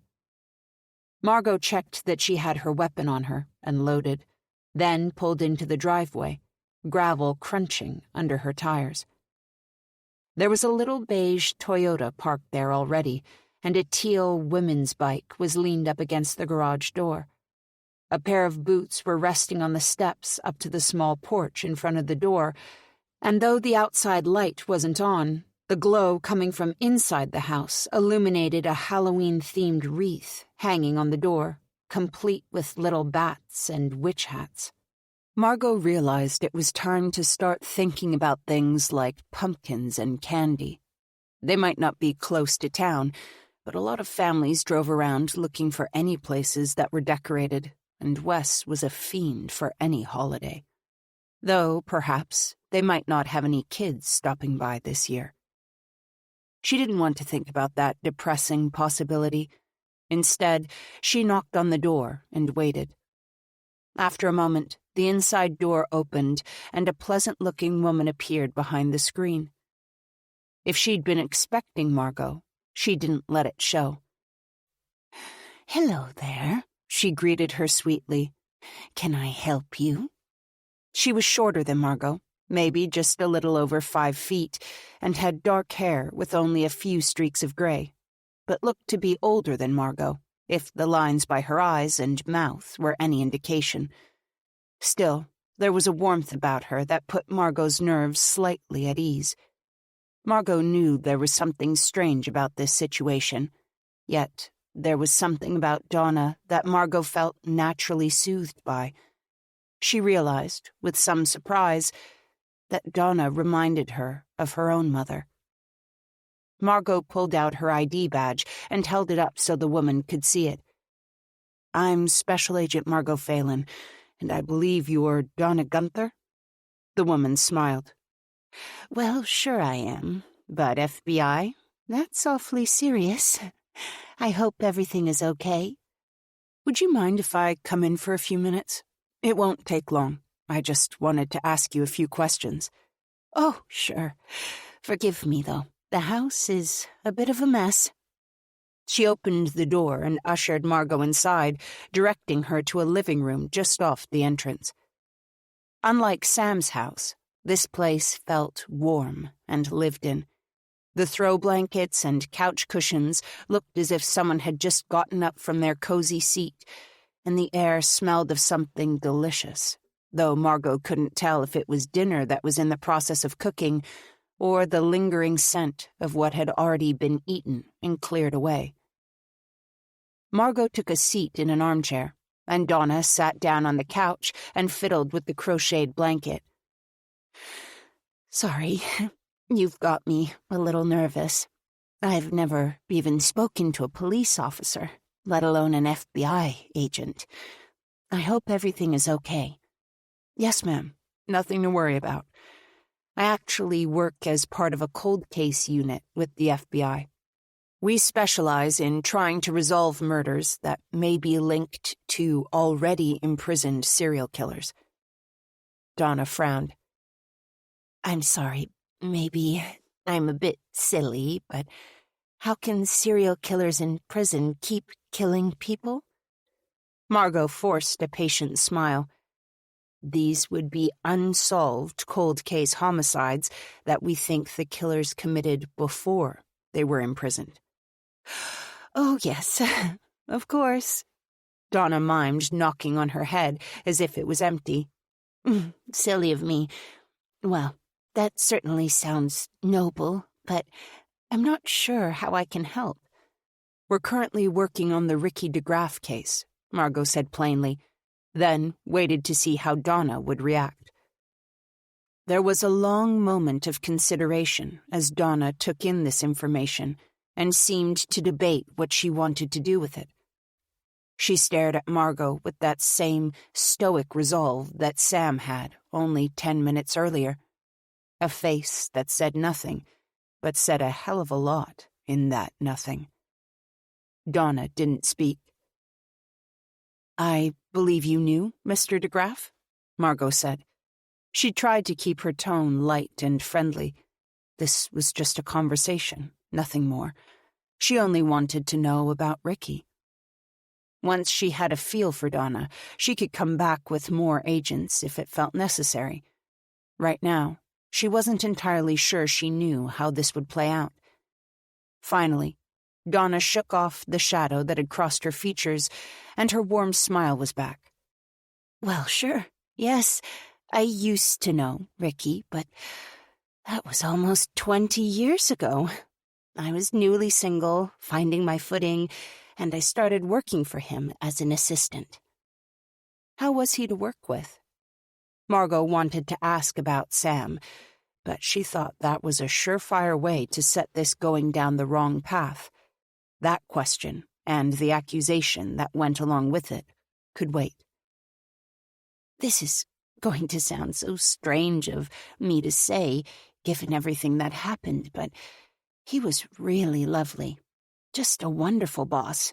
He taught me a lot about photography, helped me prepare myself to own my own business, but honestly, I spent a long time just working for him in Utah while he worked in other states. We were a good team. She was smiling when she finished, then seemed to catch herself. I know, like I said, that sounds like an awful thing to say, given what's come out about him. But that wasn't the Ricky I knew. Margot nodded. Yeah, well, sometimes people like that are really good at hiding who they are. I suppose that's true. You must see a lot of that sort of thing in your line of work. More than I'd like, Margot said honestly. Do you know if Ricky had any close friends? Donna let out a little laugh, almost girl-like in its lightness. Oh, gosh. I don't think so. Not really. I think, well, just between us girls, I think Ricky was... Donna mimed a limp wrist gesture. Now, I don't have anything against that personally, of course. I'm not prejudiced. But in Utah, that isn't something people really are, you know? Gay people don't exist in Utah? Margot asked, just to confirm she understood this non-prejudiced statement clearly. No, not that, but you just don't see so much of that rainbow flag-waving stuff. Not like what's all over San Francisco. She wrinkled her nose to emphasize she had nothing against it. Sure. So, if I understand you correctly, you think Ricky had a hard time making friends in Utah because he was gay? Yes, thank you. I knew you knew what I was saying. Margot wished that wasn't the case. Now that I'm thinking about it, though, he might have sent me some pictures of him with some friends. Friends in a different state, mind you, not people I knew. But he'd sometimes send me little greetings from the road when he worked the out-of-state circuit. She smiled warmly. Give me a minute. I think I know where they might be. She disappeared down the hall, leaving Margot alone in the living room, unsure of what to do next. She was being lied to. That much was obvious. But what were Sam and Donna hiding? Was it their involvement with Ricky, or their knowledge of each other? There was always a small chance neither of them was guilty of anything, and they had just bonded after learning someone they both knew had been doing horrific things when they knew him. The chance was slim, but it was possible. Margot's eyes drifted around the room and landed over the brick fireplace. She got up, wandered closer, and saw that there were a dozen pictures of a beautiful blonde girl. She didn't bear much resemblance to her mother. Margot assumed this was Donna's daughter, just based on the volume of the photos. But she was a gorgeous and happy-looking girl. The girl in the photos got younger and younger as Margot moved from right to left, but when she got to the farthest left photo on the mantel, she had to pick it up. Something about the photo bothered her, a nagging kind of familiarity that she couldn't explain as just seeing the same face over and over in the dozen other photos.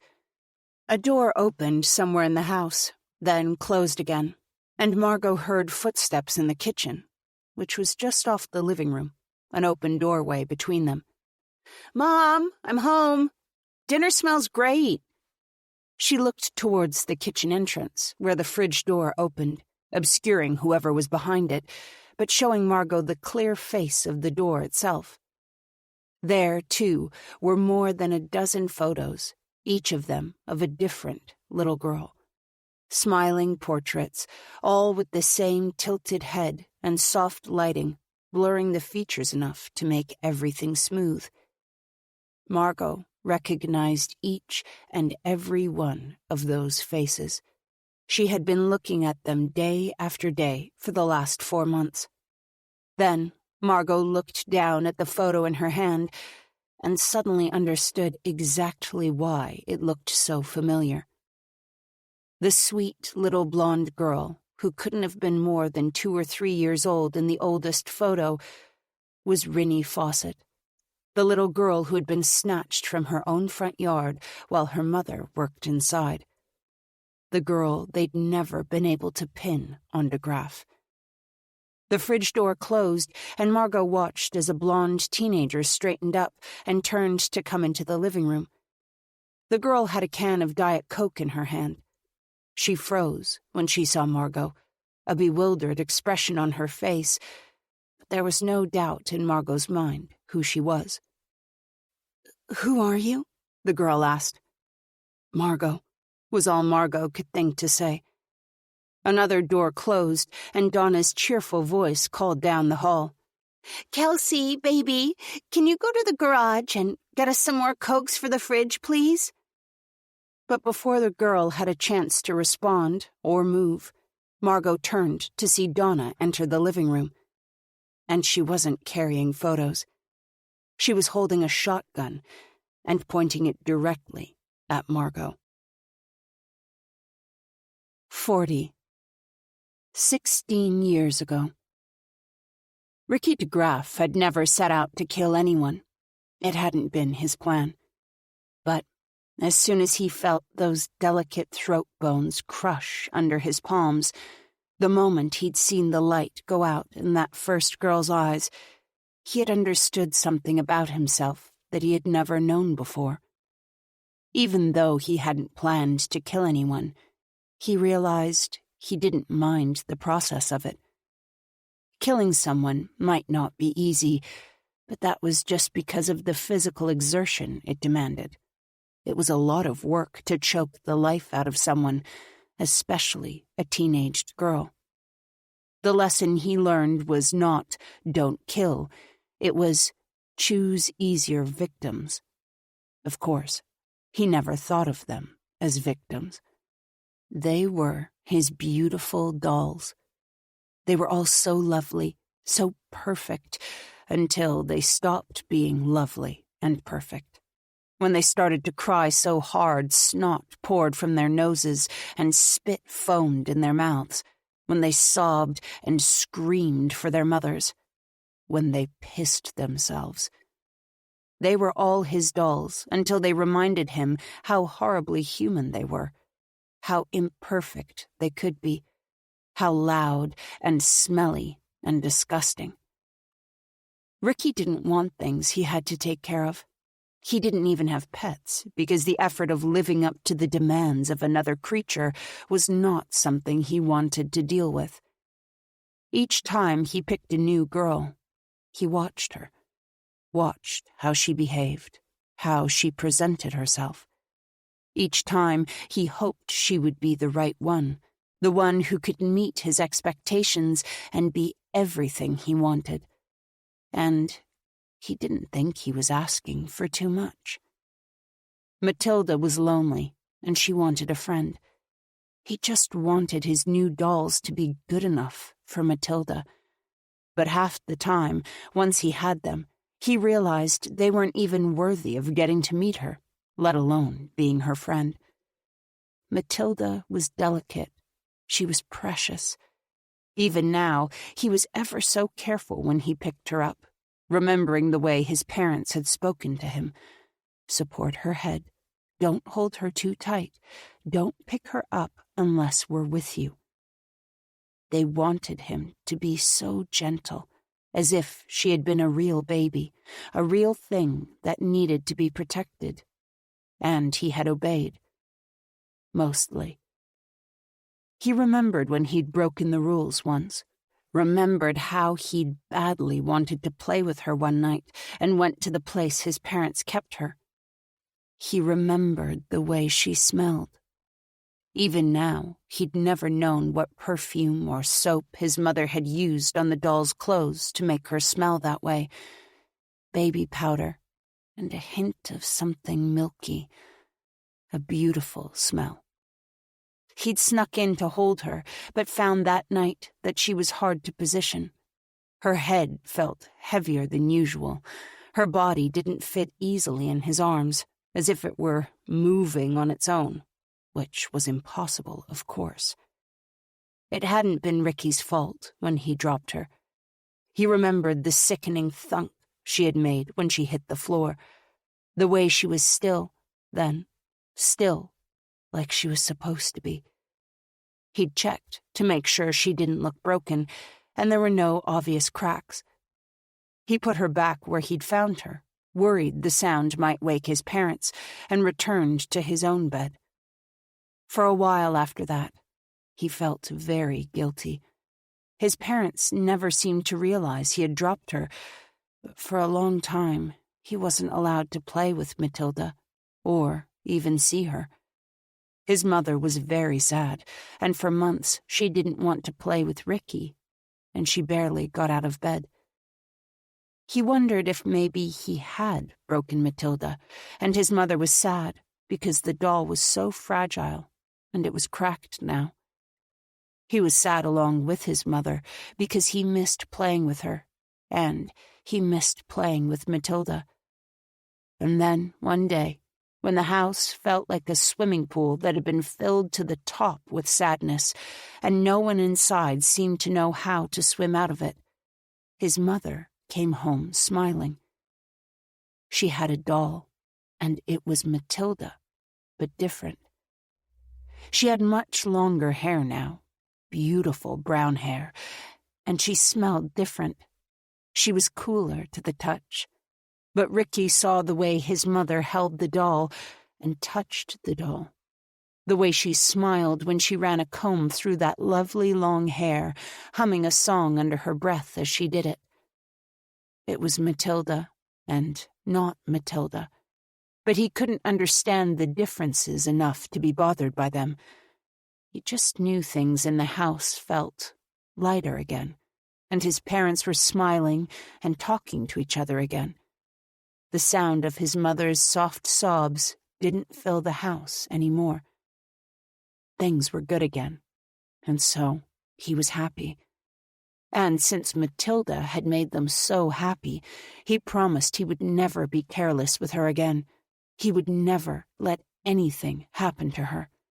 He would find her a friend, because he understood clearly that with each new doll he returned broken, there would come a day when he would be caught. His time would run out, and he wouldn't be able to be with Matilda anymore. All that mattered before that happened was making sure she was cared for. Ricky had to find a friend of his own. He knew he couldn't entrust Matilda to his father. His father had been the one to throw her in a box and send her to Ricky in the first place. He didn't love the doll the way Ricky and his mother had. For him, it was just a thing. Ricky had needed to find someone who understood him, someone who could appreciate what he was trying to do, someone he could trust. It meant getting to know someone, letting them learn who he was, what he had come from. Ricky didn't like to let those little bits of himself show. He didn't like talking about himself, didn't like talking to people at all most of the time. Usually, after a pageant, when he had spent all day wooing mothers and speaking gently to shy little girls, he didn't have the energy left for anything else. He was spent. Trying to find company outside all of that was asking too much for him. Instead, he went looking inside that world. Who could understand him better than someone who also spent their time around all those glittering dolls?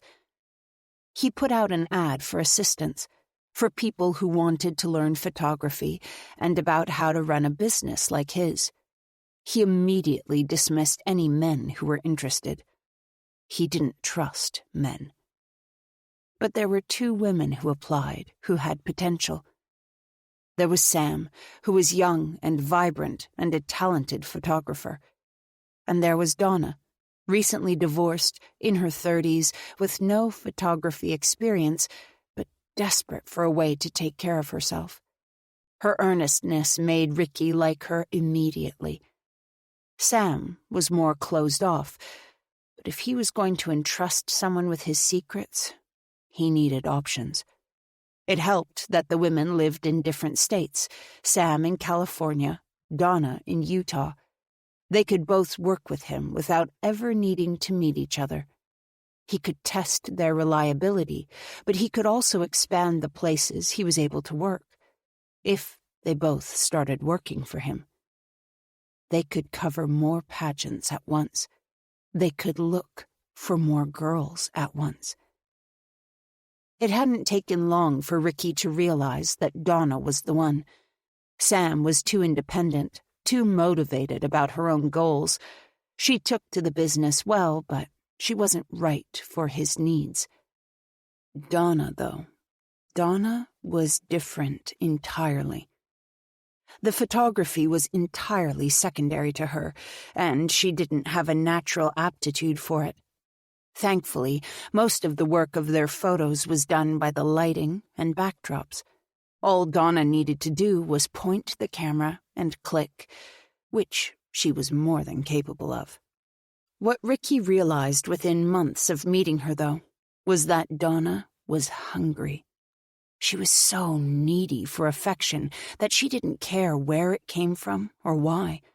She just wanted someone to pay attention to her, to talk to her, to tell her from time to time that she was beautiful and worthy. Ricky could do all those things.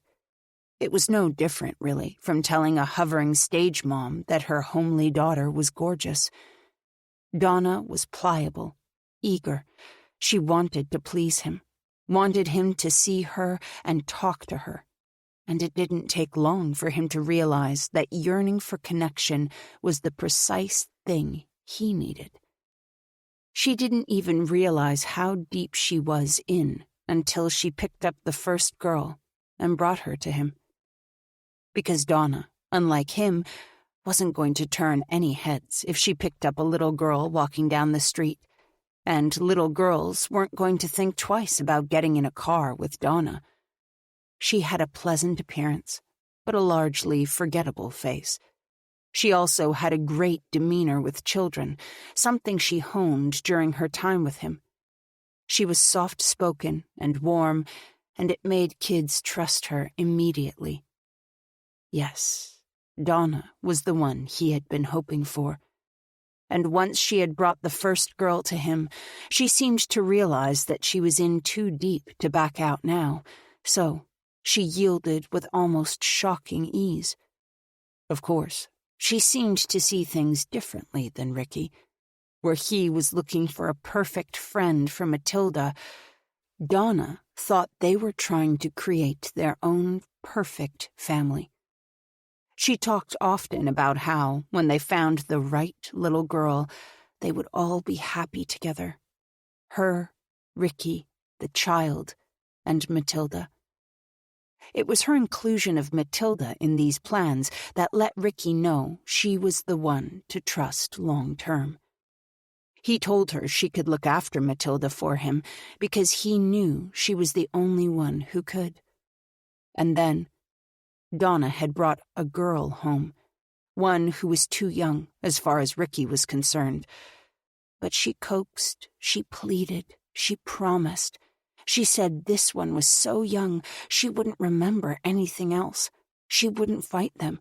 She could be the daughter Donna had wanted for so long and hadn't gotten from her ex-husband. Ricky was unconvinced, but Donna was obstinate. She would prove to him this girl was the right one, not just for her, but for Matilda. And Ricky had relented.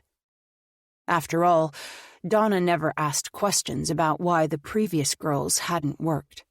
She just helped dispose of them when Ricky was done, whispering her quiet little prayers over their bodies and saying the Lord would bring her the right baby soon enough. Ricky wasn't convinced. He wasn't sure anyone would ever be suitable for Matilda, no matter how hard he looked. But he would keep looking, because at least now he knew Matilda was safe, no matter what happened to him. 41. Donna had entered the room as casually as if she was bringing them cups of coffee. She was even smiling still, as she raised the shotgun's barrel and pointed it at Margot. Because of this, for a moment, Margot didn't perceive the gun as a threat. She looked at it, and then at the part of Donna's face she could see, and for some reason, she thought this might be a confusing joke. "Donna, what are you doing?" she asked. "Mom!" The high-pitched, terrified voice of the girl, Rinnie Fawcett, pierced the room, capturing Donna's attention enough that she took her eyes off Margot. "Kelsey, baby, your mama is just keeping you safe. Now, go to the garage like I told you." Margot saw the teenaged girl look between the two women, her face a portrait of confusion. It was clear she wanted to listen to Donna because the woman was her mother. At least, she believed she was. But Margot knew she understood that something was very wrong with the scene unfolding before her. Margot's brain had finally decided to register that the gun pointing at her chest was a real threat. Her heart had started to pound, sweat was beading across her brow, and she forced herself to take deep, steadying breaths. Panic wouldn't do anything to help her. She needed to keep a cool head if she was going to get out of this alive. And right now, that felt like a very big if. Kelsey was close enough to her that Donna might not shoot for fear of harming her. Margot said a silent prayer Kelsey wouldn't turn and run. "Donna, you don't want to do this. If you do this, you'll never see the girl again." Donna snorted. "Now that you've found us, if I don't do this, I'll never see her again. At least if I get rid of you, we've got time to disappear. We've done it before." "Mom, what is happening? What are you talking about?" The girl sounded terrified. "Shush, Kelsey. Be a good girl and go to the garage, okay? You don't need to see this." "Kelsey," Margot said, looking at the girl. God, it was astounding now, looking at her face, how much she still resembled all the baby pictures of Rinnie that Margot had seen. They'd never bothered with age-progressed photos because everyone believed that Rinnie was dead. But if they'd ever done them, Margot knew they would be a mirror of the girl she was looking at now. "Kelsey," she repeated, making sure the girl was looking at her. "My name is Margot. I'm an FBI agent." "She's a liar, baby. She's here to take you away from me." "You can check my pocket. I have a badge," Margot said, keeping her voice as steady as possible. If the girl did come forward to check her badge, she'd be standing right between them, and Donna wouldn't have a clear shot. "Don't you listen to a single thing she says," Donna insisted, shaking the gun so fiercely that Margot worried it might go off by accident. She wished it was any other kind of gun. A rifle, a handgun, something where she could hope that Donna's aim might be bad enough or unlucky enough that Margot could avoid being hit. But a shotgun?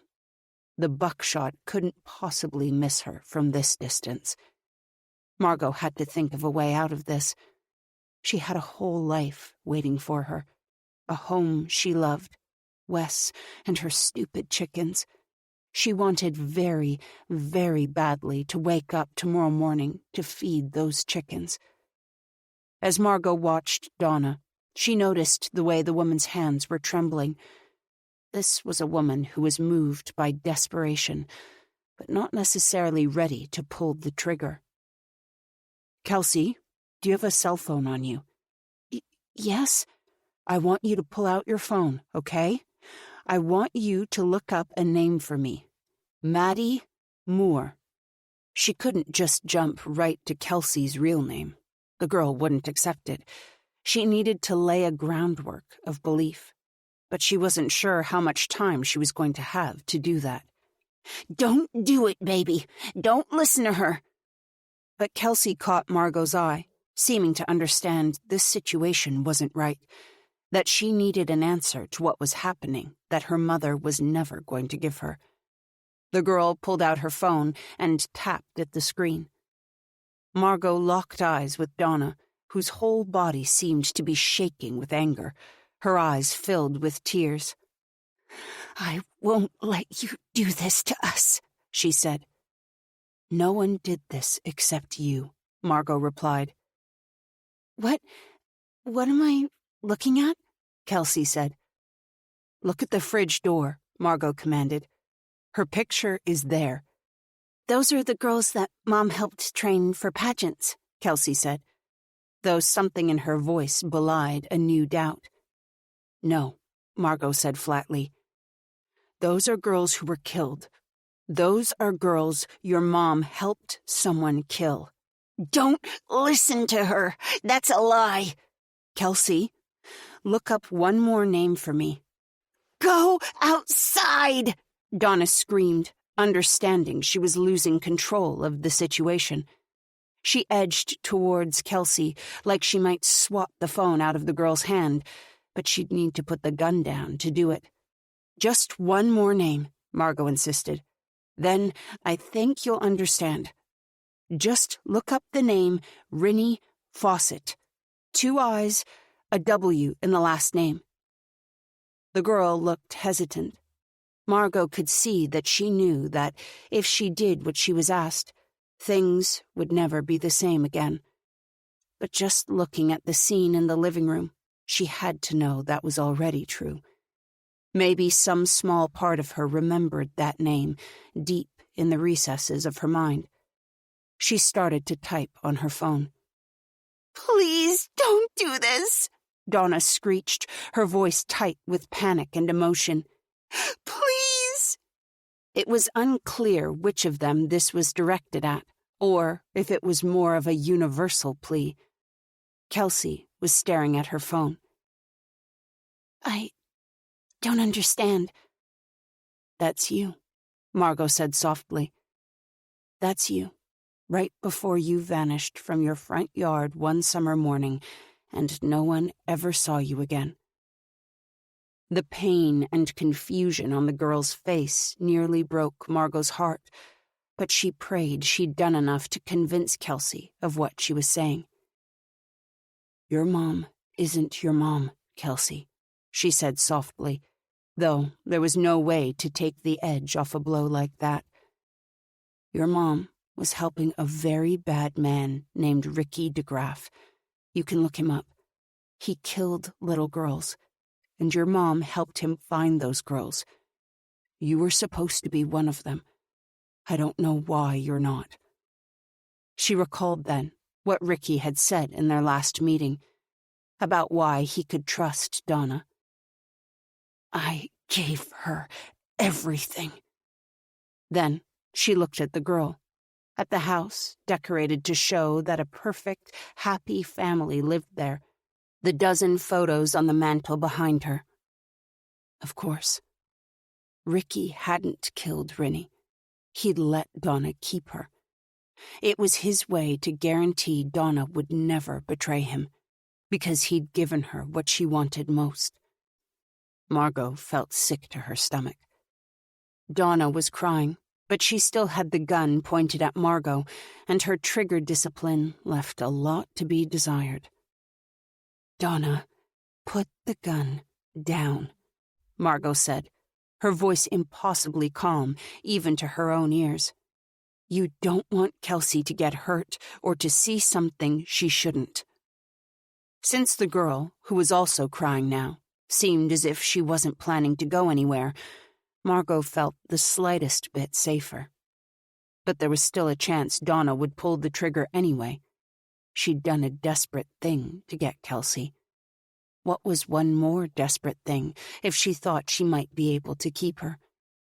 Except Margot had ruined that by telling the girl the truth. Donna probably could have kept running, could have constructed new lies, moved to a new town, and maybe changed their names. But she couldn't do that now. Not as easily. Maybe she could convince the girl it was necessary, that Margot had been lying, but if she pulled the trigger, there was one thing she could never erase. "You don't want her to see me die," Margot said. "She can't unsee that, Donna. No matter what else you tell her, no matter how good you might be at lying, you can never do anything to wipe that from her mind. Her mother pulling the trigger and a woman's torso being obliterated by buckshot. Have you ever seen what a shotgun blast does to the human body at this range? That's not something you can ever unsee." "Shut up," Donna snarled. "She won't be able to sleep at night. She'll wake up with nightmares. She will always remember watching you kill someone. And you're many things, Donna, but I don't think you've ever killed anyone before. Not yourself. You helped Ricky do it, but he did all the dirty work, didn't he? I doubt you even watched it. He would have wanted to be alone with them." "I never killed anyone," she said emphatically. "Then don't start now." Margot's pulse was hammering so loudly she could barely hear the words coming out of her mouth. Everything sounded distant, distorted, like she was underwater and hearing her voice come to her from far away. Suddenly, she could remember with perfect clarity a Bible verse that she'd found in her research on a different killer. It came to her then, despite her not being a religious person. She might not believe in God, but Donna did. "There are 6 things that the Lord hates, 7 that are an abomination to him: haughty eyes, a lying tongue, and hands that shed innocent blood, a heart that devises wicked plans, feet that make haste to run to evil." "Stop it!" Donna shouted, squinting her eyes closed briefly and jerking her head from side to side like she could unhear proverbs. "Mom," Kelsey said, her voice shaky, even on the one word. "Please put the gun down." Margot's heart clenched, both for the pain in the girl's tone and for her fear that Donna might not listen to either of them. Then Margot heard the distinct crunch of gravel in the driveway, and all 3 of them looked towards the sound. The blinds were drawn, but they were gauzy, and Margot could see the hazy shape of a black and white sheriff's department cruiser. The momentary distraction was all Margot needed. She dove behind the couch, even as Donna's knee-jerk reaction to the movement caused the gun to go off, buckshot embedding itself into the brick fireplace, glass falling to the carpet from the shattered picture frames. "Oh, fuck," she heard Donna say. "Mom!" Kelsey was screaming. Margot had to think fast and get ready for what was going to come next. If Donna came around the back of the couch, Margot was a sitting duck. But she also didn't dare move, in case it drew Donna's attention to her and she decided to aim true this time. Voices outside were shouting, but Margot couldn't make out the words. Then she heard the sound of the front door being smashed in, and the shouting got much louder, but no more distinct. Margot got out her weapon, now that she was protected and her brain wised up enough to remind her she had it. There was so much shouting, but Margot knew she had to add to the din. "I'm FBI! I'm behind the couch!" she yelled, waving a hand over the couch, then jerking it back before someone could shoot it off. "I'm armed! Is it safe to stand?" "You're clear," came a sharp female voice. "But raise both your hands when you come out." Margot holstered her weapon, then slowly got to her feet, both hands in the air. One uniformed deputy had Donna on the floor, his knee in her back as he cuffed her. The deputy who had been speaking to Margot had her weapon drawn, but it was aiming down as she waited for Margot to stand. "I'm going to reach for my badge now," Margot said, waving one hand and moving it slowly to her jacket pocket. The deputy looked uneasy, her stare intense, but once Margot removed her ID badge and opened it, the deputy's posture changed immediately. Not relaxed, exactly, but less taut. "She fired at you?" the deputy asked. "She fired where I used to be," Margot said, turning around to see the new holes in the fireplace, all the destroyed photos, before looking at Kelsey, who was thankfully unharmed and still standing in the kitchen doorway, her eyes wide and horrified at the scene unfolding before her, her mother on the living room floor in cuffs, the shotgun now in the hands of the male deputy. "The girl is a missing person," Margot said, trying to keep her breath calm and even. "If you look up Rinnie Fawcett, you'll find she went missing about 15 years ago." The two deputies exchanged baffled glances, clearly wondering what the hell they'd gotten themselves into. Margot, for her part, was just relieved they'd come as a pair. "Someone is going to need to find her parents," she said. "Her real parents." Kelsey didn't seem to hear a single word she was saying. She just kept staring at her mother, the woman she thought was her mother. On the floor, Donna was crying now, ugly, deep sobs. She couldn't take her eyes off her daughter. "I'm so sorry, baby," she said between gasps. "I'm so sorry. Your mama loves you, Kelsey, baby. I love you so much." The deputy who had cuffed her helped Donna to her feet, while the other spoke animatedly into her radio. Margot crossed the room in Kelsey's direction, knowing the girl was going to need comfort and guidance through what came next, even if Margot might not be the right person to offer it. She got the feeling there was still a very long night ahead of her. 42. When the police cruiser pulled away an hour and a half later, with Donna in the back, Margot spotted Andrew sitting on the hood of his car, arms crossed over his chest as he observed the scene unfolding around them. There were more cruisers, their blue and red lights swirling over the front of the house. In the distance, she could see more of them in front of Sam's house and could hear the dogs howling discontentedly. She vaguely wondered what would become of all those dogs. There was a chance, with a good enough lawyer, that Sam might still walk away from this. She could lie, pretend she had no idea what Donna had been doing with Ricky DeGraff. She could say she didn't know who Kelsey was. She could pretend that she had just been helping a mutual friend, someone who she had shared a boss with, who was doing her a favor by renting a vacant property on her land, and that whatever went on in someone's house was none of her damned business. She might be back in her house in a few days. Then again, she and Donna might end up with side-by-side cells. It was hard to call. There were a crew of FBI agents who Margot didn't know moving in and out of the small house, removing boxes of items. Margot headed over to Andrew and sat next to him on the car hood. From this distance, she could almost feel removed from it all. Except there was still a girl sitting in one of those cruisers, crying her eyes out because she had just learned that her mother wasn't her mother at all. That was going to take her some time to process.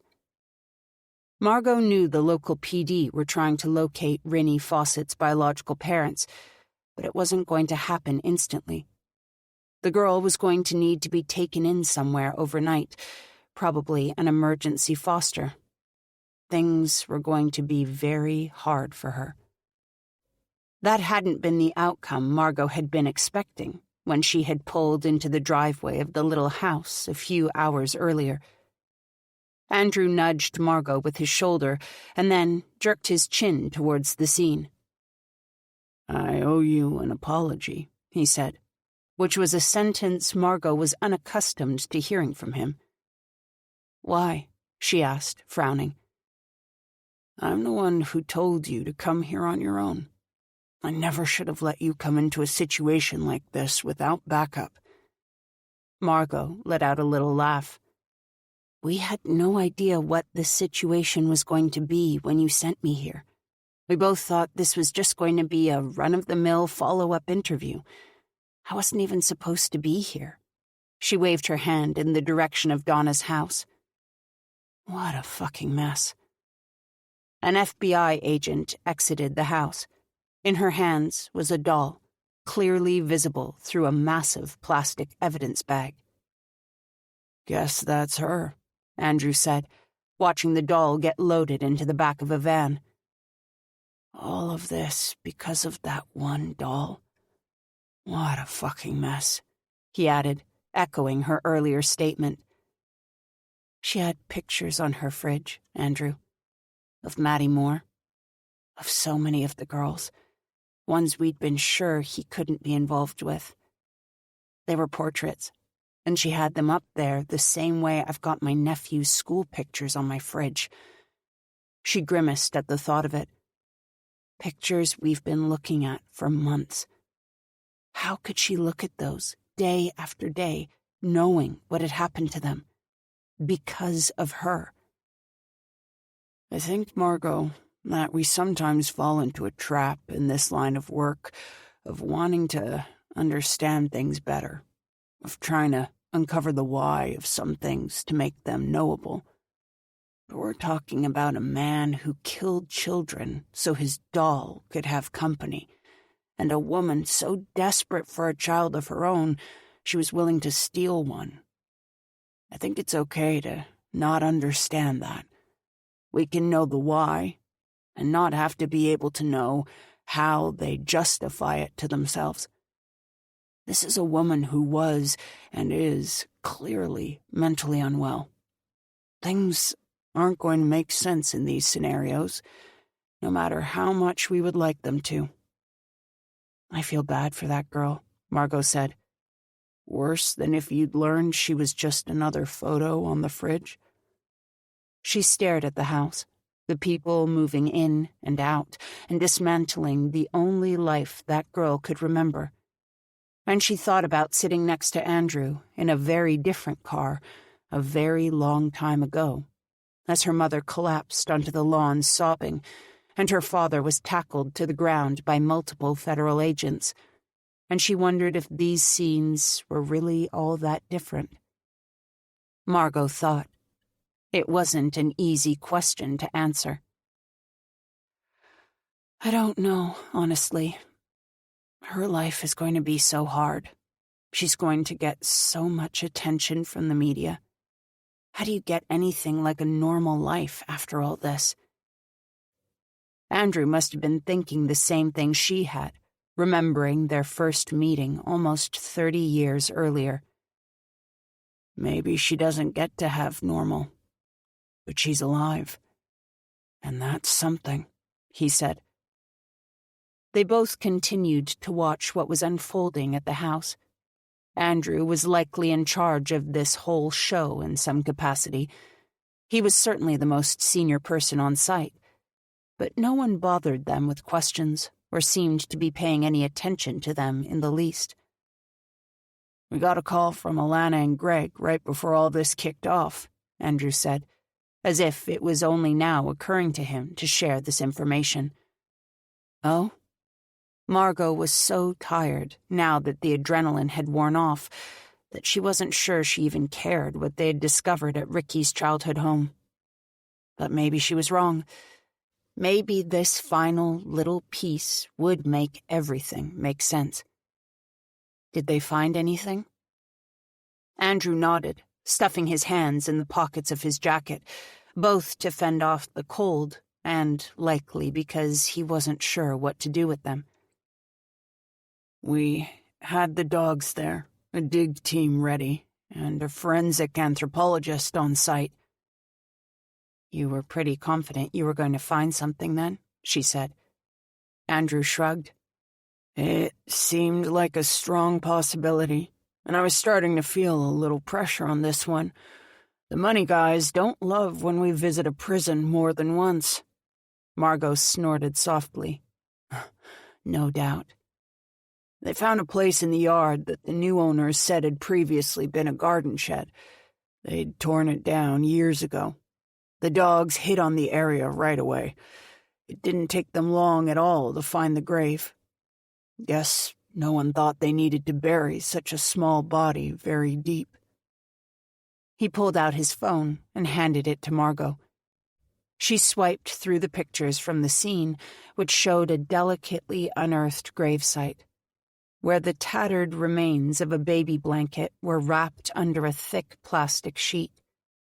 In the next photos, the sheet and blanket were peeled back, showing the skeletal remains of a baby, bits of a sleeping onesie still stuck to her frame. Margot knew she was supposed to be desensitized to death by now, that nothing was supposed to shock her. But sometimes things crept up and made it hard to be dispassionate. There was an ache in her chest that was hard to ignore. The DeGraffs had buried their own daughter in their backyard. Another photo showed the skull from a different angle, which seemed to give their strongest indication yet of what had killed baby Matilda. There was a long crack in the skull. Margot handed the phone back, not looking at anything else. "What did the anthropologist say?" she asked, her mouth suddenly dry.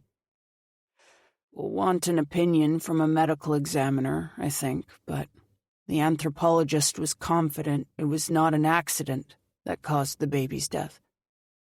He believes that someone, very intentionally, hit her head against something hard, the floor or another object that dense, and possibly did so repeatedly." Margot grimaced, wishing she hadn't asked. "So it was Ricky then," she said, mostly to herself. "That seems the most logical conclusion. I don't think he was faking during your interview with him, though." Margot nodded. "So DeGraff did intentionally kill his baby sister, but he doesn't remember doing it, or even remember that he had a sister. He took all of the feelings and guilt he'd been carrying over that murder and transferred them to Matilda the doll. Everything he's done since then is his own twisted penance for that first kill." The cruiser with Kelsey in it turned off its lights and pulled out of the driveway. Margot had no way to know what was next for that poor girl, but she felt a surge of empathy for her. "I know we should know not to expect things," she said. "There's never a guarantee we'll get answers, never a sure thing that we're even right about there being more victims, but damn, I did not see things going this way in this case.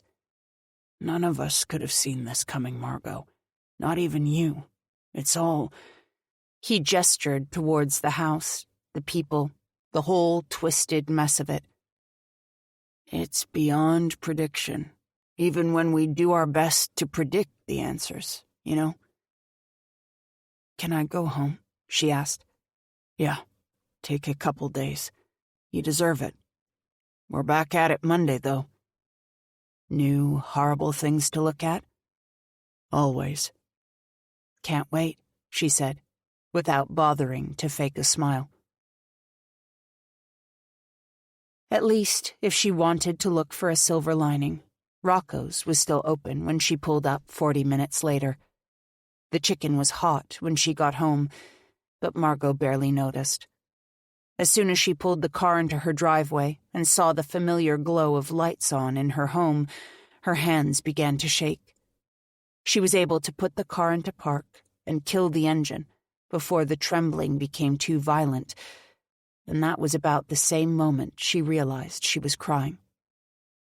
She'd been here before, the place where shock took over after something traumatic, but knowing what was happening didn't make it any easier. Her body had taken over, stealing complete control. It didn't matter that she knew she was safe and no longer in danger. This was the price that had to be paid for being able to stay calm. She'd kept her shit together, even when it seemed like Donna might be the last person she ever saw. She held on to her cool with Andrew and for the long drive home. But her body needed its moment, and now it was going to take that, whether she liked it or not. She sat in her car for a good 10 minutes, trembling and crying. Good body-rocking sobs, until the shock turned into relief, and she was able to take one trembling breath after another to calm herself. She wiped her face on her jacket, took a breath to steady her nerves, then grabbed the chicken and got out, as ready to enter the house as she was going to be. She'd only taken a few steps when she saw something moving between the burnt-out barn and the house.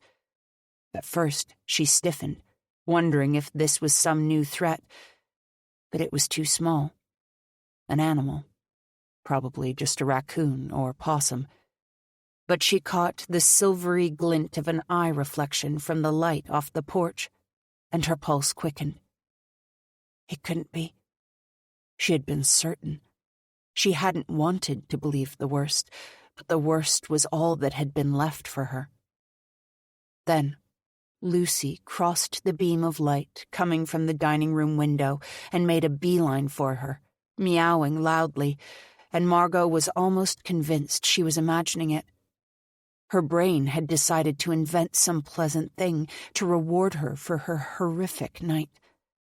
Lucy brushed against her in her shin and let out a familiar, commanding yowl, the one that demanded food and attention now. Margot stooped down, somehow still clinging to the chicken, though she had forgotten she was holding it, and scooped the calico cat into her arms. Lucy headbutted her chin, purring loudly. Her whiskers were singed, and her fur felt slightly oily under Margot's palms. But she was alive, and she was home. Margot started to cry again, her face buried in the cat's smoke-scented fur, until Lucy became annoyed and gently bit Margot's arm, still purring the whole time. Margot didn't let her go until she was back in the house with the door tightly closed, and then she called out for Wes, longing to share the euphoria of this miracle with him. Lucy and Margot were both alive somehow. They were home. 43. Colorado Springs, Colorado. Present. He liked Colorado. He'd visited several times, and he'd always known it was somewhere he would like to do some work. It was a beautiful state, and it was positively brimming with back roads and isolated places. He'd laid the groundwork during his last stay, though he hadn't bothered to look for anyone. He would have been too rushed. Now it was October, and the weather was positively chilly in contrast to Northern California, where winter never really learned to stick around the same way it did in other places. This was a good time of year. Snow would come, but for now, it hadn't fallen yet, which gave him a short window to do what he wanted to do. Colorado Springs wasn't a small town. It was a proper city, a place he could get lost in and slip by completely unnoticed. In other words, it was a perfect change of pace from where he'd just been. He had to admit, there were aspects of his work in Willows he'd really enjoyed. He'd liked being able to really sit in the aftermath of what he'd done and see how it had unfolded. That wasn't a gift he was normally afforded. It was risky for him to stick around in a small town, he knew that. But he was confident he'd timed things well enough, been strategic enough, careful enough, that there was no risk of any of it blowing back at him. Of course, he should have wrapped it all up the first time, not gone back for a second trip. If there was anything he'd done wrong, it was going back. But he hadn't stuck around long the second time, hadn't gone anywhere that he might be recognized as a repeat guest. He'd slept in his truck again, though he had considered going into the old house to have a poke around.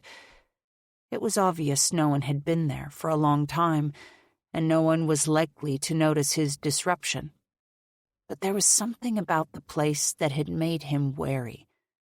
All that dust, that untouched space. No, he would likely have left something of himself inside there, sleeping on an old mattress that was probably filled with mouse nests wasn't worth the added risk. His truck was fine. He had blankets he could roll out in the back seat to make it more comfortable, though the drop in temperature did mean he got a chill overnight. That was how he knew it was time to move on, to put Willows in his rear view and not risk leaving any more traces behind. Of course, he always left the door open to return to the area. Willows wasn't the only town on that stretch of road. There were other places he could work, other venues to explore. There was no need to leave himself unprepared. For now, though, he had a working bank card, a motel room that didn't care to ask him for ID as long as he paid his stay ahead of time, and a family somewhere who would be confused as to why their missing loved one was spending a few nights in Colorado Springs. He felt confident they wouldn't come looking just yet, but this would be the last place he would use the card. The trail could end there. Anything else would just be pushing his luck. The motel was otherwise perfect. No cameras outside, a clerk who seemed more interested in her paperback novel than in anything happening around her. The kind of disconnected place that didn't really exist anymore. He loved finding little shithole gems like this as he moved around. It was good to keep track of them. You never knew when you might need one.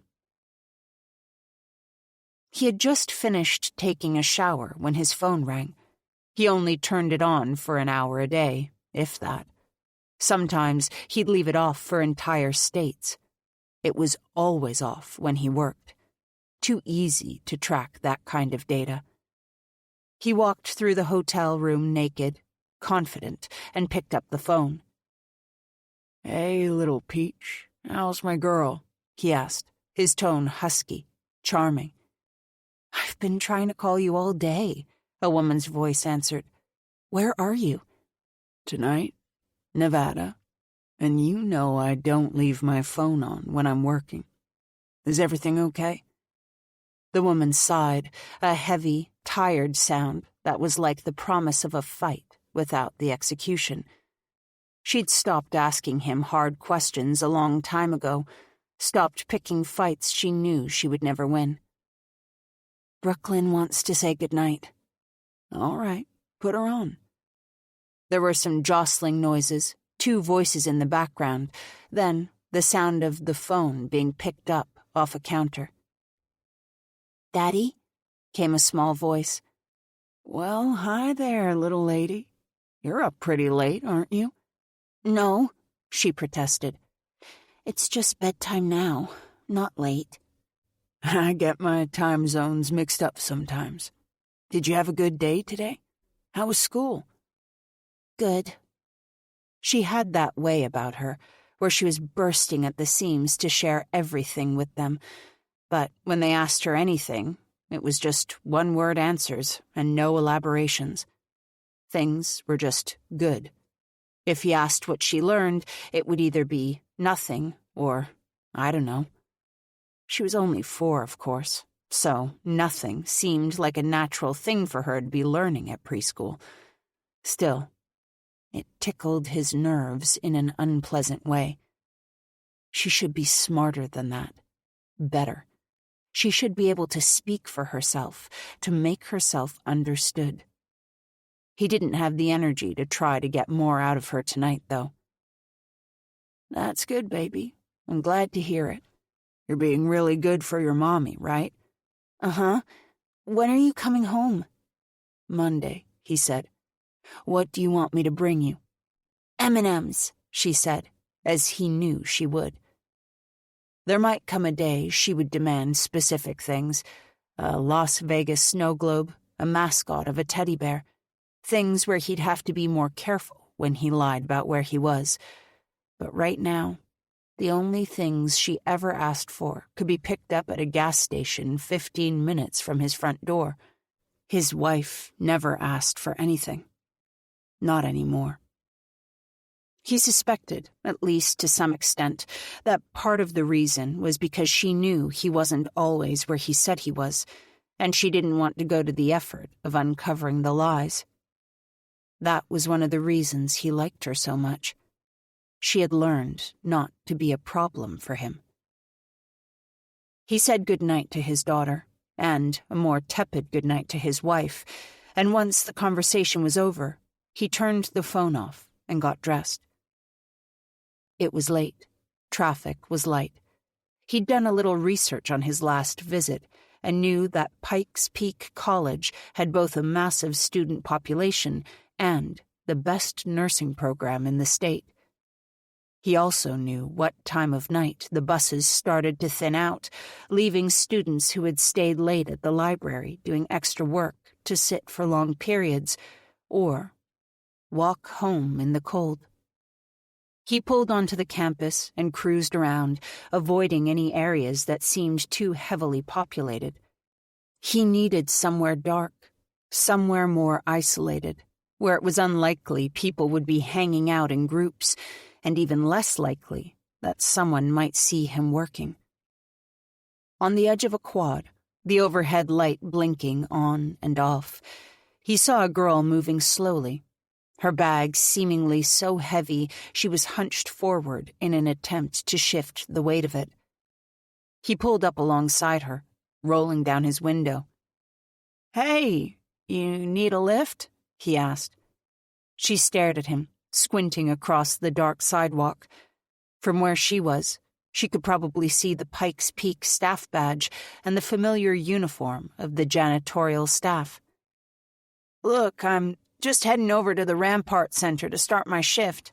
At least let me get you to a better bus stop. It's so dark over here. I don't feel right leaving you by yourself."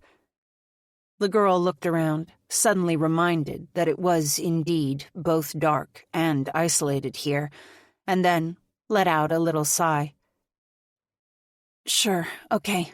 Thank you so much." Because, after all, she could trust a school employee, couldn't she? What was the worst thing that could happen? 44. Margot's alarm buzzed before dawn, though she had already been awake for a while, staring at the ceiling and thinking. Lucy was curled up between Margot and Wes and had spent most of the night purring so aggressively that Margot could feel the vibration in her ribs. Margot didn't want the sweet cat to leave her sight. The miracle of her return was the one glowing positive in this entire fucked-up week. Sure, she could be happy about finally wrapping up the DeGraff investigation, but the victory felt hollow. A family had been destroyed, and a girl now had to live with the agonizing truth of her upbringing. That was a pain that Margot understood all too well. And while the ending had been inevitable, something put into motion almost 15 years earlier. That didn't make it any less painful for those involved.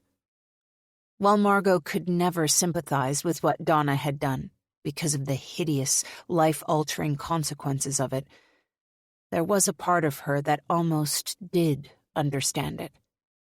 She had wanted a baby so badly, and, in a sense, she had saved Rinnie Fawcett's life, even if it meant that Rinnie grew up never knowing her real parents. They'd considered Rinnie an outlier for DeGraff, but it all made sense now. She hadn't been picked by Ricky. She'd been picked by Donna, and Donna had made such a case for Rennie being a perfect friend for Matilda that she was the only survivor among Ricky's victims. Margot hadn't been able to sleep for most of the night thinking of that girl, almost 17, and how her entire life had been obliterated overnight. She certainly wasn't thanking Margot right now. She wasn't feeling rescued. She had just lost her mother, and it was going to take a very long time for her to understand what Donna had done to her. Margot knew how that bitterness felt, because she'd once felt it herself towards Andrew and the rest of his team. All she knew was being Kelsey Gunther. Margot had heard late last night that her parents, her real parents, now divorced, had been told about her miraculous reappearance. Her father, it seemed, had a whole new family, new wife, new kids. He'd indicated that he would come when he could, but it almost seemed like he had closed that door of his life and wasn't too keen to reopen it. Rennie's mother, on the other hand, had never closed the door. She had lived in the same trailer that Rennie had been taken from, keeping the porch light on every night, never changing the home phone number. She'd left the girl's bedroom largely untouched. The most important part of her life had been snatched off her lawn one morning, and she had never gotten over it. She planned to drive over to collect her daughter that same day. Who knew what would happen next? Kelsey/Rennie would be 18 in a year. She'd be able to make her own decisions about her future.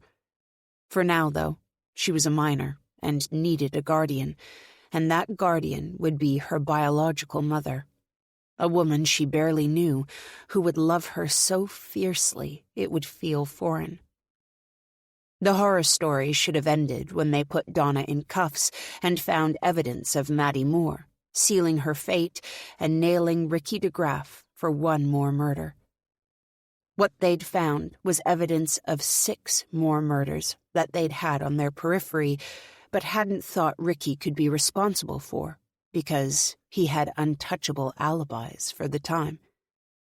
The real horror story was going to be Kelsey's life moving forward, accepting that her mother was her kidnapper and a woman responsible for being an accomplice in a 6 murders. At some point, Kelsey would need to come to terms with the fact that she hadn't been kidnapped to be someone's daughter. She had been kidnapped to be someone's victim. Margot didn't envy the young woman the psychologically damaging journey she was about to embark upon. Nothing was going to feel easy or carefree for her after this. Lucy laid a paw on Margot's face. It was like the cat was reminding her of the golden rule in the Phalen household. No thinking of serial killers before coffee. Margot pressed a kiss to the cat's forehead, then one to Wes's cheek, though he was still dozing. She would let him sleep in, because soon enough his early mornings would return. The principal had called him the previous night. After discussions with the sheriff and multiple appeals from staff and students, he was being reinstated on Monday. Margot knew this return would be bittersweet for him. He would be happy to be back doing something he loved, but she knew it was always going to be a little tainted now. And there would be people who still believed he was guilty. The case seemed to be getting steadily colder as the leads on both Wes and Clayton had dried up. They didn't know where else to look, and the FBI profile told them not to bother, in a sense. The person who had done this likely wasn't local. They were probably long gone. It was going to take them a lot of time, effort, and work to put this in the past, but that was exactly what they had to do.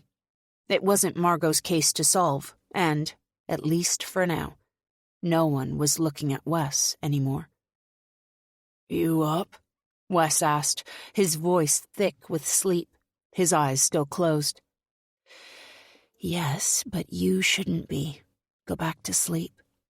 She kissed him, even as she grudgingly withdrew from his arms, leaving a purring Lucy in her place, snuggled in the crook of his neck. "Am I her favorite now?" he asked groggily, pressing a kiss against the cat's singed fur. "You're everybody's favorite, baby." She smiled to herself, unable to resist leaning back over the bed to brush a lock of hair off his forehead. "You're obsessed with me," he said warmly, still not opening his eyes. "Always have been. I knew it. Did you hear that, Lucy?" The cat just purred in response. A moment later, both cat and man were gently snoring. Margot slipped on her Uggs and headed downstairs to start a pot of coffee. Sadie would be heading home today, and Margot was relieved they would be able to return to life as usual, but it had been nice to have someone else in the house with them. Things hadn't been without tension between them, but at the end of the day, they both wanted what was best for their family. The way Sadie had hugged her when she'd gotten home last night and told them what had happened was all Margot needed to know that she was included in that family, as far as Sadie was concerned. Margot knew she was going to have to start making more effort to invite their friends and family to come. She'd never really been a host before, and it used to take a lot out of her to have people upsetting her routine, but she wanted to keep this feeling alive, for her and Wes. While she had frequently felt like Sadie was judging her decisions, she also couldn't blame her sister-in-law for worrying. She was protecting Wes, and that was a motivation Margot could understand deep into her soul. She was so busy thinking about Sadie, it was somehow a shock to see the woman herself come padding down the stairs. "You're up early," Margot said, automatically pulling down a second coffee cup. "Had trouble sleeping," Sadie admitted. "It's been a weird couple of days." Margot let out a small laugh. "You can say that again." Sadie came up beside her at the kitchen counter and added milk and sugar to her cup before topping it with the freshly brewed coffee. She waited until she'd had her first sip before speaking. "I know you can make light of it, and maybe that's a good thing. Wes does it too, just lets the heavy stuff roll off him. Maybe that's what makes you both so right for each other. But, Margot, can I give you a little advice?" Margot poured her coffee into an insulated travel mug so she could take it outside with her. "Sure." She wasn't actually sure she wanted to hear what Sadie was going to say, but she felt like she owed her the courtesy of listening after all she'd done for them. "I know you spent a long time being alone, and you know I'm very pro being alone. I've been doing it my whole life. But don't let that comfort turn into isolation. I know what happened over the last couple of weeks might sour you on your community, and no one would blame you, but I guess what I'm saying is don't build a wall to keep just you and Wes in. Or if you do, at least make sure there's a door in it." She smiled softly. "Does that make any sense? I'm still half asleep." Margot couldn't help but smile, considering she'd been thinking only minutes earlier about wanting to make more of an effort. "It does make sense, and I promise I'll build a door." She put the lid on her cup. "I might even give people keys." "Hey now," Sadie said, shaking her head and grinning. "Baby steps." Sadie headed back to her room. Margot slipped on a heavy coat before stepping outside. The night had been so cool there was a patina of frost on the grass, making everything look like it had been candied in sugar. The cool morning air bit at her ears and cheeks, but she was happy for it today. She was happy to feel alive and grounded in a place that was just hers. Even though everything that had happened over the past few weeks, The skeleton of her barn was still a stark reminder of how bad it had gotten. She didn't feel unsafe here. This was a place she had chosen, and she and Wes had made it their own. "Nothing is ever as perfect as it seems," she sighed. No matter what that nagging voice in her head tried to tell her, she was allowed to be settled. She was allowed to make herself a real home, both with places and with people. She was allowed to be happy. No matter how hard she needed to fight to hang on to it, she would. Fighting for happy endings was something she had gotten surprisingly good at. Lucy was only one step behind her as Margot went through her morning chores. Margot promised she wouldn't tell Wes that he was not, in fact, the Calico's favorite. The chickens were spoiled today with a pail of compost scraps from the kitchen. They clucked merrily as they tore through potato peels and bits of discarded carrot and lettuce. The scraps would be gone in minutes. The dogs had been sleeping in the house when she headed out for the chickens, but she returned to the door and whispered inside, "Breakfast." This siren call got all 5 of their rescue's attention, though it did take a minute or two for them all to get their stiff limbs moving enough to get through the door. They followed Margot to the shed and waited patiently as she assembled their food and medicine. When any of them got too demanding or whiny, Lucy would turn around and give them a soft bap with her paw. A queen keeping her people in line. Margot fed the dogs, then returned to the house to feed the cats. A thought occurred to her as the sun peeked over the horizon. Last week, she had told herself she would put in an effort to get to know her neighbors better. Now that Wes wasn't persona non grata in the area, and she wasn't bogged down in a case for the next day or so, perhaps it was time to make that effort. Like Sadie had said, she couldn't just wall out the community forever. There were so many eggs on her counter. She could use that as an excuse to build a door. She showered and dressed, which took her to an almost reasonable time to be visiting someone on a weekday morning, then loaded up a few cardboard cartons with eggs. She left a note for Sadie and Wes on the counter that she had ducked out to drop eggs at the neighbors, smiling to herself, as she realized both of them were likely to think she was making that up. She made a quick stop to the neighbors she had already met, an older couple named Gus and Wendy to the east of them. Then, recalling the truck she had seen on the road the other day that had turned into some hidden driveway, she headed back in that direction. She thought, with no small level of smugness, that it might be fun for her to be the first to meet a neighbor, rather than Wes. The little turnoff where the truck had vanished was so worn down that it almost blended into the hills. She nearly missed it, and was grateful the roads were nearly empty this time of the morning, so she was able to do a U-turn and coast up the rather steep drive. All the plant life along the driveway looked dry, which wasn't unusual for this time of year, perhaps, but she was used to things still being green. Her place, Gus and Wendy's place, they were still lush with life, even though it was almost Halloween. As Margot crested the hill, her stomach sank, and the hairs on her arms stood on end. She couldn't help feeling that something was wrong. There was no sign of the brown truck, or of any vehicles at all. The driveway was just a wide expanse of hard-packed dirt. These things, in and of themselves, were not red flags, but as signs started to group together, things began to take on a more sinister appearance. The house wasn't just currently empty. The porch was covered in dust and leaves. The windows were boarded up.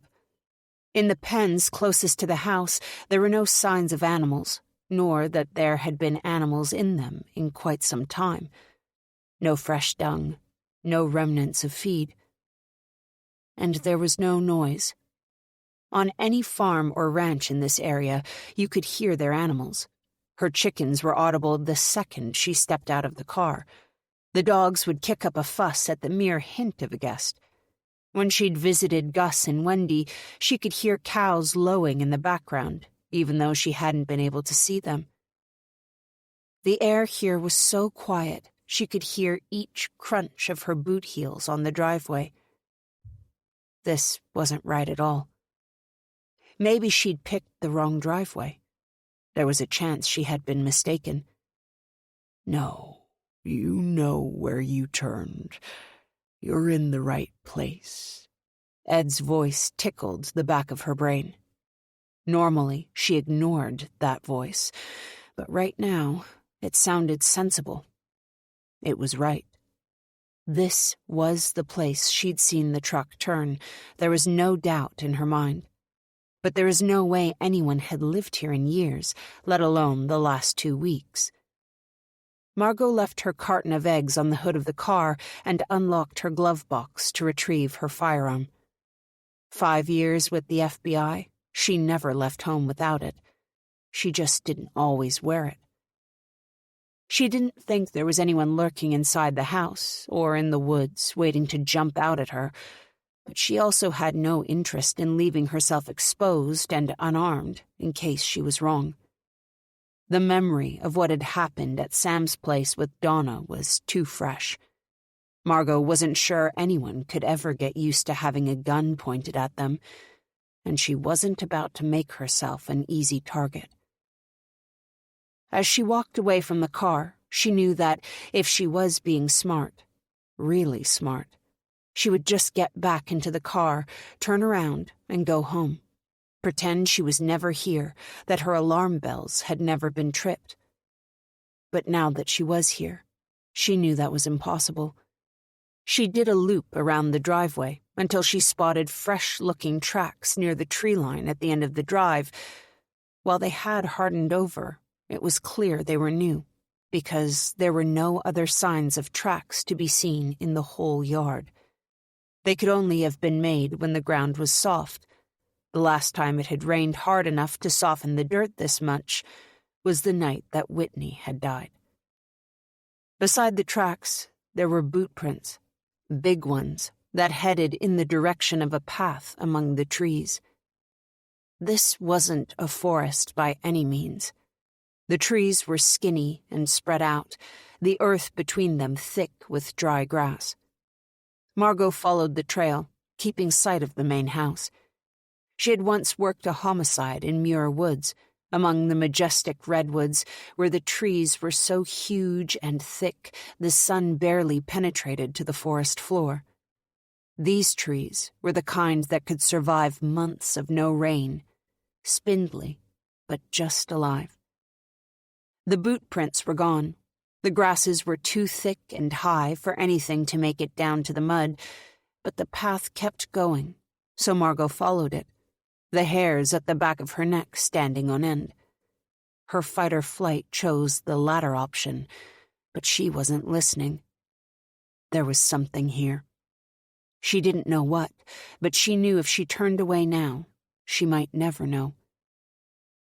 About a half-mile from the house, with only the peak of the roof visible, and only if she was standing on her tiptoes, Margot saw a patch of disturbed earth. She froze, staring at it, not entirely sure what to do next. She couldn't call the sheriff up to report some partially dug-up dirt. They would laugh her out of town. She knew she had to see what it was, but her feet were planted firmly in place. Look. She didn't want to, but she knew she had to. She approached the pile, which had been partially covered in a few branches and some dry grass. Margot imagined that most people wouldn't have noticed it at all, but she had been trained to look for graves, hadn't she? She had spent her life unearthing buried skeletons, both literal and figurative. Margot knew how to spot what shouldn't be there. She knelt beside the pile and started to push it off. The dirt was loose, so it had been placed after the rainfall. Otherwise, it would be thick, clumpy. It took her a few minutes to clear a space, But then her hand hit something hard and plastic. She went still for a moment, then rapped her knuckle against the plastic. A hollow sound came back. Margot took a pair of gloves out of her pocket. They weren't crime scene gloves, just flimsy mittens to keep her hands warm during her morning chores, but she knew she didn't want to touch whatever she found with her fingers.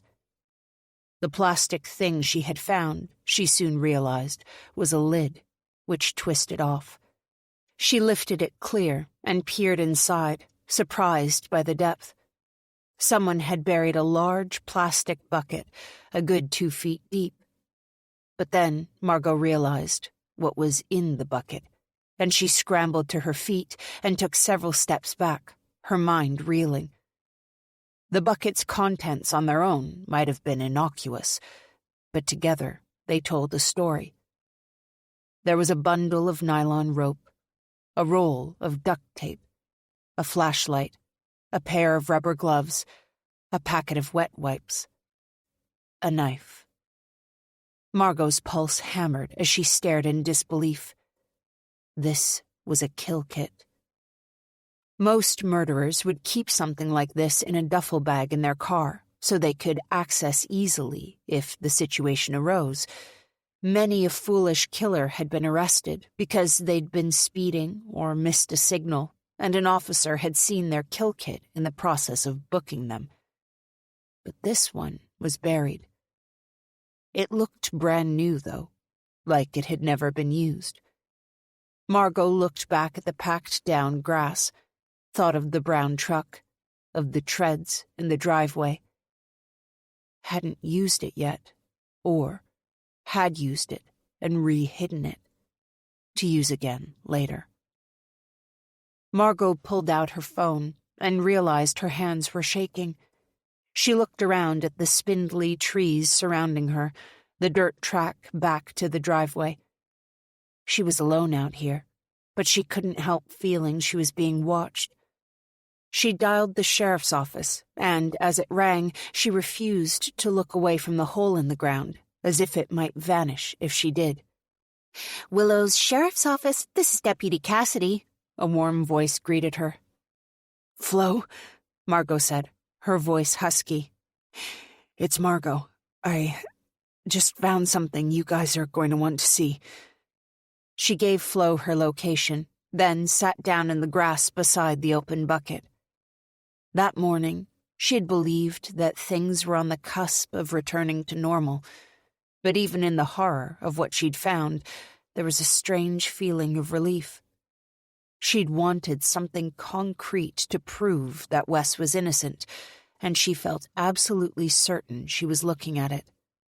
That sense of gratitude was short-lived, though. Looking at the glint of a knife in the bright morning light, she thought of the eggs sitting in her car and wondered how she could have ever believed that a normal life was something she could aspire to. Death was always going to be waiting for her, whether she liked it or not. But instead of feeling bitter or frightened of the knowledge that death had made its way to her own backyard, she just felt angry. There had been a monster here, something evil that had been so close it could have reached out and touched her. She had missed him once. She wasn't going to let him go a second time. Margot stared into the bucket at her feet. He'd made a mistake coming here and leaving this behind. All killers made mistakes eventually, ones that caught up to them. He might not know it yet, but she was going to find him. This recording of Tell Me Her Name was presented by Dreamscape Media, LLC. Narrated by Lauren Allman. Recorded by arrangement with Storm Publishing Limited. Copyright 2026 by Ashley McLennan. Recording copyright 2026 by Dreamscape Media, LLC. Thank you for listening. Please check dreamscapepublishing.com for Dreamscape's latest releases.